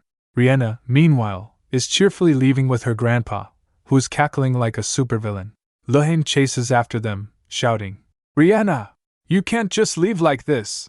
But Grandpa is not having it. How dare you, boy! He whacks Lehane on the head with his cane. Riena cries, Grandpa, stop! Then they in the carriage, waving goodbye. Let's go, Riena! Her grandpa says. Yes, Grandpa, she replies. Lehane returns to his father defeated. Cassius sees all this happen, and he's thinking. Then he turns determined. I can't just stand by and do nothing. I have a duty as a father. Later, Cassius summons an attendant. Did you call for me, Your Grace? The attendant asks. Cassius orders him to secretly investigate the whereabouts of Riena and her father, reporting every single move they make. Without Lady Riena knowing, Your Grace? The attendant asks. Cassius is like, obviously. Why would you even ask? But inside, he's flinching. Right. This man was personally chosen by Riena. Cassius grabs his sword, points it to the soldier. Why, Your Grace? The attendant stutters. Moments later he commands another guard. Lock that man in the dungeon, and you, report every movement Riena and my father make directly to me. The other attendants reply. Understood. Cassius sighs, realizing. He remembered Caden's word. Currently, House Cassius is filled with people loyal to Lady Riena, not to you, Your Grace, he says aloud. So is this what you meant, Caden? In the worst-case scenario, I might need to replace everyone. Meanwhile, in the Anala region, Ethel, T, and Venetta are on a mission. A little girl points out the abandoned mine, saying, That's the abandoned mine, my lady. Ethel smiles and thanks her. Oh, right. I heard a meteor fell near here a few days ago, Ethel says. The little girl nods. Yes, I saw it myself. The whole village saw it too. She asks, Has anyone found the meteorite? The girl replies, No one has time for that. Everyone's too busy working. Even us kids have to help our parents with labor and chores. We have to so we can pay taxes to our lord. Ethel fumes. To squeeze the life out of the poor like this. Viscount Canver. He's exactly like the villain in the novel. The Anala region, which once belonged to the Wallace County, was handed over to Viscount Canver after House Wallace failed to settle its debts. The Viscount refused to take the mine due to its lack of productivity, but he was dying of regret later on. The little girl waves goodbye, saying, Anyway, I'll be off now. I'll tell your lodging that you'll be back by evening. Ethel turns to her companions. Shall we get going then? She asks. Ethel reminds Venetta. Oh, don't forget. You mustn't take off the cloak I gave you no matter what. Venetta replies. Understood. By the way, this cloak, it's an artifact that resists magic, isn't it? Considering the magic shield artifact you gave us as well, are we expecting to fight a mage here? Ethel flinches for a second and says, If my guess is right, there's a tremendous magical force at work in the mine. We don't want to get caught up in it, do we? T replies. Of course. The more prepared we are, the better. Venetta adds. Indeed. Thank you. Ethel thinks. We may be facing something far more dangerous than just a mage. Inside the mine, the group walks cautiously with their lanterns. Suddenly, Ethel staggers from a rock and T catches her before she can fall. Are you alright? He asks. Ethel nods. T warns, please be careful. This place was shut down long ago and hasn't been maintained since. T notices the crystals scattered everywhere. He notices that and says, wait, are those? As he kneels down to check, Ethel asks, what's the matter? He replies, just a moment please, let me try channeling magic into this. T channels magic into one of the crystals, and it begins to glow. Wow! Ethel exclaims. T explains, this looks to be at least a high grade, possibly even top grade magic stone. The higher the grade, the brighter it glows. T continues, no matter how rich the mine once was, stones of this quality would never have been left lying about. It's likely this one was once no more than a common stone or a low-grade magic stone at best. He smiles. Your hypothesis stands true, Ethel. Ethel is ecstatic. High-grade magic stones? I'm rich now, T says. It might even be top-grade.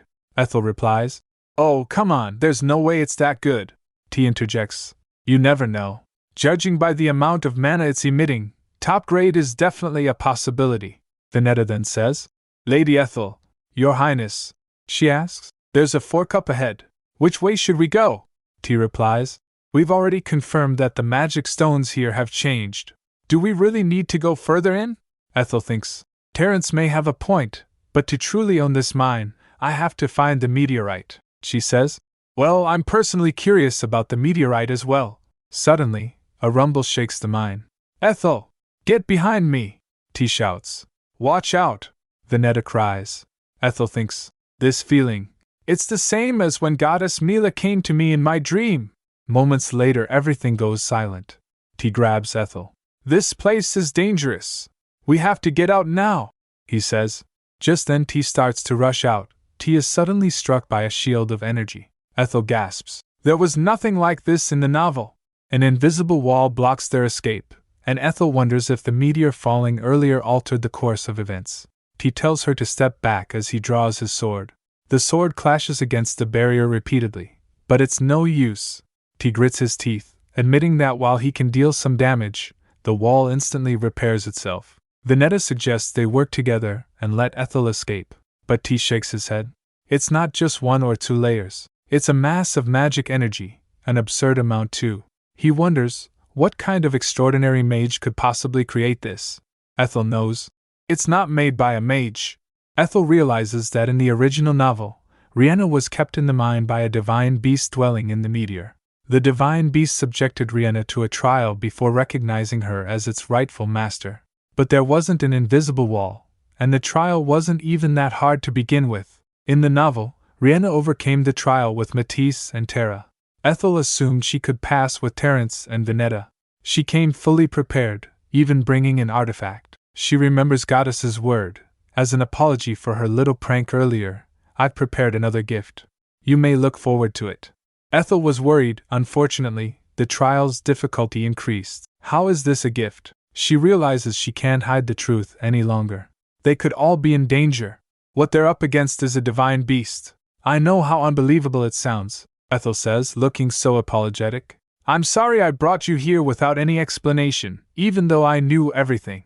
I'll explain how I got to know later, after we make it out of here safely. She thinks in her mind, if I told them this is the world of a novel and that I'm someone who's taken over a character, they'd think I've lost my mind, right? But they got caught up in this because of me. I can't just pretend not to know and drag them any further. He gently touches Ethel's face. Ethel, you don't need to feel guilty. I came here out of my own free will. It was my decision to follow you, after hearing that you were willing to cooperate with the Imperial family if you became the owner of the Magic Stone Mine. Vineta chimes in. I came here by my own choice as well, and ever since I first held a sword, I've lived knowing I could lose my life at any moment. So our opponent is a divine beast, you say? How exciting! When else would I get to experience something like this? She clenches her fist, ready for action. T smiles. You see, Ethel, so please don't blame yourself for any of this. Moreover, there's no need to explain how you came to know. I'd rather not hear it if it brings that look of pain to your face. Ethel's touched. Terence. Vineta. Vineta is not that curious, and T adds. You heard her, right? Ethel smiles brightly. As long as I'm with these two, I'm not afraid of anything. Not even a divine beast. She cheered up. All right. Shall we start with a strategy meeting then? Then they starts to strategize. T says, given the limited space, we're at a significant disadvantage against the caster.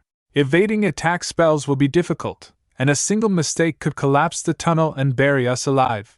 Ethel points out, if we go just a little farther inside, there should be a wider space. If my intel is accurate, that's where the divine beast will be. That doesn't change the fact that we're still at a disadvantage, though.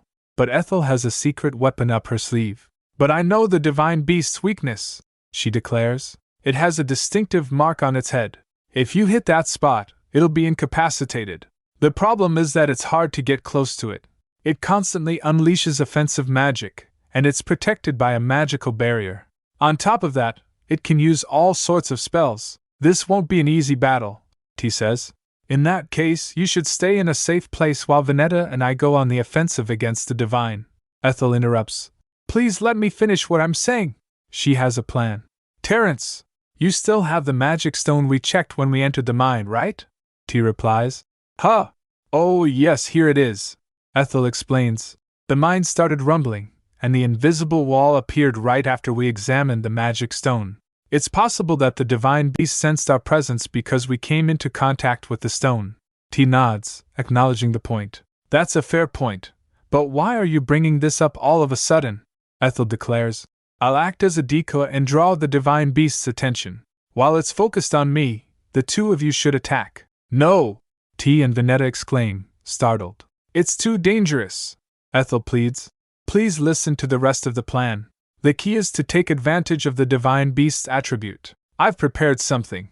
She rummages through her bag. T and Veneta exchange concerned looks. T shakes his head. I understand it's a brilliant idea, but I still think it's too risky. If even a part of the plan fails you, his face is filled with worry. Ethel, you could lose your life. Ethel stands firm. Terence, I want us to defeat the divine beast and make it out of here safely, all of us. But if one of us has to be sacrificed, then it has to be me. Ethel! T shouts, horrified. No way! You can't seriously be thinking of sacrificing yourself, Ethel insists. I led you both here without telling you the full truth. How could I possibly stand by and do nothing while the two of you risk your lives? If I did that, I could never forgive myself, even if we all made it out alive. Veneta, seeing Ethel's determination, relents. Since you're that determined, I'll agree to the plan. Ethel replies, thank you, Veneta. But T, still worried, clenches his jaw, clearly uneasy with the idea. Ethel looks at him, her expression unreadable. Then with a sigh, T admits, it seems you won't change your mind no matter what I say. Ethel beams back, confident. If my plan had really been unrealistic, you would have opposed it until the end. You also saw the possibility in it, right? Then T suddenly grabs Ethel's wrist, causing her to question his actions. He puts a bracelet on her wrist. Ethel remembers. This is the anti-magic artifact I gave him before we entered the mine, he says. If you're ever in danger, I'll come for you without a second thought, even if it means abandoning the role I'm supposed to play. Ethel, touched, gently takes his hand. Still, I'd like you to keep this artifact with you, she insists. I'm already wearing mine, and I brought 2 extras just in case. T replies, this cape alone will do just fine. Ethel says, but, T cut in, please accept it. Otherwise, I will have to oppose this plan. Ethel is bombarded with affection as Veneta then offers one of her own bracelets. Here, you can have mine too. She pulls out her bag to show Ethel has a total of 3 bracelets on her wrist and 2 extra in her bag, exclaiming, haha, this really isn't necessary. Shall we then? Ethel asks, ready to move forward. During their move, Veneta states, Lady Ethel, the path splits ahead.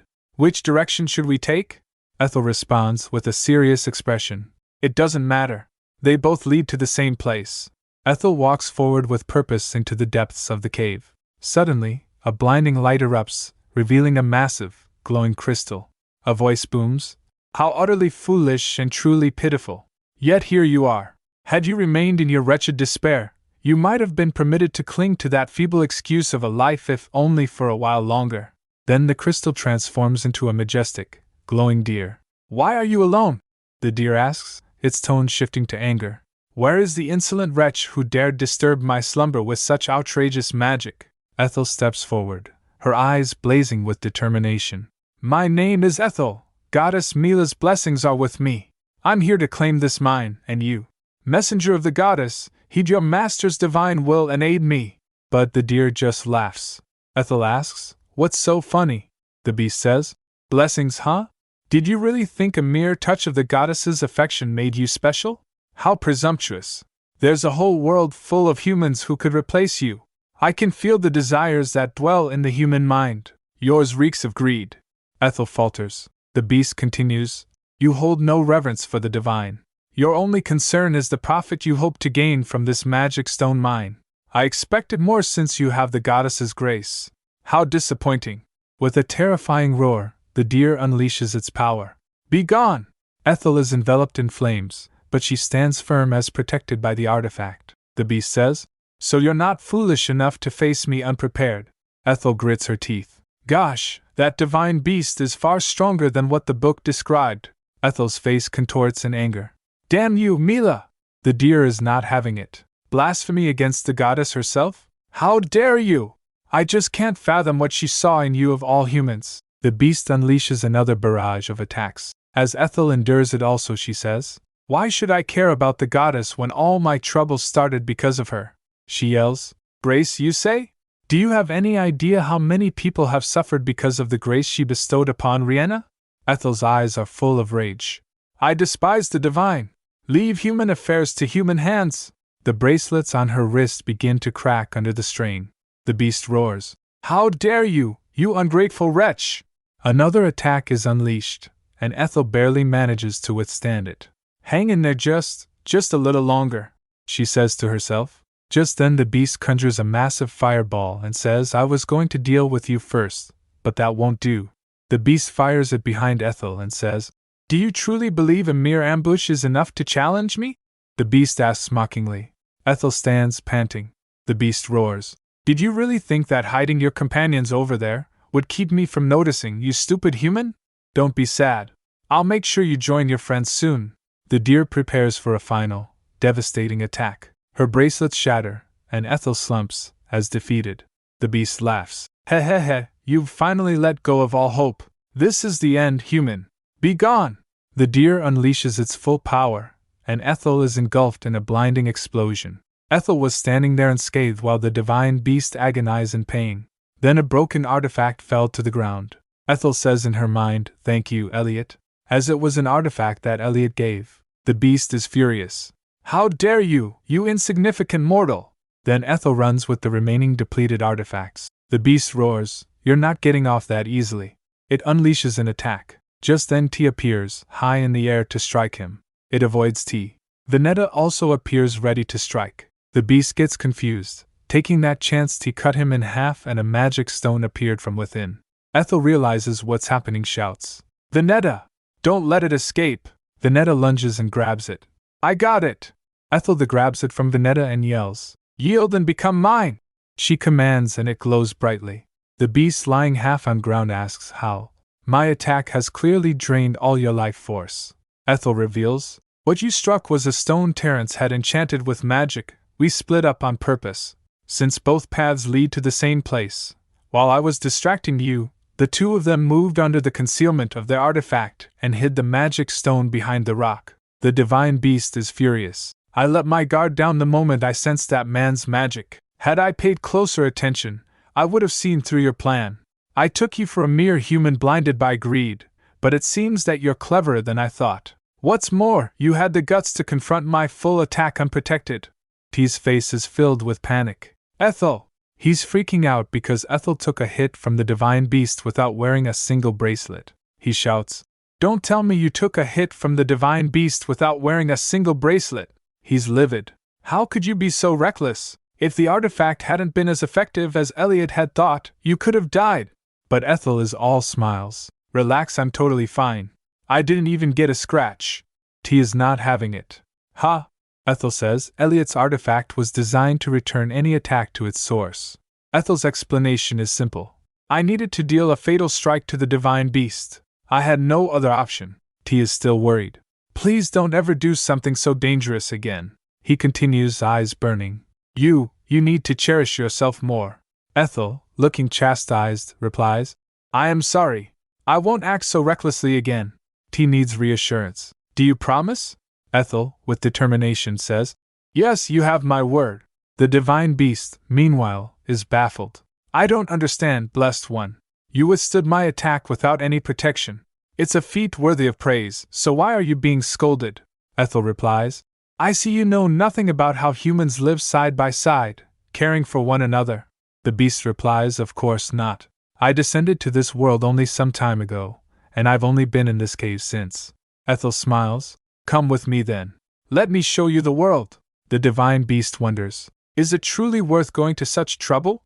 Ethel explains, We humans may seem like worthless beings to you, but we live meaningful lives and pursue values of our own. And didn't you say something about me being greedy earlier? For the record, I'm actually pretty average. You've never even earned a single coin yourself. Who do you think you are to think you're so all-high and mighty? The divine beast admits, I still don't understand, but now that you've told me about the outside world, I am curious. T and Venetta guards Ethel as a bright light appeared from the beast. And just like that, the divine beast transforms into a cute, fluffy creature. Venetta is still on guard. What's this? A puppy? A kitten? A fox? The creature retorts. How insolent! This form is but temporary. My powers are depleted because of you humans. Ethel is ecstatic. You're so cute. This is your favorite place, isn't it? Ethel asks the divine beast. That's why you've stayed here all this time, right? The creature explains. Well, it's simply because my being is tied to minerals, Ethel suggests. Then why don't we just leave your main body, the meteorite, here? Touching a crystal, she smiles. It's enough if you, the avatar, come with me, the creature says. How strange. You sound like you care about me, but I feel a strong sense of greed from you. Ethel denies it. What? No way. You've totally got the wrong idea, she says inwardly. I'm not leaving the main body just to make magic stones. Absolutely not, she then exclaims. Let's hurry and head out. But then, Terence. And suddenly, T collapses into Ethel's arms, his face looking bewildered. Ethel shouts his name, back to the Mana Stone mine where Ethel, T and Venetta are trying to deal with something intense. T clutches his chest, clearly in pain, supported by Ethel and Venetta. T groans. Ugh! His eyes are bloodshot. He looks absolutely terrible. He's struggling, sweat beading on his forehead. Looks like he's pushing himself too hard. We get this montage of the earlier scenes, Ethel grabbing T's arm, looking worried, and T trying to reassure her. Ethel thinks, I knew he didn't look well. She continues, I brushed it off, thinking he was just worried about me. But it's a side effect from using too much mana. Ethel panics. T. Terence, I still have more medicinal tea. But the creature states flatly, it's useless. I can see it. The divine power surging violently inside this human. The creature continues, to have even cut me, a divine beast, he must have forced that power out of himself. Something like that can't be healed with tea. Ethel kneels, looking up at the creature, desperately asking, won't the burden be too much for you? She recalled the moment when she said to him, isn't the burden too much for him? T replies, I know my own condition best. As long as I keep drinking the medicinal tea from time to time, I'll be alright, the creature said. He's either a fool who can't even judge himself, or he's lying. Ethel looks at T, concern etched on her face. The divine beast states, give up. If even with you, the blessing bearer, at his side, he can't recover. Humans were never meant to handle divine power. Suddenly, Ethel shouts, wait, that's it, the blessing. Ethel grabs the divine beast, looking hopeful. The goddess said I also carry her blessing. So why is Terence collapsing? A flashback shows Riena embracing Mikhail. In the original story, Mikhail recovered quickly whenever Riena was beside him. Ethel cries out, tell me, why is Terence the one collapsing? The divine beast retorts, because you're weak. What does strength have to do with a blessing? Ethel exclaims, not strength, divine power. The divine beast clarifies, I was blessed, yet my divine power is weak. Ethel looks betrayed. The divine beast explains, because you have no true faith in the gods. Ethel is stunned by this revelation. She puts the beast down. Then what will happen to Terence? Ethel asks. With chilling calm, the divine beast says, he'll die. Ethel reaches out, touching T's cheek. T looks down at her hand, his eyes full of pain. He whispers, Idel. He continues weakly, I'm fine, so take Venetta and leave me here. Ethel is horrified. Don't say such nonsense, he said. If I just rest a while, I'll be fine. So please. Ethel interrupts. Liar! You're not fine at all, T insists. I'm not lying. Ethel is in denial. There's no way I'll accept that. He's clearly struggling. Ouch. I'm not pretending. Ethel bites her lip, panicking. She thinks, what should I do? Should I rush him out of the mine and find a physician? But no doctor can heal the side effects of divine power. Ethel is desperate, tears welling up in her eyes. What if I start believing in the gods right now? For Terrence's sake, I don't care if it's a god or a devil. O great and merciful goddess Mila, goddess. She struggles to find the words. What do? I can't even recall a prayer, she thinks. I don't believe in the gods. If a god appeared before me now and told me to kneel and beg, I could do it. But genuine faith rising from the heart, that's something I don't have. If Terrence dies, it will all be my fault, she berates herself. If only I hadn't been greedy for the Mana Stone mine, if I hadn't brought Terrence and Venetta here. T speaks up, calling her name gently. Ethel, stop those needless thoughts. This isn't your fault, and I won't die in a place like this, he continues, trying to reassure her. I've endured this kind of pain many times before. I'll recover soon, so. Ethel interrupts him, grabbing his cloak, her voice filled with anguish. Terrence, you told me to treasure myself, didn't you? The one who needs to value themselves more isn't me, it's you, Terrence, she demands. Do you think I'd ever leave anyone behind? I'm taking you out of here no matter what. Ethel turns to the divine beast. Isn't there really any way? The divine beast states flatly. None. Ethel pleads. Think before you answer. Ethel shouts. You're a divine messenger, aren't you? Then you must have overflowing divine power. Can't you use it somehow? The beast replies, my power is fundamentally different from human divine power. I can destroy, but it isn't fit for healing. Then give me your power. I can convert it into divine power and use it, she says. The divine beast replies, that's absurd. But the divine beast pauses, having an idea. Wait, maybe it's not so absurd after all? The divine beast thinks. If it weren't you, I'd refuse.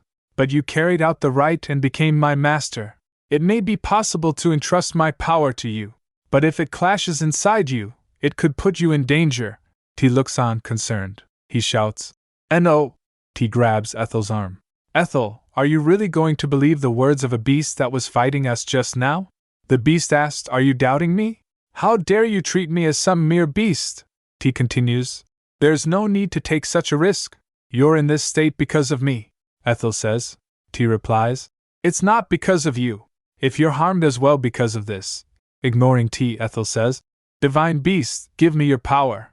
The divine beast replies. If that's my master's will. The divine beast begins to glow with power. T shouts. Venetta! He orders Venetta. Take Ethel and get her out of here at once. T's face is full of rage. Don't tell me you've forgotten who your master is. But Ethel shouts. Ignore him. Venetta, you want to save Terrence too, don't you? Venetta bows his head. Forgive me, your highness. I'll accept whatever punishment later. T screams. Venetta! Ethel looked determined. She reaches out to the divine beast. Their hands connect, and power surges between them. The divine beast's power flows into Ethel. Ethel is overwhelmed, T shouts, Ethel. Then, everything goes white. We see an ice cave, and Ethel trapped inside a crystal. She said in her mind. Mila, last time you looked at me and said I was amusing, didn't you? Then save me. Because I can make things even more amusing for you from now on. If you want, I'll cut down devils and gods alike for you. The mysterious voice taunts. You really are arrogant, though that's part of what makes you so amusing. Then Ethel blinked, and wakes up back in the mine. Venetta shouts. Lady Ethel! The beast said. Master! Ethel gasps, disoriented. Lying nearby, T groans, also unconscious. Ethel struggles to sit up, clutching her head. She asked, What happened? You were unconscious for about 10 minutes. Her attendant explains. Ethel's eyes widen in panic. Terrence? She cries, looking over at T. Venetta said. Just a moment ago, he was still conscious, but now he's… Ethel's worried. His divine power, did it work? The beast replied, Seems so. My strength is rising from within you. She gently takes T's hand. Terence, his hand is still warm. Desperation floods her face. Please let him recover safely. Ethel focuses all her energy on T, and a radiant light surrounds her. The attendant watches with bated breath. Your Highness's color has returned, she notices, relieved. Ethel checks T, relief washing over her features. Did it really work? Let's make sure. His heartbeat sounds steady. Thank goodness, truly thank goodness. Exhaustion hits her like a truck, and she collapses onto T's chest. No, I can't collapse yet. I have to stay awake until Terence fully recovers. But a gentle voice whispers, It's all right. You may rest now. A hand strokes her hair. Ethel drifts off, finally able to succumb to sleep. Meanwhile, in a scene, Riena looks troubled.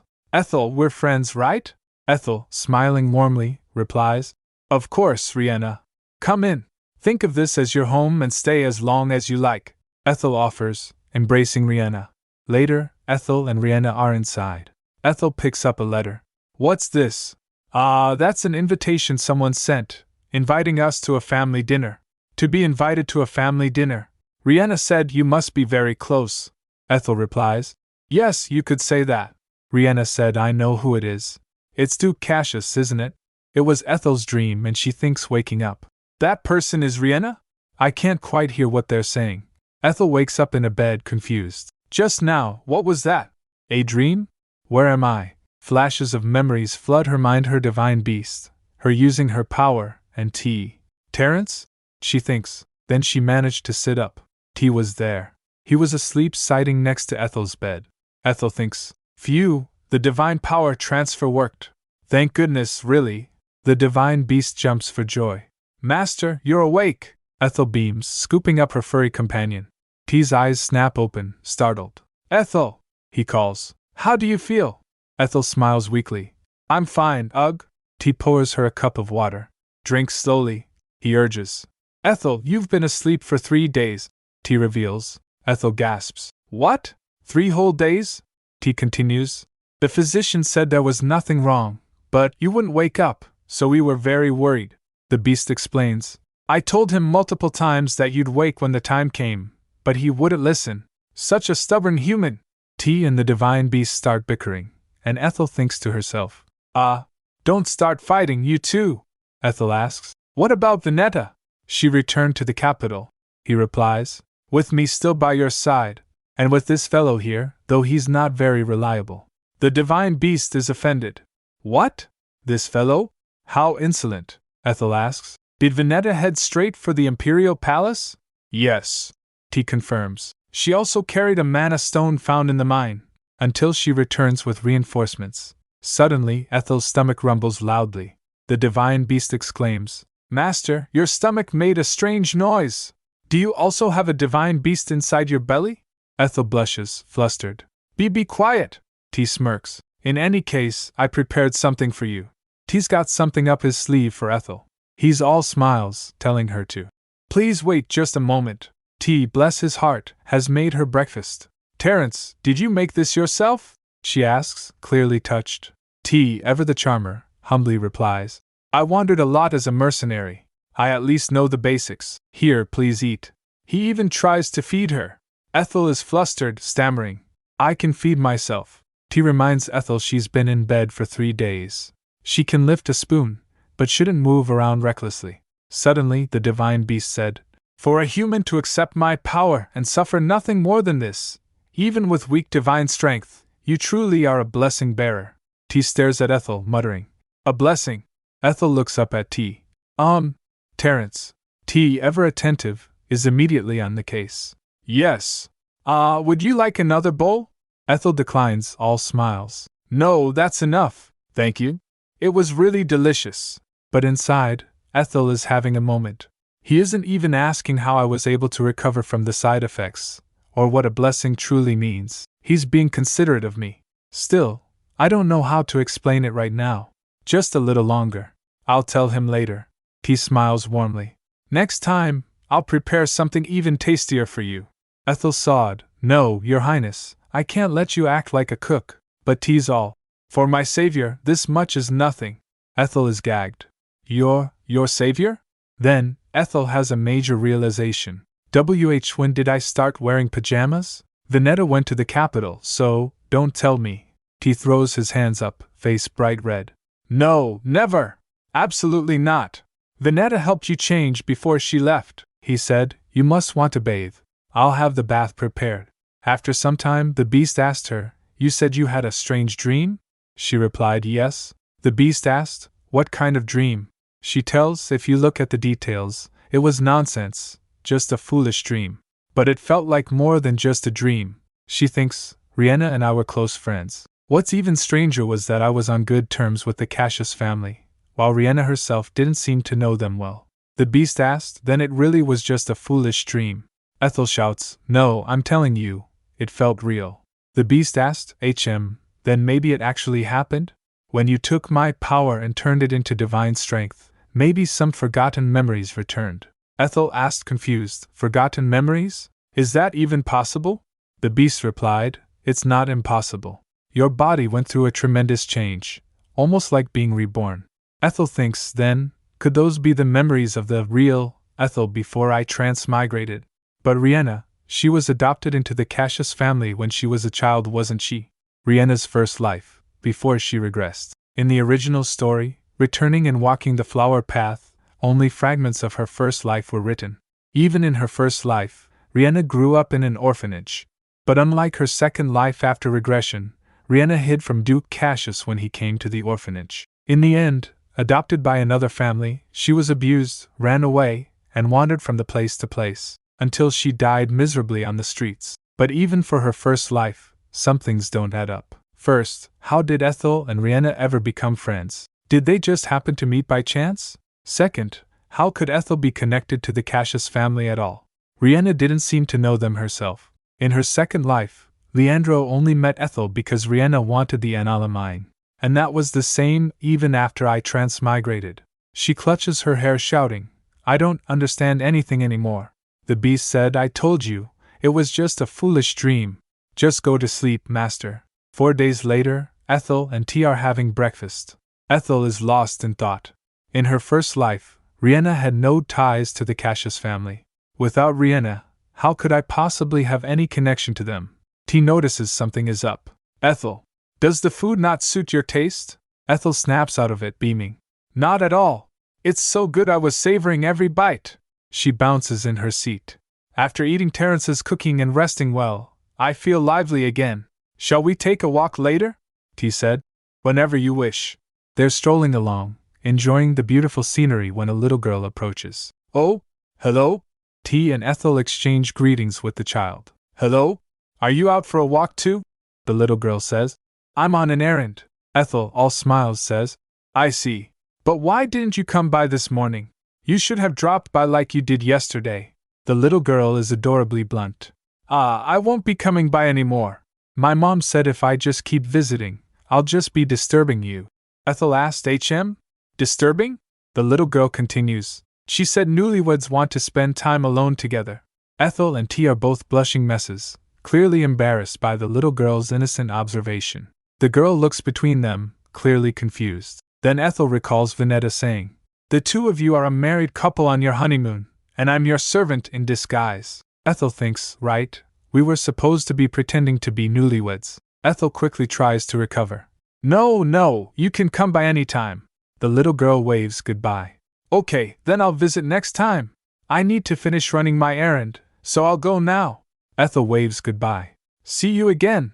After the little girl leaves, Ethel suggests, Terrence, shall we rest for a bit over there? They sit down on a log by the water. T turns to her, Ethel. If you ever feel troubled, you can always talk to me. Ethel tenses up. What? T continues. Back in the mine, you said you had something to confess to me and Venetta. If that promise too heavily weighs on you, you can put it off. Ethel is stunned by his consideration. Terrence, with him being this considerate, I can't keep hiding anymore. Whether he believes me or not, I have to be honest. She takes a deep breath. Terrence, the truth is. But before she can spill the beans, disaster strikes. Someone's coming! T is instantly on alert. Judging by the tremors, there are quite a few of them. And with horses. They're definitely not villagers. Suddenly, the divine beast cries out, Master! Ethel is shocked. The beast is terrified. I can feel it. Someone reeking of foul, greedy desire is approaching. The beast came running, shouting. I can feel it. Someone reeking of foul, greedy desire is approaching.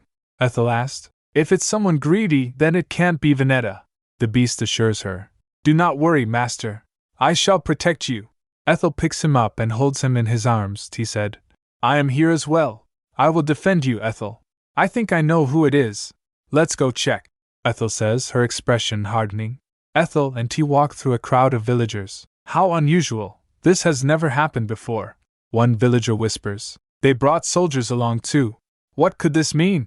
Another asks nervously. Could he be coming to scold us? What should we do? Ethel, overhearing, asks. What's going on? A villager replies. The Lord himself has arrived. What business does he have here? Ethel's eyes widen. Viscount Cainver, you say? Then my guess was wrong. The Viscount stands nearby with his knights. He then said, What? He's already here? Hurry, prepare to greet him. A carriage along with guards came. Lord Roland Cassius arrives in a carriage, looking displeased. Well, well, Lord Roland Cassius, Viscount says. You've gone through so much trouble to visit this humble place. Roland turns to carriage asking, My little bunny, was the ride tiring? He turns to Riena, who replies, I'm fine. I'm just happy to be with grandfather. I'd have preferred somewhere nicer than this backwater village. Roland grumbles. Riena protests, Why? This place is lovely, and the air is fresh. Ethel and T stands nearby seeing them. Then Riena's eyes narrow. She then smirks with those eyes full of lies. She said, Grandfather, I'll step aside for a moment to talk. Roland asks, With whom? Riena replies, With my sister-in-law over there. Roland is shocked. Your sister-in-law, do you mean that brat Leandro's wife? What is she doing here? Riena says, I'll explain later. No, you cannot. Why would you talk to someone like her? Roland exclaims. Riena whines. Grandfather. Roland relents. Well, if my little bunny wishes it. T whispers. Ethel. Ethel replies. It's fine. I also have something I want to say to Riena. Besides, there's a child here too. The beast growls. Ethel and Riena walk by the sea, while T and Roland stands nearby keeping an eye on them. Ethel asks, What are you plotting? Riena asks, What do you mean? Ethel replied, You've always been coveting the Anala mine. Are you planning to seize it through force? Riena replies, I don't know what you're talking about. I only came to a nearby villa to recuperate. After suffering in prison, my health has declined. Since it's close to the mine, I thought perhaps I might see my sister-in-law. And as luck would have it, I did. Riena continues, Just as you said, I do want the mine. Why don't you sell it to me? Ethel asks. And if I refuse? Riena presses. Why? Why refuse to sell a useless, abandoned mine? Something's wrong. This doesn't feel like you at all. Ethel thinks. Even if she doubts me, I cannot hand it over. The Anala mine is what Terence, Veneta, and I risked our lives to obtain. The divine beast acknowledged me as its master, not Riena. Ethel says. Riena, is this how you repay the kindness I showed you in your previous life? Riena is shocked. Ethel thinks. If that's how it is, then I'll just pretend to be the real Ethel. I must find out what happened in Riena's first life. Ethel accuses. Is stealing from a friend your idea of friendship? Riena is taken aback. Ethel, don't tell me, you've returned from the past too? Ethel replies. Yes.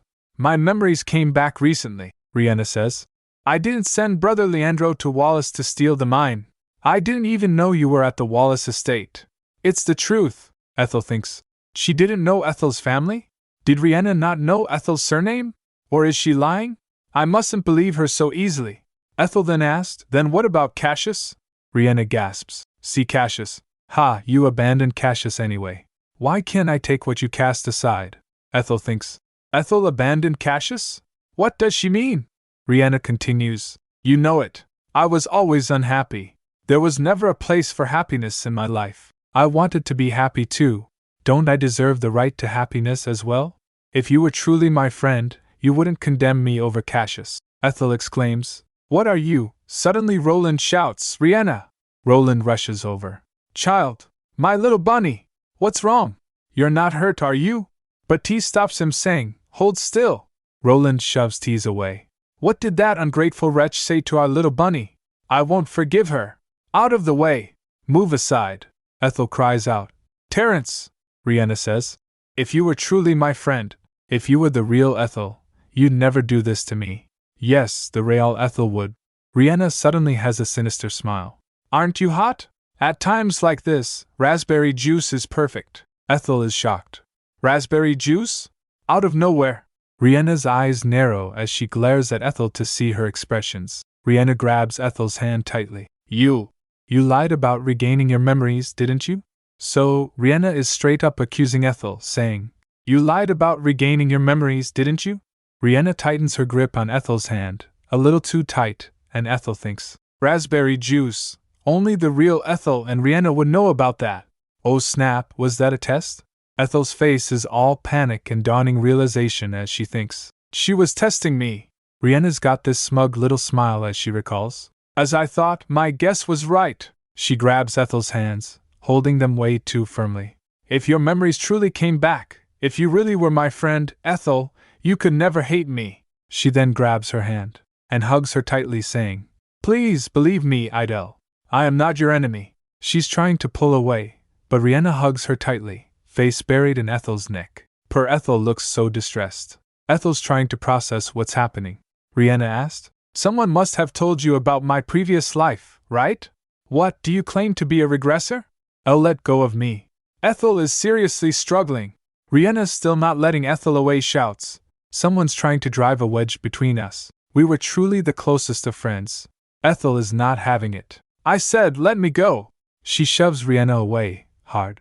Riena is taken aback. Her eyes narrow with fury, and we can see the malice. It's a complete 180 from her previous innocent act. Standing her ground, Riena declares, It was that man, wasn't it? Ethel is taken off guard. What? She points towards T, saying, He's the one who whispered into your ear. He's trying to tear us apart. Meanwhile, Roland said to T, Move aside. I must return to my little bunny. But T restrains him. I won't let you. Ethel is shocked. How absurd, that's nonsense. Riena is trying to reassure Ethel. It's all right. I will save you from that man's clutches. Ethel is not buying it. No, Terence has nothing to do with. Riena cuts her off, voice dripping with suspicion. You're close enough to call him by name? Ouch. Riena continues on her tirade. What a sly fox you've become. Just like when you lured Elliot in. Ethel can't even get a word in. She's not listening to me at all. She thinks. Riena continues to mutter. I didn't want it to come to this. But if you remain under that man's influence, I will have no choice but to see you as my enemy. Riena walks away from Ethel. Forgive me, Ethel, but I cannot allow that man to gain more power. Ethel is stunned and confused. Riena, Roland asked Riena. Little bunny, what did that woman say to you? Terence watches on, looking concerned. Riena assures her grandfather. My sister-in-law said nothing at all. Roland said. I see. Then, shall we proceed as planned? He asks. Yes, just as planned, she replies. Ethel is trailing behind, watching the exchange. Plan? What does she mean? She wonders. The scene shifts to the town. Viscount declares, I, Lucia Canver, hereby declare territorial war upon the county of Wallace. The townspeople are in a panic. A territorial war? The House of Canver is waging war against the House of Wallace? Then what about us? What will happen to us? Ethel overhears the commotion, her face etched with worry. A territorial war out of nowhere? A man asked Viscount. And my lord, our village was annexed into the Canver Viscounty a few years ago. Why speak of war now? Viscount replies. Ah, but you are my vassals now, so fear not. The one indebted to me is the House of Wallace. T stands beside Ethel, looking grim. Lucia Canver continues. All the land here is mine except one place, that abandoned mine belonging to the Wallaces. I shall claim that mine as part of my domain, and recover my losses. Someone said. The mine? Why covet such a useless place? The townspeople are also puzzled. And is this what a territorial war is supposed to be? I don't see a single Wallace soldier. I thought nobles weren't allowed to go to war without His Majesty's approval. Lucia Canver addresses the crowd, holding up a document. I have already gained His Majesty's approval for this territorial war, and I informed the Wallace family as well. Therefore, this war is perfectly legitimate. Ethel is in disbelief. Impossible.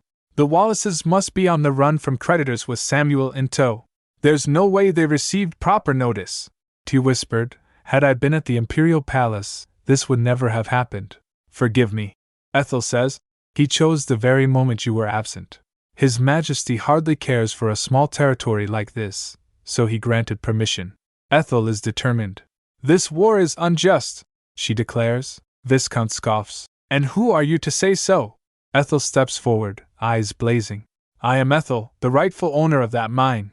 The Viscount is stunned. Ethel? The Count's daughter? Do you mean to represent the House of Wallace in this war? Ethel stands tall. No. I am no longer of the Wallace line. Legally, I am nothing to them. Therefore, that mine does not belong to the Wallace County either. On what grounds do you declare war? Viscount argues. Legally nothing. Do you think blood ties can be severed so easily? You became of age thanks to the house. That means you bear its debts, Ethel retorts. Then I shall repay the Wallace debt myself. Will you withdraw? Lucius sneers. Hardly. There is another reason for this war. Your father once made me a promise. If he had a daughter, she would wed my son. If you wish to avoid war, then marry my son, Ethel Wallace. T is furious. That wretch, Ethel said. What? How ridiculous! Viscount's son asks. Father, is it that woman? Well, she's not too bad. Plain compared to me, though. T is about to lose it. I'll cut him down this instant. Ethel holds him back. Hold on, Terence! Ethel is now thinking to herself. What should I do? If they occupy the mine, even reclaiming it in court will take time. In the meantime, they could smuggle out the mana stones. Ethel glanced at Riena thinking. So this is how they mean to play. Ethel is furious. Riena! Don't you think this is too shameless?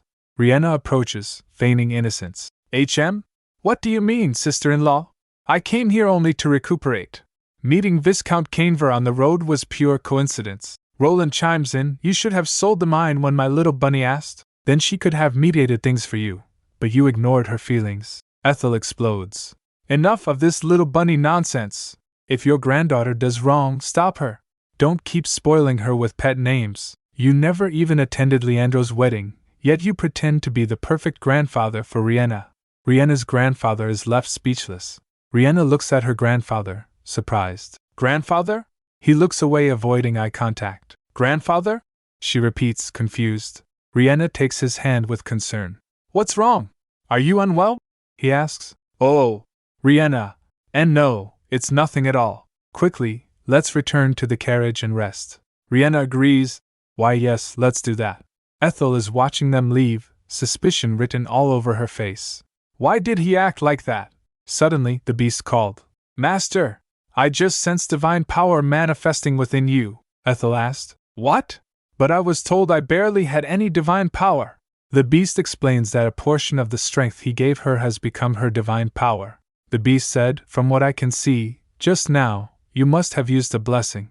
And then, suddenly, the Viscount shows up, all in Ethel's face, demanding, So, will you marry my son or accept the territorial war? Answer quickly, Ethel said. I refuse both, she declares, informing him that she's entrusted management of the mine elsewhere. The Viscount is baffled. What? That makes no sense, he whines. Ethel, with a sly grin, announces, Allow me to introduce him. He came forward as Ethel introduces him as her business partner, His Highness Prince Terence Belver Asteroth. The Viscount and his son are shook. His Highness, they stammer. The Viscount is so stunned he literally laughs as he points at T. Ha! A prince in a backwater place like this? Ethel Wallace, have you gone mad? But oh honey, he's about to find out. T, without a word, draws his sword. You know nobles and royals can punish insults to the royal family on the spot, don't you? He states calmly. The Viscount's eyes widen in horror. Why you? How dare you? He cries. T just ignores him. The Viscount's guards demand T release him, but T is unbothered. Adding attempted murder of royalty to the charge of insulting royalty, he says, his gaze intense. Even if you all die here, none of you could complain. Suddenly, Roland steps in, declaring, That's enough. He questions why someone of T's station would concern himself with such lowly men. The Viscount, now a trembling mess, realizes. Then, could it truly be? Roland confirms. This is my first time meeting him in person, But according to my granddaughter, he is indeed the second prince. The Viscount is in complete shock. What are you waiting for? Get down and beg His Highness for forgiveness. His lackeys immediately drop to their knees, begging for forgiveness. Forgive me. I failed to recognize you. Please spare my life. He stands tall, his sword glinting. Roland orders. Those who dared raise weapons against His Highness seize at once. His knights instantly move in.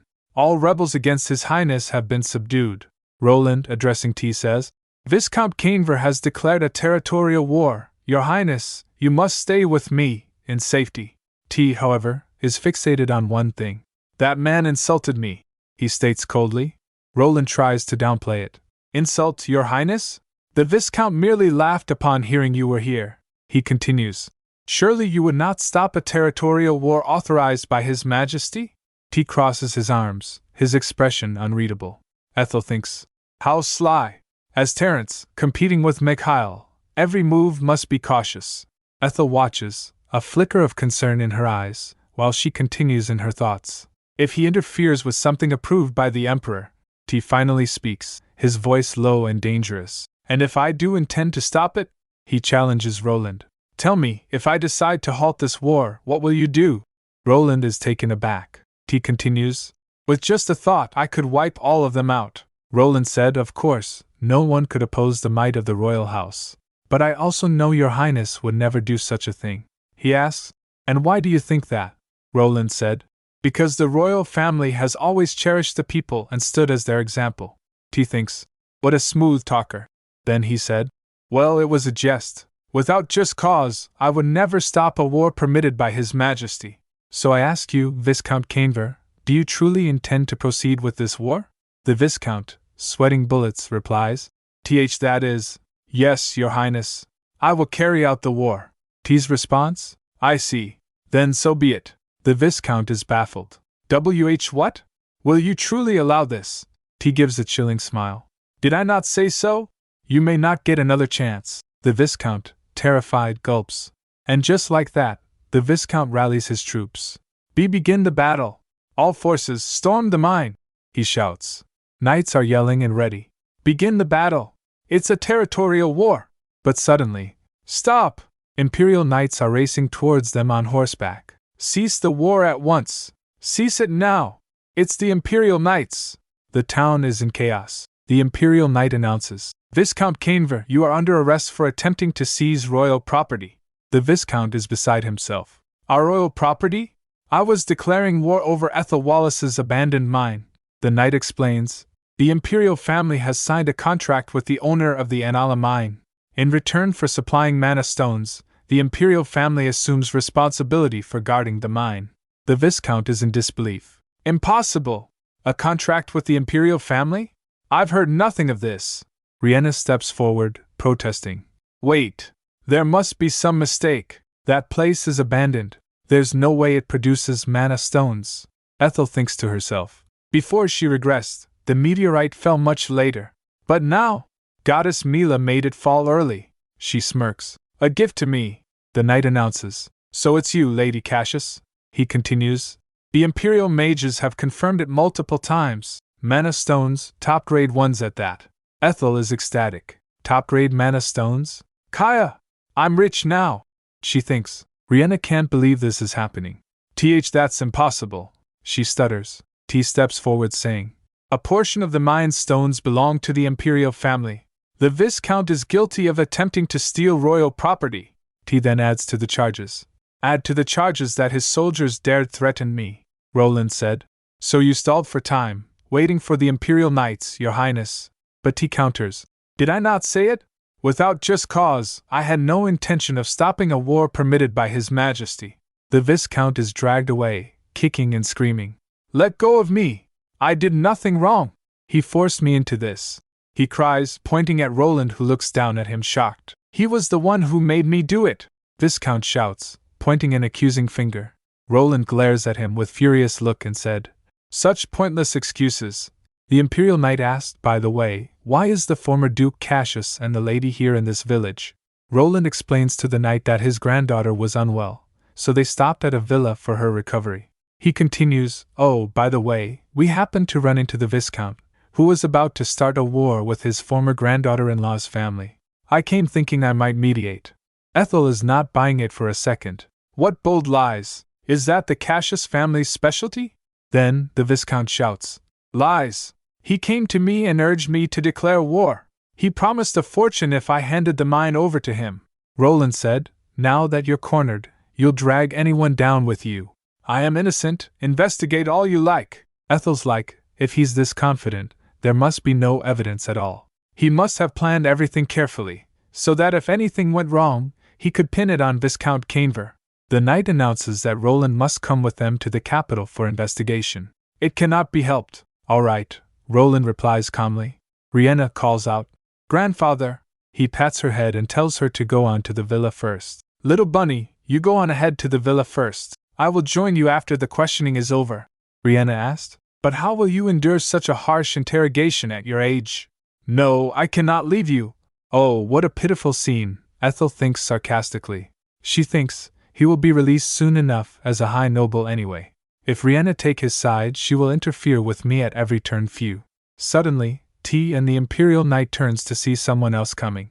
Duke Cassius and the Cassius Knights arrive, their horses kicking up dust. That's the Cassius Knights. The knight asks Duke, What brings you here, Duke Cassius? Did you come to fetch your family? He replies coldly, I don't care what happens to father, but I want to take my daughter with me. The knight raises an eyebrow. If Viscount Canver named the former duke, then the young lady is free to go. Roland is furious. What? You don't care what happens to me? He points at Duke, yelling, Why, you unfilial wretch! Riena said, I will not go either. I cannot leave grandfather behind. Duke Cassius steps forward. No, Riena. You will come home with me. No! I said I won't! Riena shouts, as Duke grabs her wrist. Roland said no. Release her this instant, her brother said. Riena, stop this. Come home with me, Riena cries. I said no. Forcing me like this is violence, Roland said. Riena will not go with you, the Duke shouts. That is enough, father, her brother said. Riena, listen to us. No, I will not go, Riena screams. Finally, Riena relents, her eyes glistening with tears. All right, I will go with father. Roland clutches his chest, exclaiming, Little bunny, don't, ugh, Riena declares. While I go, I will entrust my protection to Maxim. Ethel is shocked. Maxim? Isn't he the knight who kidnapped the butler during the divorce trial? She thinks, No, that won't do. Maxim will surely take Riena's orders and lead her elsewhere. The Duke cuts in. That won't be possible. I dismissed Maxim a few days ago. Riena is outraged. Dismissed? Maxim was the one I brought in. Who gave you the right? The Duke states firmly. I am the head of House Cassius. It was my decision. Why is the Duke being so firm? Ethel wonders. He has always so weak whenever it came to Riena. The Duke says softly, Riena, come quietly. I do not wish to drag you by force. Father, Riena whimpers. She then bites her lip in frustration. Then they begin to walk away, the Cassius Knights following. Ethel and T watch them go. Riena gives a glare to Ethel. Ethel glanced back at her. Duke Cassius said, Ethel, I don't know the full story, but it seems the two of them caused you trouble. Ethel replied, Indeed. And now even grandfather is involved. Please keep a closer eye on your daughter. Duke replied. Understood. I will keep Riena under control. If you ever need my help, just tell me. Ethel responds. Thank you. Then the Duke says coldly, Let's go, Raham. Raham stutters. Why, yes. The Duke is escorted away. After they left, the Imperial Knight asked T. Your Highness, are you unharmed? He adds. To think they dared raise their weapons against you. Viscount Canver and his men will be severely punished for treason. T commands. Let the soldiers go. They acted without knowing who I was. Flashback to the Viscount rallying his troops. Begin the battle. Storm the mine. T continues. But Viscount Canver knew I was a prince, and that I was the one responsible for the Anala mine, and still launched this war. Viscount Canver is brought before T. Why, your Highness? The knight said to Roland. Former Duke Cassius, you must come as well. Roland shrugs. So be it. Once investigated, the truth will be laid bare. The Viscount shouts, I am innocent, your Highness. It was all his doing. The knight silences him. Be quiet and come along, a bystander says. I I don't understand any of this, others murmur. To think, His Highness the Prince. What happened to the territorial war? They said it ended. Then are we free too? Ethel smiles. Do not worry, everyone. His Highness the Prince truly loves the people of the Empire. He clears his throat. And Ethel continues. I have a request for you all. She thinks, first let us open lodgings and a dining hall for the workers in the mine. That will surely help the village flourish as well. A few days later, in front of the Imperial Palace, the Duke said, It is only his acquittal. Was a welcome party necessary? Raham tells him. Come now, Bunny. Let's go home. Riena said. But I must see grandfather. The door opens, her face lighting up. Grandfather! She rushes towards him. You've worked so hard, grandfather, she says, reaching out to touch him. But as she grabs his hand, Roland pushes her away. How dare a lowly thing touch me? Riena, stunned, looks up at him with wide eyes. Gee, grandfather. The Duke and Riena's brother rush to her side. Riena! Are you all right? Her brother asks, concerned. Duke's furious. What do you think you're doing? He demands. Roland's face is twisted with rage. I should be the one asking that, you fool! He continues his rant. You call a common orphan your daughter and bring her into our noble house. Duke's had enough. What are you even talking about all of a sudden? Why bring up something from so long ago? Riena steps forward, but the grandfather is having none of it. She said, Grandfather, why are you acting like this? Riena tries to soothe him. It's me, your little bunny. But he recoils, striking her hand away. Ouch! She cries. My little bunny? What nonsense! You leech! He shouts. Riena reels from the attack. Her brother holds her as the Duke shouts. You're being too harsh. What's wrong with you? You were the one always singing about how much you missed Riena. Roland's eyes blaze. Don't you dare mention that. To think I ever adored something like this. It must be black magic. I must have been brainwashed all this time. If I had been in my right mind, would I ever have cherished a common orphan? The Duke thinks. I've been wondering about this too. He remembers his father always despised commoners, so why did he love Riena so much? And now he's suddenly turned on her, attacking her like this. Could she really have done something to him? Riena pleads. Please stop. Riena, teary-eyed, reaches out. Grandfather, I understand how you feel. You're angry because the investigation was exhausting, right? It's my fault for wanting that mine so badly. Please forgive me, all right? But Roland is beyond reason. Eek! Don't come any closer! Are you trying to deceive me again? Stay away from me, you witch! Riena's heartbroken. Grandfather, no matter how angry you are, please don't say that. It hurts my heart so much. Roland continues to rant. Don't come closer! I said stay away. He points his cane at her. Just wait. One day, I'll expose your wickedness to the whole world. Edmund, if you still care about House Cassius, get rid of that girl immediately. Duke is stunned. Father! Roland storms off. TSK! Everyone's been bewitched by that witch of a child. Riena is sobbing, but her brother comforts her. Don't cry, Riena. Black magic brainwashing. Has grandfather lost his mind? He turns to his father. Isn't that right, father? The Duke doesn't respond, but Riena sadly says, It's all right. I'm used to being hated. Compared to when I was abandoned by my real parents and bullied in the orphanage, this is nothing. Her brother is struck by her sadness. She said, I had forgotten because of the love I received from father and my brothers that there are still many who hate me. The Duke thinks, What was I thinking? There's no way such a kind and lovely child could be hiding anything. Riena said, Father, even so, I feel a little sad. You'll comfort me, right? The Duke responds, Of course, my daughter. Her brother turns to them. Let's go home, Riena. But suddenly a voice booms. Wait. Mikhail appears, radiating power. Step away from Riena this instant, Duke Cassius, he commands. He grabs Riena's hand. She asks, Mikhail, how did you know we were here? He responds, A palace servant told me. They said the former Duke Cassius treated you harshly. Are you all right? Riena tries to defuse the situation. It was just a small misunderstanding. He's having none of it. A misunderstanding? You were insulted and pushed, weren't you? Duke, after what Riena has suffered, I can no longer treat you as my father-in-law. Riena pleads. Mikhail, please don't talk to father like that. The Duke interjects. Your Highness, this is a family matter. He retorts. A family matter? You call domestic violence a family matter? I can't allow this. From now on, I will protect Riena myself. The Duke is defiant. That won't do. Father will no longer be allowed into the mansion. Riena will want to stay in Cassius as well. Riena looks troubled. Yes, I'll stay at home for now. Mikhail, I appreciate your concern, but… Then he said, Ethel Wallace is at the Imperial Palace. Riena is surprised. He continues, she'll be staying there for some time because of the man of mine. You wanted to meet her, didn't you? I can arrange it. The Duke explodes. Riena, don't be foolish. Don't tell me you still haven't given up on the mine? Riena says.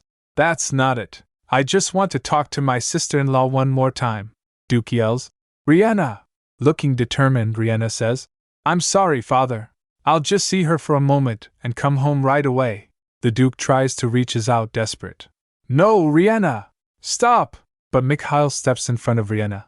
If you try to interfere any further, I'll take it as defiance against the royal family. He gives the Duke a cold stare. Your Highness, please return my daughter! Duke shouts.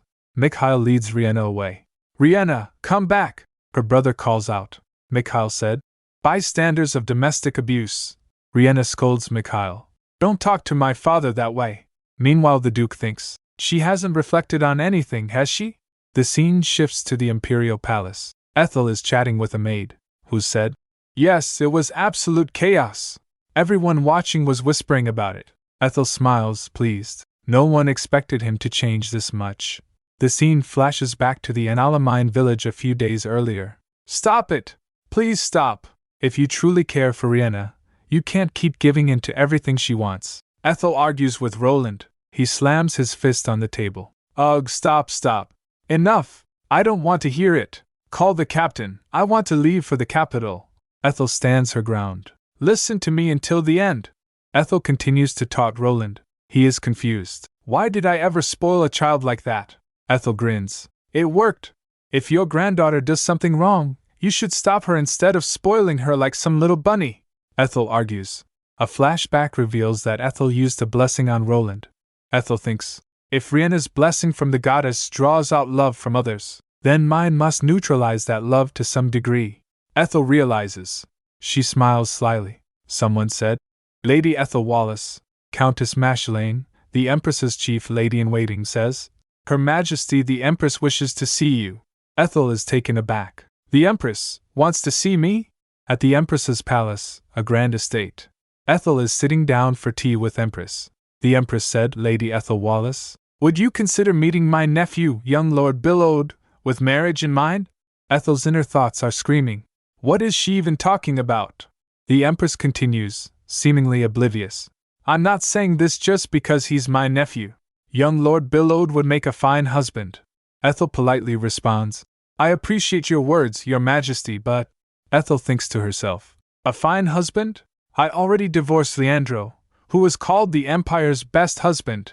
Ethel states, I have no thoughts of marriage or romance at the moment. The Empress raises a skeptical eyebrow, her gaze intense. Really? You seemed quite close to the second prince. Images flash of Ethel dancing with Tia at the birthday celebration, her working alongside him on the Imperial Manamine contract, and the Empress continues. You danced with him at His Majesty's birthday celebration, didn't you? He's also the one managing the Imperial contract for your Manamine. Ethel replied, That's right. The Empress continues, Yet you claim there's nothing between you? Ethel's mind is racing. Did she call me here just for this nonsense while I'm drowning in work? She flashes back to her recent work at the Manamine, giving orders to the miners and calming anxious villagers. Even T has been hard at work managing the mine's contract. She realizes she's in the middle of a media storm, newspapers flying everywhere, touting the news. Discovery of a new top-grade mana mine. The owner of the mine is the former wife of young Duke Cassius, the divorced woman who turned her life around overnight, who is Ethel Wallace. She continues her thoughts. The embassy was in chaos, because of all the people rushing in after hearing the news. It's a good thing I'm staying in the palace. Back in the present, the Empress asks again. I'll ask again. Do you truly have no relationship with the second prince? Ethel responds. I never said there wasn't one. His Highness the second prince is both a dear friend and a trustworthy business partner. The Empress presses on. Then is there any chance your relationship could develop into something more? Ethel's mind flashes through images of T, both tender and serious. There's no chance. Then she hesitates. There isn't, but, Ethel said, that's something only the gods would know. Human affairs are unpredictable, after all. The Empress is taken aback. Ethel said, Forgive me, your majesty. The Empress said, How foolish. Do you really trust the second prince? He's using you. The Empress sets her cup down a little too hard. Do you think I'm making this proposal because I covet your mind, or to separate you from the second prince? You're mistaken. I only pity you and wish to compensate you properly. Do you truly believe the imperial family will allow an individual to own a top-grade mana mine? Then somewhere else, the emperor is furious. Mikhail, why are you making a scene again? Send out that Cassius girl who's staying in your palace, he said. Why are you so concerned about where Riena is? The issue is the mine. The emperor explodes. The mine? Terence is managing it perfectly. Mikhail said the mine should belong to the imperial family. The temple has a top-grade mana mine, but we, the imperial family, do not. The emperor sighs. Everyone in the empire knows that mine belongs to Ethel Wallace. What can you do about that? T thinks. Father must want the imperial family to own the mine too. Ethel was wise to spread the news to the press quickly. Mikhail coldly states, Do not worry. I will take full responsibility for any accusations. Then he adds with deadly calm, I have already sent the elite soldiers of the Billowed family to the mine. He smirks. We can come up with an excuse later. Meanwhile, the Empress declares, The Billowed forces will occupy the Anala mine. They may already have it by now. Ethel realizes the danger. The beast asked Ethel, Master, is that man the one who sent greedy intruders into my home? Ethel responds to the Empress, I was aware, your majesty, that uninvited guests had arrived at my mine. We flash back to 2 days earlier. Ethel is happily brushing her hair when the beast suddenly panics. What is it? Ethel asks. Intruders have entered my home. I sense foul greed from them.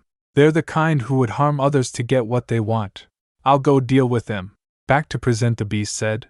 As you ordered, I didn't kill them, only taught them a lesson. The Empress asks. So you knew the Billowed soldiers went to the mine, yet you seem calm.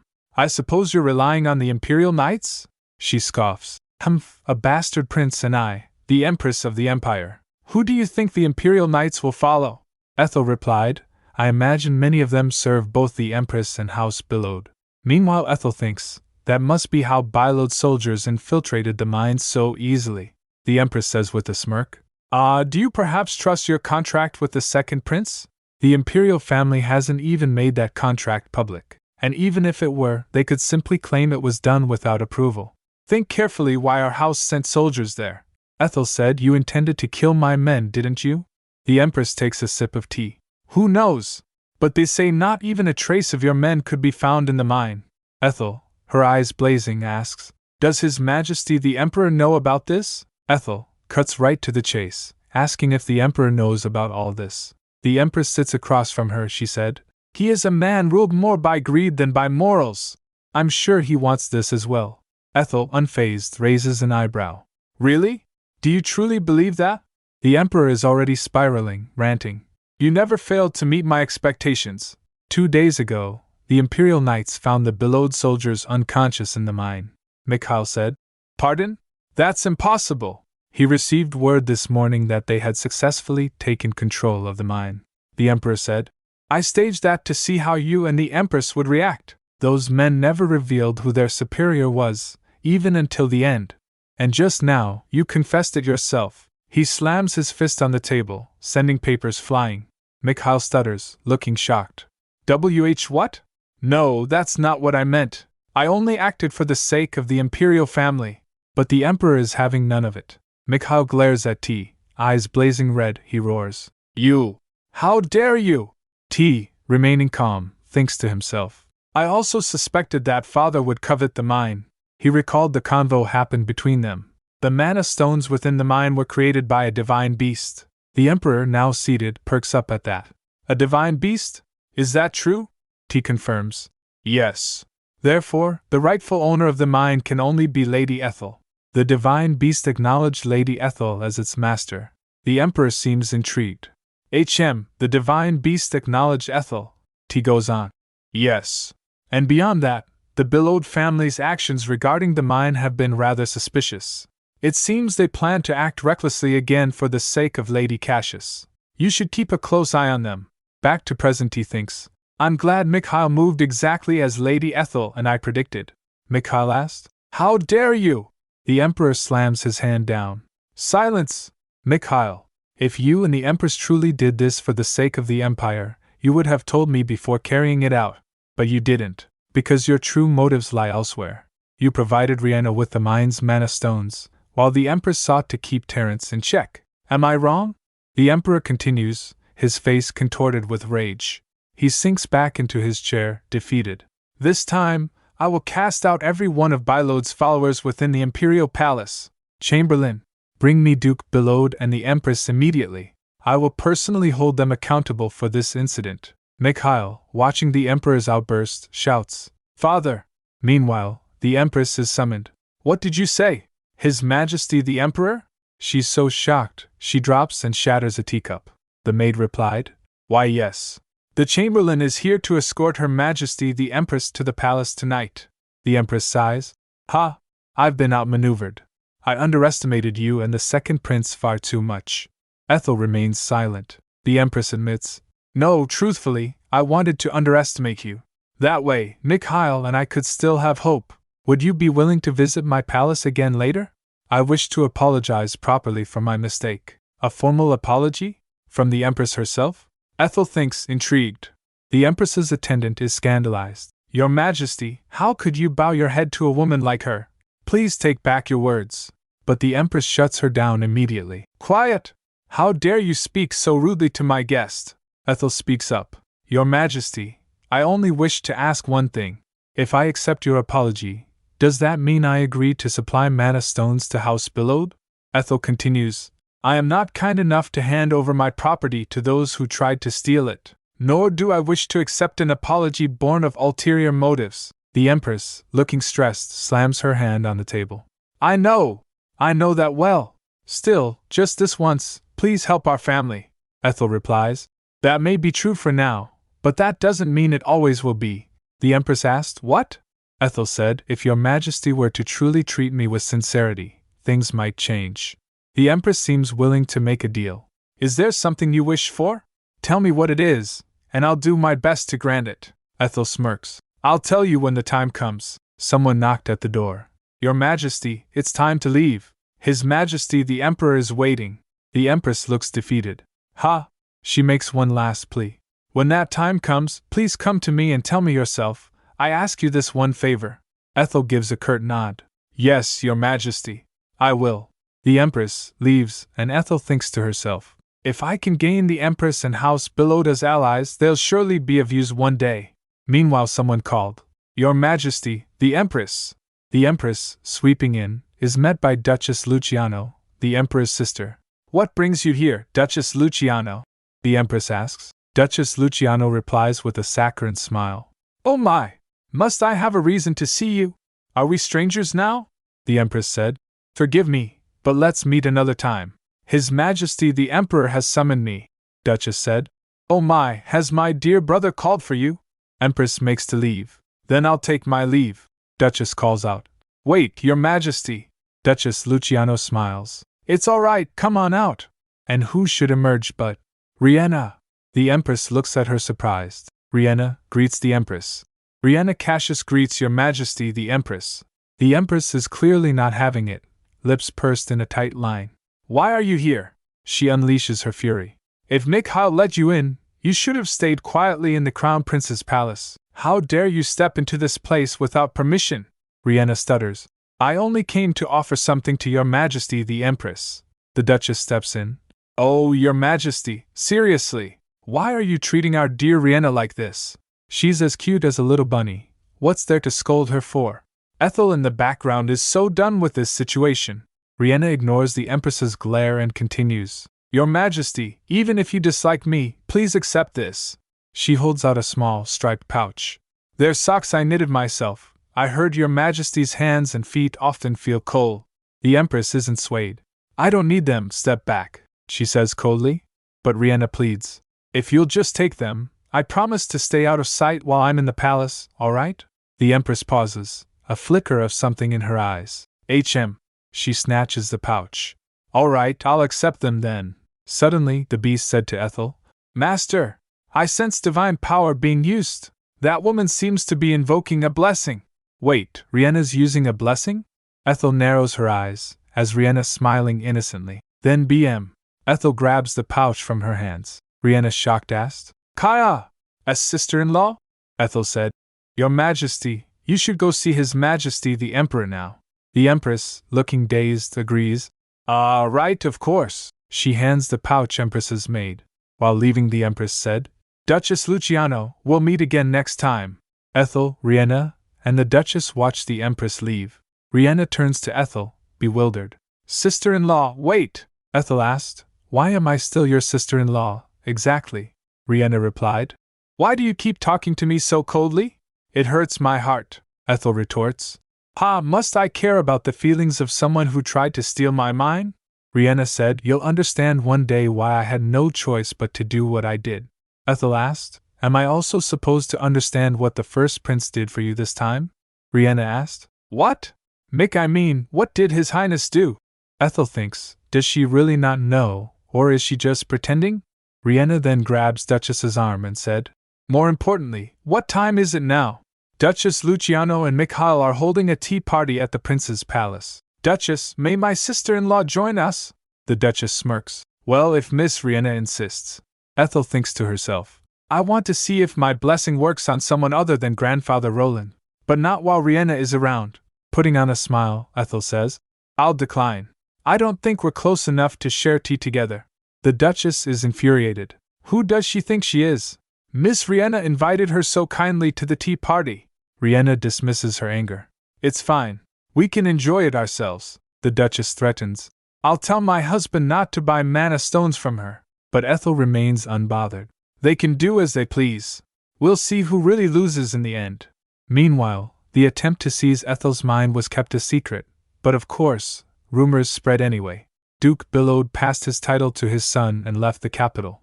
The Empress stayed withdrawn except for official ceremonies, and Mikhail locked himself away in his palace. To quell the rumors, the imperial family publicly announced the discovery of the top-grade mana mine, stirring great excitement throughout the empire. The emperor honors Ethel, saying, for discovering a mine thought to be depleted, and for contributing to the empire's prosperity, in expectation of further achievements. I hope that you will continue to work hard for the sake of the empire. We grant you the title and surname of Lascivious. Congratulations, Viscount Ethel Lascivious, the emperor declares. Congratulations, Viscount Lascivious, the empress echoes. He also claps, saying, Congratulations. The emperor said, Apologies for the humble ceremony, but if we followed tradition, crowds would have swarmed the place. Ethel replied, T actually prefer it quiet. Meanwhile she thinks, it's just a title to strengthen ties with the imperial family anyway. I don't want to be surrounded and stared at again. The emperor said, even when we offered Kainver's territory, you refused and only accepted the village beside the mine. You really are a person without greed. Ethel smiles and said, I simply like the village's old name. Meanwhile she thinks, the larger the land, the harder it is to manage. She then continues, Viscount Lascivious. Doesn't it sound lovely? T steps forward saying, Yes, it truly does. Viscount Lascivious, the title suits you perfectly. She said in her mind, Terence? Ethel smiles, Thank you. It's all thanks to your highness. T smiles back. Not at all. You achieved this through your own efforts, Viscount Lascivious. The emperor, ever curious, asks, Still, what exactly is your relationship? You don't seem to be just friends. T replies, that reminds me, there's something about the task you gave me that we should discuss. Right now? Is it that urgent? Emperor questions. T insists, You should see it immediately. Terence looks busy. Ethel thinks. Later, Ethel meets with the empress. Viscount Lascivious, I heard you helped by publishing an article on the mine's progress to calm the rumors. Thank you. Ethel replies, Not at all. It was all to promote the mine anyway. Empress said, I'll be waiting eagerly for the time you spoke of. Ethel said, I'll do my best to live up to your majesty's expectations. Back at her estate, Ethel is overwhelmed by letters. That's everything for today. Her assistant sighs. There's this much? Ethel exclaims, surprised. I already sorted and filtered most of them beforehand. Her assistant reassures her. Most of them were just asking to buy mana stones for themselves. Ethel picks up some of the letters. This one's from the Marquis of Iceberg, this from Count Crade, and this one is from House Luciano? I'm not selling to them, Ethel declares. She picks up another letter. What's this? There's no sender's address. She opens it. It's been a long time, Ethel. Do you remember me? There's something I must tell you. The letter continues. It's been a long time, Ethel. I'm Angela. It's been so long since we last saw each other. Do you remember me? There's something I must tell you. It's very important, and I have to say it in person. The date is. This is something that could change your entire life, so please, see me just once. Ethel wonders who this could be, and if she could really be one of Ethel's friends. The letter ends. I'll wait until you come. You must come, all right? Let's meet that day, at the fountain in Spring Flower Park. Ethel is intrigued. Something that could change my entire life. Laura, Ethel's attendant, walks in asking, Oh, is it from someone you know? She continues. I almost threw it away, but I thought it might be someone familiar. Ethel said. No, you did the right thing, Laura. Thank you. With that letter taken care of, Ethel gleefully announces. All right then, shall we read the next letter? The next letter reads, If you visit my estate, I'll hold a grand celebration. Ethel's smile fades. Angela, who is she really? 1 week later, it's the day of Ethel's meeting with Angela. Laura is back with more letters, informing Ethel. Lady Ethel, these letters are from the embassy. Miss Diana sent them over. Ethel is slumped over her desk, looking completely drained. She groans. Again? It never ends. This is exhausting, Laura teases. Oh my, you say that, but your voice sounds cheerful. Ethel giggles. Does it? Ethel is visibly cheered up by the prospect of seeing someone else, thinking, Well, I finally get to see Terence tonight. She imagines herself and Terence, and beams. I can't wait for evening to come. Back to work, Ethel says. Now, the next letter is from Sharon. Sharon? What could this be about? Ethel wonders, holding the sealed letter. It's addressed to Lady Ethel, and Sharon is writing. To inform you that Countess Wallace has become my client. I can't share details due to confidentiality, but I intend to help her stand on her own. Working hard every day, Sharon Mastings. Ethel realizes. So the Countess is finally going through with the divorce. She must have reached her limit. That's good. Sharon's an excellent lawyer, Ethel thinks. Of course, Sharon would know how awkward it'd be to meet me. But as she starts to read the next letter, Ethel's face morphs into shock. What is this? Ethel suddenly remembers something. I completely forgot. My relocation plan.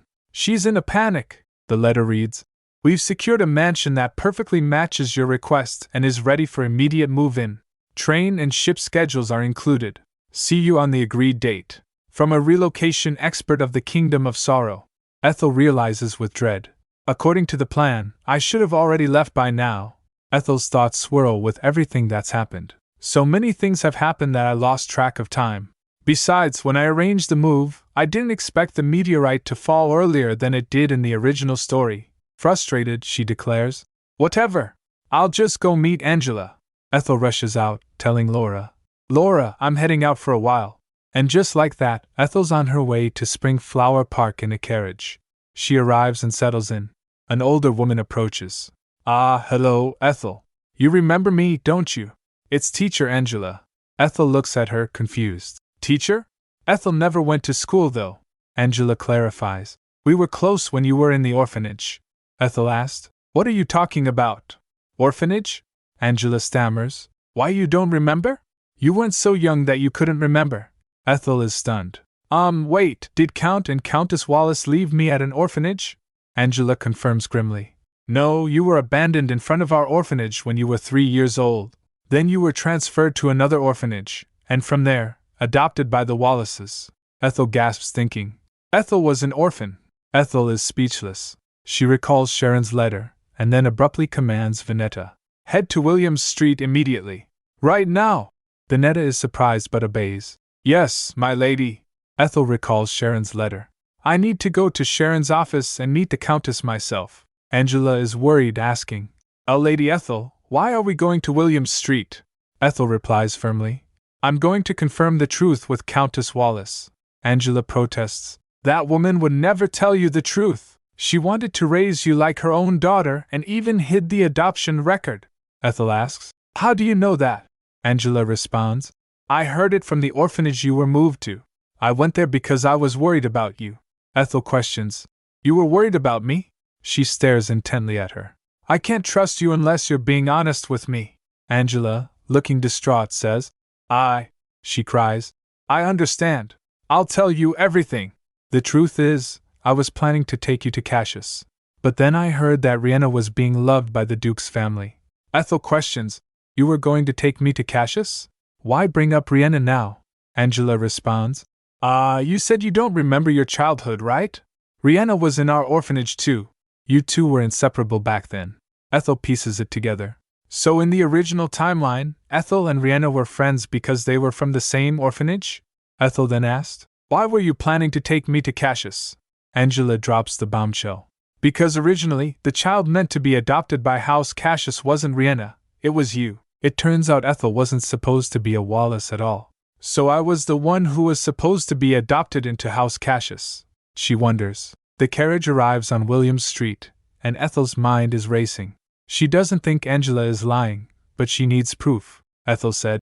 Since the Countess is nearby, I'll speak with her and ask about it myself. If it's true, then the story about Cassius is believable too. Ethel tells Angela and Vanetta to wait for her. Ethel gets out of the carriage. Sharon asked her, Oh my, Lady Ethel, what brings you here without notice? The Countess appears, looking none too pleased.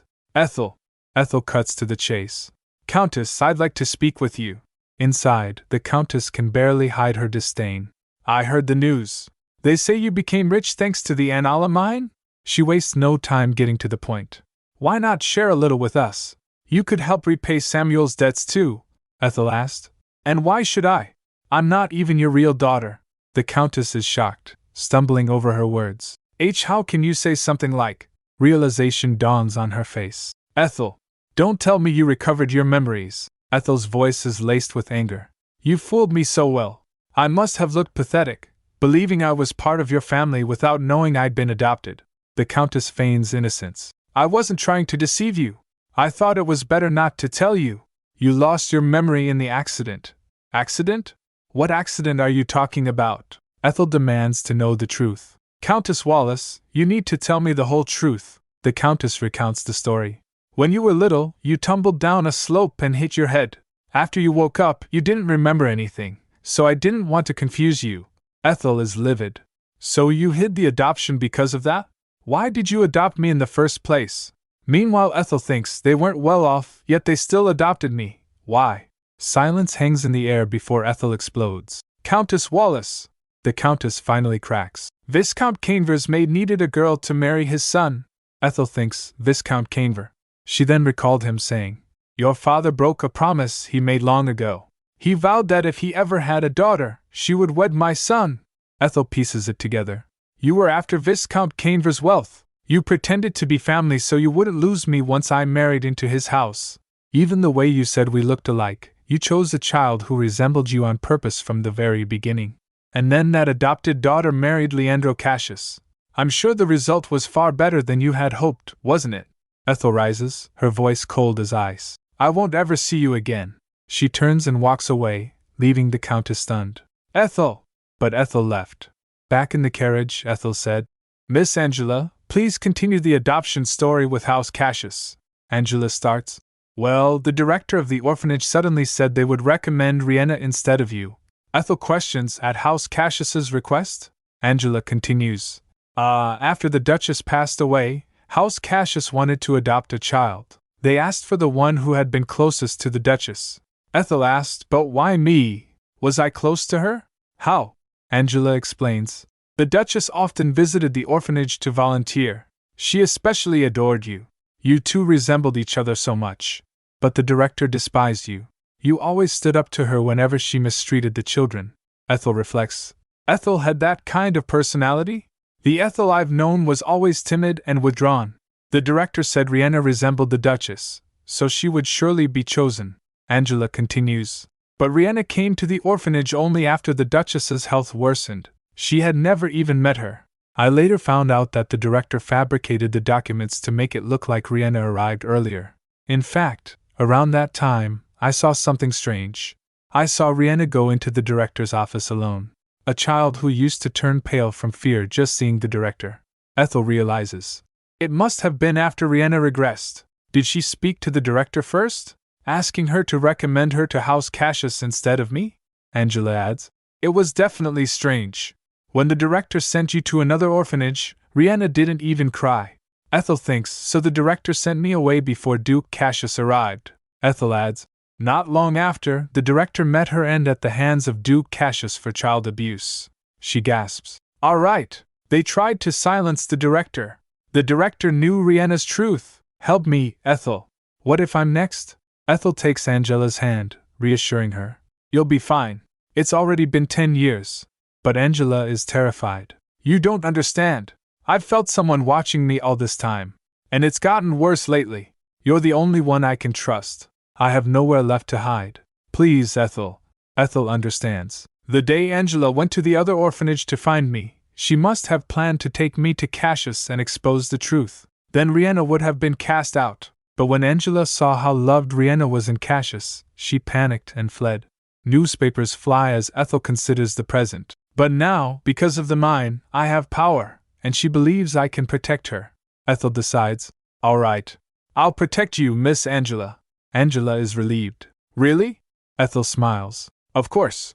Because thanks to you, I finally learned about my past at the orphanage. She squeezes Angela's hand. Ethel, let's go to the orphanage together. It may not be running anymore, but the building is still there. If we go, maybe your memories will come back, Angela suggests. Ethel, let's go to the orphanage together. She thinks maybe it'll jog Ethel's memories, but inside Ethel is conflicted. I'm not the real Ethel, she thinks. Even if I go, it's likely nothing will come to mind. But Ethel has seen glimpses of Ethel's past life in dreams. She thinks maybe I should go.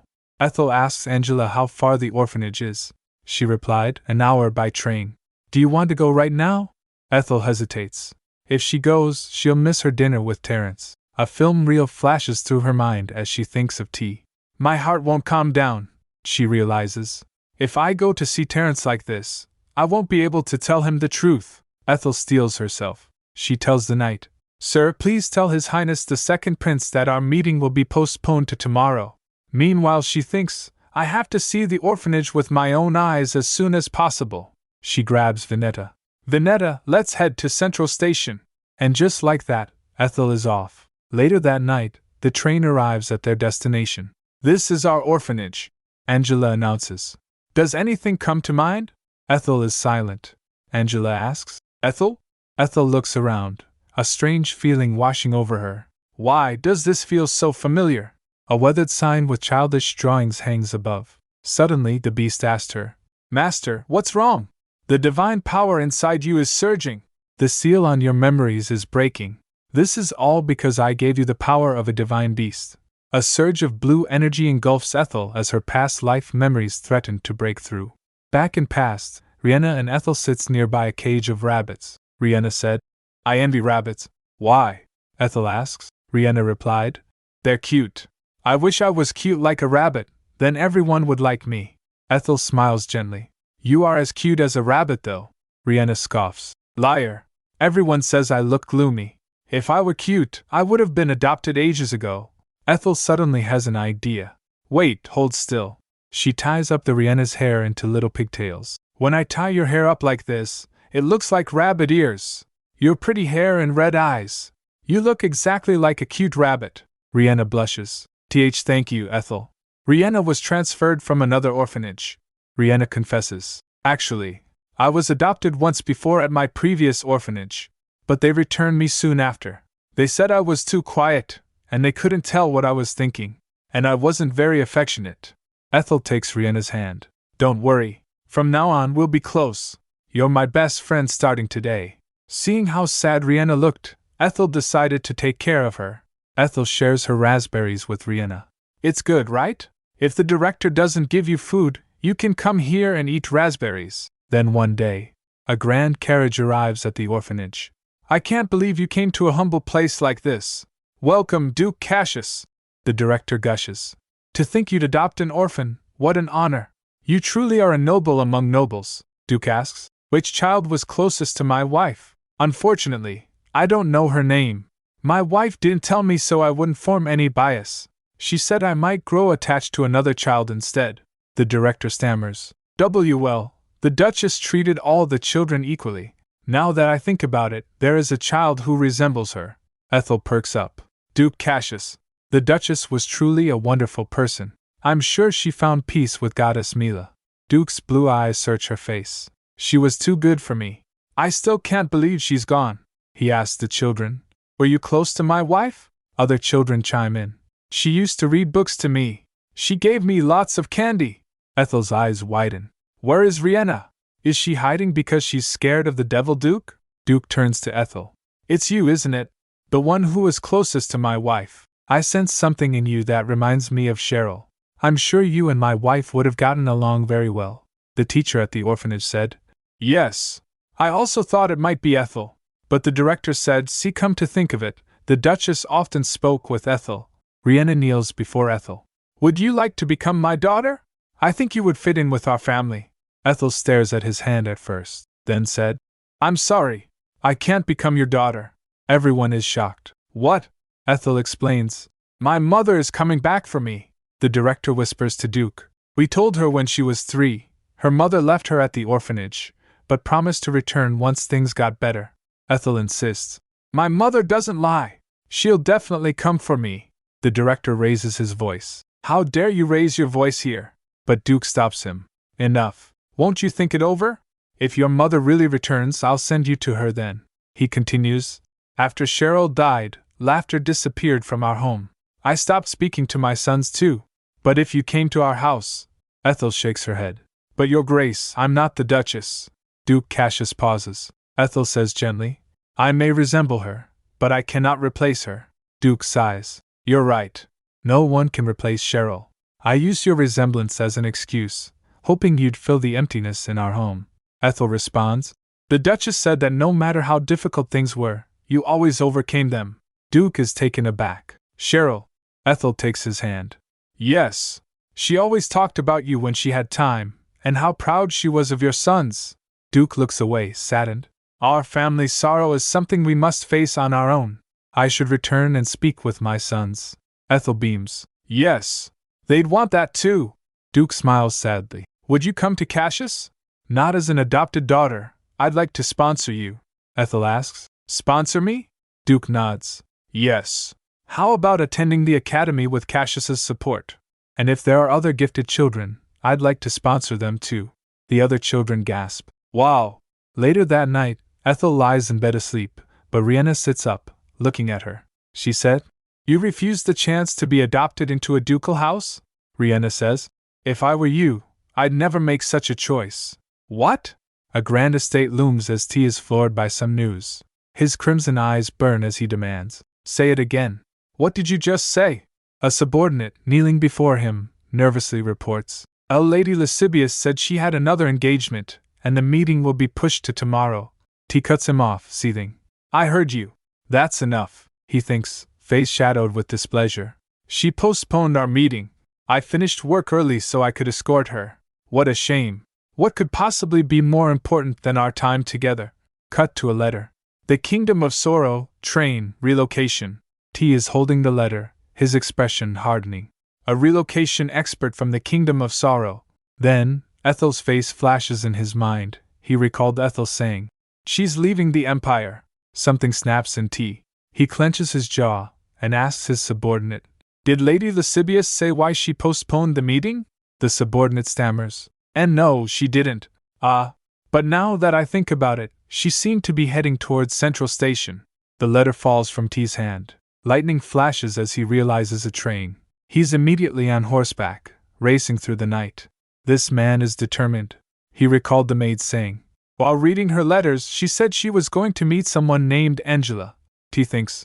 When top-grade mana stones were found in the Anala mine, I was relieved. I thought Ethel would stay in the Empire for the mine's sake. He continues to think. She isn't the kind of person to leave without a word. But still, even the slightest possibility. I can't ignore it. He spurs his horse faster. Cut to a small house at night. Inside, Ethel wakes up in a bed, looking disoriented. Vineta and Angela sits beside her and Vineta asks, "Are you alright?" Ethel asks weakly. "Where am I?" Vineta explains, "At a physician's house near the orphanage. Miss Angela brought you here. You must have been worried." Ethel apologizes. "I'm sorry, Vineta." Old memories suddenly resurfaced. Angela clasps her hands with a bright smile. "That's wonderful! Does that mean childhood memories came back?" Ethel replies, "Only a little." She looks thoughtful. To think Lady Ethel had such a connection with Cassius.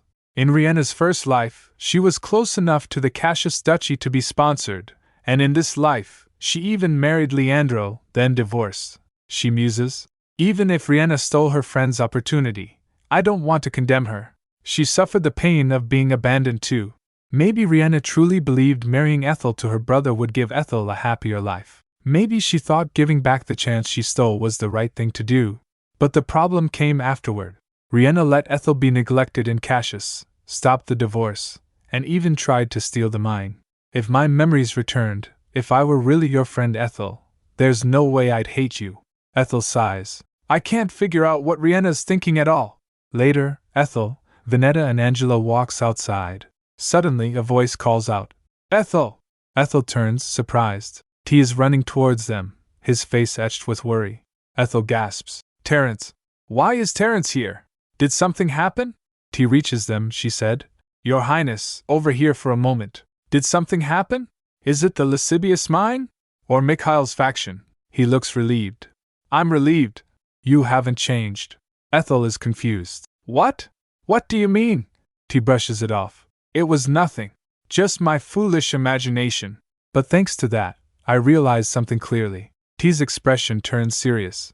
"I can't remain your friend anymore. I care for you. I thought it was better to stay friends than to want something beyond my place and lose you. I was a coward.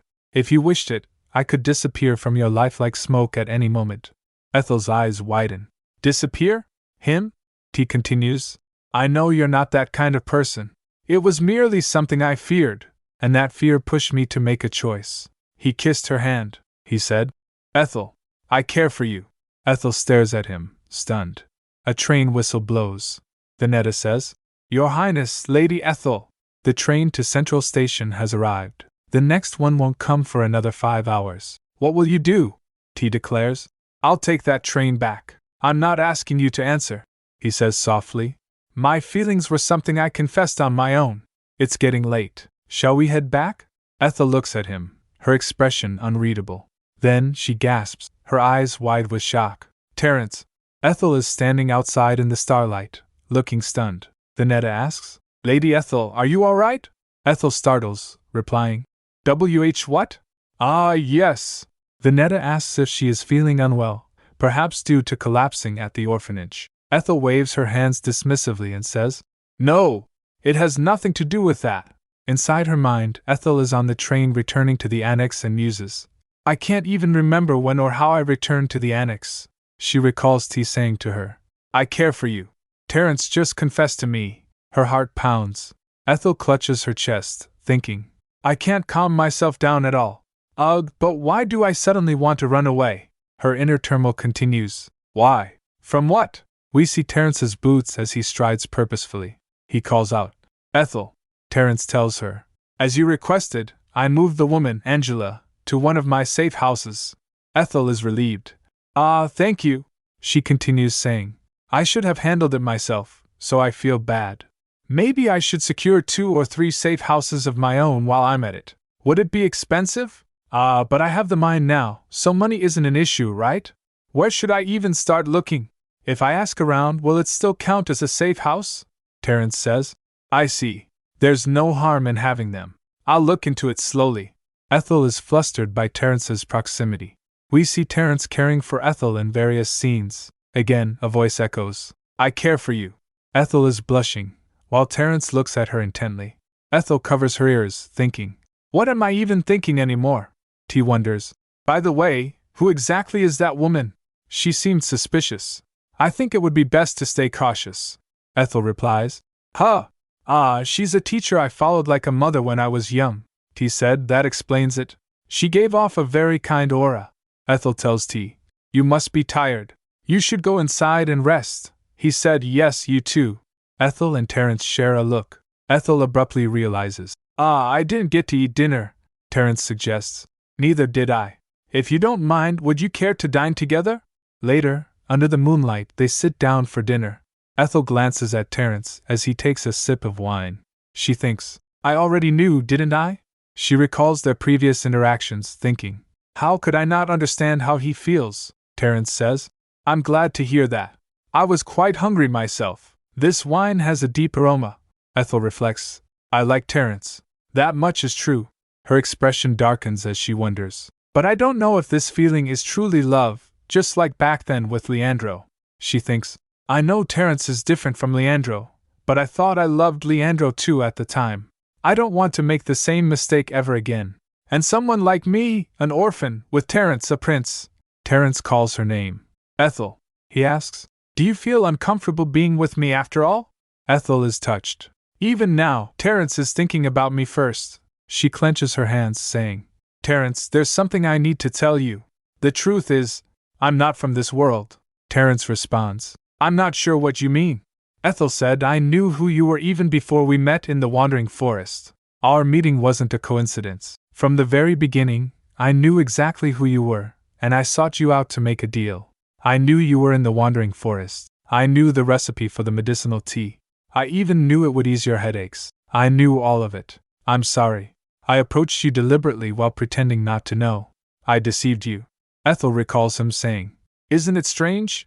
That I, someone you met by chance, happened to be able to help you, and that you possessed that remarkable tea recipe as well. Doesn't that make it sound like fate? She thinks, it wasn't coincidence. It wasn't fate. It was none of that. T asks, if what you say is true, then how did you know all of this? Ethel reveals, in the world I came from, I read a novel that told the story of this world. He asked, a novel? Ethel replied yes. The title was Returning and Walking the Flower Path, and the protagonist was Riena Cassius. T looked at his glass of wine thinking something. She then said, she was someone who seemed to have every blessing this world could offer. T said, Riena Cassius, who monopolized love and attention, always felt strange to me. To be honest, it's a hard story to believe. Ethel thinks, of course it is. Who would believe something this absurd? He tells her, that's why I ask you to tell me more. I want to believe you, Ethel. T smiles softly. After she tells him the story he asked, so Elliot was, and Laina was. Let's keep his story brief. And about the Anala mine. Ethel sits looking sad and said, Riena was a child who lived an unhappy life and died, but Goddess Mila granted her another chance. In the novel, the real Ethel was just a minor character with no importance. After I entered Ethel's body, I married Leandro, Riena's brother, just as the story intended. But, when I visited the old orphanage building, I caught a glimpse of Ethel's previous life. The truth is, Ethel and Riena were friends from the same orphanage. And then, one day, while telling him the story, she fell asleep on the couch. He asks, Ethel? He sits beside her on the couch. Terence looks at her worriedly, calling, Ethel. He brushed through her hairs, but she's fell asleep. T thinks, to be honest, I can't fully believe everything Ethel said. But if there's a divine realm where gods exist, and even a demon realm where demons live, then is it really impossible for there to be another world too? The idea that this world is nothing more than a novel is hard to accept, he recalled Ethel saying to him. In the novel, it says the Imperial Emerald Ring stops headaches, but since there's only one, only His Majesty the Emperor can use it, isn't that right? He thinks, a ring made from a gemstone the goddess gave to the founding emperor. Since it's the imperial family's weakness, only direct royals know about it. Suddenly, he recalls, Ethel showed proof. He gazes down at the sleeping Ethel, a secret entrusted to him. And she entrusted that critical secret to me, of all people. He holds her close, possessively. To me, the worst villain in the novel. He carries Ethel to her bedroom and lays her gently on the bed. Leaning in close, he whispers, sleep well. The next day, Ethel is mortified. Flashbacks overwhelm her. I'm crazy! I'm completely crazy! She freaks out, remembering falling asleep during their conversation. I actually fell asleep while talking. She covers her face. I need to meet Terence quickly and finish where we left off, and if his feelings haven't changed, I need to give him my answer. She rushes out of her room, calling out, Laura! I'm heading out for a bit. T stands nearby, his expression sharp, but Ethel didn't notice at first. Laura asked her, "Where are you going in such a hurry?" Then Ethel noticed T. T stands quietly, waiting. Ethel arrives, flustered. "Terence! Why are you here?" He responds. "I meant to think things over, but I dozed off on the sofa. Without realizing it, I was about to go see you." T looks at him, surprised. "Me?" She continues apologetically. "We didn't finish talking yesterday, so I wanted to apologize properly." T smiles softly. "There's no need for that," he says. "If things had followed the novel, I would have kept suffering from headaches and clung to power. Whether you had other intentions or not, I was freed from long years of pain." He bowed and said, "It's all thanks to you." "Thank you? And honestly, even the fact that you approached me deliberately." Ethel pauses, confused by his words. Terence said, "It's best I save that for later, after we've grown closer." Ethel begins to speak. "Terence, I truly appreciate your feelings, but—" Terence cuts her off gently. "You're hesitating. That alone is enough," he continues. "If you felt nothing for me, you wouldn't be struggling like this." "It must be because I'm lacking in charm," Ethel interjects.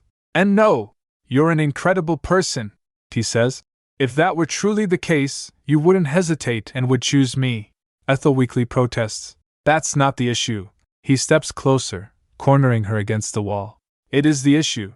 That's why, from now on, I intend to refine my charm, so that you can take my hand without caring about others' eyes or future misfortune. Please look forward to it." T leans in close, his voice low. "I'll become an even more charming man, and properly try to win you over." He adds softly, "There's no need to overthink it. I like you, and it's not like you feel nothing toward me, either."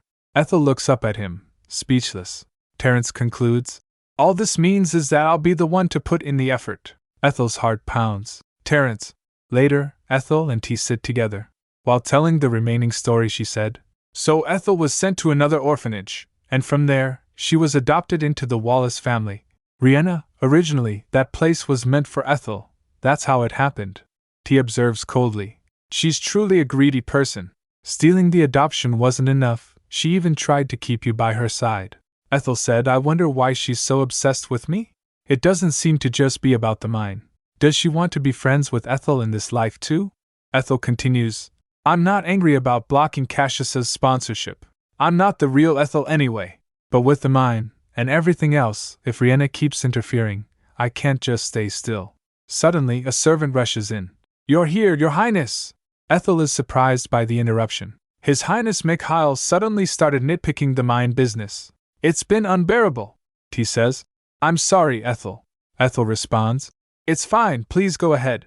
She thinks, as expected, a capable prince is always busy. As T leaves, Ethel hears a commotion outside. "You can't go in! I said you can't!" Suddenly, the door bursts open and Riena appears. "Hello, sister-in-law!" Behind her, a maid frantically apologizes. Lady Ethel! I told her she couldn't come in, but she forced her way." Ethel sighs. "It's all right, Laura. You may leave." Turning to Riena, she asks sharply, "Were you the one who asked His Highness Mikhail?" Riena feigns innocence. "Oh my, asked him what?" Ethel glares at her. "Since it's just us, why don't we stop pretending to be family?" Riena, clearly taken aback, stammers, "I'm sorry, Ethel. I've been wanting to come see you, but I was busy comforting Mikhail." Ethel's eyes narrow. "I've told you many times, leave me alone. Don't come to see me." Riena's eyes widen in distress. "Ethel! No matter what that man said to you, we were close friends. You have to trust me," Ethel said with sarcasm. "Close friends? Is stealing someone's chance at getting adopted what you call friendship?" Ethel's expression hardens. "I'm tired of raspberry juice now, Riena." Riena gasps, clutching her chest. "Ethel, don't tell me you remember. Do you want to drink raspberry juice together in the dining hall?" Back in past, little Ethel apologized to little Riena. "I'm sorry I read a book to another child." "Stop crying," Ethel offers. "Riena, do you want to go drink raspberry juice?" To Riena and Ethel, raspberry juice was a symbol of reconciliation.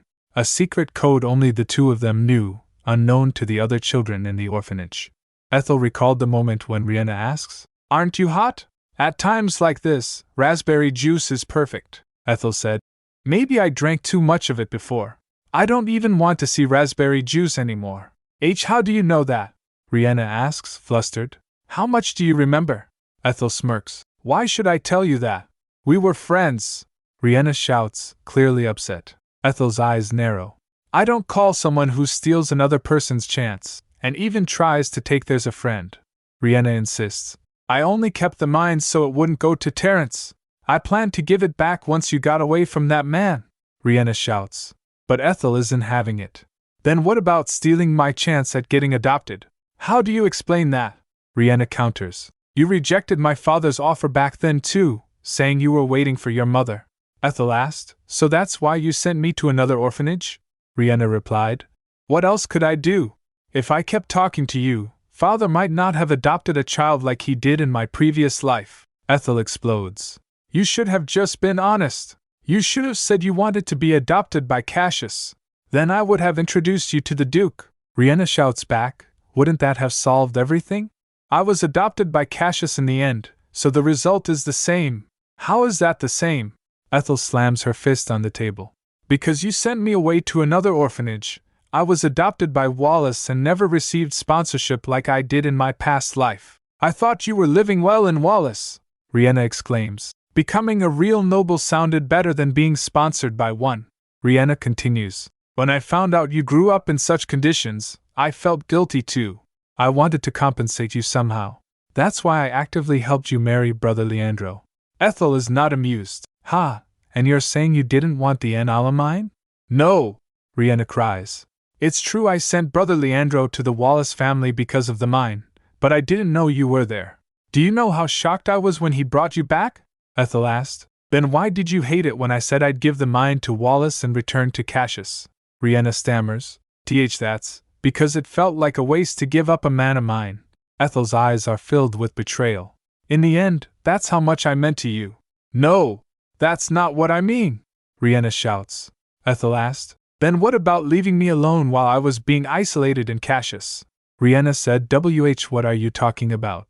Do you know how hard I tried? I picked your wedding dress and tried to take you out together, but father and my brothers. Ethel interrupts. You said you wanted to compensate me. Is being ostracized by my family your way of compensating me? Riena is speechless. She then bursted out. Stop it already! Why is it my fault that you couldn't fit in with our family? I did everything I could. Ethel scoffs. The friendship you talk about is really something. Riena is frantic. I'm sorry I misspoke, but you aren't completely free of fault either. Why are you being so cruel to me? In my past life, you got along well with my family, so I thought. I thought things would work out on its own if I stayed quiet. Ethel's eyes are cold. Riena, if you ever truly thought of me as a friend, tell me the truth now.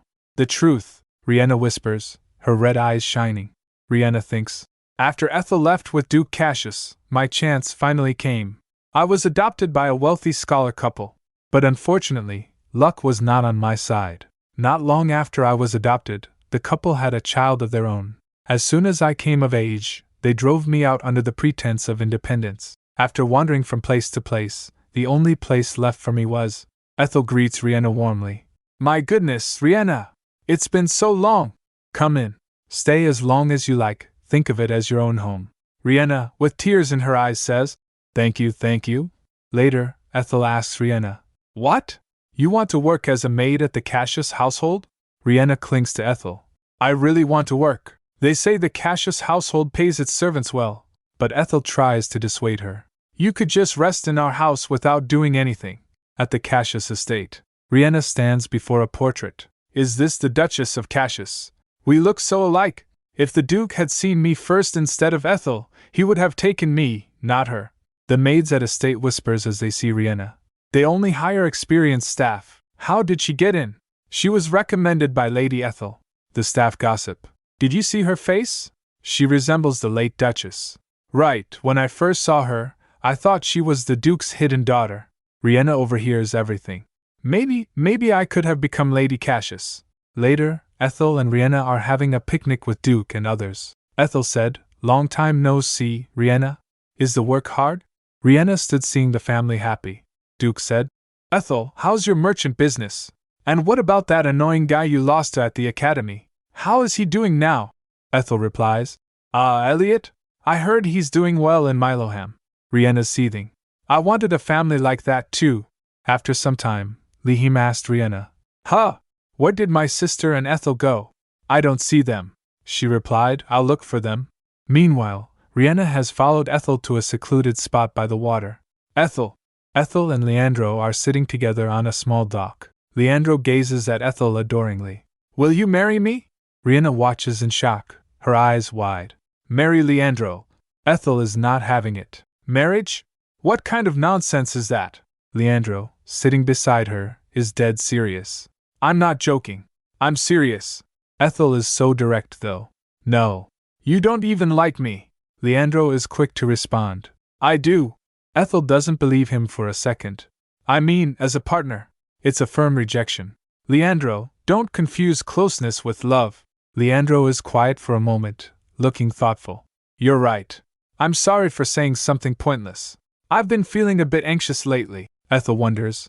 Because of marriage? Yes. I have to marry to carry on the family line. He looks pained by the whole situation. In the Empire, unlike my father, many couples marry without love. Even if it isn't love, if it were you. He trails off, leaving the thought hanging in the air. But Ethel knows what she wants. Riena heard everything, standing beside the tree. Ethel said, I'm going to marry someone I love, and who loves me back. I just haven't met that person yet. Leandro said, I envy you. I'm not even sure I'll ever meet someone like that. Ethel, trying to be encouraging, says, Why say that? You know, like Duke Cassius, you might suddenly find someone too. Leandro can only hope. I hope so. Suddenly, Ethel notices something. Huh! Leandro, your hand is bleeding. Leandro waves it off. Oh, this? I nicked it with a kitchen knife earlier. Ethel is concerned. Why would you do something like that? Leandro tries to reassure her. It's fine. Ethel, ever the caretaker, insists. It's not fine at all. She takes out her handkerchief and carefully wraps his finger. He watches her, a small smile playing on his lips. Thank you, Ethel. You're a really good friend. Ethel teases. You're only realizing that now? A dark cloud seems to fall over Riena. A few days later, at Ethel's house, Riena arrives. Ethel greets her warmly. Welcome, Riena. I heard you got some time off. You can rest here as long as you like. But Riena is immediately interrogating her. Why did you reject the young Duke's proposal? Ethel is surprised she knows. How do you know about that? You overheard us that day. Riena asked. Why would you throw away the chance to become the lady of House Cassius? You could have become part of Cassius. Riena continues. Everyone is desperate to gain the young Duke's favor, and Rihaim's too, but you. Finally, Ethel snaps. Stop it, Riena. I decide who I want to marry. I don't understand why you're acting like this. That's because, she thinks, something I desperately wanted but could never have, you threw away with your own hands. The chance to become part of their family. A few months later, at the Cassius mansion, Riena recalls Ethel saying, Riena, I've started seeing someone. You should come. I want to introduce you to him. But Riena is seething. Stupid Ethel. I don't want to go to tonight's appointment. She then meet Leandro in her way. He said, Miss Riena. She immediately hisses. Please lower your tone, young Duke. Leandro sighs. I know I should, but it isn't easy. You're Ethel's friend, and you resemble my mother as well. She recalled the maid saying. Did you see her face? She looks like the late lady. Another adds. Right. When I first saw her, I thought she was the Duke's hidden daughter. That's right. Maybe like people say I really am. Riena confronts Leandro. Young Duke, there's a rumor going around lately. Could it be that I'm your long-lost sibling? Leandro is stunned. Where did you hear such nonsense? Who told you that? Riena shrinks back, terrified by his reaction. And nonsense? Leandro is furious. Of course it's nonsense. Losing a daughter? Do you think our house is that careless? Or are you saying my mother secretly gave birth to a child? That she committed infidelity? Riena stammers. That's not what I meant. But the damage is done, Riena said. I heard the Duchess stayed in the South more than 10 years ago, and I was found in the South around that time too. People said the ducal house was desperately searching for something back then. Leandro looks thoughtful. Searching? You must be talking about the time capsule my mother left behind, she asked. A time capsule? He said, such a thing exists. You must have overheard bits and pieces. but it seems you didn't have a close acquaintance who could explain it properly. Riena is devastated. Why did I believe such a ridiculous rumor, even for a moment? Why? She drops her duster. Leandro demands. Tell me who brought up such a story. Even if you're Ethel's friend, you must take responsibility for what you said. Riena runs away. Riena flees the Cassius mansion, leaving her job behind. She reached at market where she saw Ethel standing next to Man. Ethel said to him, My friend will be here soon. It's almost time for our appointment. Riena stood there, glares at them. She thinks, if Ethel finds out what happened today, she'll think I'm pathetic, won't she? Instead of going to Ethel, she went other ways, saying, Goodbye, Ethel. After that, she left the capital, and took whatever work I could find. As the time passed, even the emperor changed. After not eating and cutting back on spending, she finally has a house of her own, a home she bought with her own hands. But suddenly she's grabbed from behind. A hand reaches for her face. Someone tries to snatch her bag. No! Help! Is anyone there? A dagger gleams in the shadows. He hit her and Riena falls to the ground. She thinks, am I going to die? So unhappily, so miserably. If only I could go back to that time. Please, if there truly is a being one could call a god. Please. A brilliant light erupts as a goddess responds. Poor child, your desperate voice reached me. I will grant you another chance and a blessing, so fulfill that wish. Riena, lying on the ground, looks up, whispering, A goddess. She stares, mesmerized, at the otherworldly being before everything fades to gold. Then, she's snapping awake to Ethel calling her name. Riena! Riena! Ethel stares down at her, puzzled. What's wrong? Why are you spacing out all of a sudden? Riena thinks, Ethel? Why does she look so young? Don't tell me. Little Riena is squealing. It's a miracle. Ethel stares at her. Not long after, Riena narrates that with the director's cooperation, she was adopted into House Cassius. After everything I went through in my previous life, winning people's hearts was easy. But, later that night, little Riena kneels by her bed, praying, Goddess, it's still not enough. I want to receive a love so deep and absolute that there is nothing in the world that could compare. Another burst of divine light. A voice echoes in her mind. Anything taken too far brings disaster. Think back to what you wished for before you died. Hasn't your wish already been fulfilled? Riena asked. How could something as beautiful as love be bad, no matter how much of it there is? The voice continues, if that is truly your will. Finally, the voice concludes, the countless threads of possibility are for you humans to weave. The next morning, maids fuss over Riena. Miss, I'll tie your ribbon for you. One offers. Another protests. You did it last time. It's my turn now. The head maid steps in. Quiet, all of you. The head maid will handle the young lady's ribbon. Riena thinks. It's the goddess's blessing. The more I pray, the more people give me their love. After some time, she asked the maid. What? Ethel was adopted? The maid tells Riena. Yes. A noble couple took her in. They wanted to raise her like their own daughter, so they erased the adoption records. Even the orphanage staff were reluctant to talk, so I wasn't able to find out much. Riena asks, which family was it? The maid responds, I'm sorry, that's much I could find out. Riena thinks, I planned to secretly watch over Ethel once I secured my place in Cassius. She narrows her eyes. No. If father ever learns about Ethel's existence, just like back then, she tells the maid, that's enough. You can stop looking into it. Riena continues to muse. If she was adopted by a noble house, she must be living well. In the gardens, Leandro walks with Riena. He clears his throat. Ahem. What if I married the young lady of House Wallace? Riena is shocked. What? Leandro explains. You said you wanted the mine? We could receive the mine as her dowry, he adds. The gap between our houses is large, so people would gossip. But no one would pay attention to the mine itself, she said. You don't need to marry just because of the mine, or because of me, he said. It's not only for you. When I went to House Wallace for the mine, I saw the young lady. He smiles wistfully. Even though we had just met, she felt strangely familiar. I've never felt that way before. Riena thinks, her expression darkening. Leandro. He felt affection for someone other than me. What kind of person is she? Leandro continues, oblivious.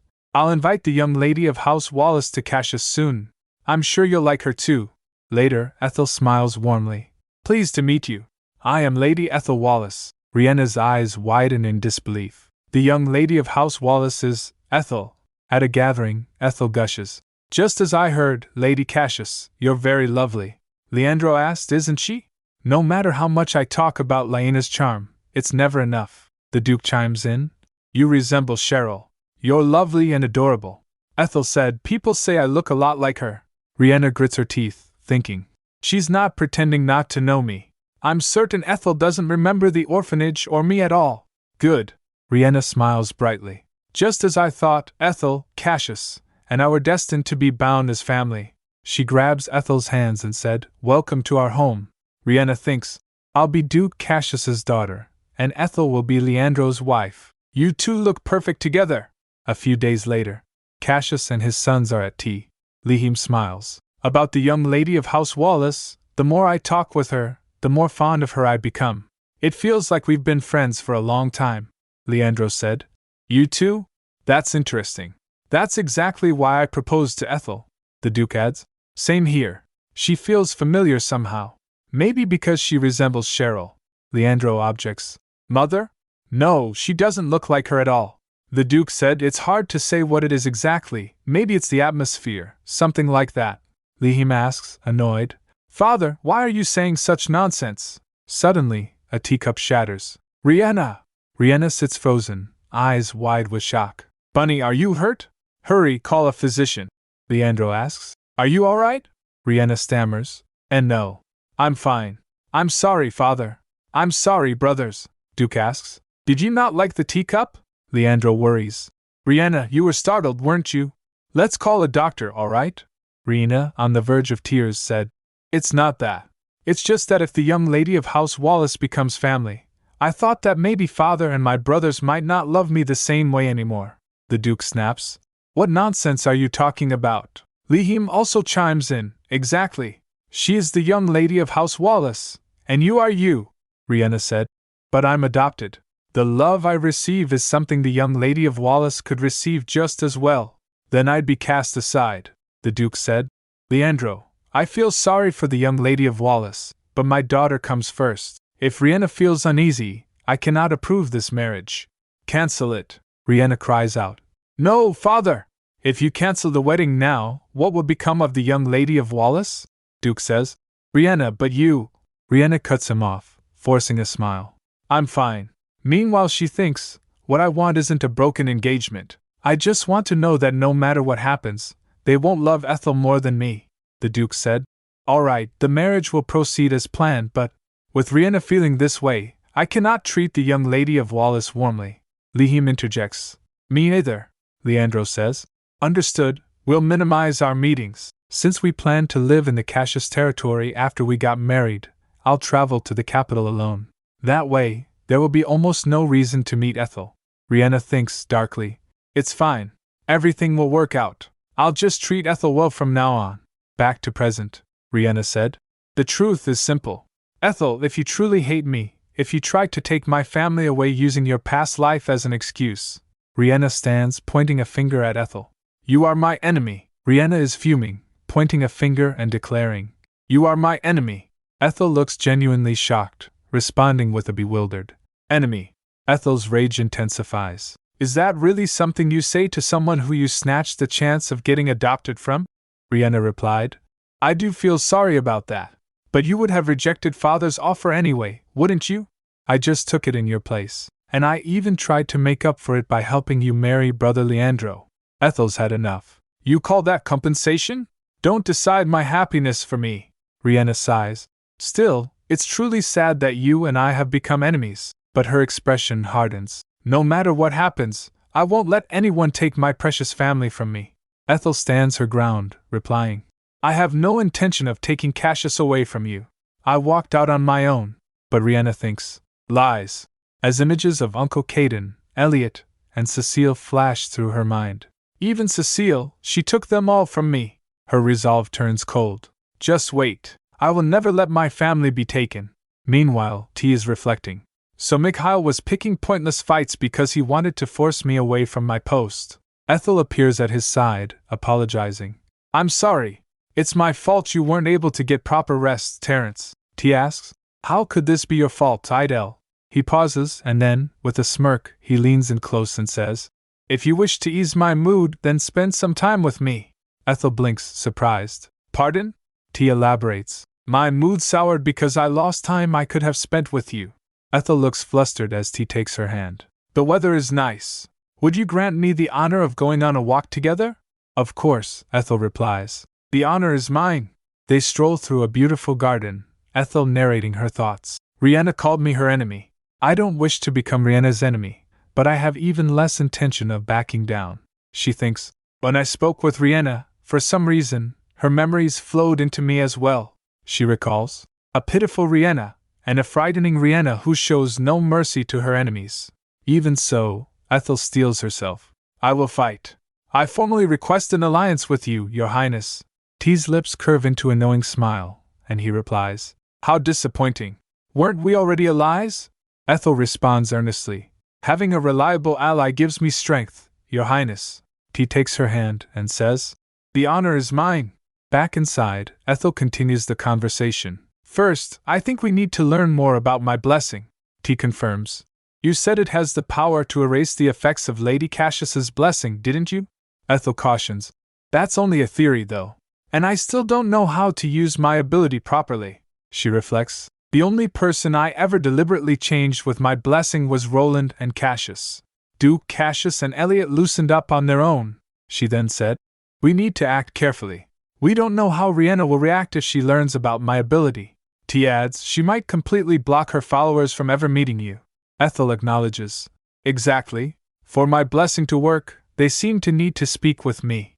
If I can't meet them, it's meaningless." She then asks, "Do we have a suitable person to test my blessing on?" "Someone Riena placed a blessing on, but doesn't have much of her attention right now. And someone we can keep close. It would be troublesome if they ran straight to Riena." T concludes, "There is someone who fits those conditions. I'll arrange a meeting tomorrow." The next day, inside, a woman exclaims, "This, what in the world is going on?" Ethel explains, "You said you wanted to buy mana stones from the lascivious mine. That's why I came personally, as the owner of the mine." The woman retorts, "But I made a request to the imperial family." "Not you, Ethel Wallace," Ethel says. "Lascivious. I'm Ethel Lascivious now," the woman says. "Ah, I understand. Still, I sent a letter to the imperial family, so why?" T explains. "Because the will of Viscount Lascivious, the mine's owner, matters most." The woman is clearly annoyed. Ethel smiles brightly. "Shall we begin our discussion then?" Later, back at her desk, Ethel is writing letters. She asks the beast, "Can someone who was once broken free from Riena's blessing be bound again?" The beast replies, "In theory it is possible. You, another blessing bearer, are an exception, but others struggle to resist." Ethel wonders, "Is there a way?" The beast explains, "Strong wariness toward the blessing bearer weakens the effect of the blessing. A person's will is not something to be dismissed." She thinks, Duke Cassius reading his wife's letter, Elliot wrestling with doubt after meeting Count Miloham, and Tara, who had harbored vengeance for many years. So, Ethel reflects, it wasn't only my blessing that brought them back to themselves. It was possible because their hearts had already begun to change. Knock, knock, a maid announces. "Lady Ethel." She presents a card. This somehow ended up in my pocket. "A message from Tara," the note said. "Confirmed. Recently exchanged secret correspondence with an individual named Herciso." Ethel gets shocked and repeats the name in his mind. Herciso. Ethel thinks, one of Riena's 7 talents, the con artist Herciso. A master of disguise who forged identities and committed fraud, captured once in Cassius territory. He was destined for severe punishment, but Riena granted him a new life. It seems Riena is planning something, but even Tara doesn't know the details. Well, after being suspected once, Tara's not quite confident in her abilities anymore. According to returning and walking the flower path, Riena should now be clashing with the temple. She reveals herself as the owner of the Iver Trading Guild and donates an enormous sum. Such a huge donation was traditionally offered to the temple, so this angered them deeply. The temple already looked down on House Cassius, calling them descendants of demons, so relations deteriorated rapidly. During this time, Herciso, who had infiltrated the temple long ago, began to act. But now, unlike in the novel, Riena hasn't obtained the mine, and the only suppliers of top-grade mana stones are myself and the temple. Riena's going to try to form an alliance with the temple. A few days later. But Roland is spiraling, he declares. That's why we need to unite and stop that witch. Whether she's a bunny or a leech, she'll ruin our family. Viscount Lascivious, you're the only one I can trust, the one who freed me from that vile black magic. Ethel, sitting calmly, wonders to herself. A witch? Black magic? He is still bitter about being controlled by Riena. A common orphan. Roland fumes. I'll never forgive her. That witch dared to curse me with black magic. Ethel tells him to get to the point. He says Riena has been acting weird, calling people to the capital, listing off a bunch of relatives. Ethan, Claire, Benjamin, Charles, Olivia, Joanna, Lucia, Daniel, Grace, Isaac. Ethel said, that's your uncle, aunt, cousin, younger aunt, cousin, great uncle, another aunt, and your uncle, isn't it? He said, they're probably all on their way to the capital right now. Ethel thinks, the entire Cassius branch family is mobilizing? Those people can't resist Riena's charm. We learn. They're all fawning over her, and it's pretty creepy. Riena! Wouldn't you like to be your uncle's daughter instead? We only have sons, so I've always wanted a daughter. Riena, you already have so many brothers, don't you want an older sister? Even a bachelor can raise a child if he wants to. Her father explodes. Everyone out. Riena is my daughter. Roland demands of Ethel. Why do you think that witch is inviting them all here? He believes she needs money to make her move, and since Edmund is wary of her, she'll squeeze it from the relatives. Ethel is shocked. Duke Cassius is wary of Riena? Roland confirms he warned Edmund strictly to beware of that. Leech witch. Ethel thinks, it might not be because of his warning, but it's true the Duke and Riena's relationship had changed. Ethel asks how Roland even found out about the invites, and he admits, one of them told me. Ethel realizes Riena must want to confirm something, whether the other members of the Cassius family have broken free from her blessing. Roland wants Ethel to hurry and free them from that black magic, otherwise all of Cassius's fortune will end up in that witch's hands. Ethel asks which of those Riena summoned resembles him most, and Roland says that would be the youngest son, Isaac. He's the one who told me about the witches gathering too. Roland laments that Isaac would have been a better successor than Edmund, if only he didn't have that wanderlust. Ethel asks if she can summon him privately, without mentioning her. Roland asked, so you plan to free Isaac from black magic first? He's like me, strong-willed and clear-headed. But Ethel thinks, I chose him because, like you, he's got a terrible temper. 2 days later, there's a knock at the door. Isaac, looking annoyed, says, it's rare for you to contact me first. Have you finally lost your mind? He enters the room, and Ethel greets him with, good day. I'm Lady Ethel Lascivious. Isaac is taken aback, thinking, Lascivious? Leandro Cassius's former wife? And that's when we get a quick profile on Isaac Cassius, the biggest troublemaker of House Cassius. He looks refined, but he's a complete scoundrel who doesn't value human life at all. Even his face annoys me, Isaac says. My bunny said father's been acting strange lately. Don't tell me you betrayed Riena and sided with this woman? He loses it. Lost my mind? You insolent brat. Sit down this instant, Isaac retorts. All right, father, calm down. Careful, or you'll hurt your neck again. He sits, but is still sarcastic. I'm honestly surprised, father, to think you'd go this far. It can't only be because you want her mana stones. There must be another reason, isn't that right? Roland stammers. Oh, of course. I have no interest in mana stones. Ethel smirks to herself. Ha, so he was after them after all, Isaac says. Interesting. Let's hear what you have to say. Then Ethel asks him directly, do you like Riena? Roland interrupts. Of course. Riena is the light of my life, Ethel asks. Haven't you ever thought it strange? The light of your life? Were you ever the kind to love anyone so blindly? Isaac glares. Ha, are you trying to drive a wedge between me and Riena with nonsense like that? Disappointing. Well, people can change, I suppose. Ethel asked, you didn't even grieve when your brother died as a child, did you? Isaac snaps. Ha, what a waste of time. Father, I'll be leaving now. But 2 guards grab him. You insolent brats. Let go. Unhand me. One of the guards said, I'm afraid you can't leave yet. Isaac struggles, tied to a chair. Ethel asks calmly, shall we continue our conversation? She said. Think carefully. When you first met Riena, Isaac yells. Quiet! I don't want to hear it. I said quiet. Roland shouts, "Stay still, will you?" Ethel pushes. "You even hated children back then." Isaac grits his teeth. "That's right. I used to." She then asked, "Isn't that true? Isn't it?" 3 hours later, Isaac finally relents. "You're right. Why did I even like that insolent girl? When I first met her, I thought she was annoyingly sly.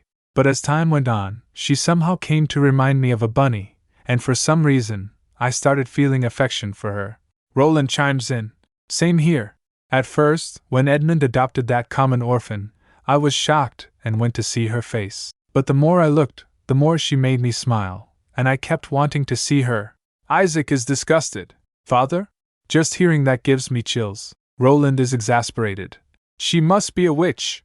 Isaac agrees. "You're right. If not for black magic, there's no way Father and I would have fallen for her." Ethel is pleased. "I broke the blessing in just 3 hours. It took a whole night for Roland. Must be the result of my training." But Isaac's smiling face is a little scary. "How amusing," he said. "To think I've been a puppet of that witch, doing things so unlike me." Ethel reflects. "Though both men are terrible people, I understand why they're angry. From their point of view, they'd been brainwashed into forced affection for over 10 years. Roland asked, "So, why did that witch suddenly call you all together?" Isaac shrugs. "Who knows? I met her yesterday, but she said she'd explain everything once everyone arrived." He adds, "From what I heard, she's preparing some kind of project claiming it will help the Empire advance to the next stage or something like that." Ethel looks shocked. After some time, Ethel sat at her desk writing. She recalled Isaac saying, "I'll remain by Riena's side for a while and act."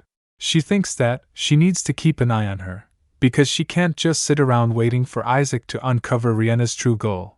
Also, the first of every month is important, apparently. T startles her by knocking, or not knocking, since she didn't even hear him. T teases, "What are you thinking about so deeply? You didn't even hear me knocking." Ethel is flustered, but her eyes light up as she realizes its perfect timing. "Terence, could you possibly take 2 days off? There's somewhere I'd like to go with you." T's intrigued. "Somewhere you'd like to go?" Ethel, with a determined look, explains, "There's someone I want to win over to our side. Kais, he's a mage known for being an eccentric inventor." Later, they're sitting together, and T agrees. "That's fine. Fortunately, I can put aside 2 or 3 days starting the day after tomorrow." Then he drops the bomb, holding her hand. "And we can consider it our first date as well." Ethel is shocked. "A D-date?" T confirms. "Yes, a date." "Oh my God, he's so smooth." Ethel's blushing, internally freaking out about this sudden relationship development. T seems to notice her discomfort. "It seems I've made you uncomfortable. I apologize. Please forget what I just said." Ethel's face is flushed, but she quickly recovers. "Let's do it. Let's go on a date." She grabs his hand back, and T's all smiles. "I look forward to it." Fast forward 2 days. Ethel, dressed in a more casual blue dress, is checking everything off her list. "You aren't ready yet?" "Miss Veneta is waiting at the back entrance," she replies. "Sorry, I'm almost done." She thinks, "I've been so busy making sure nothing goes wrong while I'm away." She's checked on the Lascivious Mind Company, attended Diana's divorce celebration party, and finally, she said, "I'm all set." Laura, looking worried, asks, "That's good. But do you really have to leave in secret like this?" Pretending to be Lady Ethel, "I'm not confident about this." Ethel hugs Laura reassuringly. Laura, I'm sorry. I'll be back soon, so please hang in there." Ethel thinks to herself, "I feel bad for Laura, but if we don't hide this trip completely, Riena will notice." Next stop, the train station. T is already there, looking dashing as ever. Ethel, accompanied by Veneta, hurries to meet him. "Ethel," she said, "I'm sorry for being late." T smiles. "Not at all.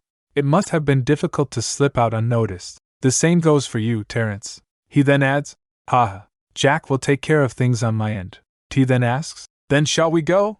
They arrive in a small city in the Astaroth Empire. Ethel said, "Kais only accepts new clients on the 1st of every month." Ethel and T are walking through the town, with Veneta trailing behind. T points out, "That's tomorrow." He asked, "Is this the place?" "But if he only accepts new clients tomorrow, why are we here today?" Ethel replied. "Just trust me," Ethel said. "Veneta, I'm sorry, but could you wait here?" "Kais doesn't like crowds," Veneta says. Understood. Ethel and T enter. Excuse me. A burly man with a hammer answers. If you see something you like on that shelf, say so. Ethel steps forward. Actually, I'd like to make a reservation. The man scoffs. I don't take orders, choose only from what's on display. Ethel said. Not an order. A reservation. I'll come tomorrow to receive the item. The man is getting annoyed. I don't know who told you that nonsense, but stop talking foolishly and leave at once. She persists.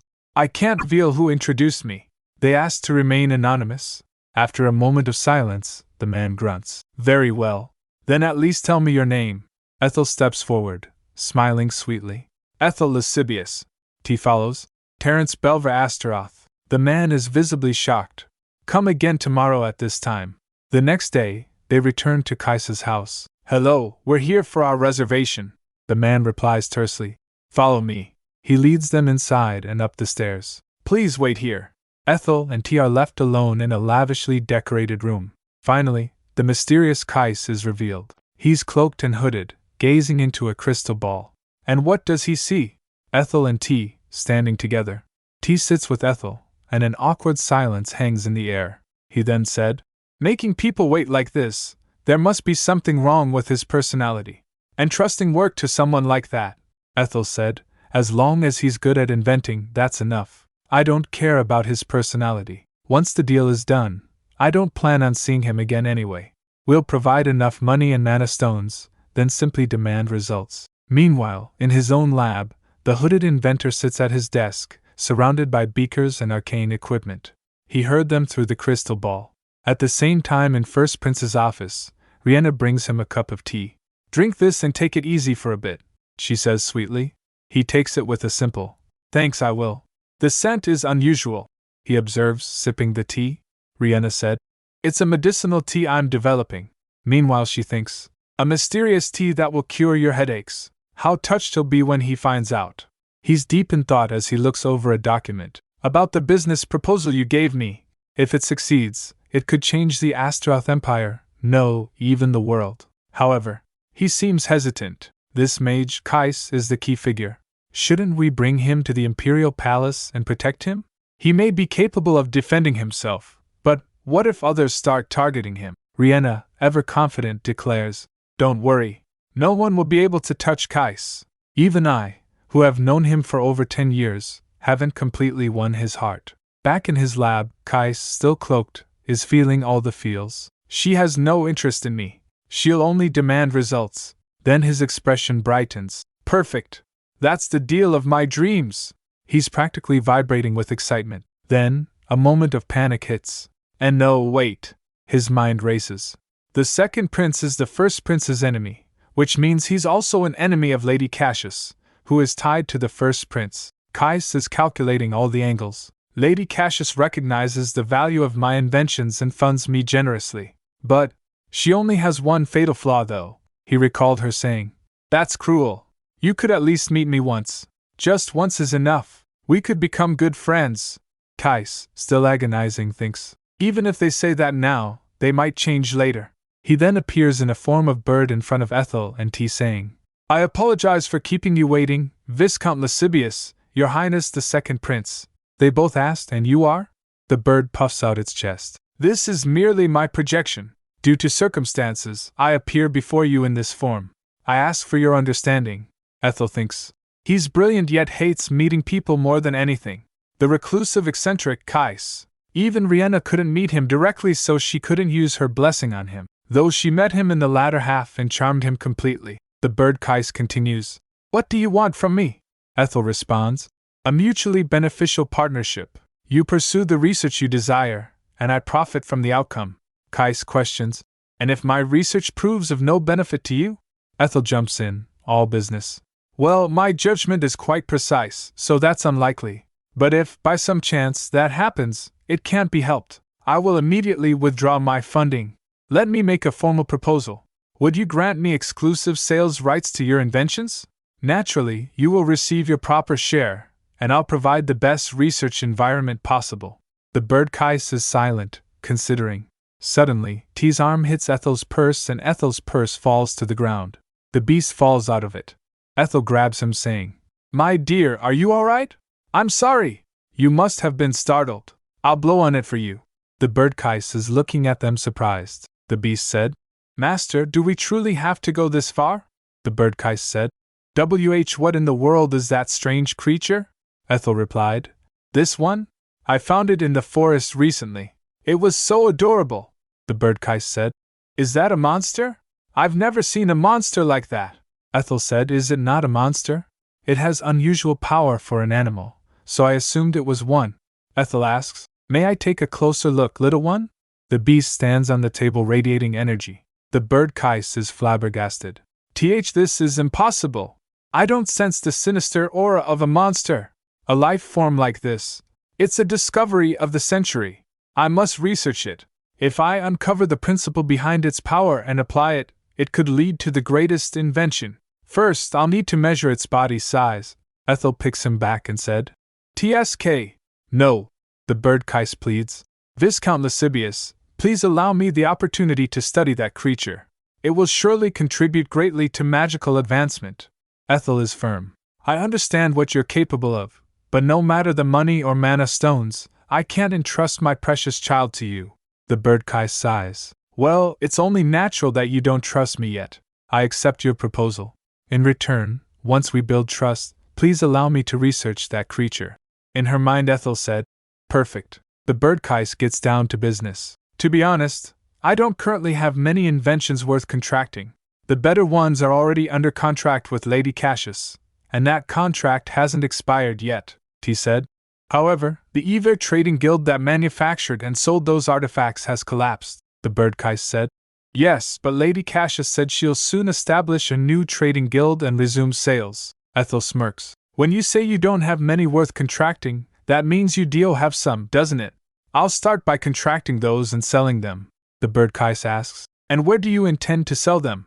Do you operate your own trading guild? Ethel replies. No, but there is a guild that will act on my behalf. It's called the Manhwa Trading Guild. The bird Kais frowns. Manhwa? I've never heard of it. Ethel reveals. The guild leader is Cecile Ever. It was newly established by former members of the Ever Trading Guild. Kais contemplates this information. Cecile Ever. Ever? Aren't they people on Lady Cassius's side? Kais asked in confusion. Ethel replied. They were before, but not anymore. She recalled her saying, Lady Riena saved our guild from bankruptcy. Even so, I can't believe we immediately joined Vice Guild Master Elliot in illegal dealings. Even I don't understand why I did that. He raises a hand. There's no need to worry about betrayal. I give you my word on behalf of the Imperial family, Kais said. If you put it that way, Ethel smiles sweetly. Then shall we get to the main point? Kais, you were planning a new business with Riena, weren't you? Something grand and groundbreaking. Later, Ethel and T are leaving. Venetta calls out. Have you finished your discussion? Yes. Thanks to Venetta, Ethel replies cheerfully. Suddenly, Kais, still in bird form, came shouting.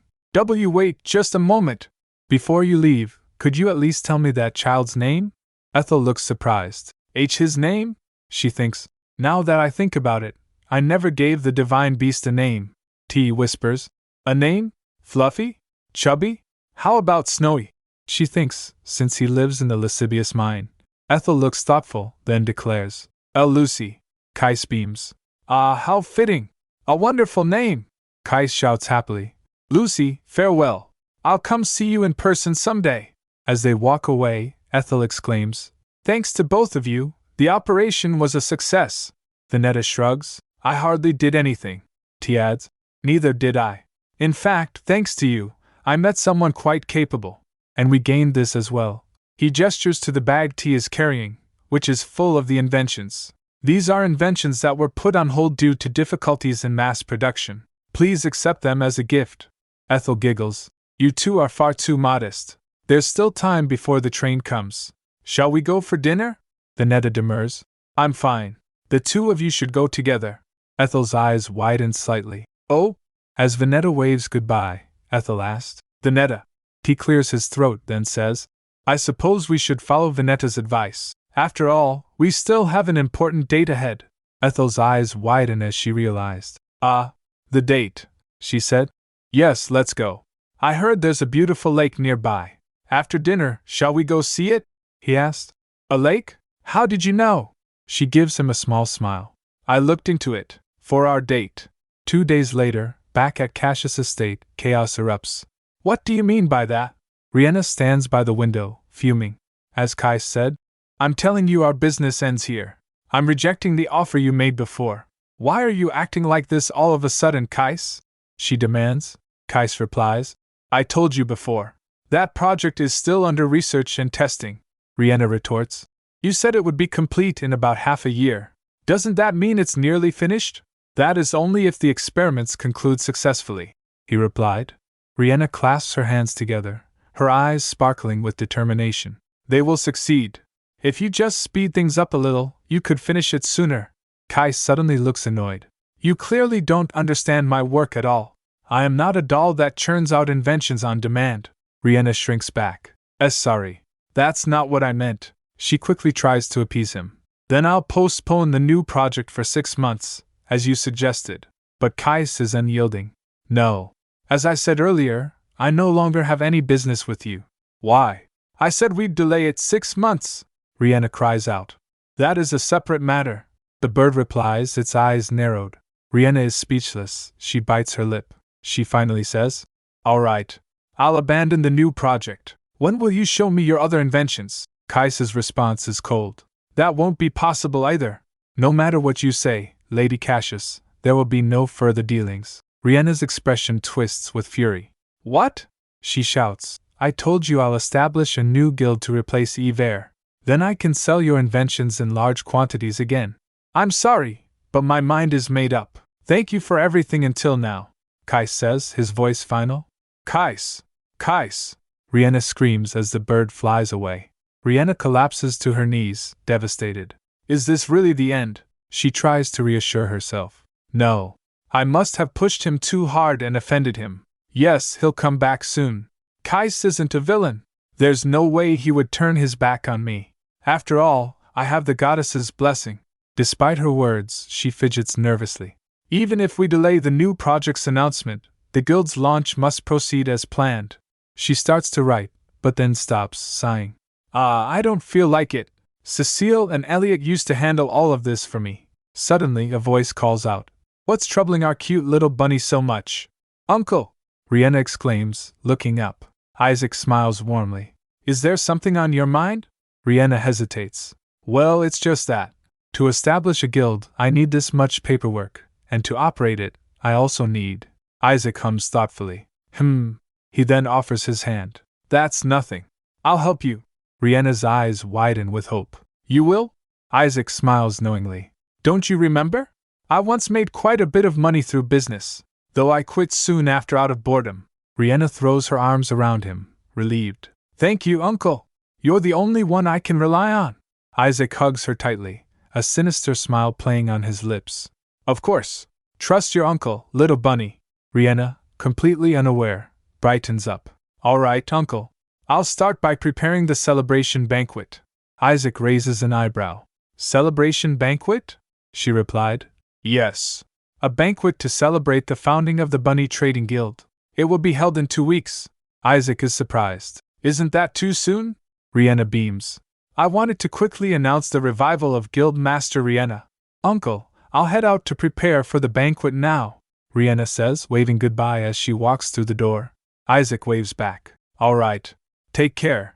As the door closes, Isaac's expression hardens, his eyes filled with a dark intensity. 2 weeks later, at the Cassius Duchy, celebrations are underway for the launch of the Bunny Trading Guild. Lady Cassius, congratulations! To think you started your own guild this time, how incredible! The name of the guild is so cute! Riena, basking in the attention, replies, Thank you, everyone. I'm so looking forward to seeing what kind of products you'll sell this time. You have to tell me first. No, me first, the nobles clamor. But then, oh my God! Viscount Lascivious is here! A hush falls over the crowd. Gossip erupts. How did this happen? She hasn't shown her face in public since His Majesty's birthday banquet. One noble suggests. Should we go ask her about the mana stones? Another replies.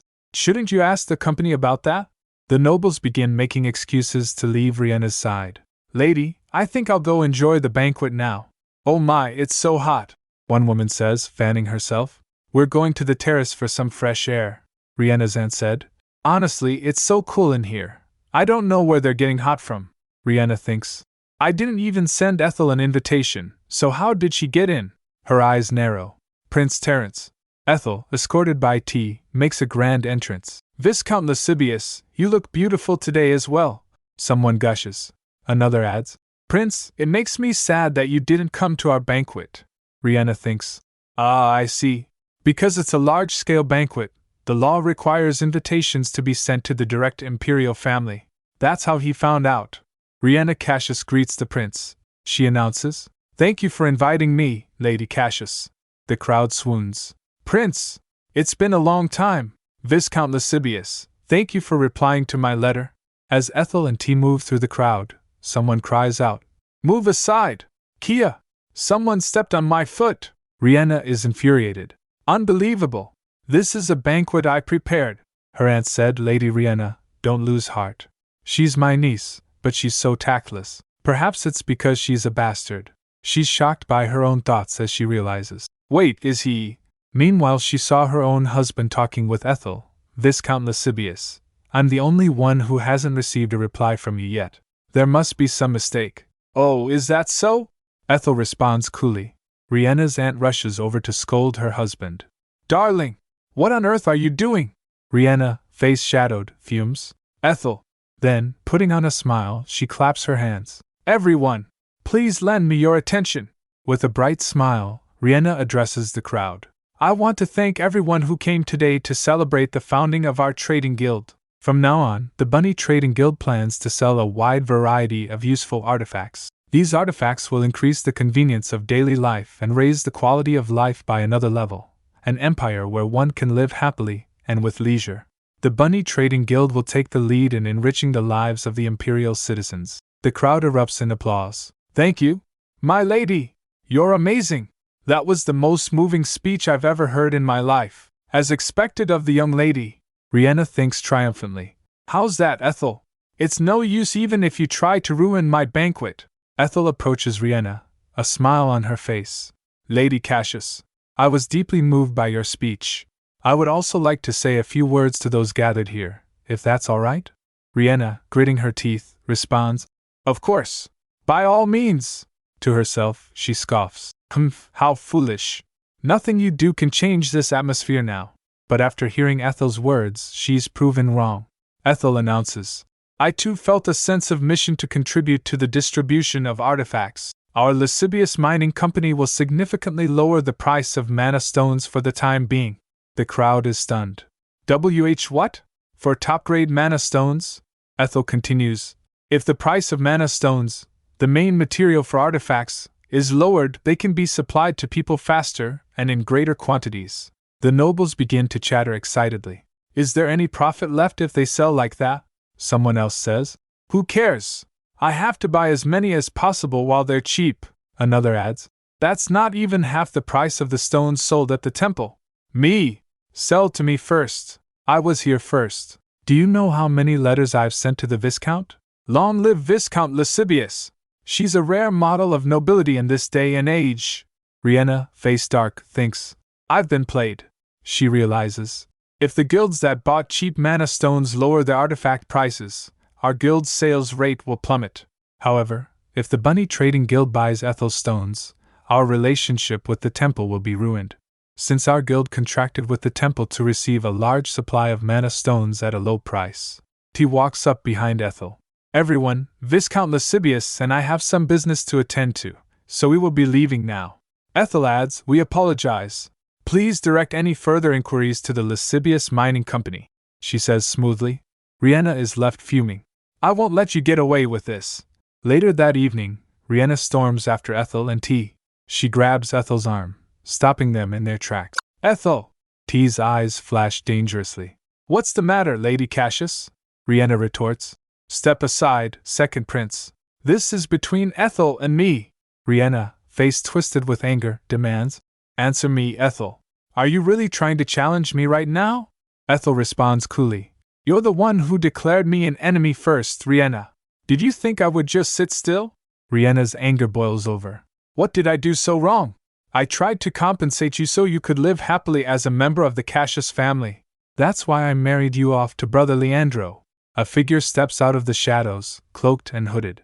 What does that mean? It was Leandro. He asked confused. Riena, you're saying you married me off? Riena stammers. Be brother. She asks. Why are you in the capital and not at the estate? He said, I came to persuade you to return home. Father asked me to. He said you won't meet with him or Lihim, and you won't even reply to letters, she said, because those two only oppose me. They said no to the Bunny Trading Guild without a second thought. I think you've been staying at Prince Mikhail's palace for too long. Let's go back. No matter if you're lovers, Riena exclaims. Only if you promise that you'll persuade Father and Brother Lihim for me.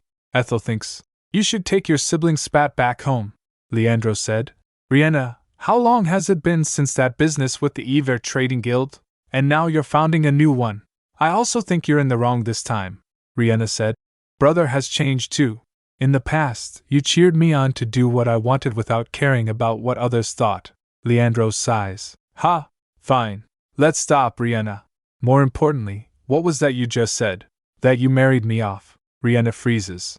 That? It was nothing, Riena said. Since brother and my sister-in-law met because of me, I meant it in that sense, Leandro said. The atmosphere was too strange for it to be just that. Leandro turned serious, stepping closer to Riena. Tell me, Riena, what is your relationship with Ethel? Is there something between you two that I don't know about? Ethel steps forward. I'll explain that. She looks directly at Leandro. It's been a long time, Leandro, he said. It has been a long time, Viscount Lascivious. Ethel stands beside T, and ever the Ice Queen throws daggers with her words. What brings you here? Have you finally realized that we are divorced? Leandro said. While I was away at our estate, it was late, but I was finally able to face my mistakes. If it is all right with you, I would like to visit and offer a formal apology. Silence hangs heavy in the air. Then T steps in, placing his coat on Ethel's shoulder. Ethel. He pulls her close, a possessive glint in his eyes. The wind is chilly, she said. I'm fine. It's Terence who's going to catch a cold. T continues to flex. What on earth are you talking about?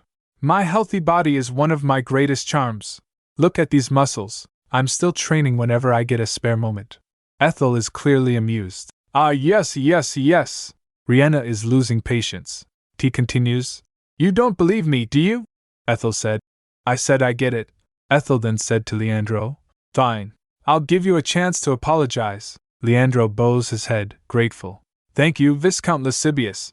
Ethel, though, has other plans. I'll tell you then what kind of relationship Lady Cassius and I have. Then they starts to leave as Riena bursts out. Ethel, stay there. Talk to me. Listen to me before you go. Leandro tries to intervene. That's enough, Riena. Riena's expression hardens into a chilling glare. You're going to tell Brother Leandro everything? Leandro grabs her arm, attempting to soothe her. Riena, let's go home too. Riena, however, is having none of it, her voice rising in defiance. No! Why should I? Leandro is losing patience. Don't be stubborn. How long do you plan to stay in Prince Mikhail's palace? I can't let you have your way anymore. I'll take you back even if I have to use force. Riena thinks. Father, brother, everyone has changed. Right. Let's go home and use the blessing to return father and brother to their old selves, she then said. Fine.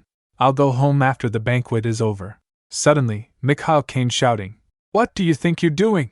Mikhail! Riena gasps. Mikhail pushes Leandro, saying, I'm disappointed in you, young Lord Cassius. He then said to Riena. Sorry I'm late. My father called for me. Riena looks relieved to see him.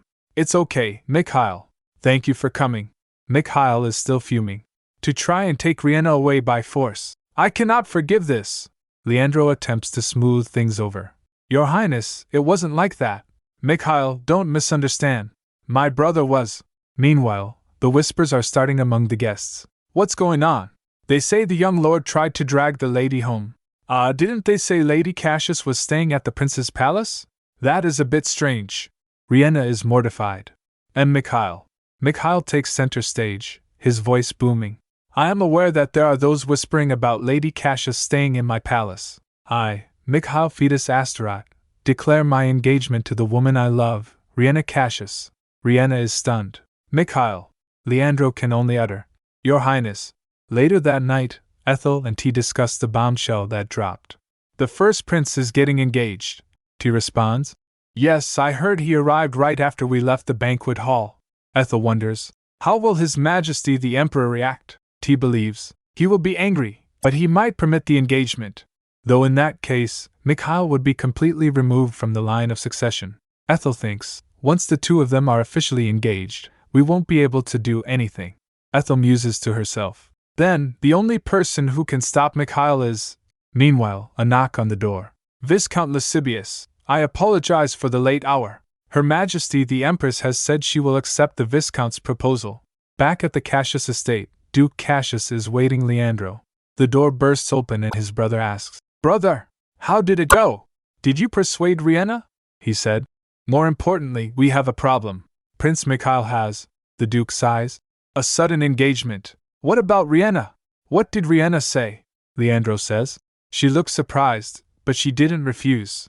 His Highness said they would hold the engagement ceremony within 15 days, Duke said. "As long as Riena is happy, His Highness doesn't necessarily need to become emperor, but…"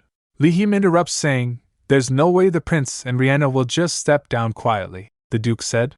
"Come to think of it, Leandro, you said you had something to ask me?